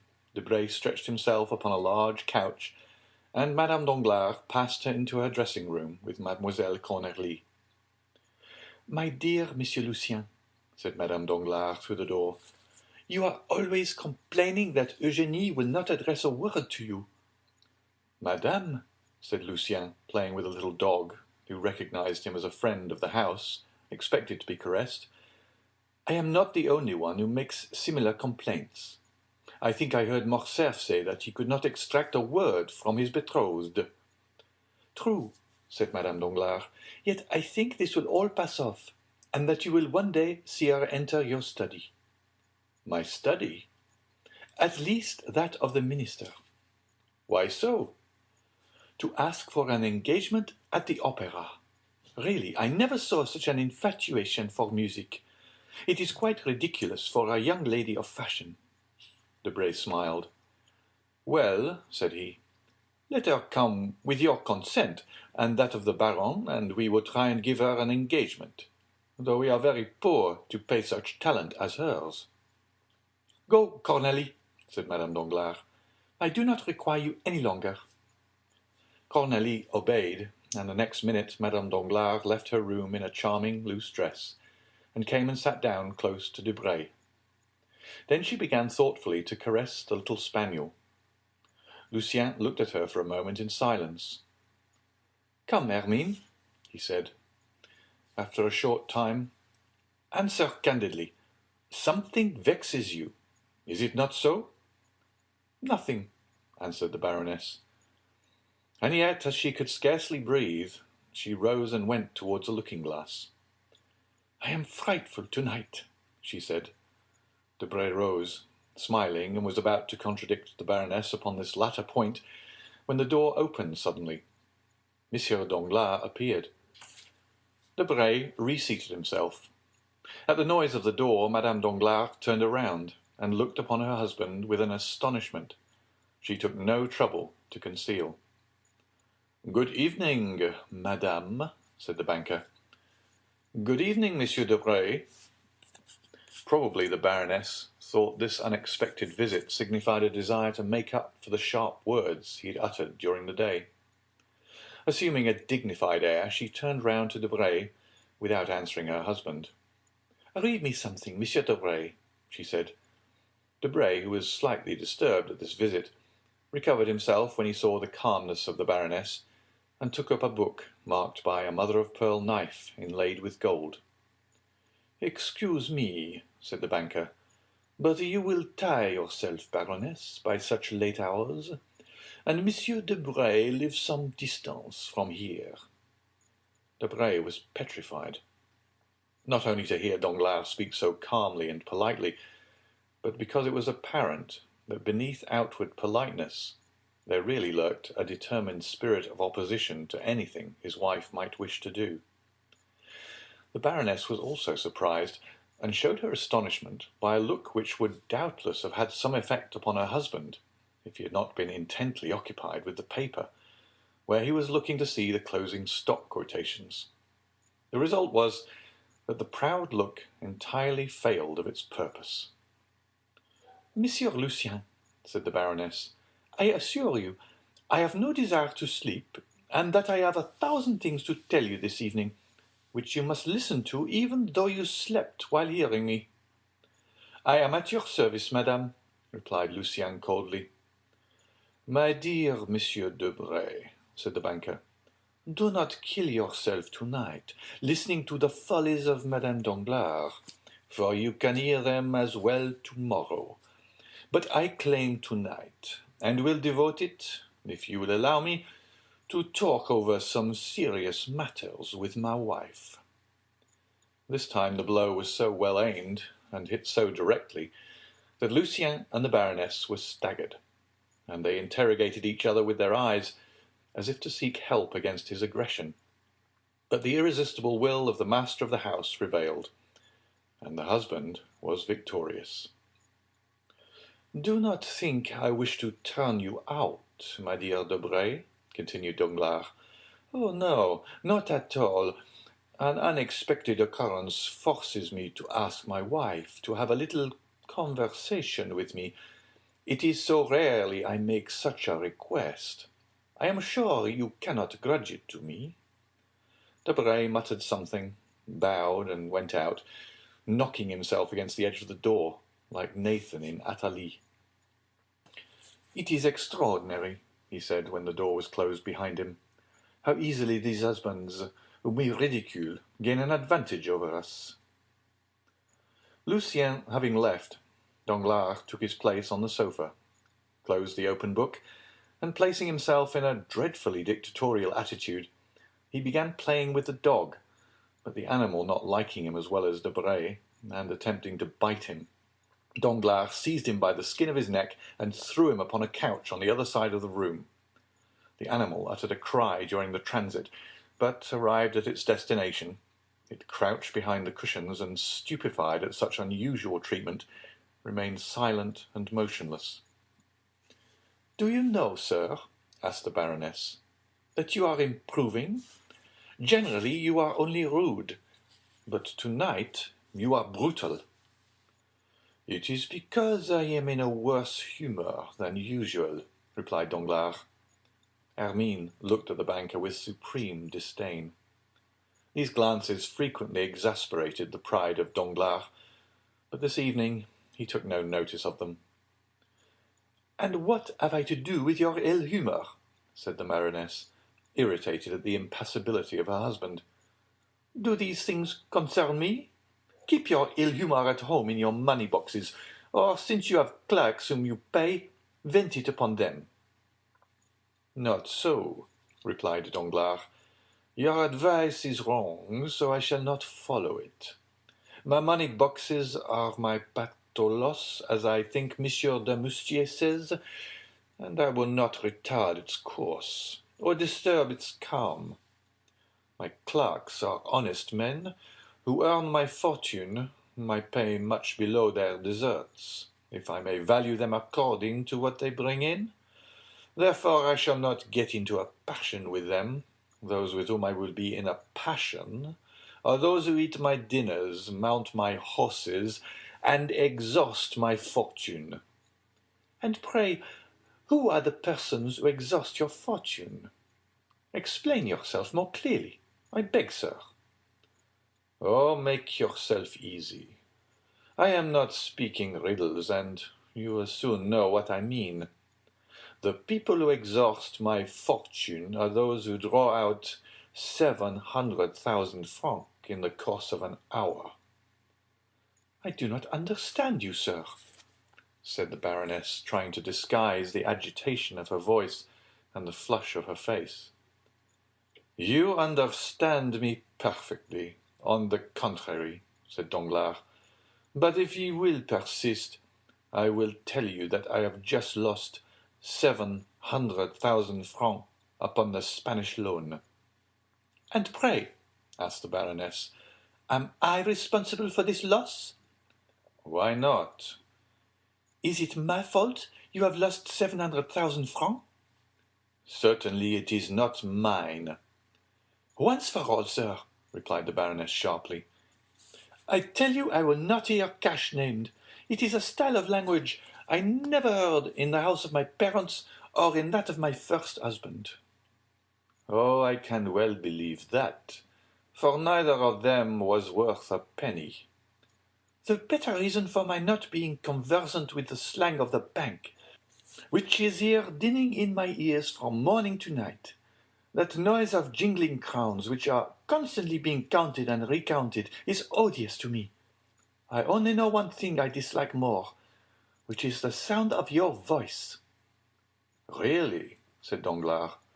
"Well, this surprises me, for I thought you took the liveliest interest in all my affairs." "I? What could put such an idea into your head?" "Yourself." "Ah, what next?" "Most assuredly." "I should like to know upon what occasion." "Oh, mon Dieu, that is very easily done. Last February you were the first who told me of the Haitian funds.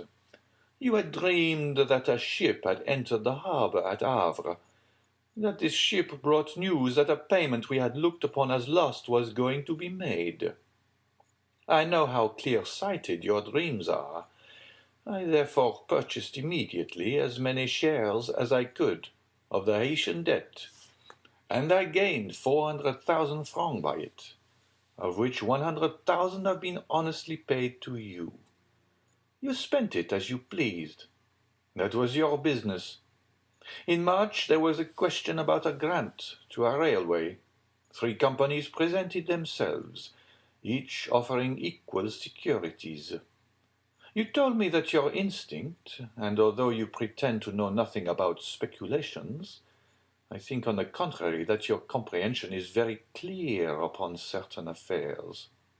Well, you told me that your instinct led you to believe the grant would be given to the company called the Southern. I bought 2/3 of the shares of that company. As you had foreseen, the shares trebled in value, and I picked up 1,000,000, from which 250,000 francs were paid to you for pin money. How have you spent this 250,000 francs? It is no business of mine." "When are you coming to the point?" cried the Baroness, shivering with anger and impatience. "Patience, madame. I am coming to it." "That's fortunate." In April you went to dine at the minister's. You had a private conversation respecting Spanish affairs and the expulsion of Don Carlos. I bought some Spanish shares. The expulsion took place, and I pocketed 600,000 francs, the day Charles V repassed the Bidart sower. Of those 600,000 francs, you took 50,000 crowns. They were yours. You disposed of them according to your fancy, and I ask no questions. But it is not the less true that you have this year received 500,000 livres. Well, sir, and what then? Ah, yes, it was just after this that you spoiled everything. Really, your manner of speaking, it expresses my meaning, and that is all I want. Well, 3 days after that you talked politics with Monsieur de Bray, and you fancied from his words that Don Carlos had returned to Spain. Well, I sold my shares. The news got out, and I no longer sold. I gave them away. Next day I find the news was false, and by this false report I have lost 700,000 francs. Well? Well, since I gave you a fourth of my gains, I think you owe me a fourth of my losses. The fourth of 700,000 francs is 175,000 francs. What you say is absurd, and I cannot see why Monsieur Daubray's name is mixed up in this affair. Because if you do not possess the 175,000 francs I reclaim, you must have lent them to your friends, and Monsieur Debray is one of your friends. For shame! Exclaimed the Baroness. Oh, let us have no gestures, no screams, no modern drama, or you will oblige me to tell you that I see Debray leave here, pocketing the whole of the 500,000 livres you have handed over to him this year, while he smiles to himself, saying that he has found what the most skilful players have never discovered, that is, a roulette where he wins without playing, and is no loser when he loses. The Baroness became enraged. "Wretch!" she cried, "will you dare to tell me you did not know what you now reproach me with?"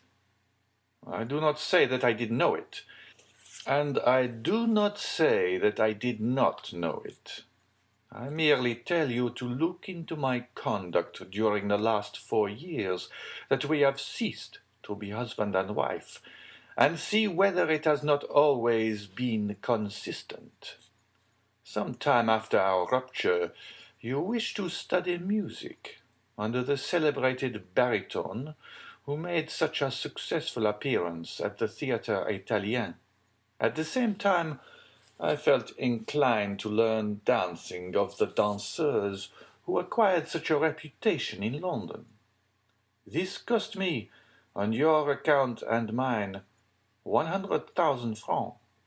I said nothing, for we must have peace in the house, and 100,000 francs for a lady and gentleman to be properly instructed in music and dancing are not too much. Well, you soon became tired of singing, and you take a fancy to study diplomacy with the minister's secretary. You understand, it signifies nothing to me so long as you pay for your lessons out of your own cash-box. But today I find you are drawing on mine, and that your apprenticeship may cost me 700,000 francs per month. Stop there, madame, for this cannot last. Either the diplomatist must give his lessons gratis, and I will tolerate him, or he must never set his foot again in my house. Do you understand, madame?" "Oh, this is too much!" cried Hermine, choking. "You are worse than despicable." "But," continued Danglars, "I find you did not even pause there." "Insults!" "You are right. Let us leave these facts alone and reason coolly. I have never interfered in your affairs, excepting for your good. Treat me in the same way. You say you have nothing to do with my cash-box. Be it so. Do as you like with your own, but do not fill or empty mine. Besides, how do I know that this was not a political trick, that the minister, enraged at seeing me in the opposition, and jealous of the popular sympathy I excite, has not concerted with Monsieur Debray to ruin me? A probable thing. Why not? Who ever heard of such an occurrence as this? A false telegraphic dispatch.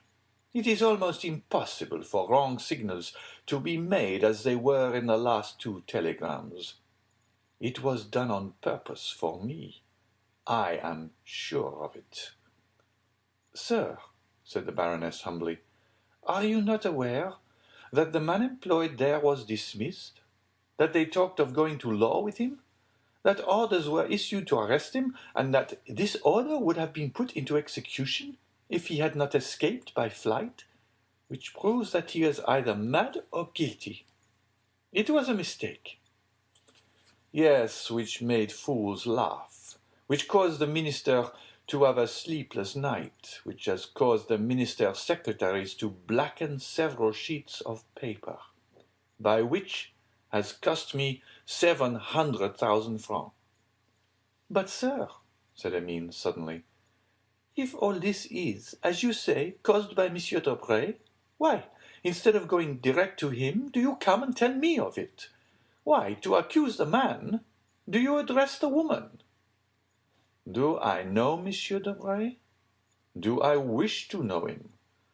Do I wish to know that he gives advice? Do I wish to follow it? Do I speculate?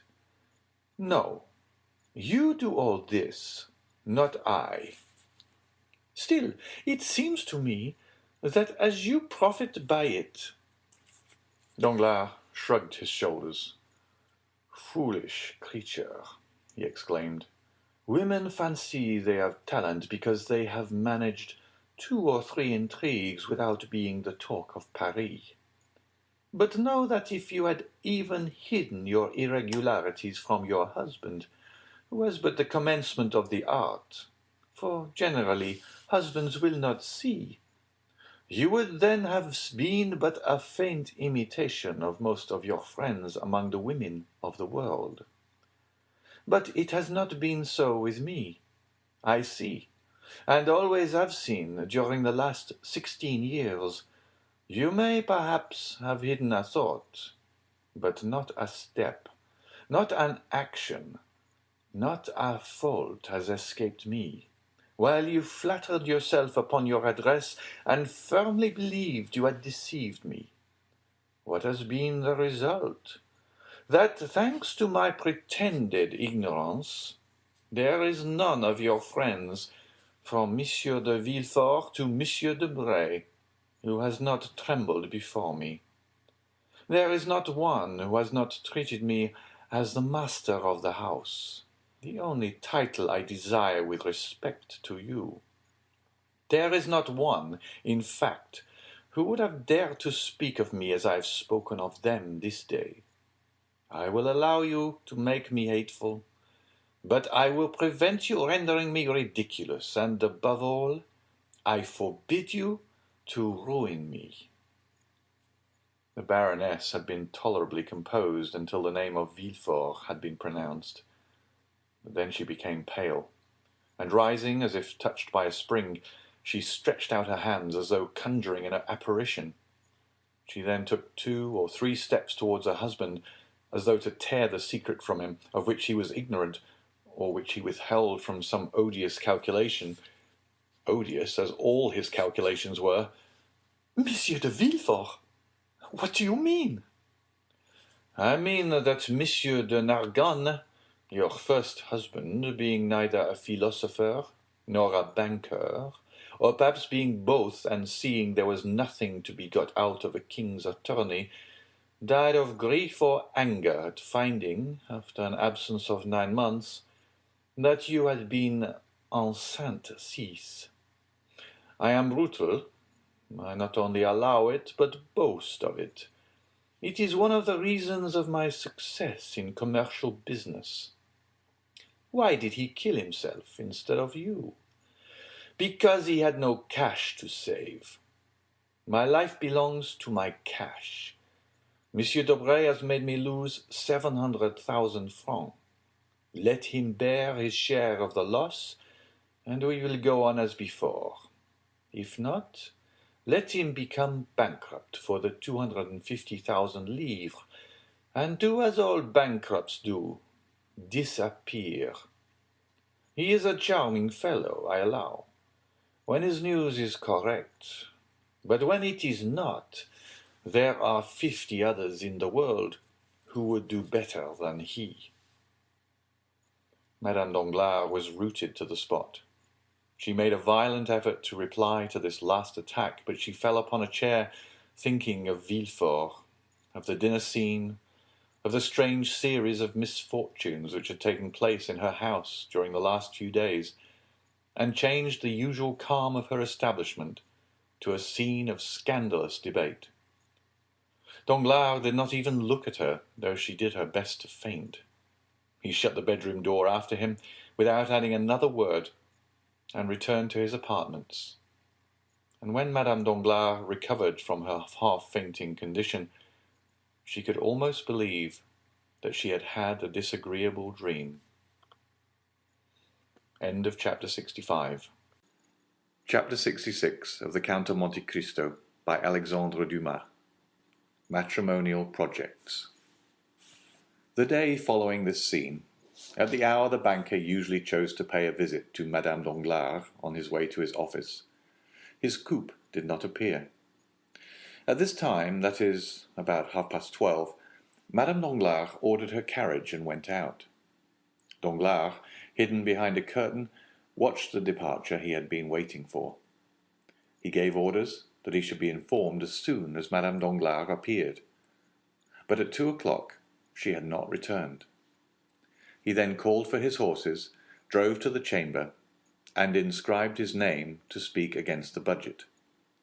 From 12 to 2 o'clock, Danglars had remained in his study, unsealing his dispatches and becoming more and more sad every minute, heaping figure upon figure, and receiving, among other visits, one from Major Cavalcanti, who, as stiff and exact as ever, presented himself precisely at the hour named the night before, to terminate his business with the banker. On leaving the chamber, Danglars, who had shown violent marks of agitation during the sitting, and been more bitter than ever against the ministry, re-entered his carriage, and told the coachman to drive to the Avenue des Champs-Élysées, numero 30. Monte Cristo was at home. Only he was engaged with someone and begged Danglars to wait for a moment in the drawing-room. While the banker was waiting in the anteroom, the door opened, and a man dressed as an abbé, and doubtless more familiar with the house than he was, came in and, instead of waiting, merely bowed, passed on to the farther apartments, and disappeared. A minute after the door by which the priest had entered reopened, and Monte Cristo appeared. "Pardon me," said he, "my dear Baron, but one of my friends, the Abbé Busoni, whom you perhaps saw passed by, has just arrived in Paris. Not having seen him for a long time, I could not make up my mind to leave him sooner, so I hope this will be sufficient reason for my having made you wait." "Nay," said Danglars, "it is my fault. I have chosen a visit at a wrong time, and will retire." "Not at all. On the contrary, be seated. But what is the matter with you? You look careworn. Really, you alarm me. Melancholy in a capitalist, like the appearance of a comet, presages some misfortune to the world." "I have been in ill luck for several days," said Danglars, "and I have heard nothing but bad news." "Ah, indeed," said Monte Cristo. "Have you had another fall at the Bourse?" "No, I am safe for a few days at least. I am only annoyed about a bankrupt of Trieste." "Really? Does it happen to be Jacopo Manfredi? Exactly so. Imagine a man who has transacted business with me for I don't know how long, to the amount of 800,000 or 900,000 francs during the year. Never a mistake or delay. A fellow who paid like a prince. Well, I was a million in advance with him, and now my fine Jacopo Manfredi suspends payment. Really? It is an unheard of fatality. I draw upon him for 600,000 francs.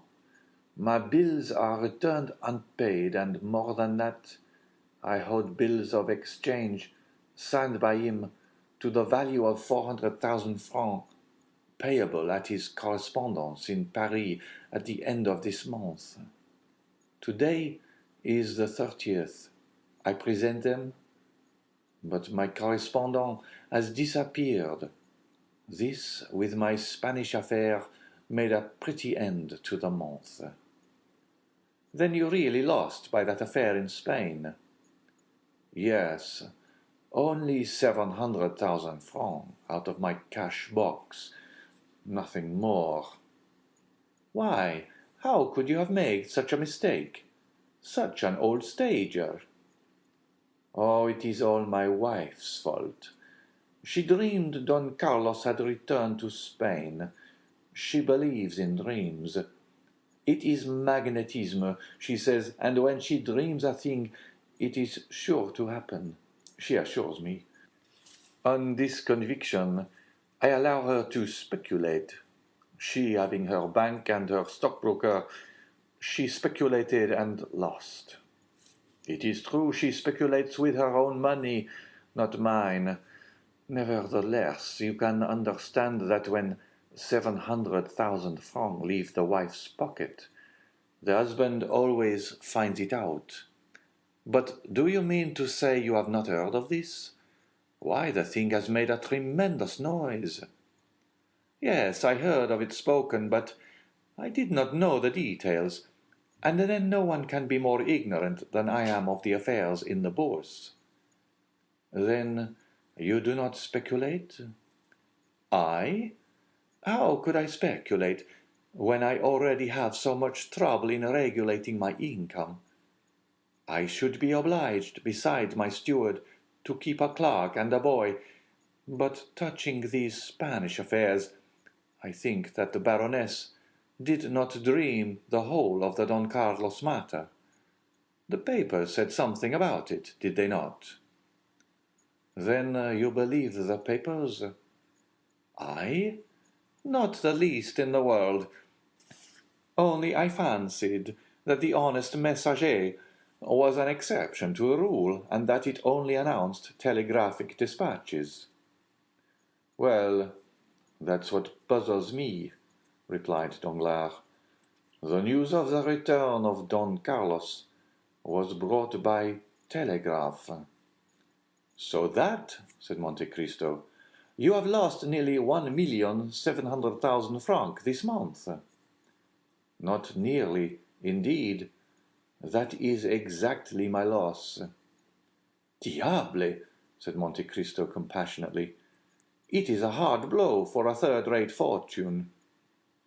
Third-rate? Said Danglars, rather humble. What do you mean by that?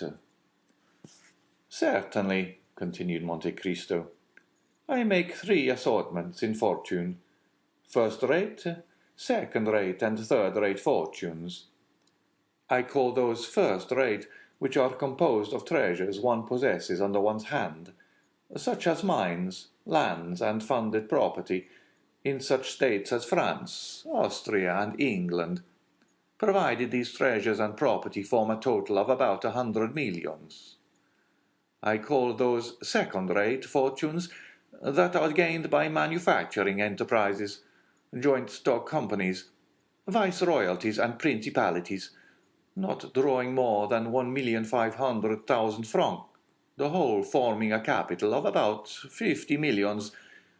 Finally, I call those third-rate fortunes, which are composed of a fluctuating capital, dependent upon the will of others, or upon chances which a bankruptcy involves or a false telegram shakes, such as banks, speculations of the day, in fact, all operations under the influence of greater or less mischances, the whole bringing in a real or fictitious capital of about 15 millions. I think this is about your position, is it not? Confound it, yes, replied Danglars. The result, then, of 6 more such months as this would be to reduce the third-rate house to despair. Oh, said Danglars, becoming very pale, how you are running on. Let us imagine 7 such months, continued Monte Cristo in the same tone. Tell me, have you ever thought that 7 times 1,700,000 francs make nearly 12 millions? No, you have not. Well, you are right, for if you indulge in such reflections, you would never risk your principal, which is to the speculator what the skin is to civilized man. We have our clothes, some more splendid than others. This is our credit. But when a man dies, he has only his skin. In the same way, on retiring from business, you have nothing but your real principal of about 5 or 6 millions, at the most. For third-rate fortunes are never more than a fourth of what they appear to be, like the locomotive on a railway, the size of which is magnified by the smoke and steam surrounding it. Well, out of the 5 or 6 millions which form your real capital, you have just lost nearly 2 millions, which must, of course, in the same degree, diminish your credit and fictitious fortune. To follow out my simile, your skin has been opened by bleeding, and this, if repeated 3 or 4 times, will cause death. So pay attention to it, my dear Monsieur Danglars. Do you want money?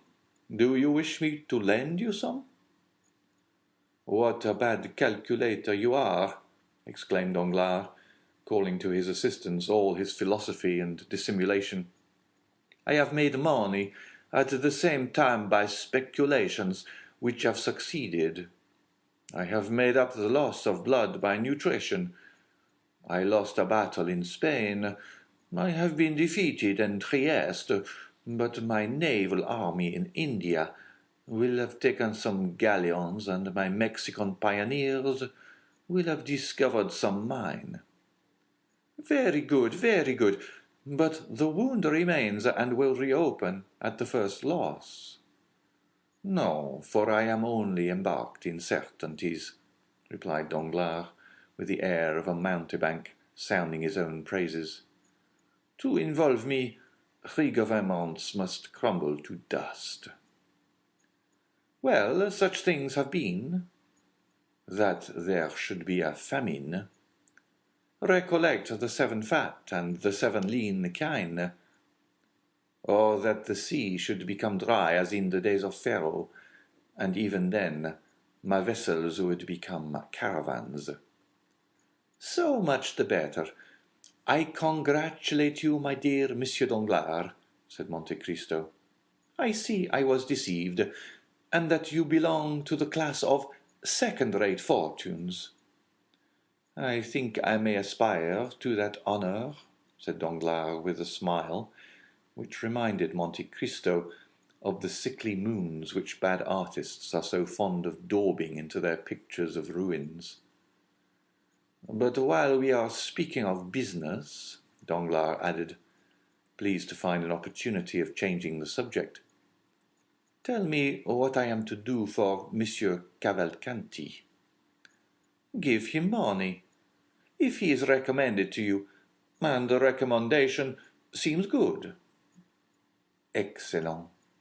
He presented himself this morning with a bond of 40,000 francs, payable at sight on you, signed by Busoni, and returned by you to me, with your endorsement, of course.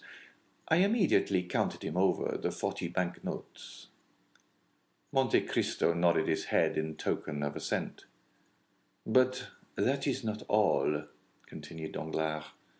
He has opened an account with my house for his son. May I ask how much he allows the young man? 5,000 francs per month. 60,000 francs per year. I thought I was right in believing that Cavalcanti to be a stingy fellow. How can a young man live upon 5,000 francs a month? But you understand that if the young man should want a few thousand more, do not advance it. The father will never repay it. You do not know these ultramontane millionaires. They are regular misers. And by whom were they recommended to you? Oh, by the house of Fenzi, one of the best in Florence. I do not mean to say you will lose, but nevertheless, mind you hold to the terms of the agreement. Would you not trust the Cavalcanti? I?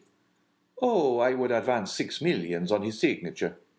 I was only speaking in reference to the second-rate fortunes we were mentioning just now. And with all this, how unassuming he is. I should never have taken him for anything more than a mere major. And you would have flattered him, for certainly, as you say, he has no manner. The first time I saw him, he appeared to me like an old lieutenant, who had grown mouldy under the epaulets. But all the Italians are the same. They are like old Jews when they are not glittering in oriental splendor. The young man is better, said Danglars.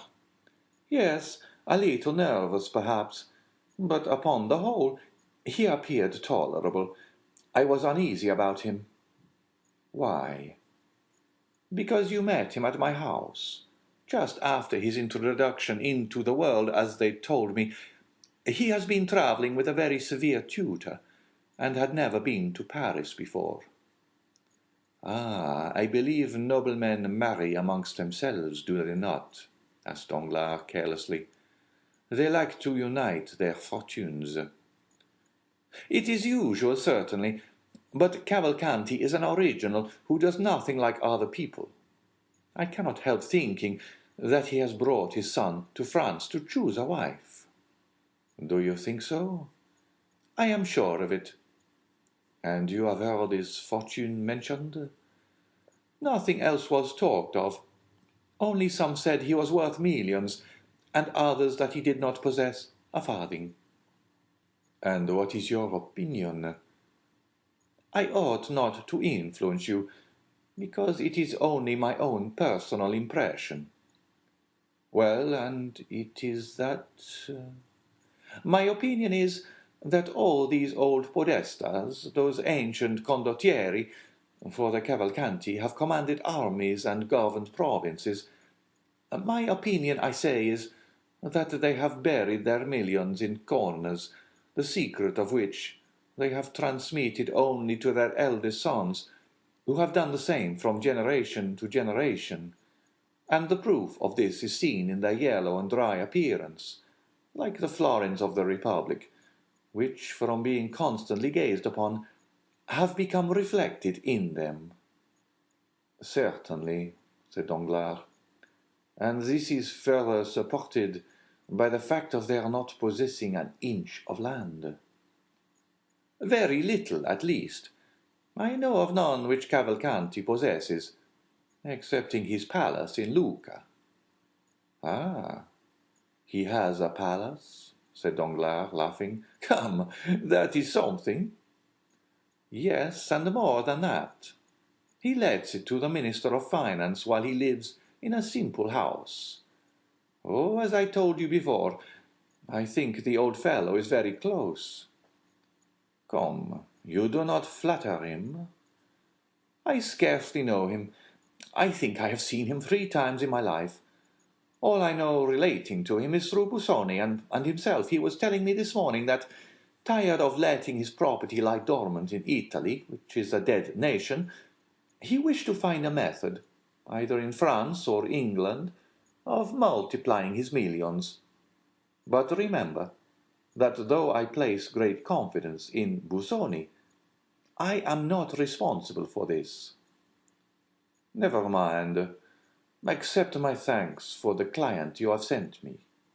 It is a fine name to inscribe on my ledgers, and my cashier was quite proud of it when I explained to him who the Cavalcanti were. By the way, this is merely a simple question. When this sort of people marry their sons, do they give them any fortune? Oh, that depends upon circumstances. I know an Italian prince, rich as a gold mine, one of the noblest families in Tuscany, who, when his sons married, according to his wish, gave them millions, and when they married against his consent, merely allowed them 30 crowns a month. Should Andrea marry according to his father's views, he will perhaps give him 1, 2, or 3 millions. For example, supposing it were the daughter of a banker. He might take an interest in the house of the father-in-law of his son. Then again, if he disliked his choice, the major takes the key, double locks his coffer, and Master Andrea would be obliged to live like his sons of a Parisian family, by shuffling cards or rattling dice. Ah, that poor boy will find out some Bavarian or Peruvian princess. He'll want a crown and an immense fortune. No, these grand lords on the other side of the Alps frequently marry into plain families, like Jupiter. They like to cross the race. But do you wish to marry Andrea, my dear Monsieur Danglars, that you are asking so many questions? Ma foi, said Danglars, it would not be a bad speculation, I fancy, and you know I am a speculator. You are not thinking of Mademoiselle Danglars, I hope. You would not like poor Andrea to have his throat cut by Albert. Albert, repeated Danglars, shrugging his shoulders. Ah, well, he would care very little about it, I think. But he is betrothed to your daughter, I believe. Well, Monsieur de Morcerf and I have talked about this marriage. But Madame de Morcerf and Albert, you do not mean to say that it would not be a good match? Indeed. I imagine that Mademoiselle Danglars is as good as Monsieur de Morcerf. Mademoiselle Danglars' fortune will be great, no doubt, especially if the telegraph should not make any more mistakes. Oh, I do not mean her fortune only. But tell me, what? Why did you not invite Monsieur and Madame de Morcerf to your dinner? I did so, but he excused himself on account of Madame de Morcerf, being obliged to go to Dieppe for the benefit of sea air. Yes, yes, said Danglars, laughing. It would do her a great deal of good. Why so? Because it is the air she always breathed in her youth. Monte Cristo took no notice of this ill-natured remark. But still, if Albert be not so rich as Mademoiselle Danglars, said the Count, you must allow that he is a fine name. So he has, but I like mine as well. Certainly, your name is popular, and does honour to the title they have adorned it with. But you are too intelligent not to know that, according to a prejudice, too firmly rooted to be exterminated, a nobility which dates back 5 centuries is worth more than one that can only reckon 20 years. And for this very reason, said Danglars with a smile which he tried to make sardonic, I prefer Monsieur Andrea Cavalcanti to Monsieur Albert de Morcerf. Still, I should not think that the Morcerfs would yield to the Cavalcanti. The Morcerfs. Stay, my dear Count, said Danglars. You are a man of the world, are you not? I think so. And you understand the heraldry? A little. Well, look at my coat of arms. It is worth more than Morcerf's. Why so? Because though I am not a baron by birth, my real name is at least Danglars. Well, what then? Well, his name is not Morcerf. How? Not Morcerf? Not the least in the world. Go on. I have been made a baron, so that I actually am one. He made himself a count, so that he is not one at all. Impossible! Listen, my dear Count. Monsieur de Morcerf has been my friend, or rather my acquaintance, during the last 30 years. You know I have made the most of my arms, though I never forgot my origin. A proof of great humility or great pride, said Monte Cristo. Well, when I was a clerk, Morcerf was a mere fisherman. And then he was called? Fernand. Only Fernand? Fernand Mondego. You are sure? Pardieu, I have bought enough fish of him to know his name. Then why do you think of giving your daughter to him? Because Fernand and Danglars, being both parvenus, both having become noble, both rich, are about equal in worth, excepting that there have been certain things mentioned of him that were never said of me. What? Oh, nothing. Ah, yes, what you tell me recalls to mind something about the name of Fernand Mondego. I have heard that name in Greece. In conjunction with the affairs of Ali Pasha? Exactly so. This is the mystery, said Danglars. I acknowledge I would have given anything to find it out. It would be very easy, if you much wished it. How so? Probably you have some correspondent in Greece. I should think so. At Yanina. Everywhere. Well, write to your correspondent in Yanina and ask him what part was played by a Frenchman named Fernand Mondego in the catastrophe of Ali Tepelini. You are right, exclaimed Danglars, rising quickly. I will write today. Do so. I will. And if you should hear of anything very scandalous, I will communicate it to you. You will oblige me. Danglars rushed out of the room and made but one leap into his coupe.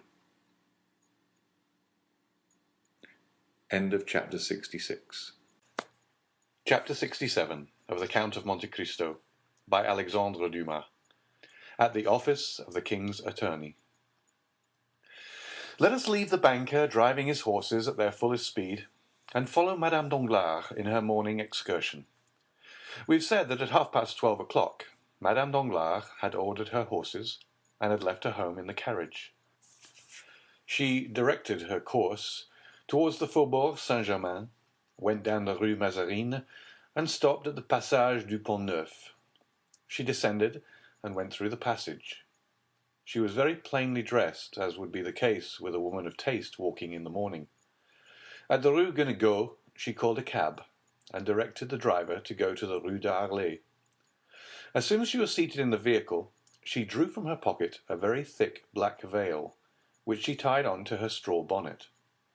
She then replaced the bonnet, and saw with pleasure, in a little pocket mirror, that her white complexion and brilliant eyes were alone visible. The cab crossed the Pont Neuf, and entered the Rue d'Arlet by the Place Dauphine. The driver was paid as the door opened, and stepping lightly up the stairs, Madame Danglars soon reached the Salle des Pas Perdus. There was a great deal going on that morning, and many businesslike persons at the Palais. Businesslike persons pay very little attention to women, and Madame Danglars crossed the hall without exciting any more attention than any other woman calling upon her lawyer. There was a great press of people in Monsieur de Villefort's antechamber, but Madame Danglars had no occasion even to pronounce her name. The instant she appeared, the doorkeeper rose, came to her, and asked her whether she was not the person with whom the procureur had made an appointment, and on her affirmative answer being given, he conducted her by a private passage to Monsieur de Villefort's office. The magistrate was seated in an armchair, writing with his back toward the door. He did not move as he heard it open, and the doorkeeper pronounced the words, "Walk in, madame," and then reclose it. But no sooner had the man's footsteps ceased than he started up, drew the bolts, closed the curtains, and examined every corner of the room. Then, when he had assured himself that he could neither be seen nor heard, and was consequently relieved of doubts, he said, "Thanks, madame. Thanks for your punctuality." And he offered a chair to Madame Danglars, which she accepted, for her heart beat so violently that she felt nearly suffocated. "It is a long time, madame," said the procureur, describing a half-circle with his chair, so as to place himself exactly opposite to Madame Danglars. "It is a long time since I had the pleasure of speaking alone with you, and I regret that we have only now met to enter upon a painful conversation." "Nevertheless, sir, you see I have answered your first appeal, although certainly the conversation must be much more painful for me than for you." Villefort smiled bitterly. "It is true, then," he said, rather uttering his thoughts aloud than addressing his companion, "it is true, then, that all our actions leave their traces, some sad, others bright, on our paths. It is true that every step in our lives is like the course of an insect on the sands. It leaves its track. Alas, to many the path is traced by tears." "Sir," said Madame Danglars, "you can feel for my emotion, can you not? Spare me, then, I beseech you. When I look at this room, whence so many guilty creatures have departed, trembling and ashamed, when I look at that chair before which I now sit trembling and ashamed, oh, it requires all my reason to convince me that I am not a very guilty woman, and you a menacing judge." Villefort dropped his head and sighed. "And I," he said, "I feel that my place is not in the judge's seat, but on the prisoner's stool." "You?" said Madame Danglars. "Yes, I." "I think, sir, you exaggerate your situation," said Madame Danglars, whose beautiful eyes sparkled for a moment. "The paths of which you were just speaking have been traced by all young men of ardent imaginations. Besides the pleasure, there is always remorse from the indulgence of our passions, and after all, what have you men to fear from all this? The world excuses, and notoriety ennobles you." "Madame," replied Villefort, "you know that I am no hypocrite, or at least that I never deceive without a reason. If my brow be severe, it is because many misfortunes have clouded it. If my heart be petrified, it is that I might sustain the blows it has received. I was not so in my youth.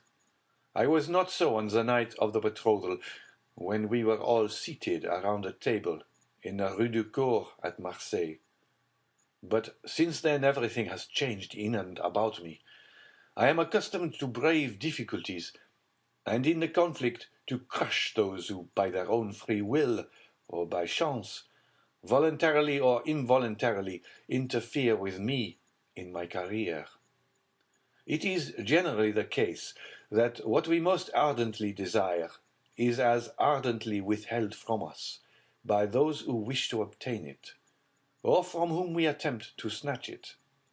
Thus, the greater number of a man's errors come before him disguised under the specious form of necessity. Then, after error has been committed in a moment of excitement, of delirium, or of fear, we see that we might have avoided and escaped it.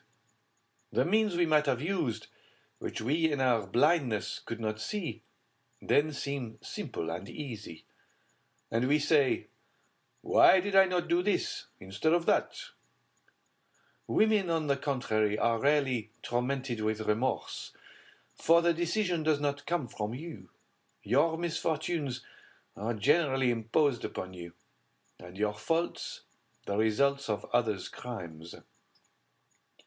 In any case, sir, you will allow, replied Madame Danglars, that even if the fault were alone mine, I last night received a severe punishment for it. Poor thing, said Villefort, pressing her hand. It was too severe for your strength. For you were twice overwhelmed, and yet— Well? Well, I must tell you. Collect all your courage, for you have not yet heard it all. Ah, exclaimed Madame Danglars, alarmed. What is there more to hear? You only look back to the past, and it is indeed bad enough. Well, picture to yourself a future more gloomy still, certainly frightful, perhaps sanguinary. The Baroness knew how calm Villefort naturally was, and his present excitement frightened her so much that she opened her mouth to scream, but the sound died in her throat. How was this terrible past been recalled? Cried Villefort. How is it that it has escaped from the depths of the tomb and the recesses of our hearts, where it was buried, to visit us now like a phantom, whitening our cheeks and flushing our brows with shame? Alas, said Hermine, doubtless it is chance. Chance? Replied Villefort. No, no, madame, there is no such thing as chance. Oh, yes. Has not a fatal chance revealed all this? Was it not by chance the Count of Monte Cristo bought that house? Was it not by chance he caused the earth to be dug up? Is it not by chance that the unfortunate child was disinterred under the trees? That poor, innocent offspring of mine, which I never even kissed, but for whom I wept many, many tears. How my heart clung to the Count when he mentioned the dear spoil found beneath the flowers. Well, no, madame, this is the terrible news I have to tell you, said Villefort in a hollow voice. No, nothing was found beneath the flowers. There was no child disinterred. No, you must not weep. No, you must not groan. You must tremble. What can you mean? Asked Madame Danglars, shuddering. I mean that Monsieur de Monte Cristo, digging underneath these trees, found neither skeleton nor chest, because neither of them was there. Neither of them there? Repeated Madame Danglars, her staring, wide-open eyes expressing her alarm. Neither of them there? She again said, as though striving to impress herself with the meaning of the words which escaped her. No, said Villefort, burying his face in his hands. No, 100 times no. Then you did not bury the poor child there, sir. Why did you deceive me? Where did you place it? Tell me where. There. But listen to me, listen, and you will pity me, who has for 20 years alone borne the heavy burden of grief I am about to reveal without casting the least portion upon you. Oh, you frighten me. But speak, I will listen. You recollect that sad night, when you were half expiring on that bed in the red damask room, while I, scarcely less agitated than you, awaited your delivery. The child was born, was given to me, motionless, breathless, voiceless. We thought it dead. Madame Danglars moved rapidly as though she would spring from her chair, but Villefort stopped and clasped his hands as if to implore her attention. We thought it dead, he repeated. I placed it in the chest, which was to take the place of a coffin. I descended to the garden, I dug a hole, and then flung it down in haste. Scarcely had I covered it with earth, when the arm of the Corsican was stretched towards me. I saw a shadow rise, and at the same time a flash of light. I felt pain. I wished to cry out, but an icy shiver ran through my veins and stifled my voice. I fell, lifeless, and fancied myself killed. Never shall I forget your sublime courage. When, having returned to consciousness, I dragged myself to the foot of the stairs, and you, almost dying yourself, came to meet me. We were obliged to keep silent upon the dreadful catastrophe. You had the fortitude to regain the house, assisted by your nurse. A duel was the pretext for my wound. Though we scarcely expected it, our secret remained in our own keeping alone. I was taken to Versailles. For 3 months I struggled with death. At last, as I seemed to cling to life, I was ordered to the south. 4 men carried me from Paris to Chalons, walking 6 leagues a day. Madame de Villefort followed the litter in her carriage. At Chalons I was put upon the Saône. Thence I passed on to the Rhône, whence I descended merely with the Count to Arles. At Arles I was again placed on my litter, and continued my journey to Marseille. My recovery lasted 6 months. I never heard you mentioned, and I did not dare inquire for you. When I returned to Paris, I learned that you, the widow of Monsieur de Nargonne, had married Monsieur Danglars. What was the subject of my thoughts from the time consciousness returned to me? Always the same. Always the child's corpse, coming every night in my dreams, rising from the earth, and hovering over the grave with menacing look and gesture. I inquired immediately on my return to Paris. The house had not been inhabited since we left it, but it had just been let for 9 years. I found the tenant. I pretended that I disliked the idea that a house belonging to my wife's father and mother should pass into the hands of strangers. I offered to pay them for cancelling the lease. They demanded 6,000 francs. I would have given 10,000. I would have given 20,000. I had the money with me. I made the tenant sign the deed of resilition, and when I had obtained what I so much wanted, I galloped to Auteuil. No one had entered the house since I had left it. It was 5 o'clock in the afternoon. I ascended into the Red Room and waited for night. There, all the thoughts which had disturbed me during my years of constant agony came back with double force. The Corsican, who had declared the vendetta against me, who had followed me from Nîmes to Paris, who had hid himself in the garden, who had struck me, had seen me dig the grave, had seen me inter the child. He might become acquainted with your person. Nay, he might even then have known it. Would he not one day make you pay for keeping this terrible secret? Would it not be a sweet revenge for him when he found that I had not died from the blow of his dagger? It was therefore necessary, before everything else and at all risks, that I should cause all traces of the past to disappear, that I should destroy every material vestige. Too much reality would always remain in my recollection. It was for this I had annulled the lease. It was for this I had come. It was for this I was waiting. Night arrived. I allowed it to become quite dark. I was without a light in that room, when the wind shook all the doors, behind which I continually expected to see some spy concealed. I trembled.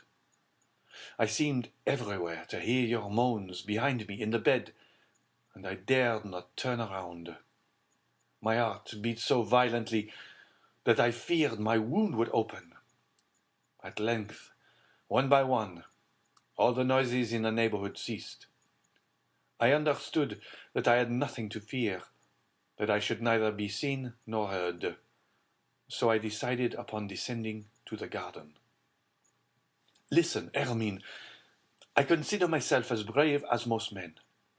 But when I drew from my breast the little key of the staircase, which I had found in my coat, that little key we have both used to cherish so much, which you wished to have fastened to a golden ring, when I opened the door and saw the pale moon shedding a long stream of white light on the spiral staircase like a spectre, I leaned against the wall and nearly shrieked. I seemed to be going mad. At last I mastered my agitation. I descended the staircase step by step. The only thing I could not conquer was a strange trembling in my knees. I grasped the railings. If I had relaxed my hold for a moment, I should have fallen. I reached the lower door. Outside this door, a spade was placed against the wall. I took it and advanced toward the thicket. I had provided myself with a dark lantern. In the middle of the lawn, I stopped to light it. Then I continued my path. It was the end of November. All the verdure of the garden had disappeared. The trees were nothing more than skeletons with their long, bony arms, and the dead leaves sounded on the gravel under my feet. My terror overcame me to such a degree as I approached the thicket that I took a pistol from my pocket and armed myself. I fancied continually that I saw the figure of the Corsican between the branches. I examined the thicket with my dark lantern. It was empty. I looked carefully around. I was indeed alone. No noise disturbed the silence but the owl, whose piercing cry seemed to be calling up the phantoms of the night. I tied my lantern to a forked branch. I had noticed a year before at the precise spot where I stopped to dig the hole. The grass had grown very thickly there during the summer, and when autumn arrived, no one had been there to mow it. Still, one place where the grass was thin attracted my attention. It evidently was there I had turned up the ground. I went to work. The hour, then, for which I had been waiting during the last year had at length arrived. How I worked, how I hoped, how I struck every piece of turf, thinking to find some resistance to my spade. But no, I found nothing, though I had made a hole twice as large as the first.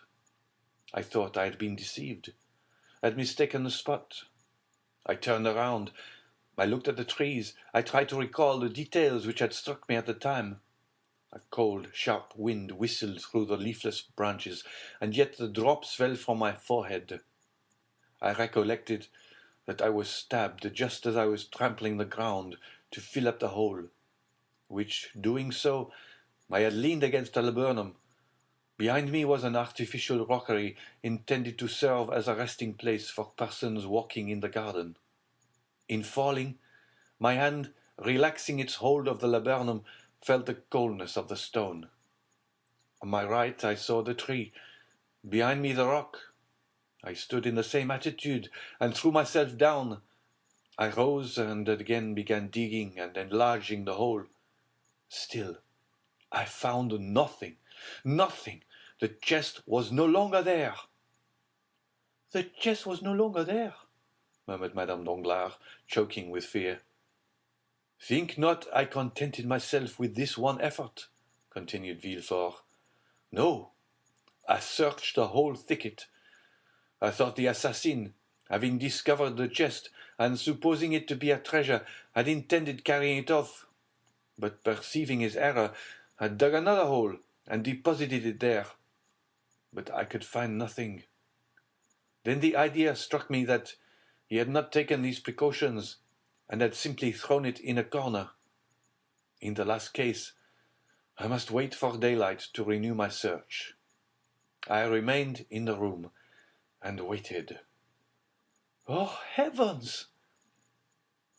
When daylight dawned, I went down again.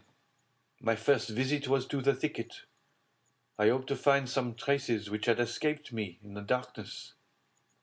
I had turned up the earth over a surface of more than 20 feet square, and a depth of 2 feet. A laborer would not have done in a day what occupied me an hour. But I could find nothing. Absolutely nothing. Then I renewed the search. Supposing it had been thrown aside, it would probably be on the path which led to the little gate. But this examination was as useless as the first, and with a bursting heart I returned to the thicket, which now contained no hope for me. "Oh," cried Madame Danglars, "it was enough to drive you mad." "I hoped for a moment that it might," said Villefort, "but that happiness was denied me. However, recovering my strength and my ideas, 'Why,' said I, 'should that man have carried away the corpse?' "But you said," replied Madame Danglars, "he would require it as a proof." "Ah, no, madame, that could not be. Dead bodies are not kept a year. They are shown to a magistrate, and the evidence is taken. Now, nothing of the kind has happened." "What then?" asked Hermine, trembling violently. "Something more terrible, more fatal, more alarming for us. The child was, perhaps, alive, and the assassin may have saved it." Madame Danglars uttered a piercing cry, and seizing Villefort's hands, exclaimed, "My child was alive," she said. "You buried my child alive. You were not certain my child was dead, and you buried it? Oh!" Madame Danglars had risen, and stood before the procureur, whose hands she wrung in her feeble grasp. "I know not. I merely suppose so, as I might suppose anything else," replied Villefort, with a look so fixed it indicated that his powerful mind was on the verge of despair and madness. "Ah, my poor child! My poor child!" cried the Baroness, falling on her chair, and stifling her sobs in her handkerchief. Villefort became somewhat reassured, perceived that to avert the maternal storm gathering over his head, he must inspire Madame Danglars with the terror he felt. "You understand, then, that if it were so," said he, rising in his turn, and approaching the Baroness to speak to her in a lower tone, "we are lost. This child lives, and someone knows it lives, someone who is in possession of our secret. And since Monte Cristo speaks before us of a child disinterred, when that child could not be found, it is he who is in possession of our secret." "Just God! Avenging God!" murmured Madame Danglars. Villefort's only answer was a stifled groan. "But the child, sir," repeated the agitated mother. "How I have searched for him," replied Villefort, wringing his hands. "How I have called him in my long sleepless nights. How I have longed for royal wealth, to purchase 1,000,000 of secrets from 1,000,000 of men, and to find mine among them. At last, one day, when for the 100th time I took up my spade, I asked myself again and again what the Corsican could have done with a child. A child encumbers a fugitive. Perhaps, on perceiving it was still alive, he had thrown it into the river." "Impossible!" cried Madame Danglars. "A man may murder another out of revenge, but he would not deliberately drown a child." "Perhaps," continued Villefort, "he had put it in the foundling hospital." "Oh, yes, yes," cried the Baroness. "My child is there." "I ran to the hospital, and learned that the same night, the night of the 20th of September, a child had been brought there, wrapped in a part of a fine linen napkin, purposely torn in half. This portion of the napkin was marked with a half a baron's crown and the letter H." "Truly, truly," said Madame Danglars, "all my linen is marked thus. Monsieur de Nargonne was a baronet, and my name is Hermine. Thank God, my child was not then dead." "No, it was not dead." "And you can tell me so without fearing to make me die of joy?" Where is the child? Villefort shrugged his shoulders. Do I know? Said he. And do you believe that if I knew I would relate to you all its trials and all its adventures as would a dramatist or a novel writer? Alas, no. I know not. A woman about 6 months after came to claim it with the other half of the napkin. This woman gave all the requisite particulars, and it was entrusted to her. But you should have inquired for the woman. You should have traced her. And what do you think I did? I feigned a criminal process, and employed all the most acute bloodhounds and skilful agents in search of her. They traced her to Chalons, and there they lost her. They lost her? Yes, forever. Madame Danglars had listened to this recital with a sigh, a tear or a shriek for every detail. And this is all? Said she. And you stop there? Oh no, said Villefort. I never ceased to search and to inquire.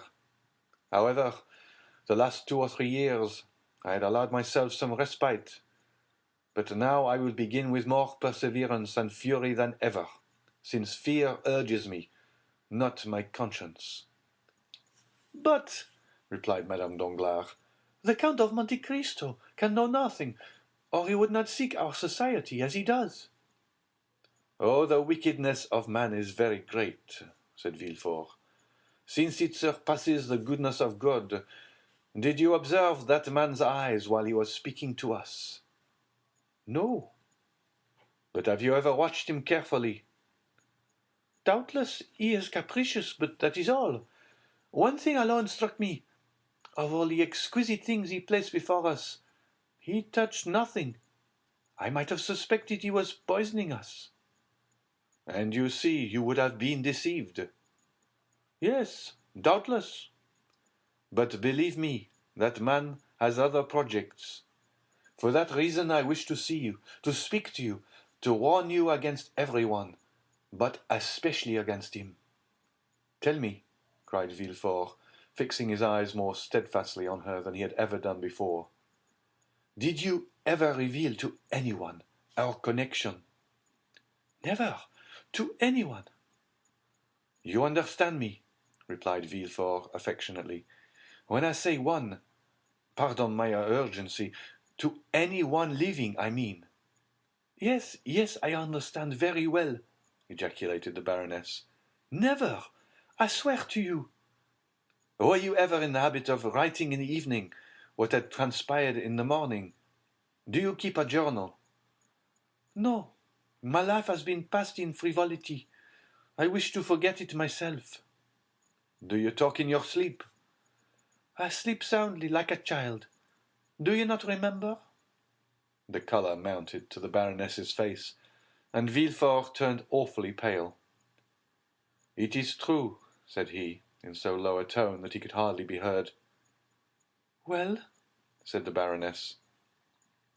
Well, I understand what I now have to do, replied Villefort.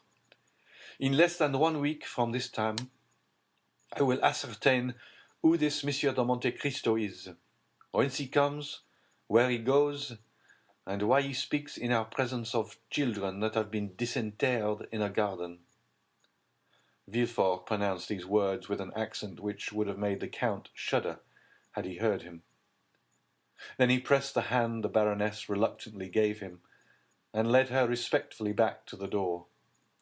Madame Danglars returned in another cab to the passage, on the other side of which she found her carriage, and her coachman sleeping peacefully on his box while waiting for her. End of chapter 67. Chapter 68 of the Count of Monte Cristo by Alexandre Dumas. A Summer Ball. The same day, during the interview between Madame Danglars and the Procureur, a travelling carriage entered the Rue du Helder, passed through the gateway of number 27, and stopped in the yard. In a moment the door was opened, and Madame de Morcerf alighted, leaning on her son's arm. Albert soon left her, ordered his horses, and having arranged his toilet, drove to the Champs-Élysées to the house of Monte Cristo. The Count received him with his habitual smile. It was a strange thing that no one ever appeared to advance a step in that man's favour. Those who would, as it were, force a passage to his heart, found an impassable barrier. Morcerf, who ran towards him with open arms, was chilled as he drew near, in spite of the friendly smile, and simply held out his hand. Monte Cristo shook it coldly, according to his invariable practice. "Here I am, dear Count. Welcome home again. I arrived an hour since. From Dieppe? No, from Tréport. Indeed. And I have come at once to see you. This is extremely kind of you," said Monte Cristo with a tone of perfect indifference. "And what is the news?" "You should not ask a stranger, a foreigner, for news." "I know it, but in asking for news, I mean, have you done anything for me?" "Had you commissioned me?" said Monte Cristo, feigning uneasiness. "Come, come," said Albert, "do not assume so much indifference. It is said, sympathy travels rapidly, and when at Tréport, I felt the electric shock. You have either been working for me or thinking of me." "Possibly," said Monte Cristo. "I have indeed thought of you, but the magnetic wire I was guiding acted indeed without my knowledge." "Indeed. Pray tell me how it happened." "Willingly, Monsieur Danglars dined with me." "I know it. To avoid meeting him, my mother and I left town." "But he met here Monsieur Andrea Cavalcanti." "Your Italian prince?" "Not so fast. Monsieur Andrea only calls himself Count." "Calls himself, do you say?" "Yes, calls himself." "Is he not a count?" "What can I know of him? He calls himself so. I, of course, give him the same title, and everyone else does likewise." "What a strange man you are! What next? You say Monsieur Danglars dined here?" "Yes, with Count Cavalcanti. The Marquis, his father, Madame Danglars, Monsieur and Madame de Villefort, charming people, Monsieur Debray, Maximilien Morel, and Monsieur de Château-Renaud." "Did they speak of me?"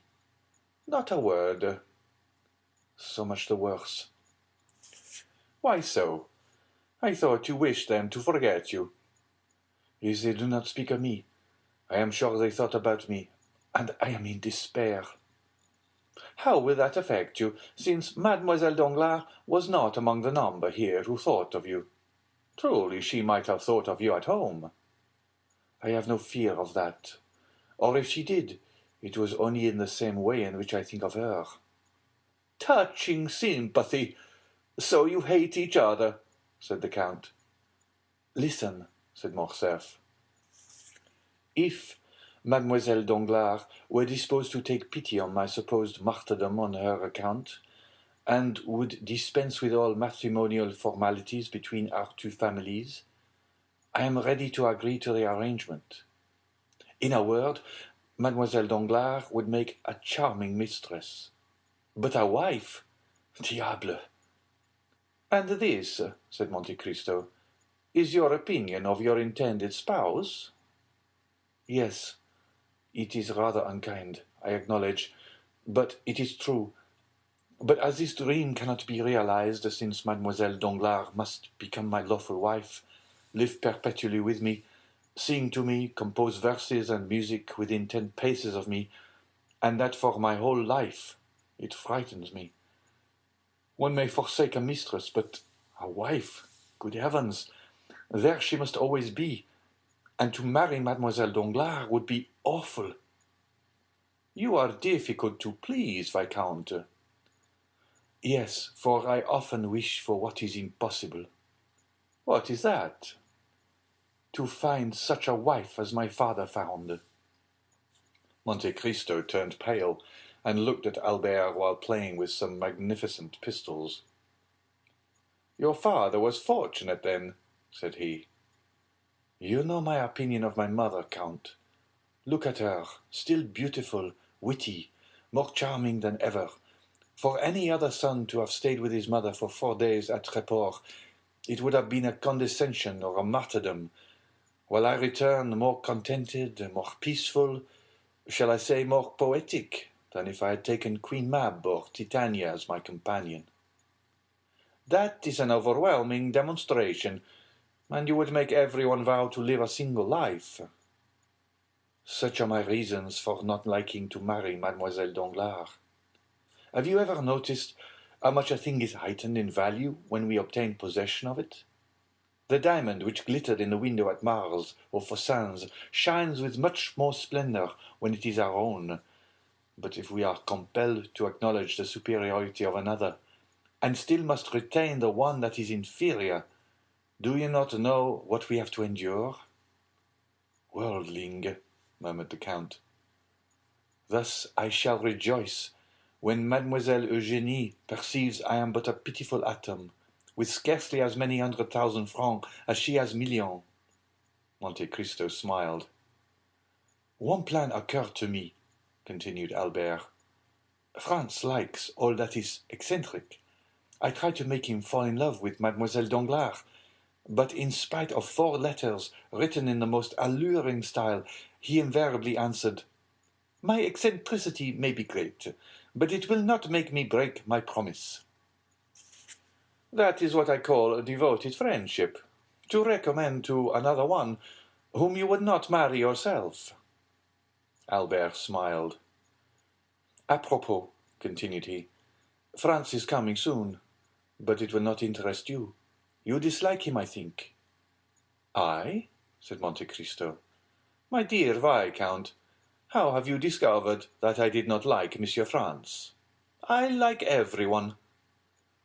And you include me in the expression everyone? Many thanks. Let us not mistake, said Monte Cristo. I love everyone as God commands us to love our neighbor as Christians. But I thoroughly hate but a few. Let us return to Monsieur Franz d'Épinay. Did you say he was coming? Yes, summoned by Monsieur de Villefort, who is apparently as anxious to get Mademoiselle Valentine married as Monsieur Danglars is to see Mademoiselle Eugénie settled. It must be a very irksome office to be the father of a grown-up daughter. It seems to make one feverish, and to raise one's pulse to 90 beats a minute until the deed is done.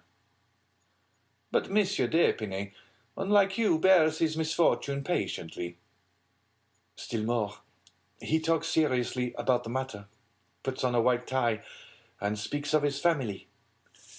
He entertains a very high opinion of Monsieur and Madame de Villefort. Which they deserve, do they not? I believe they do. Monsieur de Villefort has always passed for a severe but a just man.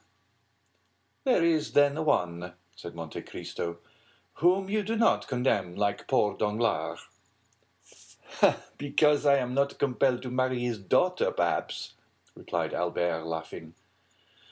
Indeed, my dear sir, said Monte Cristo, you are revoltingly foppish. I foppish? How do you mean? Yes. Pray take a cigar, and cease to defend yourself and to struggle to escape marrying Mademoiselle Danglars. Let things take their course. Perhaps you may not have to retract. Pah, said Albert, staring. Doubtless, my dear Viscount, you will not be taken by force. And seriously, do you wish to break off your engagement? I would give 100,000 francs to be able to do so. Then make yourself quite easy. Monsieur Danglars would get double that sum to attain the same end. Am I indeed so happy? Said Albert, who still could not prevent an almost imperceptible cloud passing across his brow. But, my dear Count, has Monsieur Danglars any reason? Ah, there is your proud and selfish nature. You would expose the self-love of another with a hatchet, but you shrink if your own is attacked with a needle. But yet Monsieur Danglars appeared delighted with you, was he not? Well, he is a man of bad taste, and is still more enchanted with another, I know not whom, Look and judge for yourself. Thank you. I understand. But my mother... No, not my mother. A mistake. My father intends giving a ball. A ball at this season? Summer balls are fashionable. If they were not, the Countess has only to wish it, and they would become so. You are right. You know they are select affairs. Those who remain in Paris in July must be true Parisian. Will you take charge of our invitation to Messieurs Cavalcanti? When will it take place? On Saturday. Monsieur Cavalcanti's father will be gone. But the son will be here. Will you invite young Monsieur Cavalcanti? I do not know him, Viscount. You do not know him? No, I never saw him until a few days since, and am not responsible for him. But you receive him at your house. That is another thing. He was recommended to me by a good abbé, who may be deceived. Give him a direct invitation, but do not ask me to present him. If he were afterwards to marry Mademoiselle Danglars, you would accuse me of intrigue, and would be challenging me. Besides, I may not be there myself. Where? At your ball. Why should you not be there? Because you have not yet invited me. But I come expressly for that purpose. You are very kind, but I may be prevented. If I tell you one thing, you will be so amiable as to set aside all impediments. Tell me what it is. My mother begs you to come. The Comtesse de Morcerf, said Monte Cristo, starting. Ah, Count, said Albert, I assure you, Madame de Morcerf speaks freely to me, and if you have not felt those sympathetic fibres of which I spoke just now thrill within you, you must be entirely devoid of them, for during the last 4 days we have spoken of no one else. You have talked of me? Yes, that is the penalty of being a living puzzle. Then I am also a puzzle to your mother. I should have thought her too reasonable to be led by imagination. A problem, my dear Count, for every one, for my mother as well as others, much studied, but not solved. You still remain an enigma. Do not fear. My mother is only astonished that you remain so long unsolved. I believe, while the Countess G. takes you for Lord Ruthven, my mother imagines you to be Cagliostro, or the Count Saint-Germain. The first opportunity you have, confirm her in her opinion. It will be easy for you, as you have the philosophy of the one and the wit of the other. I thank you for the warning, said the Count. I shall endeavour to be prepared for all suppositions. You will then come on Saturday? Yes, since Madame de Morcerf invites me. You are very kind. Will Monsieur Danglars be there? He has already been invited by my father. We shall try to persuade the great D'Aguesseau, Monsieur de Villefort, to come, but have not much hope of seeing him. Never despair of anything, says the proverb. Do you dance, Count? I dance? Yes, you. It would not be astonishing. That is very well before one is over 40. No, I do not dance, but I like to see others do so. Does Madame de Morcerf dance? Never. You can talk to her. She so delights in your conversation. Indeed? Yes, truly, and I assure you, you are the only man of whom I have heard her speak with interest. Albert rose and took his hat. The Count conducted him to the door. I have one thing to reproach myself with, said he, stopping Albert on the steps. What is it? I have spoken to you indiscreetly about Danglars. On the contrary, speak to me always in the same strain about him. I am glad to be reassured on that point. Apropos, when do you expect Monsieur d'Épinay? 5 or 6 days hence, at the latest.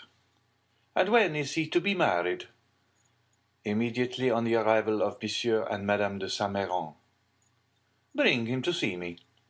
Although you say I do not like him, I assure you I shall be happy to see him. I will obey your orders, my lord. Good-bye. Until Saturday, when I may expect you, may I not? Yes, I promised you. The Count watched Albert, waving his hand to him. When he had mounted his phaeton, Monte Cristo turned, and seeing Bertuccio, "What news?" said he. "She went to the Palais," replied the steward. "Did she stay long there?" "An hour and a half." "Did she return home?" "Directly."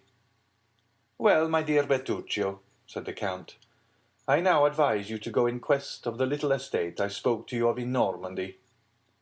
Bertuccio bowed, and as his wishes were in perfect harmony with the order he had received, he started the same evening. End of chapter 68. Chapter 69 of the Count of Monte Cristo by Alexandre Dumas. The Inquiry. Monsieur de Villefort kept the promise he had made to Madame Danglars to endeavour to find out how the Count of Monte Cristo had discovered the history of the house at Auteuil. He wrote the same day for the required information to Monsieur de Beauville, who, from having been an inspector of prisons, was promoted to a high office in the police, and the latter begged for 2 days' time to ascertain exactly who would be most likely to give him full particulars. At the end of the second day, Monsieur de Villefort received the following note. The person called the Count of Monte Cristo is an intimate acquaintance of Lord Wilmore, a rich foreigner, who is sometimes seen in Paris, and who is there at this moment. He is also known to the Abbé Busoni, a Sicilian priest of high repute in the East, where he has done much good. Monsieur de Villefort replied by ordering the strictest inquiries to be made respecting these two persons. His orders were executed, and the following evening he received these details. The abbé, who was in Paris only for a month, inhabited a small 2-storied house behind Saint-Sulpice. There were 2 rooms on each floor, and he was the only tenant. The 2 lower rooms consisted of a dining room with a table, chairs, and a sideboard of walnut, and a wainscoted parlour without ornaments, carpet, or timepiece. It was evident that the abbé limited himself to objects of strict necessity.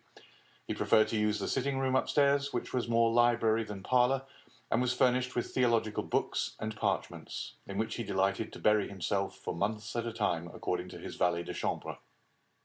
His valet looked at the visitors through a sort of wicket, and if their faces were unknown to him or displeased him, he replied that the abbé was not in Paris, an answer which satisfied most persons, because the abbé was known to be a great traveller.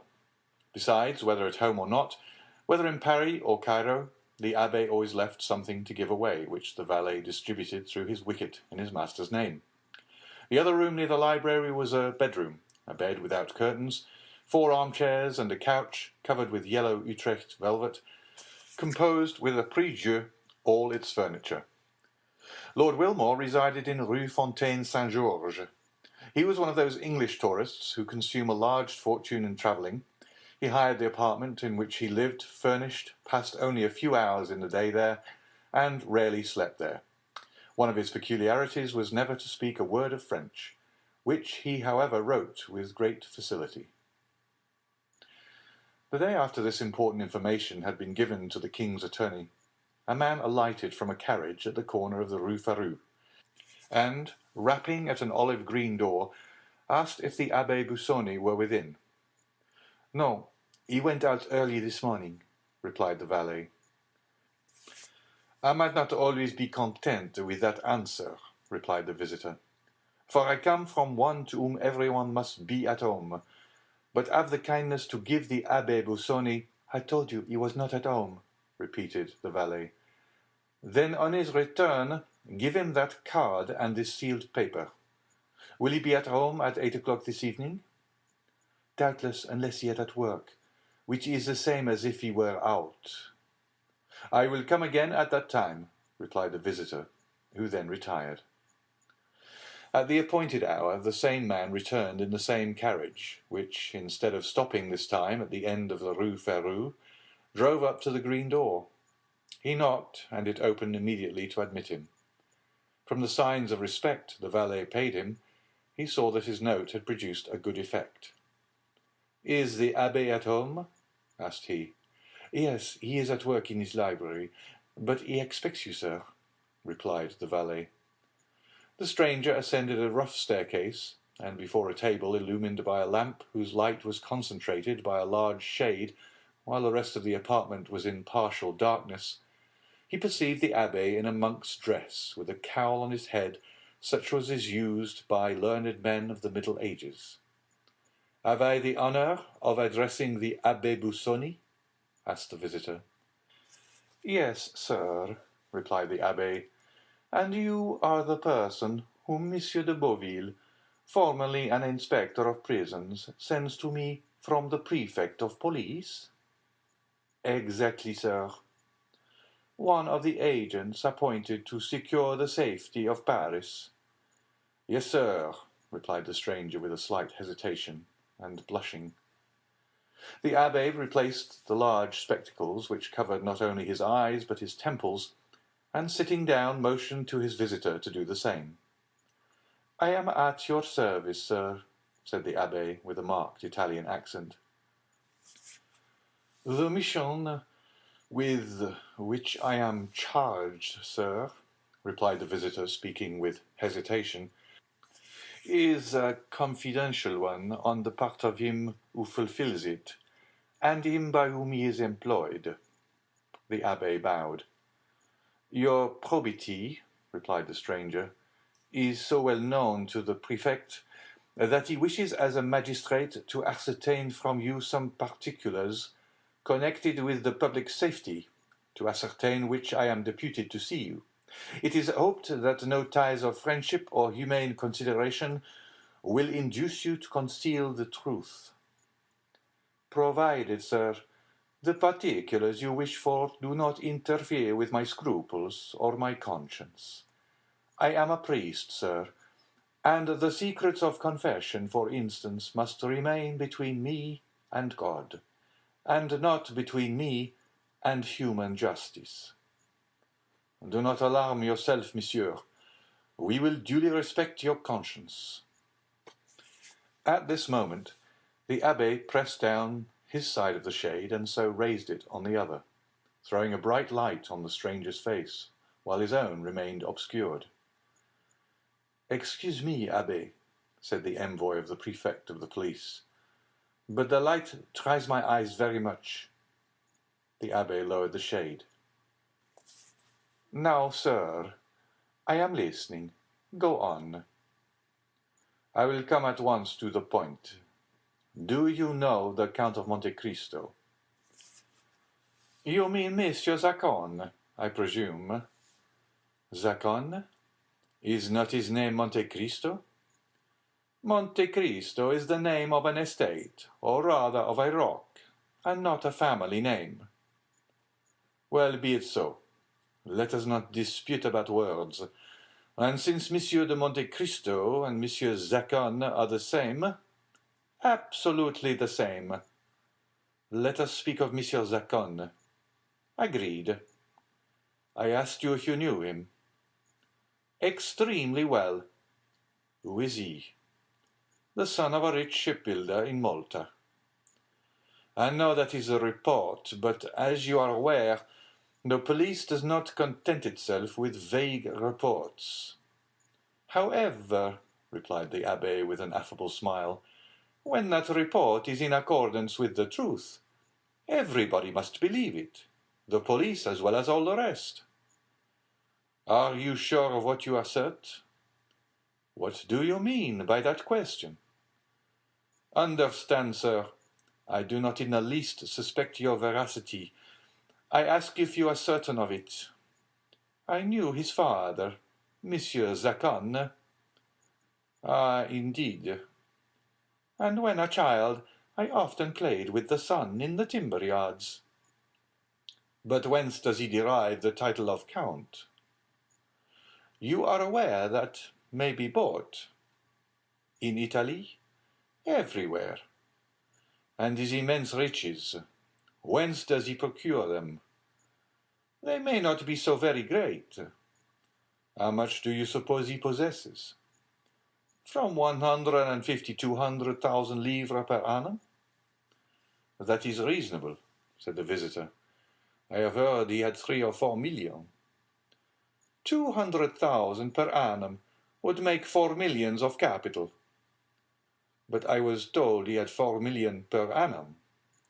That is not probable. Do you know this island of Monte Cristo? Certainly.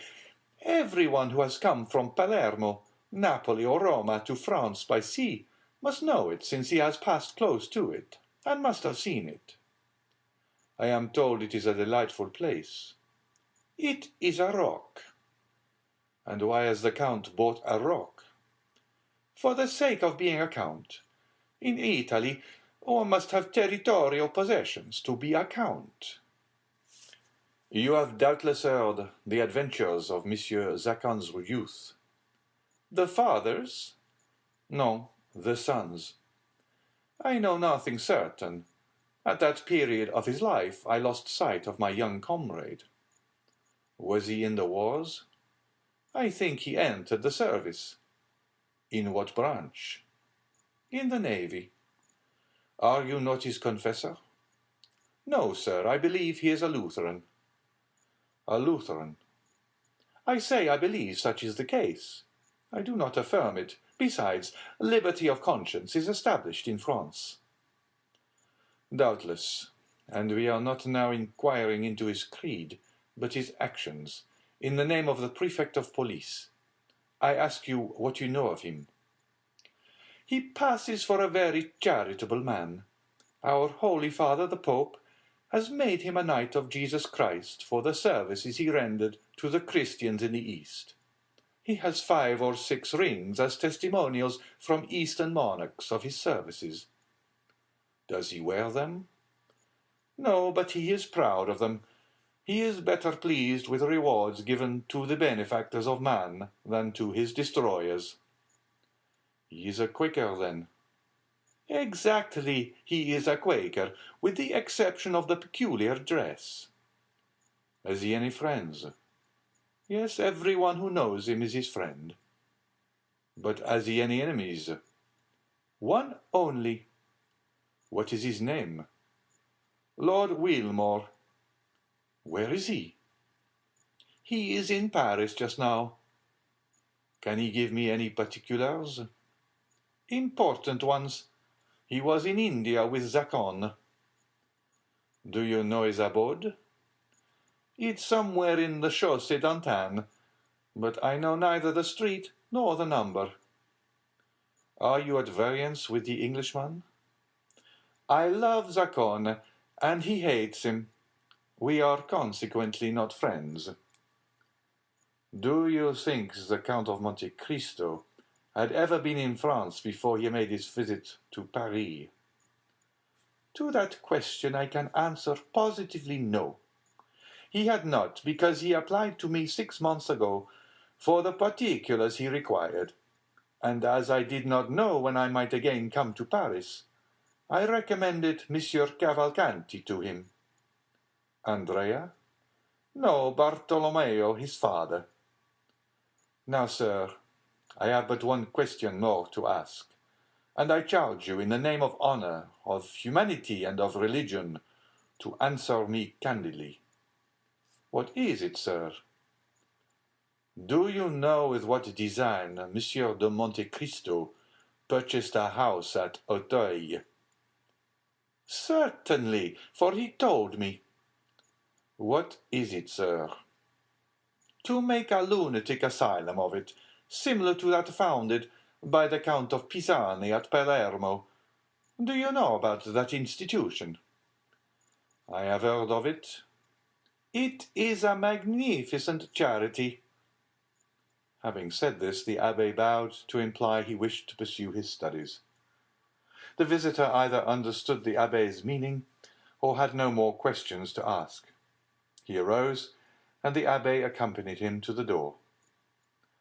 You are a great almsgiver, said the visitor, and although you are said to be rich, I will venture to offer you something for your poor people. Will you accept my offering?" "I thank you, sir. I am only jealous in one thing, and that is that the relief I give should be entirely from my own resources. However, my resolution, sir, is unchangeable, but you have only to search for yourself, and you will find, alas, but too many objects upon whom to exercise your benevolence." The abbé once more bowed as he opened the door. The stranger bowed and took his leave, and the carriage conveyed him straight to the house of Monsieur de Villefort. An hour afterwards the carriage was again ordered, and this time it went to the Rue Fontaine Saint-Georges, and stopped at number 5, where Lord Wilmore lived. The stranger had written to Lord Wilmore, requesting an interview which the latter had fixed for 10 o'clock. As the envoy of the prefect of police arrived 10 minutes before 10, he was told that Lord Wilmore, who was precision and punctuality personified, was not yet come in, but that he should be sure to return as the clock struck. The visitor was introduced into the drawing-room, which was like all other furnished drawing-rooms. A mantelpiece with 2 modern Sèvres vases, a timepiece representing Cupid with his bent bow, a mirror with an engraving on each side, one representing Homer carrying his guide, the other Belisarius begging, a greyish paper, red and black tapestry. Such was the appearance of Lord Wilmore's drawing-room. It was illuminated by lamps with ground glass shades which gave only a feeble light, as if out of consideration for the envoy's weak sight. After 10 minutes' expectation, the clock struck 10. At the 5th stroke, the door opened, and Lord Wilmore appeared. He was rather above the middle height, with thin reddish whiskers, light complexion, and light hair, turning rather grey. He was dressed with all the English peculiarity, namely in a blue coat with gilt buttons and high collar in the fashion of 1811, a white kerseymere waistcoat, and nankeen pantaloons 3 inches too short, but which were prevented by straps from slipping up to the knee. His first remark on entering was, "You know, sir, I do not speak French." "I know you do not like to converse in our language," replied the envoy. "But you may use it," replied Lord Wilmore. "I understand it." "And I," replied the visitor, changing his idiom, "know enough of English to keep up the conversation. Do not put yourself to the slightest inconvenience." "Oh," said Lord Wilmore, with that tone which is only known to natives of Great Britain. The envoy presented his letter of introduction, which the latter read with English coolness, and having finished, "I understand," said he, "perfectly."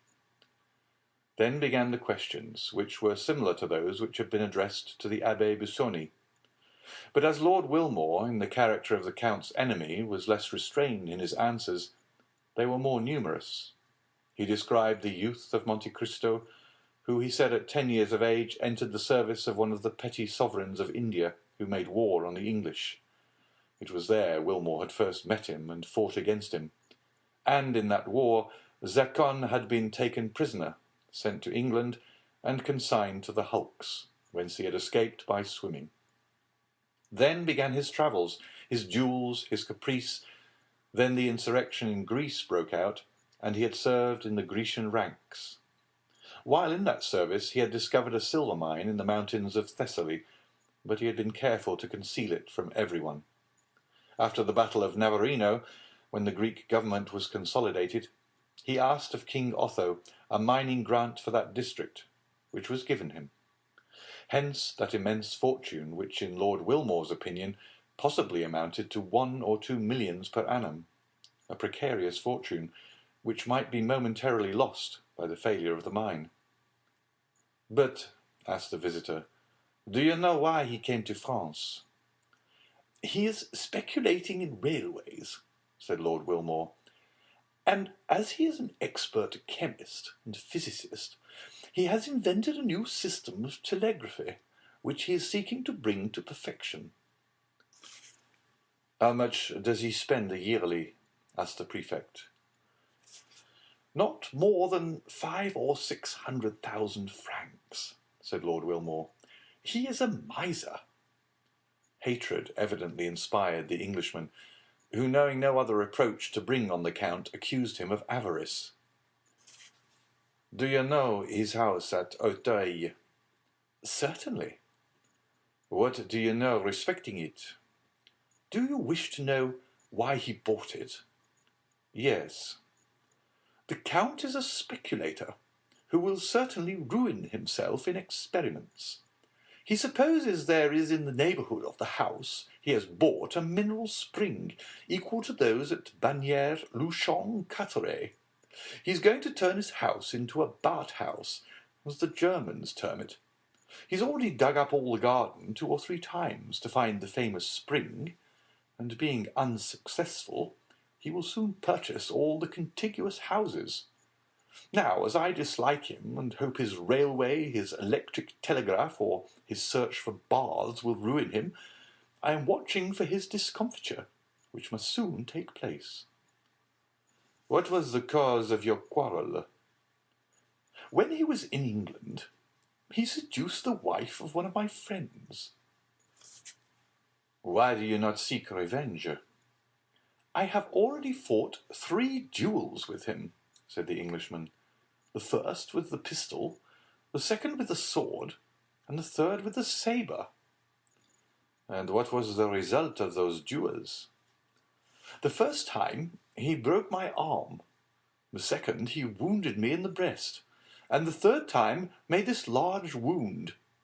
The Englishman turned down his shirt collar and showed a scar whose redness proved it to be a recent one. "So that, you see, there is a deadly feud between us." "But," said the envoy, "you do not go about it in the right way to kill him, if I understand you correctly." "Oh?" said the Englishman. "I practice shooting every day, and every other day Grisier comes to my house." This was all the visitor wished to ascertain, or rather all the Englishman appeared to know. The agent arose, and having bowed to Lord Wilmore, who returned his salutation with the stiff politeness of the English, he retired. Lord Wilmore, having heard the door close after him, returned to his bedroom, where with one hand he pulled off his light hair, his red whiskers, his false jaw, and his wound, to resume the black hair, dark complexion, and pearly teeth of the Count of Monte Cristo. It was Monsieur de Villefort, and not the prefect, who returned to the house of Monsieur de Villefort. The procureur felt more at ease, although he had learned nothing really satisfactory, and for the first time since the dinner party at Auteuil, he slept soundly. End of chapter 69. Chapter 70 of the Count of Monte Cristo by Alexandre Dumas.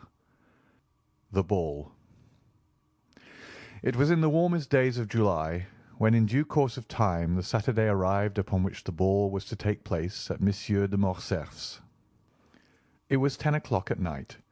The branches of the great trees in the garden of the Count's house stood out boldly against the azure canopy of heaven, which was studded with golden stars, but where the last fleeting clouds of a vanishing storm yet lingered.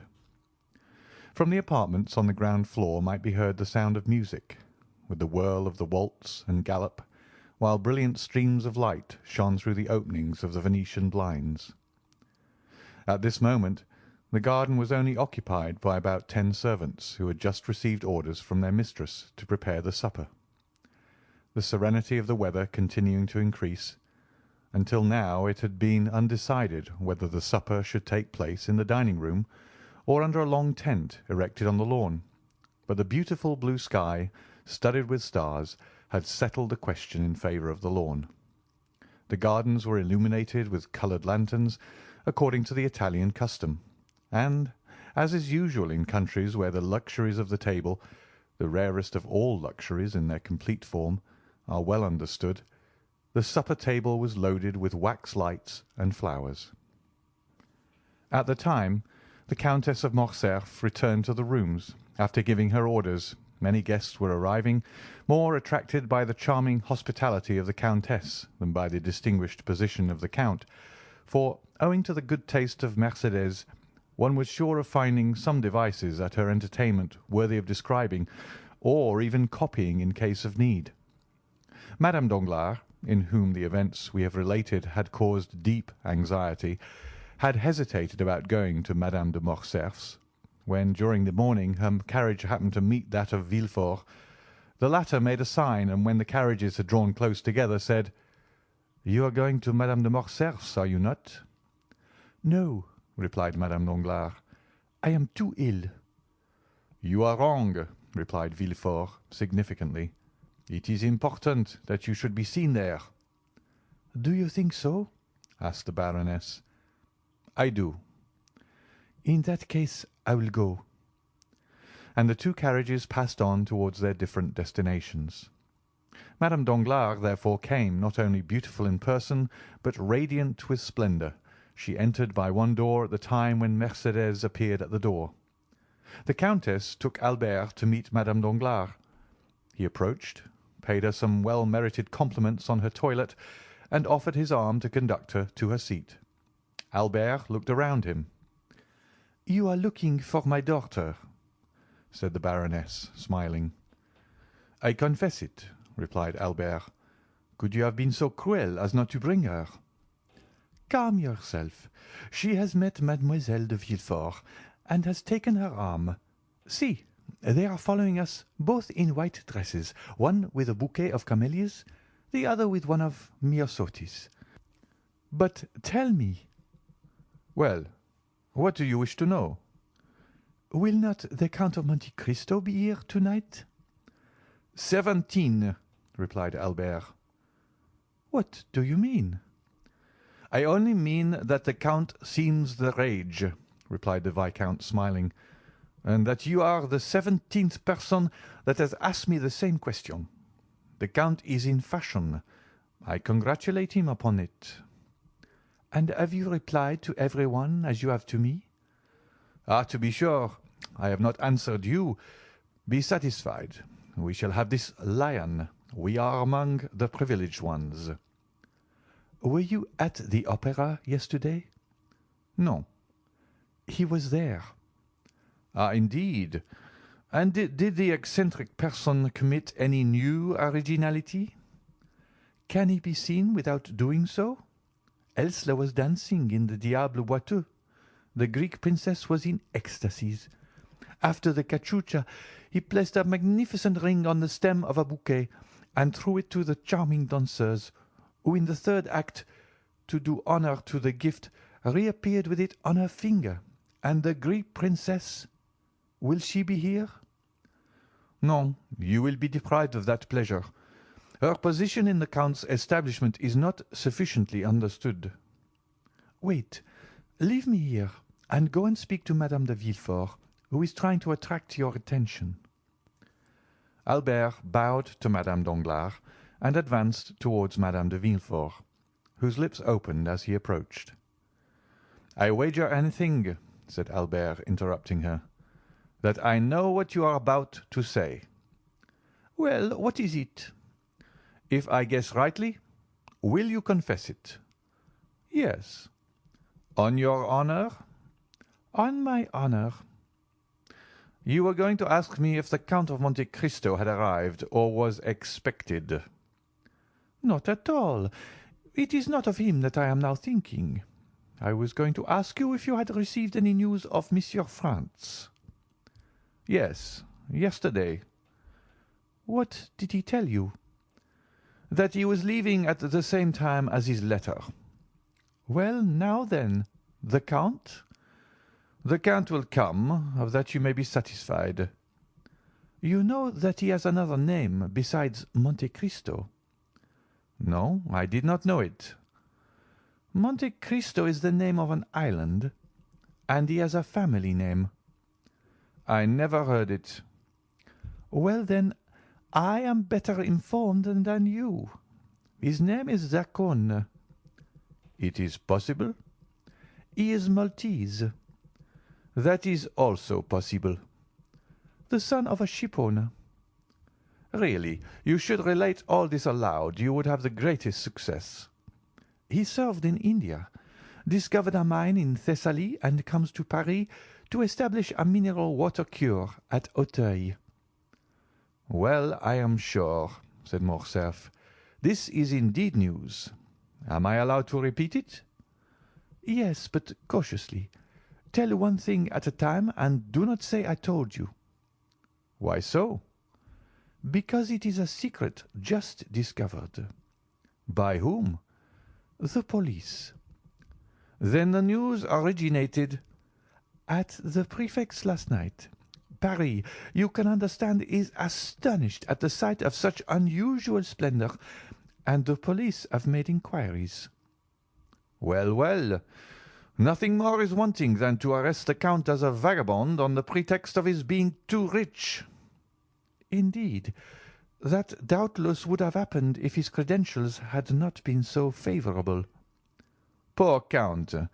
And is he aware of the danger he has been in?" "I think not." "Then it will be but charitable to inform him when he arrives. I will not fail to do so." Just then a handsome young man with bright eyes, black hair, and glossy moustache respectfully bowed to Madame de Villefort. Albert extended his hand. "Madame," said Albert, "allow me to present to you Monsieur Maximilian Morel, captain of Spahis, one of our best, and above all of our bravest officers." "I have already had the pleasure of meeting this gentleman at Auteuil, at the house of the Count of Monte Cristo," replied Madame de Villefort, turning away with marked coldness of manner. This answer, and especially the tone in which it was uttered, chilled the heart of poor Morel. But a recompense was in store for him.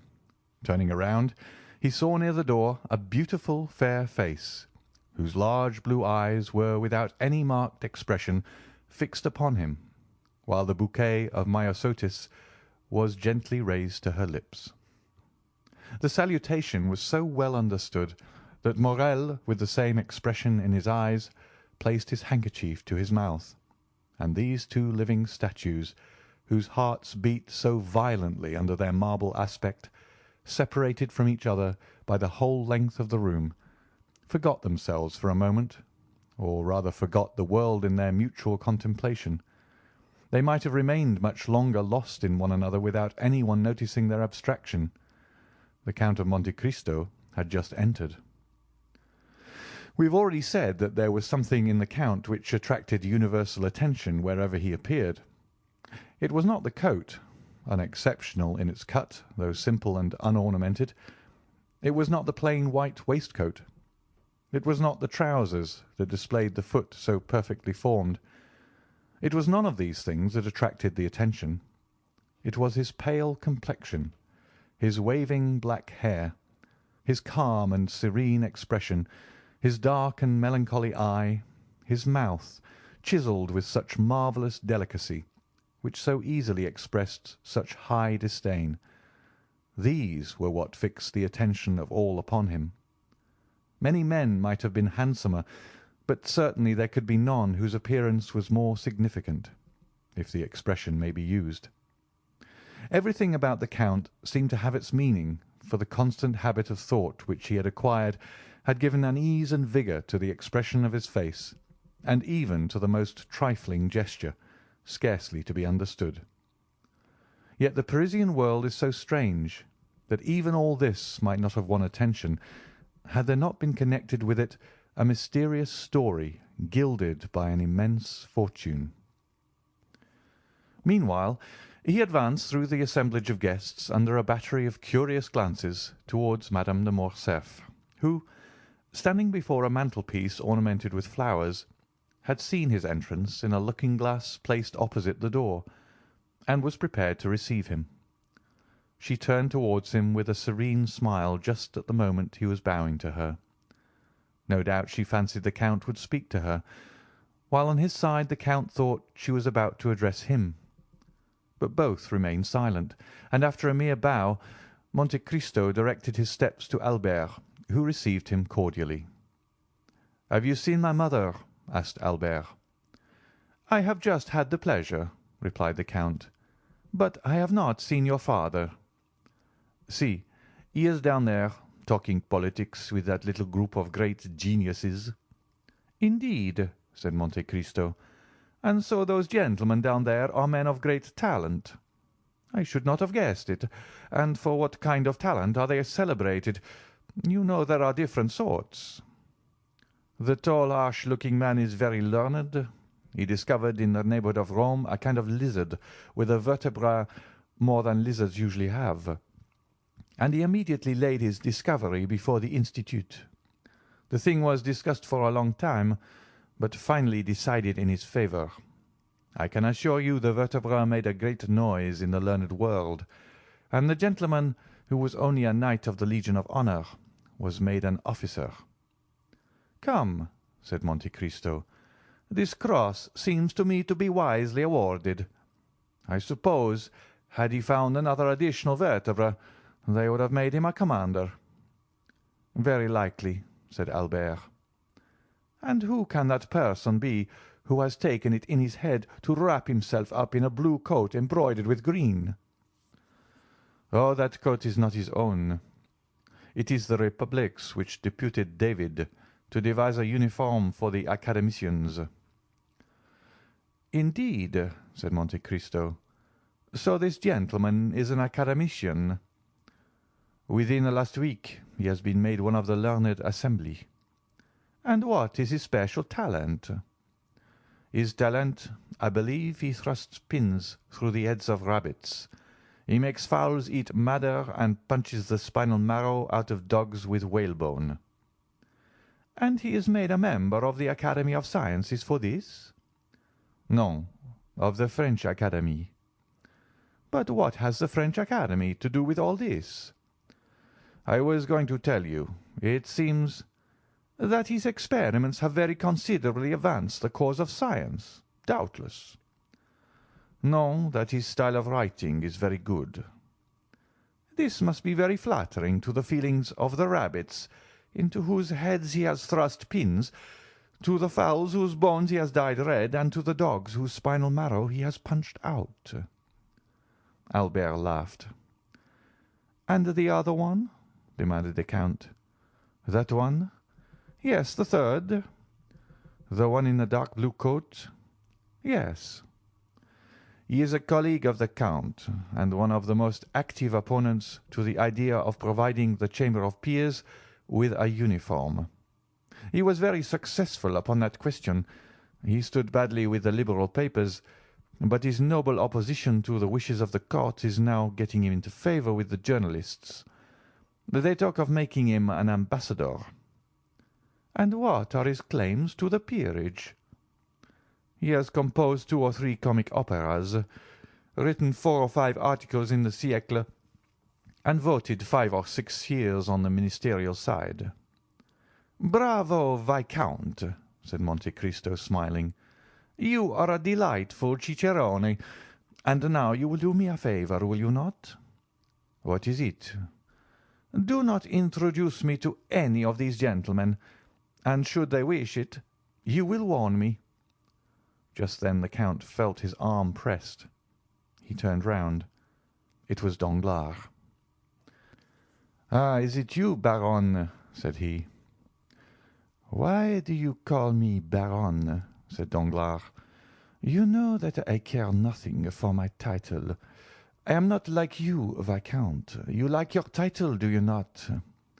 "Certainly," replied Albert, "seeing that without my title I should be nothing, while you, sacrificing the Baron, would still remain the millionaire." "Which seems to me the finest title under the royalty of July," replied Danglars. "Unfortunately," said Monte Cristo, "one's title to a millionaire does not last for life, like that of Baron, peer of France, or academician, for example, the millionaires Frank and Pullman of Frankfurt, who have just become bankrupts." "Indeed," said Danglars, becoming pale. "Yes, I received the news this evening by a courier. I had about 1 million in their hands, but, warned in time, I withdrew it a month ago." "Ah, mon Dieu!" exclaimed Danglars.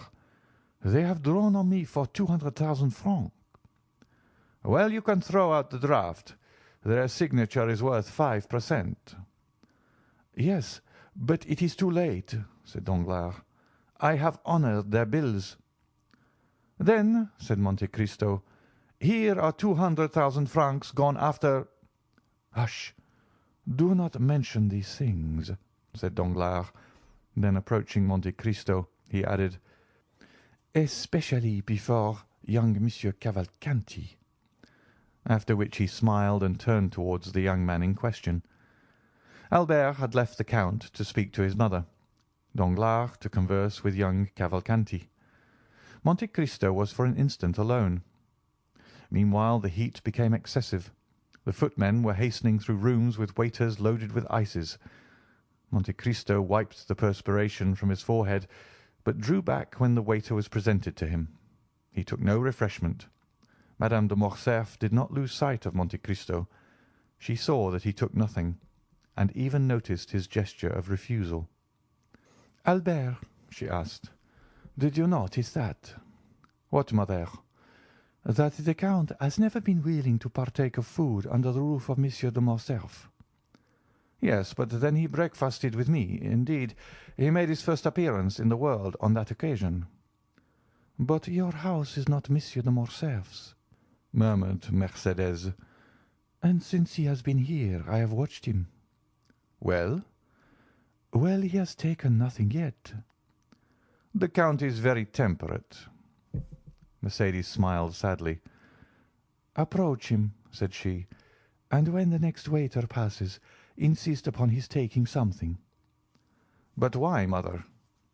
Just to please me, Albert, said Mercédès. Albert kissed his mother's hand and drew near the Count. Another salver passed, loaded like the preceding ones. She saw Albert attempt to persuade the Count, but he obstinately refused. Albert rejoined his mother. She was very pale. Well, said she, you see he refuses. Yes, but why need this annoy you?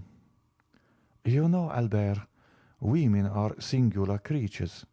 I should like to have seen the Count take something in my house, if only an ice. Perhaps he cannot reconcile himself to the French style of living, and might prefer something else.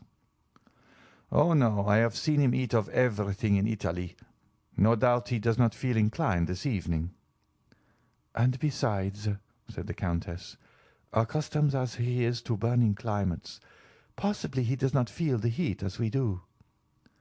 I do not think that, for he has complained of feeling almost suffocated, and asked why the Venetian blinds were not opened as well as the windows. In a word, said Mercédès, it was a way of assuring me that his abstinence was intended. And she left the room. A minute afterwards the blinds were thrown open, and through the jessamine and clematis that overhung the window one could see the garden ornamented with lanterns, and the supper laid under the tent. Dancers, players, talkers, all uttered an exclamation of joy. Every one inhaled with delight the breeze that floated in.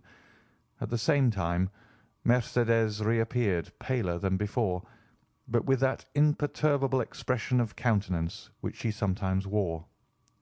She went straight to the group of which her husband formed the centre. "Do not detain these gentlemen here, Count," said she.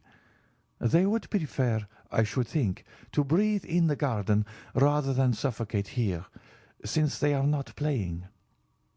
"Ah," said a gallant old general who in 1809 had sung Partant pour la Syrie, "we will not go alone to the garden." "Then," said Mercédès, "I will lead the way."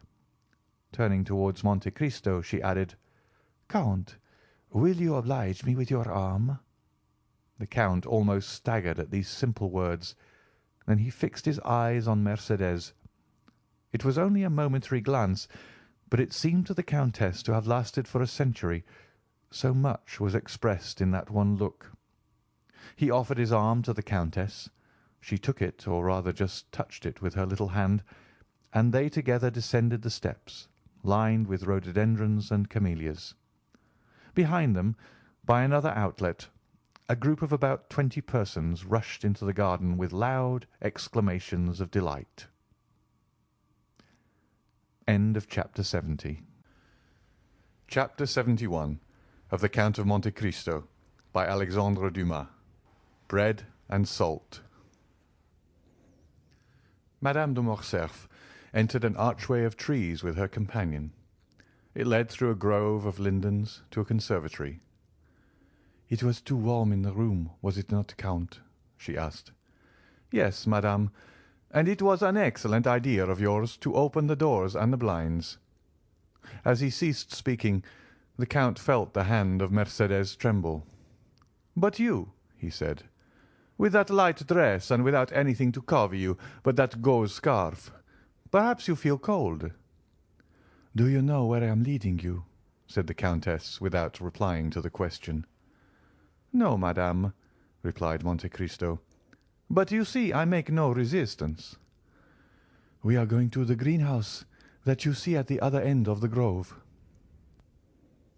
The Count looked at Mercédès as if to interrogate her, but she continued to walk on in silence, and he refrained from speaking. They reached the building, ornamented with magnificent fruits, which ripen at the beginning of July in the artificial temperature which takes the place of the sun, so frequently absent in our climate. The Countess left the arm of Monte Cristo and gathered a bunch of muscatel grapes. "See, Count," she said with a smile so sad in its expression that one could almost detect the tears on her eyelids.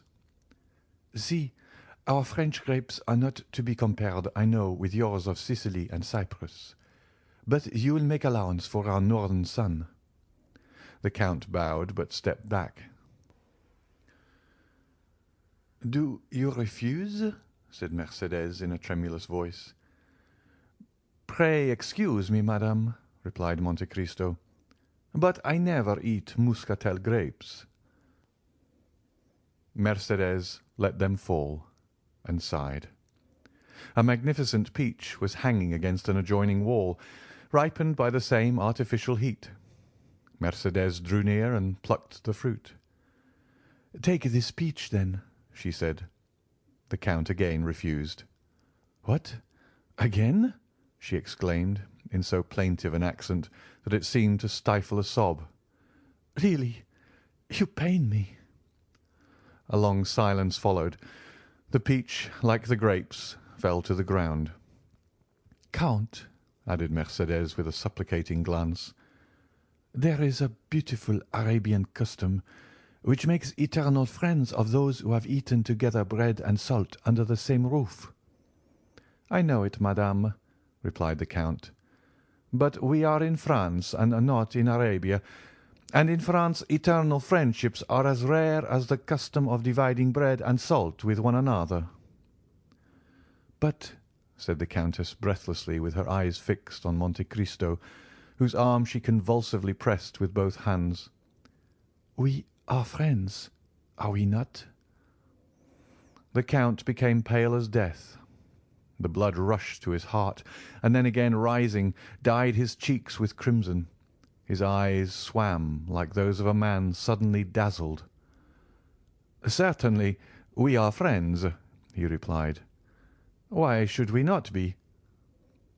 The answer was so little like the one Mercédès desired that she turned away to give vent to a sigh, which sounded more like a groan.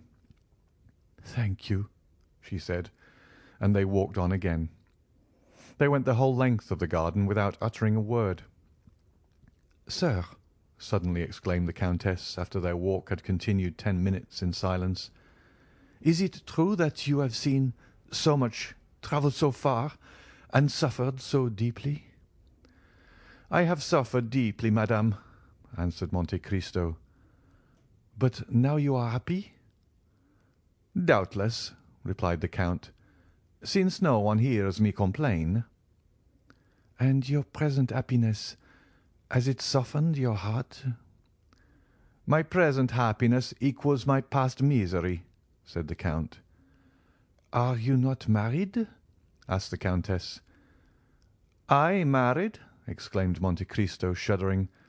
"Who could have told you so?" No one told me you were, but you have frequently been seen at the opera with a young and lovely woman." "She is a slave whom I bought at Constantinople, madame, the daughter of a prince. I have adopted her as my daughter, having no one else to love in the world." "You live alone, then?" "I do." "You have no sister, no son, no father?" "I have no one." "How can you exist thus, without any one to attach you to life?" "It is not my fault, madame. At Malta I loved a young girl, was on the point of marrying her, when war came and carried me away. I thought she loved me well enough to wait for me, and even to remain faithful to my memory. When I returned, she was married. This is the history of most men who have passed 20 years of age. Perhaps my heart was weaker than the hearts of most men, and I suffered more than they could have done in my place. That is all." The Countess stopped for a moment, as if gasping for breath. "Yes," she said. "and you have still preserved this love in your heart. One can only love once. And did you ever see her again?" "Never." "Never?" "I never returned to the country where she lived." "To Malta?" "Yes, Malta." "She is, then, now at Malta?" "I think so." "And have you forgiven her for all she has made you suffer?" "Her? Yes." "But only her. Do you then still hate those who separated you?" "I hate them? Not at all. Why should I?" The Countess placed herself before Monte Cristo, still holding in her hand a portion of the perfumed grapes. "Take some," she said. "Madam, I never eat muscatel grapes," replied Monte Cristo, as if the subject had not been mentioned before. The Countess dashed the grapes into the nearest thicket with a gesture of despair. "Inflexible man!" she murmured. Monte Cristo remained as unmoved as if the reproach had not been addressed to him. Albert at this moment ran in. "Oh, mother!" he exclaimed. "Such a misfortune has happened!" "What? What has happened?" asked the Countess, as though awakening from a sleep to the realities of life. "Did you say a misfortune? Indeed, I should expect misfortunes." "Monsieur de Villefort is here." "Well?" "He comes to fetch his wife and daughter." "Why so?" "Because Madame de Saint-Méran is just arrived in Paris, bringing the news of Monsieur de Saint-Méran's death, which took place on the first stage after he left Marseille. Madame de Villefort, who was in very good spirits, would neither believe nor think of the misfortune, but Mademoiselle Valentine, at the first words, guessed the whole truth. Notwithstanding all the precautions of her father, the blow struck her like a thunderbolt, and she fell senseless." "And how was Monsieur de Saint-Méran related to Mademoiselle de Villefort?" said the Count.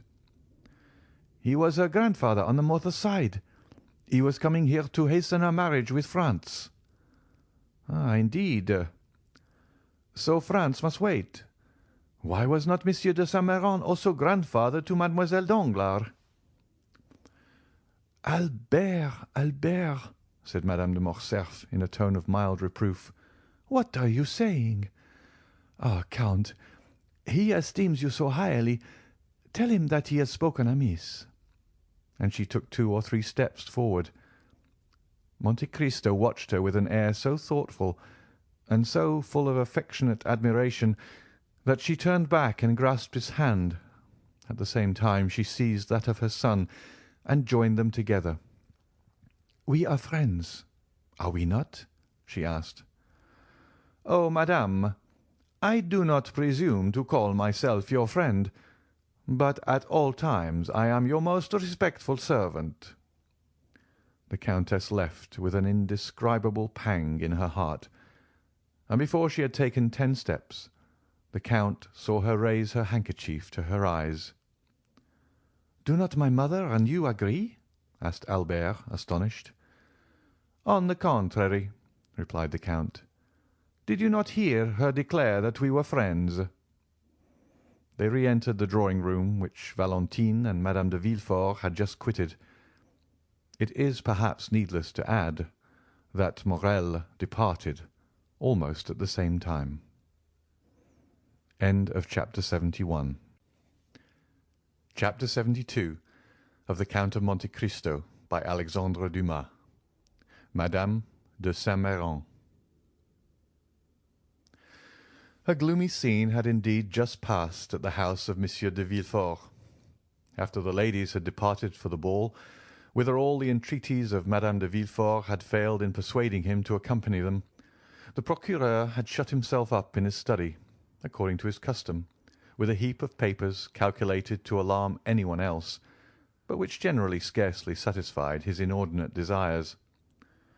But this time the papers were a mere matter of form. Villefort had secluded himself, not to study, but to reflect, and with the door locked and orders given that he should not be disturbed excepting for important business, he sat down in his armchair and began to ponder over the events, the remembrance of which had during the last 8 days filled his mind with so many gloomy thoughts and bitter recollections.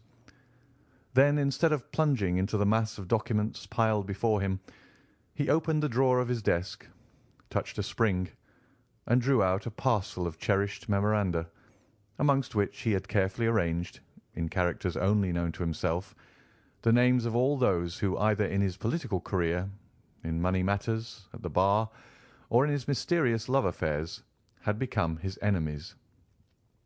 Their number was formidable. Now that he had begun to fear, and yet these names, powerful though they were, had often caused him to smile with the same kind of satisfaction experienced by a traveller who from the summit of a mountain beholds at his feet the craggy eminences, the almost impassable paths, and the fearful chasms through which he has so perilously climbed. When he had run over all those names in his memory, again read and studied them, commenting meanwhile upon his lists, he shook his head.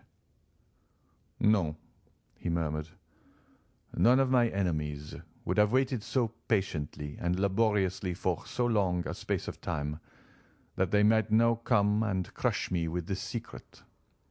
Sometimes, as Hamlet says, foul deeds will rise, though all the earth o'erwhelm them to men's eyes. But, like a phosphoric light, they rise but to mislead. The story has been told by the Corsican to some priest, who in his turn has repeated it. Monsieur de Monte Cristo may have heard it, and to enlighten himself— But why should he wish to enlighten himself upon the subject?" asked Villefort, after a moment's reflection. "What interest can this Monsieur de Monte Cristo, or Monsieur Zaccone, son of a shipowner of Malta, discover of a mine in Thessaly, now visiting Paris for the first time? What interest, I say, can he take in discovering a gloomy, mysterious, and useless fact like this? However, among all the incoherent details given to me by the Abbé Busoni, and by Lord Wilmore, by that friend and that enemy, one thing appears certain and clear in my opinion, that in no period, in no case, in no circumstance, could there have been any contact between him and me." But Villefort uttered words which even he himself did not believe. He dreaded not so much the revelation, for he could reply to or deny its truth. He cared little for that mean tekel upharsin, which appeared suddenly in letters of blood upon the wall. But what he was really anxious for was to discover whose hand had traced them. While he was endeavouring to calm his fears, and instead of dwelling upon the political future that had so often been the subject of his ambitious dreams, was imagining a future limited to the enjoyments of home, in fear of awakening the enemy that had so long slept, the noise of a carriage sounded in the yard.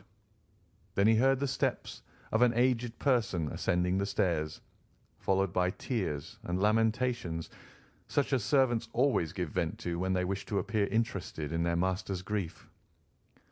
He drew back the bolt of his door, and almost directly an old lady entered, unannounced, carrying her shawl on her arm and her bonnet in her hand. The white hair was thrown back from her yellow forehead, and her eyes, already sunken by the furrows of age, now almost disappeared beneath the eyelids swollen with grief. "Oh, sir," she said. "Oh, sir, what a misfortune! I shall die of it. Oh, yes, I shall certainly die of it." And then, falling upon the chair nearest the door, she burst into a paroxysm of sobs. The servants standing in the doorway, not daring to approach nearer, were looking at Noirtier's old servant, who had heard the noise from his master's room, and run there also, remaining behind the others. Villefort rose and ran towards his mother-in-law, for it was she. "Why, what can have happened?" he exclaimed. "What has thus disturbed you? Is Monsieur de Saint-Méran with you?" "Monsieur de Saint-Méran is dead," answered the old Marchioness, without preface and without expression. She appeared to be stupefied. Villefort drew back, and clasping his hands together, exclaimed, "Dead? So suddenly?" "A week ago," continued Madame de Saint-Méran, "we went out together in the carriage after dinner. Monsieur de Saint-Méran had been unwell for some days. Still, the idea of seeing our dear Valentine again inspired him with courage, and notwithstanding his illness, he would leave. At 6 leagues from Marseilles, after having eaten some of the lozenge he is accustomed to take, he fell into such a deep sleep that it appeared to me unnatural. Still, I hesitated to wake him, although I fancied that his face was flushed, and that the veins of his temples throbbed more violently than usual. However, as it became dark and I could no longer see, I fell asleep. I was soon aroused by a piercing shriek, as from a person suffering in his dreams, and he suddenly threw his head back violently. I called the valet. I stopped the postilion. I spoke to Monsieur de Saint-Méran. I applied my smelling salts. But all was over, and I arrived at Aix by the side of a corpse." Villefort stood with his mouth half open, quite stupefied. "Of course you sent for a doctor?" "Immediately, but as I have told you, it was too late." "Yes, but then he could tell of what complaint the poor Marquis had died." "Oh, yes, sir. He told me. It appears to have been an apoplectic stroke." "And what did you do then?" Monsieur de Saint-Méran had always expressed a desire, in case his death happened during his absence from Paris, that his body might be brought to the family vault. I had him put into a leaden coffin, and I am preceding him by a few days." "Oh, my poor mother," said Villefort, "to have such duties to perform at your age after such a blow." "God has supported me through all. And then, my dear Marquis, he would certainly have done everything for me that I performed for him. It is true that since I left him, I seem to have lost my senses. I cannot cry. At my age they say that we have no more tears. Still, I think that when one is in trouble one should have the power of weeping. Where is Valentine, sir? It is on her account I am here. I wish to see Valentine." Villefort thought it would be terrible to reply that Valentine was at a ball, so he only said that she had gone out with her stepmother, and that she should be fetched. "This instant, sir, this instant, I beseech you," said the old lady. Villefort placed the arm of Madame de Saint-Méran within his own, and conducted her to his apartment. "Rest yourself, mother," he said. The Marchioness raised her head at this word, and beholding the man who so forcibly reminded her of her deeply regretted child, who still lived for her in Valentine, she felt touched at the name of mother, and bursting into tears, she fell on her knees before an armchair, where she buried her venerable head. Villefort left her to the care of the women, while old Barrois ran, half scared, to his master, for nothing frightens old people so much as when death relaxes its vigilance over them for a moment in order to strike some other old person. Then, while Madame de Saint-Méran remained on her knees, praying fervently, Villefort sent for a cab, and went himself to fetch his wife and daughter from Madame de Morcerf's. He was so pale when he appeared at the door of the ballroom that Valentine ran to him, saying, "Oh, father, some misfortune has happened." "Your grandmamma has just arrived, Valentine," said Monsieur de Villefort. "And grandpapa?" inquired the young girl, trembling with apprehension. Monsieur de Villefort only replied by offering his arm to his daughter. It was just in time, for Valentine's head swam and she staggered. Madame de Villefort instantly hastened to her assistance and aided her husband in dragging her to the carriage, saying, "What a singular event! Who could have thought it? Ah, yes, it is indeed strange." And the wretched family departed, leaving a cloud of sadness hanging over the rest of the evening. At the foot of the stairs, Valentine found Barrois awaiting her. "Monsieur Noirtier wishes to see you tonight," he said in an undertone. "Tell him I will come when I leave my dear grandmamma," she replied, feeling with true delicacy that the person to whom she could be of the most service just then was Madame de Saint-Méran. Valentine found her grandmother in bed.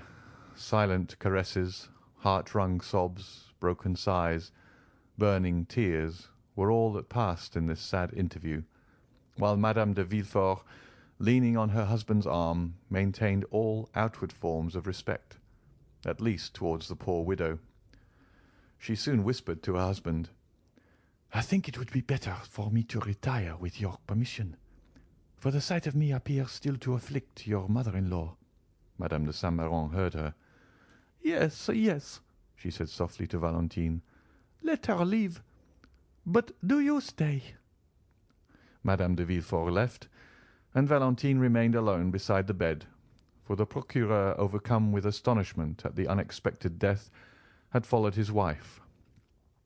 Meanwhile, Barrois had returned for the first time to old Noirtier, who, having heard the noise in the house, had, as we have said, sent his old servant to inquire the cause.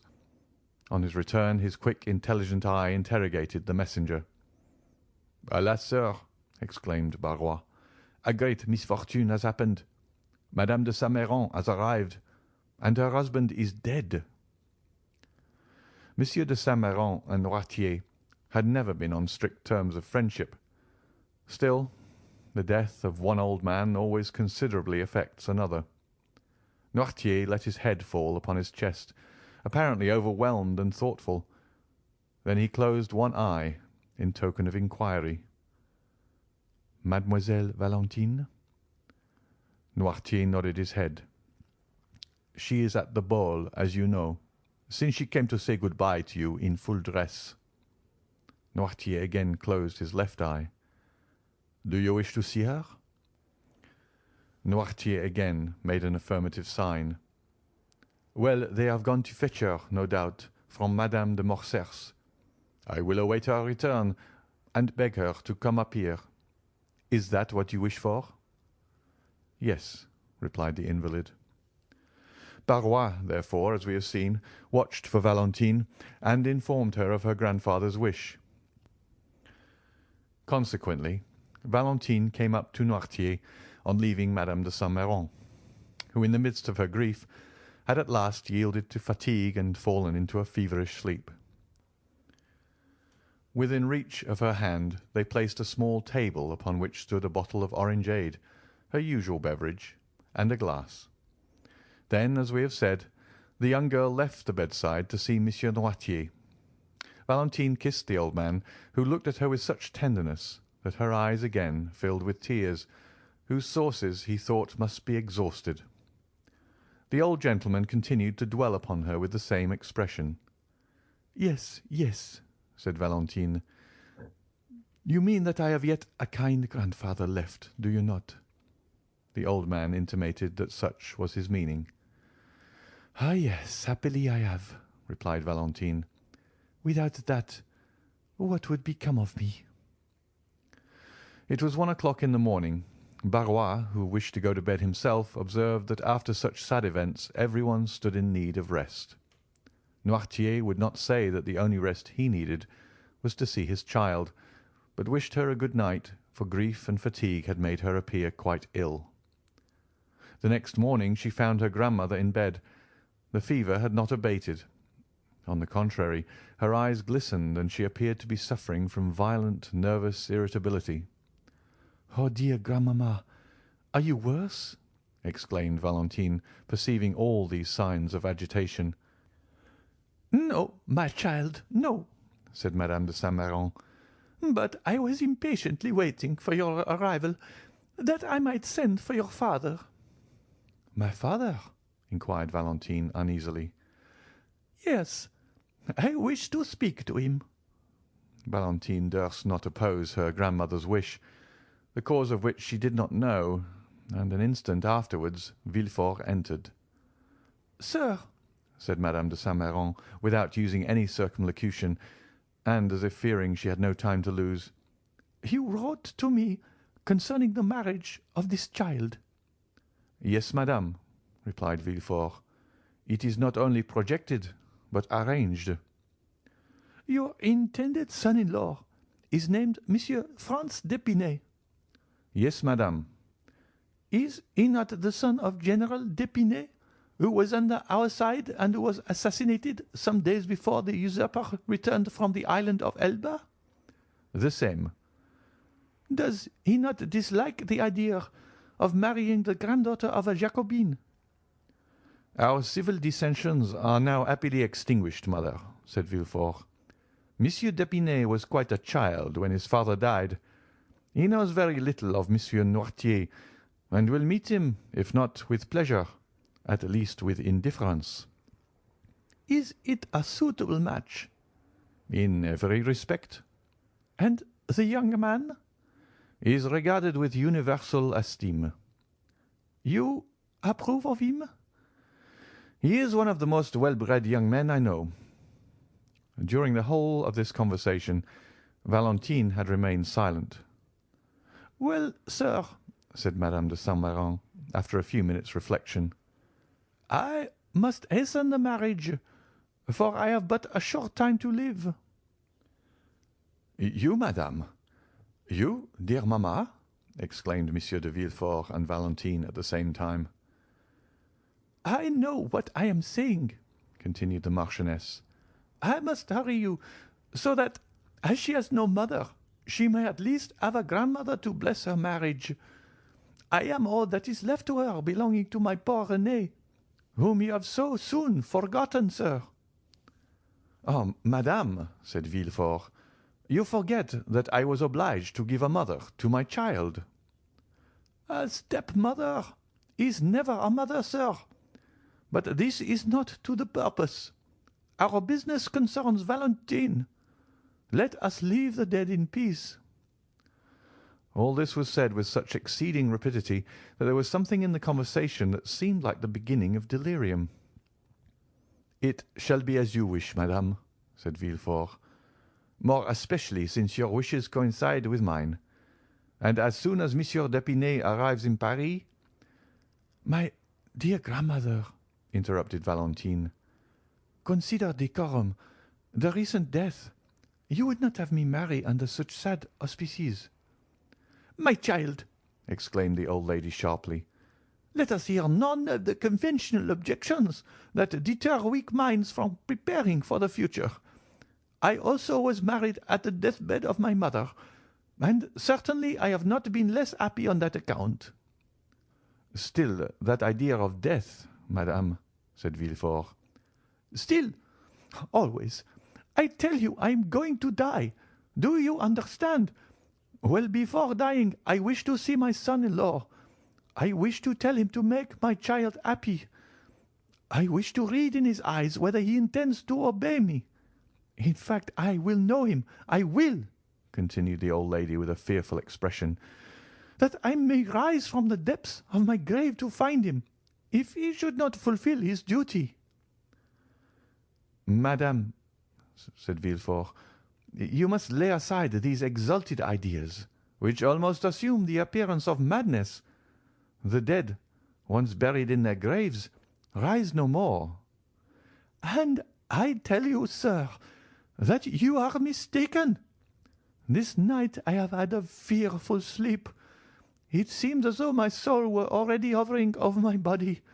My eyes, which I tried to open, closed against my will. And what will appear impossible above all to you, sir, I saw with my eyes shut, in the spot where you are now standing, issuing from that corner where there is a door leading into Madame Villefort's dressing-room. I saw, I tell you, silently enter a white figure." Valentine screamed. "It was the fever that disturbed you, madame," said Villefort. "Doubt, if you please, but I am sure of what I say. I saw a white figure, and as if to prevent my discrediting the testimony of only one of my senses, I heard my glass removed, the same which is there now on the table."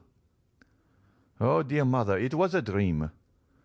"So little was it a dream that I stretched my hand toward the bell, but when I did so, the shade disappeared. My maid then entered with a light." "But she saw no one." "Phantoms are visible to those only who ought to see them. It was the soul of my husband. Well, if my husband's soul can come to me, why should not my soul appear to guard my granddaughter? The tie is even more direct, it seems to me."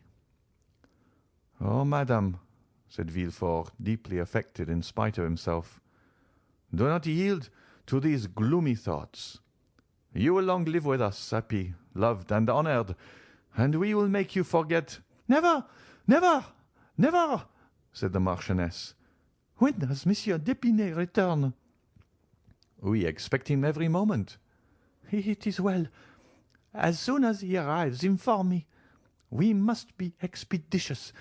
And then I also wish to see a notary, that I may be assured that all our property returns to Valentine." "Oh, grandmamma," murmured Valentine, pressing her lips on the burning brow, "do you wish to kill me? Oh, how feverish you are! We must not send for a notary, but for a doctor." "A doctor?" said she, shrugging her shoulders. "I am not ill. I am thirsty, that is all." "What are you drinking, dear grandmamma?" "The same as usual, my dear. My glass is there on the table. Give it to me, Valentine." Valentine poured the orangeade into a glass and gave it to her grandmother with a certain degree of dread, for it was the same glass she fancied that had been touched by the spectre. The Marchioness drained the glass at a single draught, and then turned on her pillow, repeating, "The notary, the notary." Monsieur de Villefort left the room, and Valentine seated herself at the bedside of her grandmother. The poor child appeared herself to require the doctor she had recommended to her aged relative. A bright spot burned in either cheek. Her respiration was short and difficult, and her pulse beat with feverish excitement. She was thinking of the despair of Maximilian when he should be informed that Madame de Saint Méran, instead of being an ally, was unconsciously acting as his enemy. More than once she thought of revealing all to her grandmother, and she would not have hesitated a moment if Maximilien Morel had been named Albert de Morcerf or Raoul de Château-Renaud. But Morel was of plebeian extraction, and Valentine knew how the haughty Marquise de Saint Méran despised all who were not noble. Her secret had each time been repressed when she was about to reveal it, by the sad conviction that it would be useless to do so, for were it once discovered by her father and mother, all would be lost. 2 hours passed thus. Madame de Saint Méran was in a feverish sleep, and the notary had arrived. Though his coming was announced in a very low tone, Madame de Saint Méran arose from her pillow. "The notary!" she exclaimed. "Let him come in." The notary, who was at the door, immediately entered. "Go, Valentine," said Madame de Saint-Méran. "and leave me with this gentleman." "But, grandmamma—" "Leave me. Go." The young girl kissed her grandmother and left with her handkerchief to her eyes. At the door she found the valet de chambre, who told her that the doctor was waiting in the dining-room. Valentine instantly ran down. The doctor was a friend of the family, and at the same time one of the cleverest men of the day, and very fond of Valentine, whose birth he had witnessed. He had himself a daughter about her age, but whose life was one continued source of anxiety and fear to him from her mother having been consumptive. "Oh," said Valentine, "we have been waiting for you with such impatience, dear Monsieur d'Avrigny. But first of all, how are Madeleine and Antoinette?" Madeleine was the daughter of Monsieur d'Avrigny, and Antoinette his niece. Monsieur d'Avrigny smiled sadly. "Antoinette is very well," he said, "and Madeleine tolerably so. But you sent for me, my dear child. It is not your father or Madame de Villefort who is ill.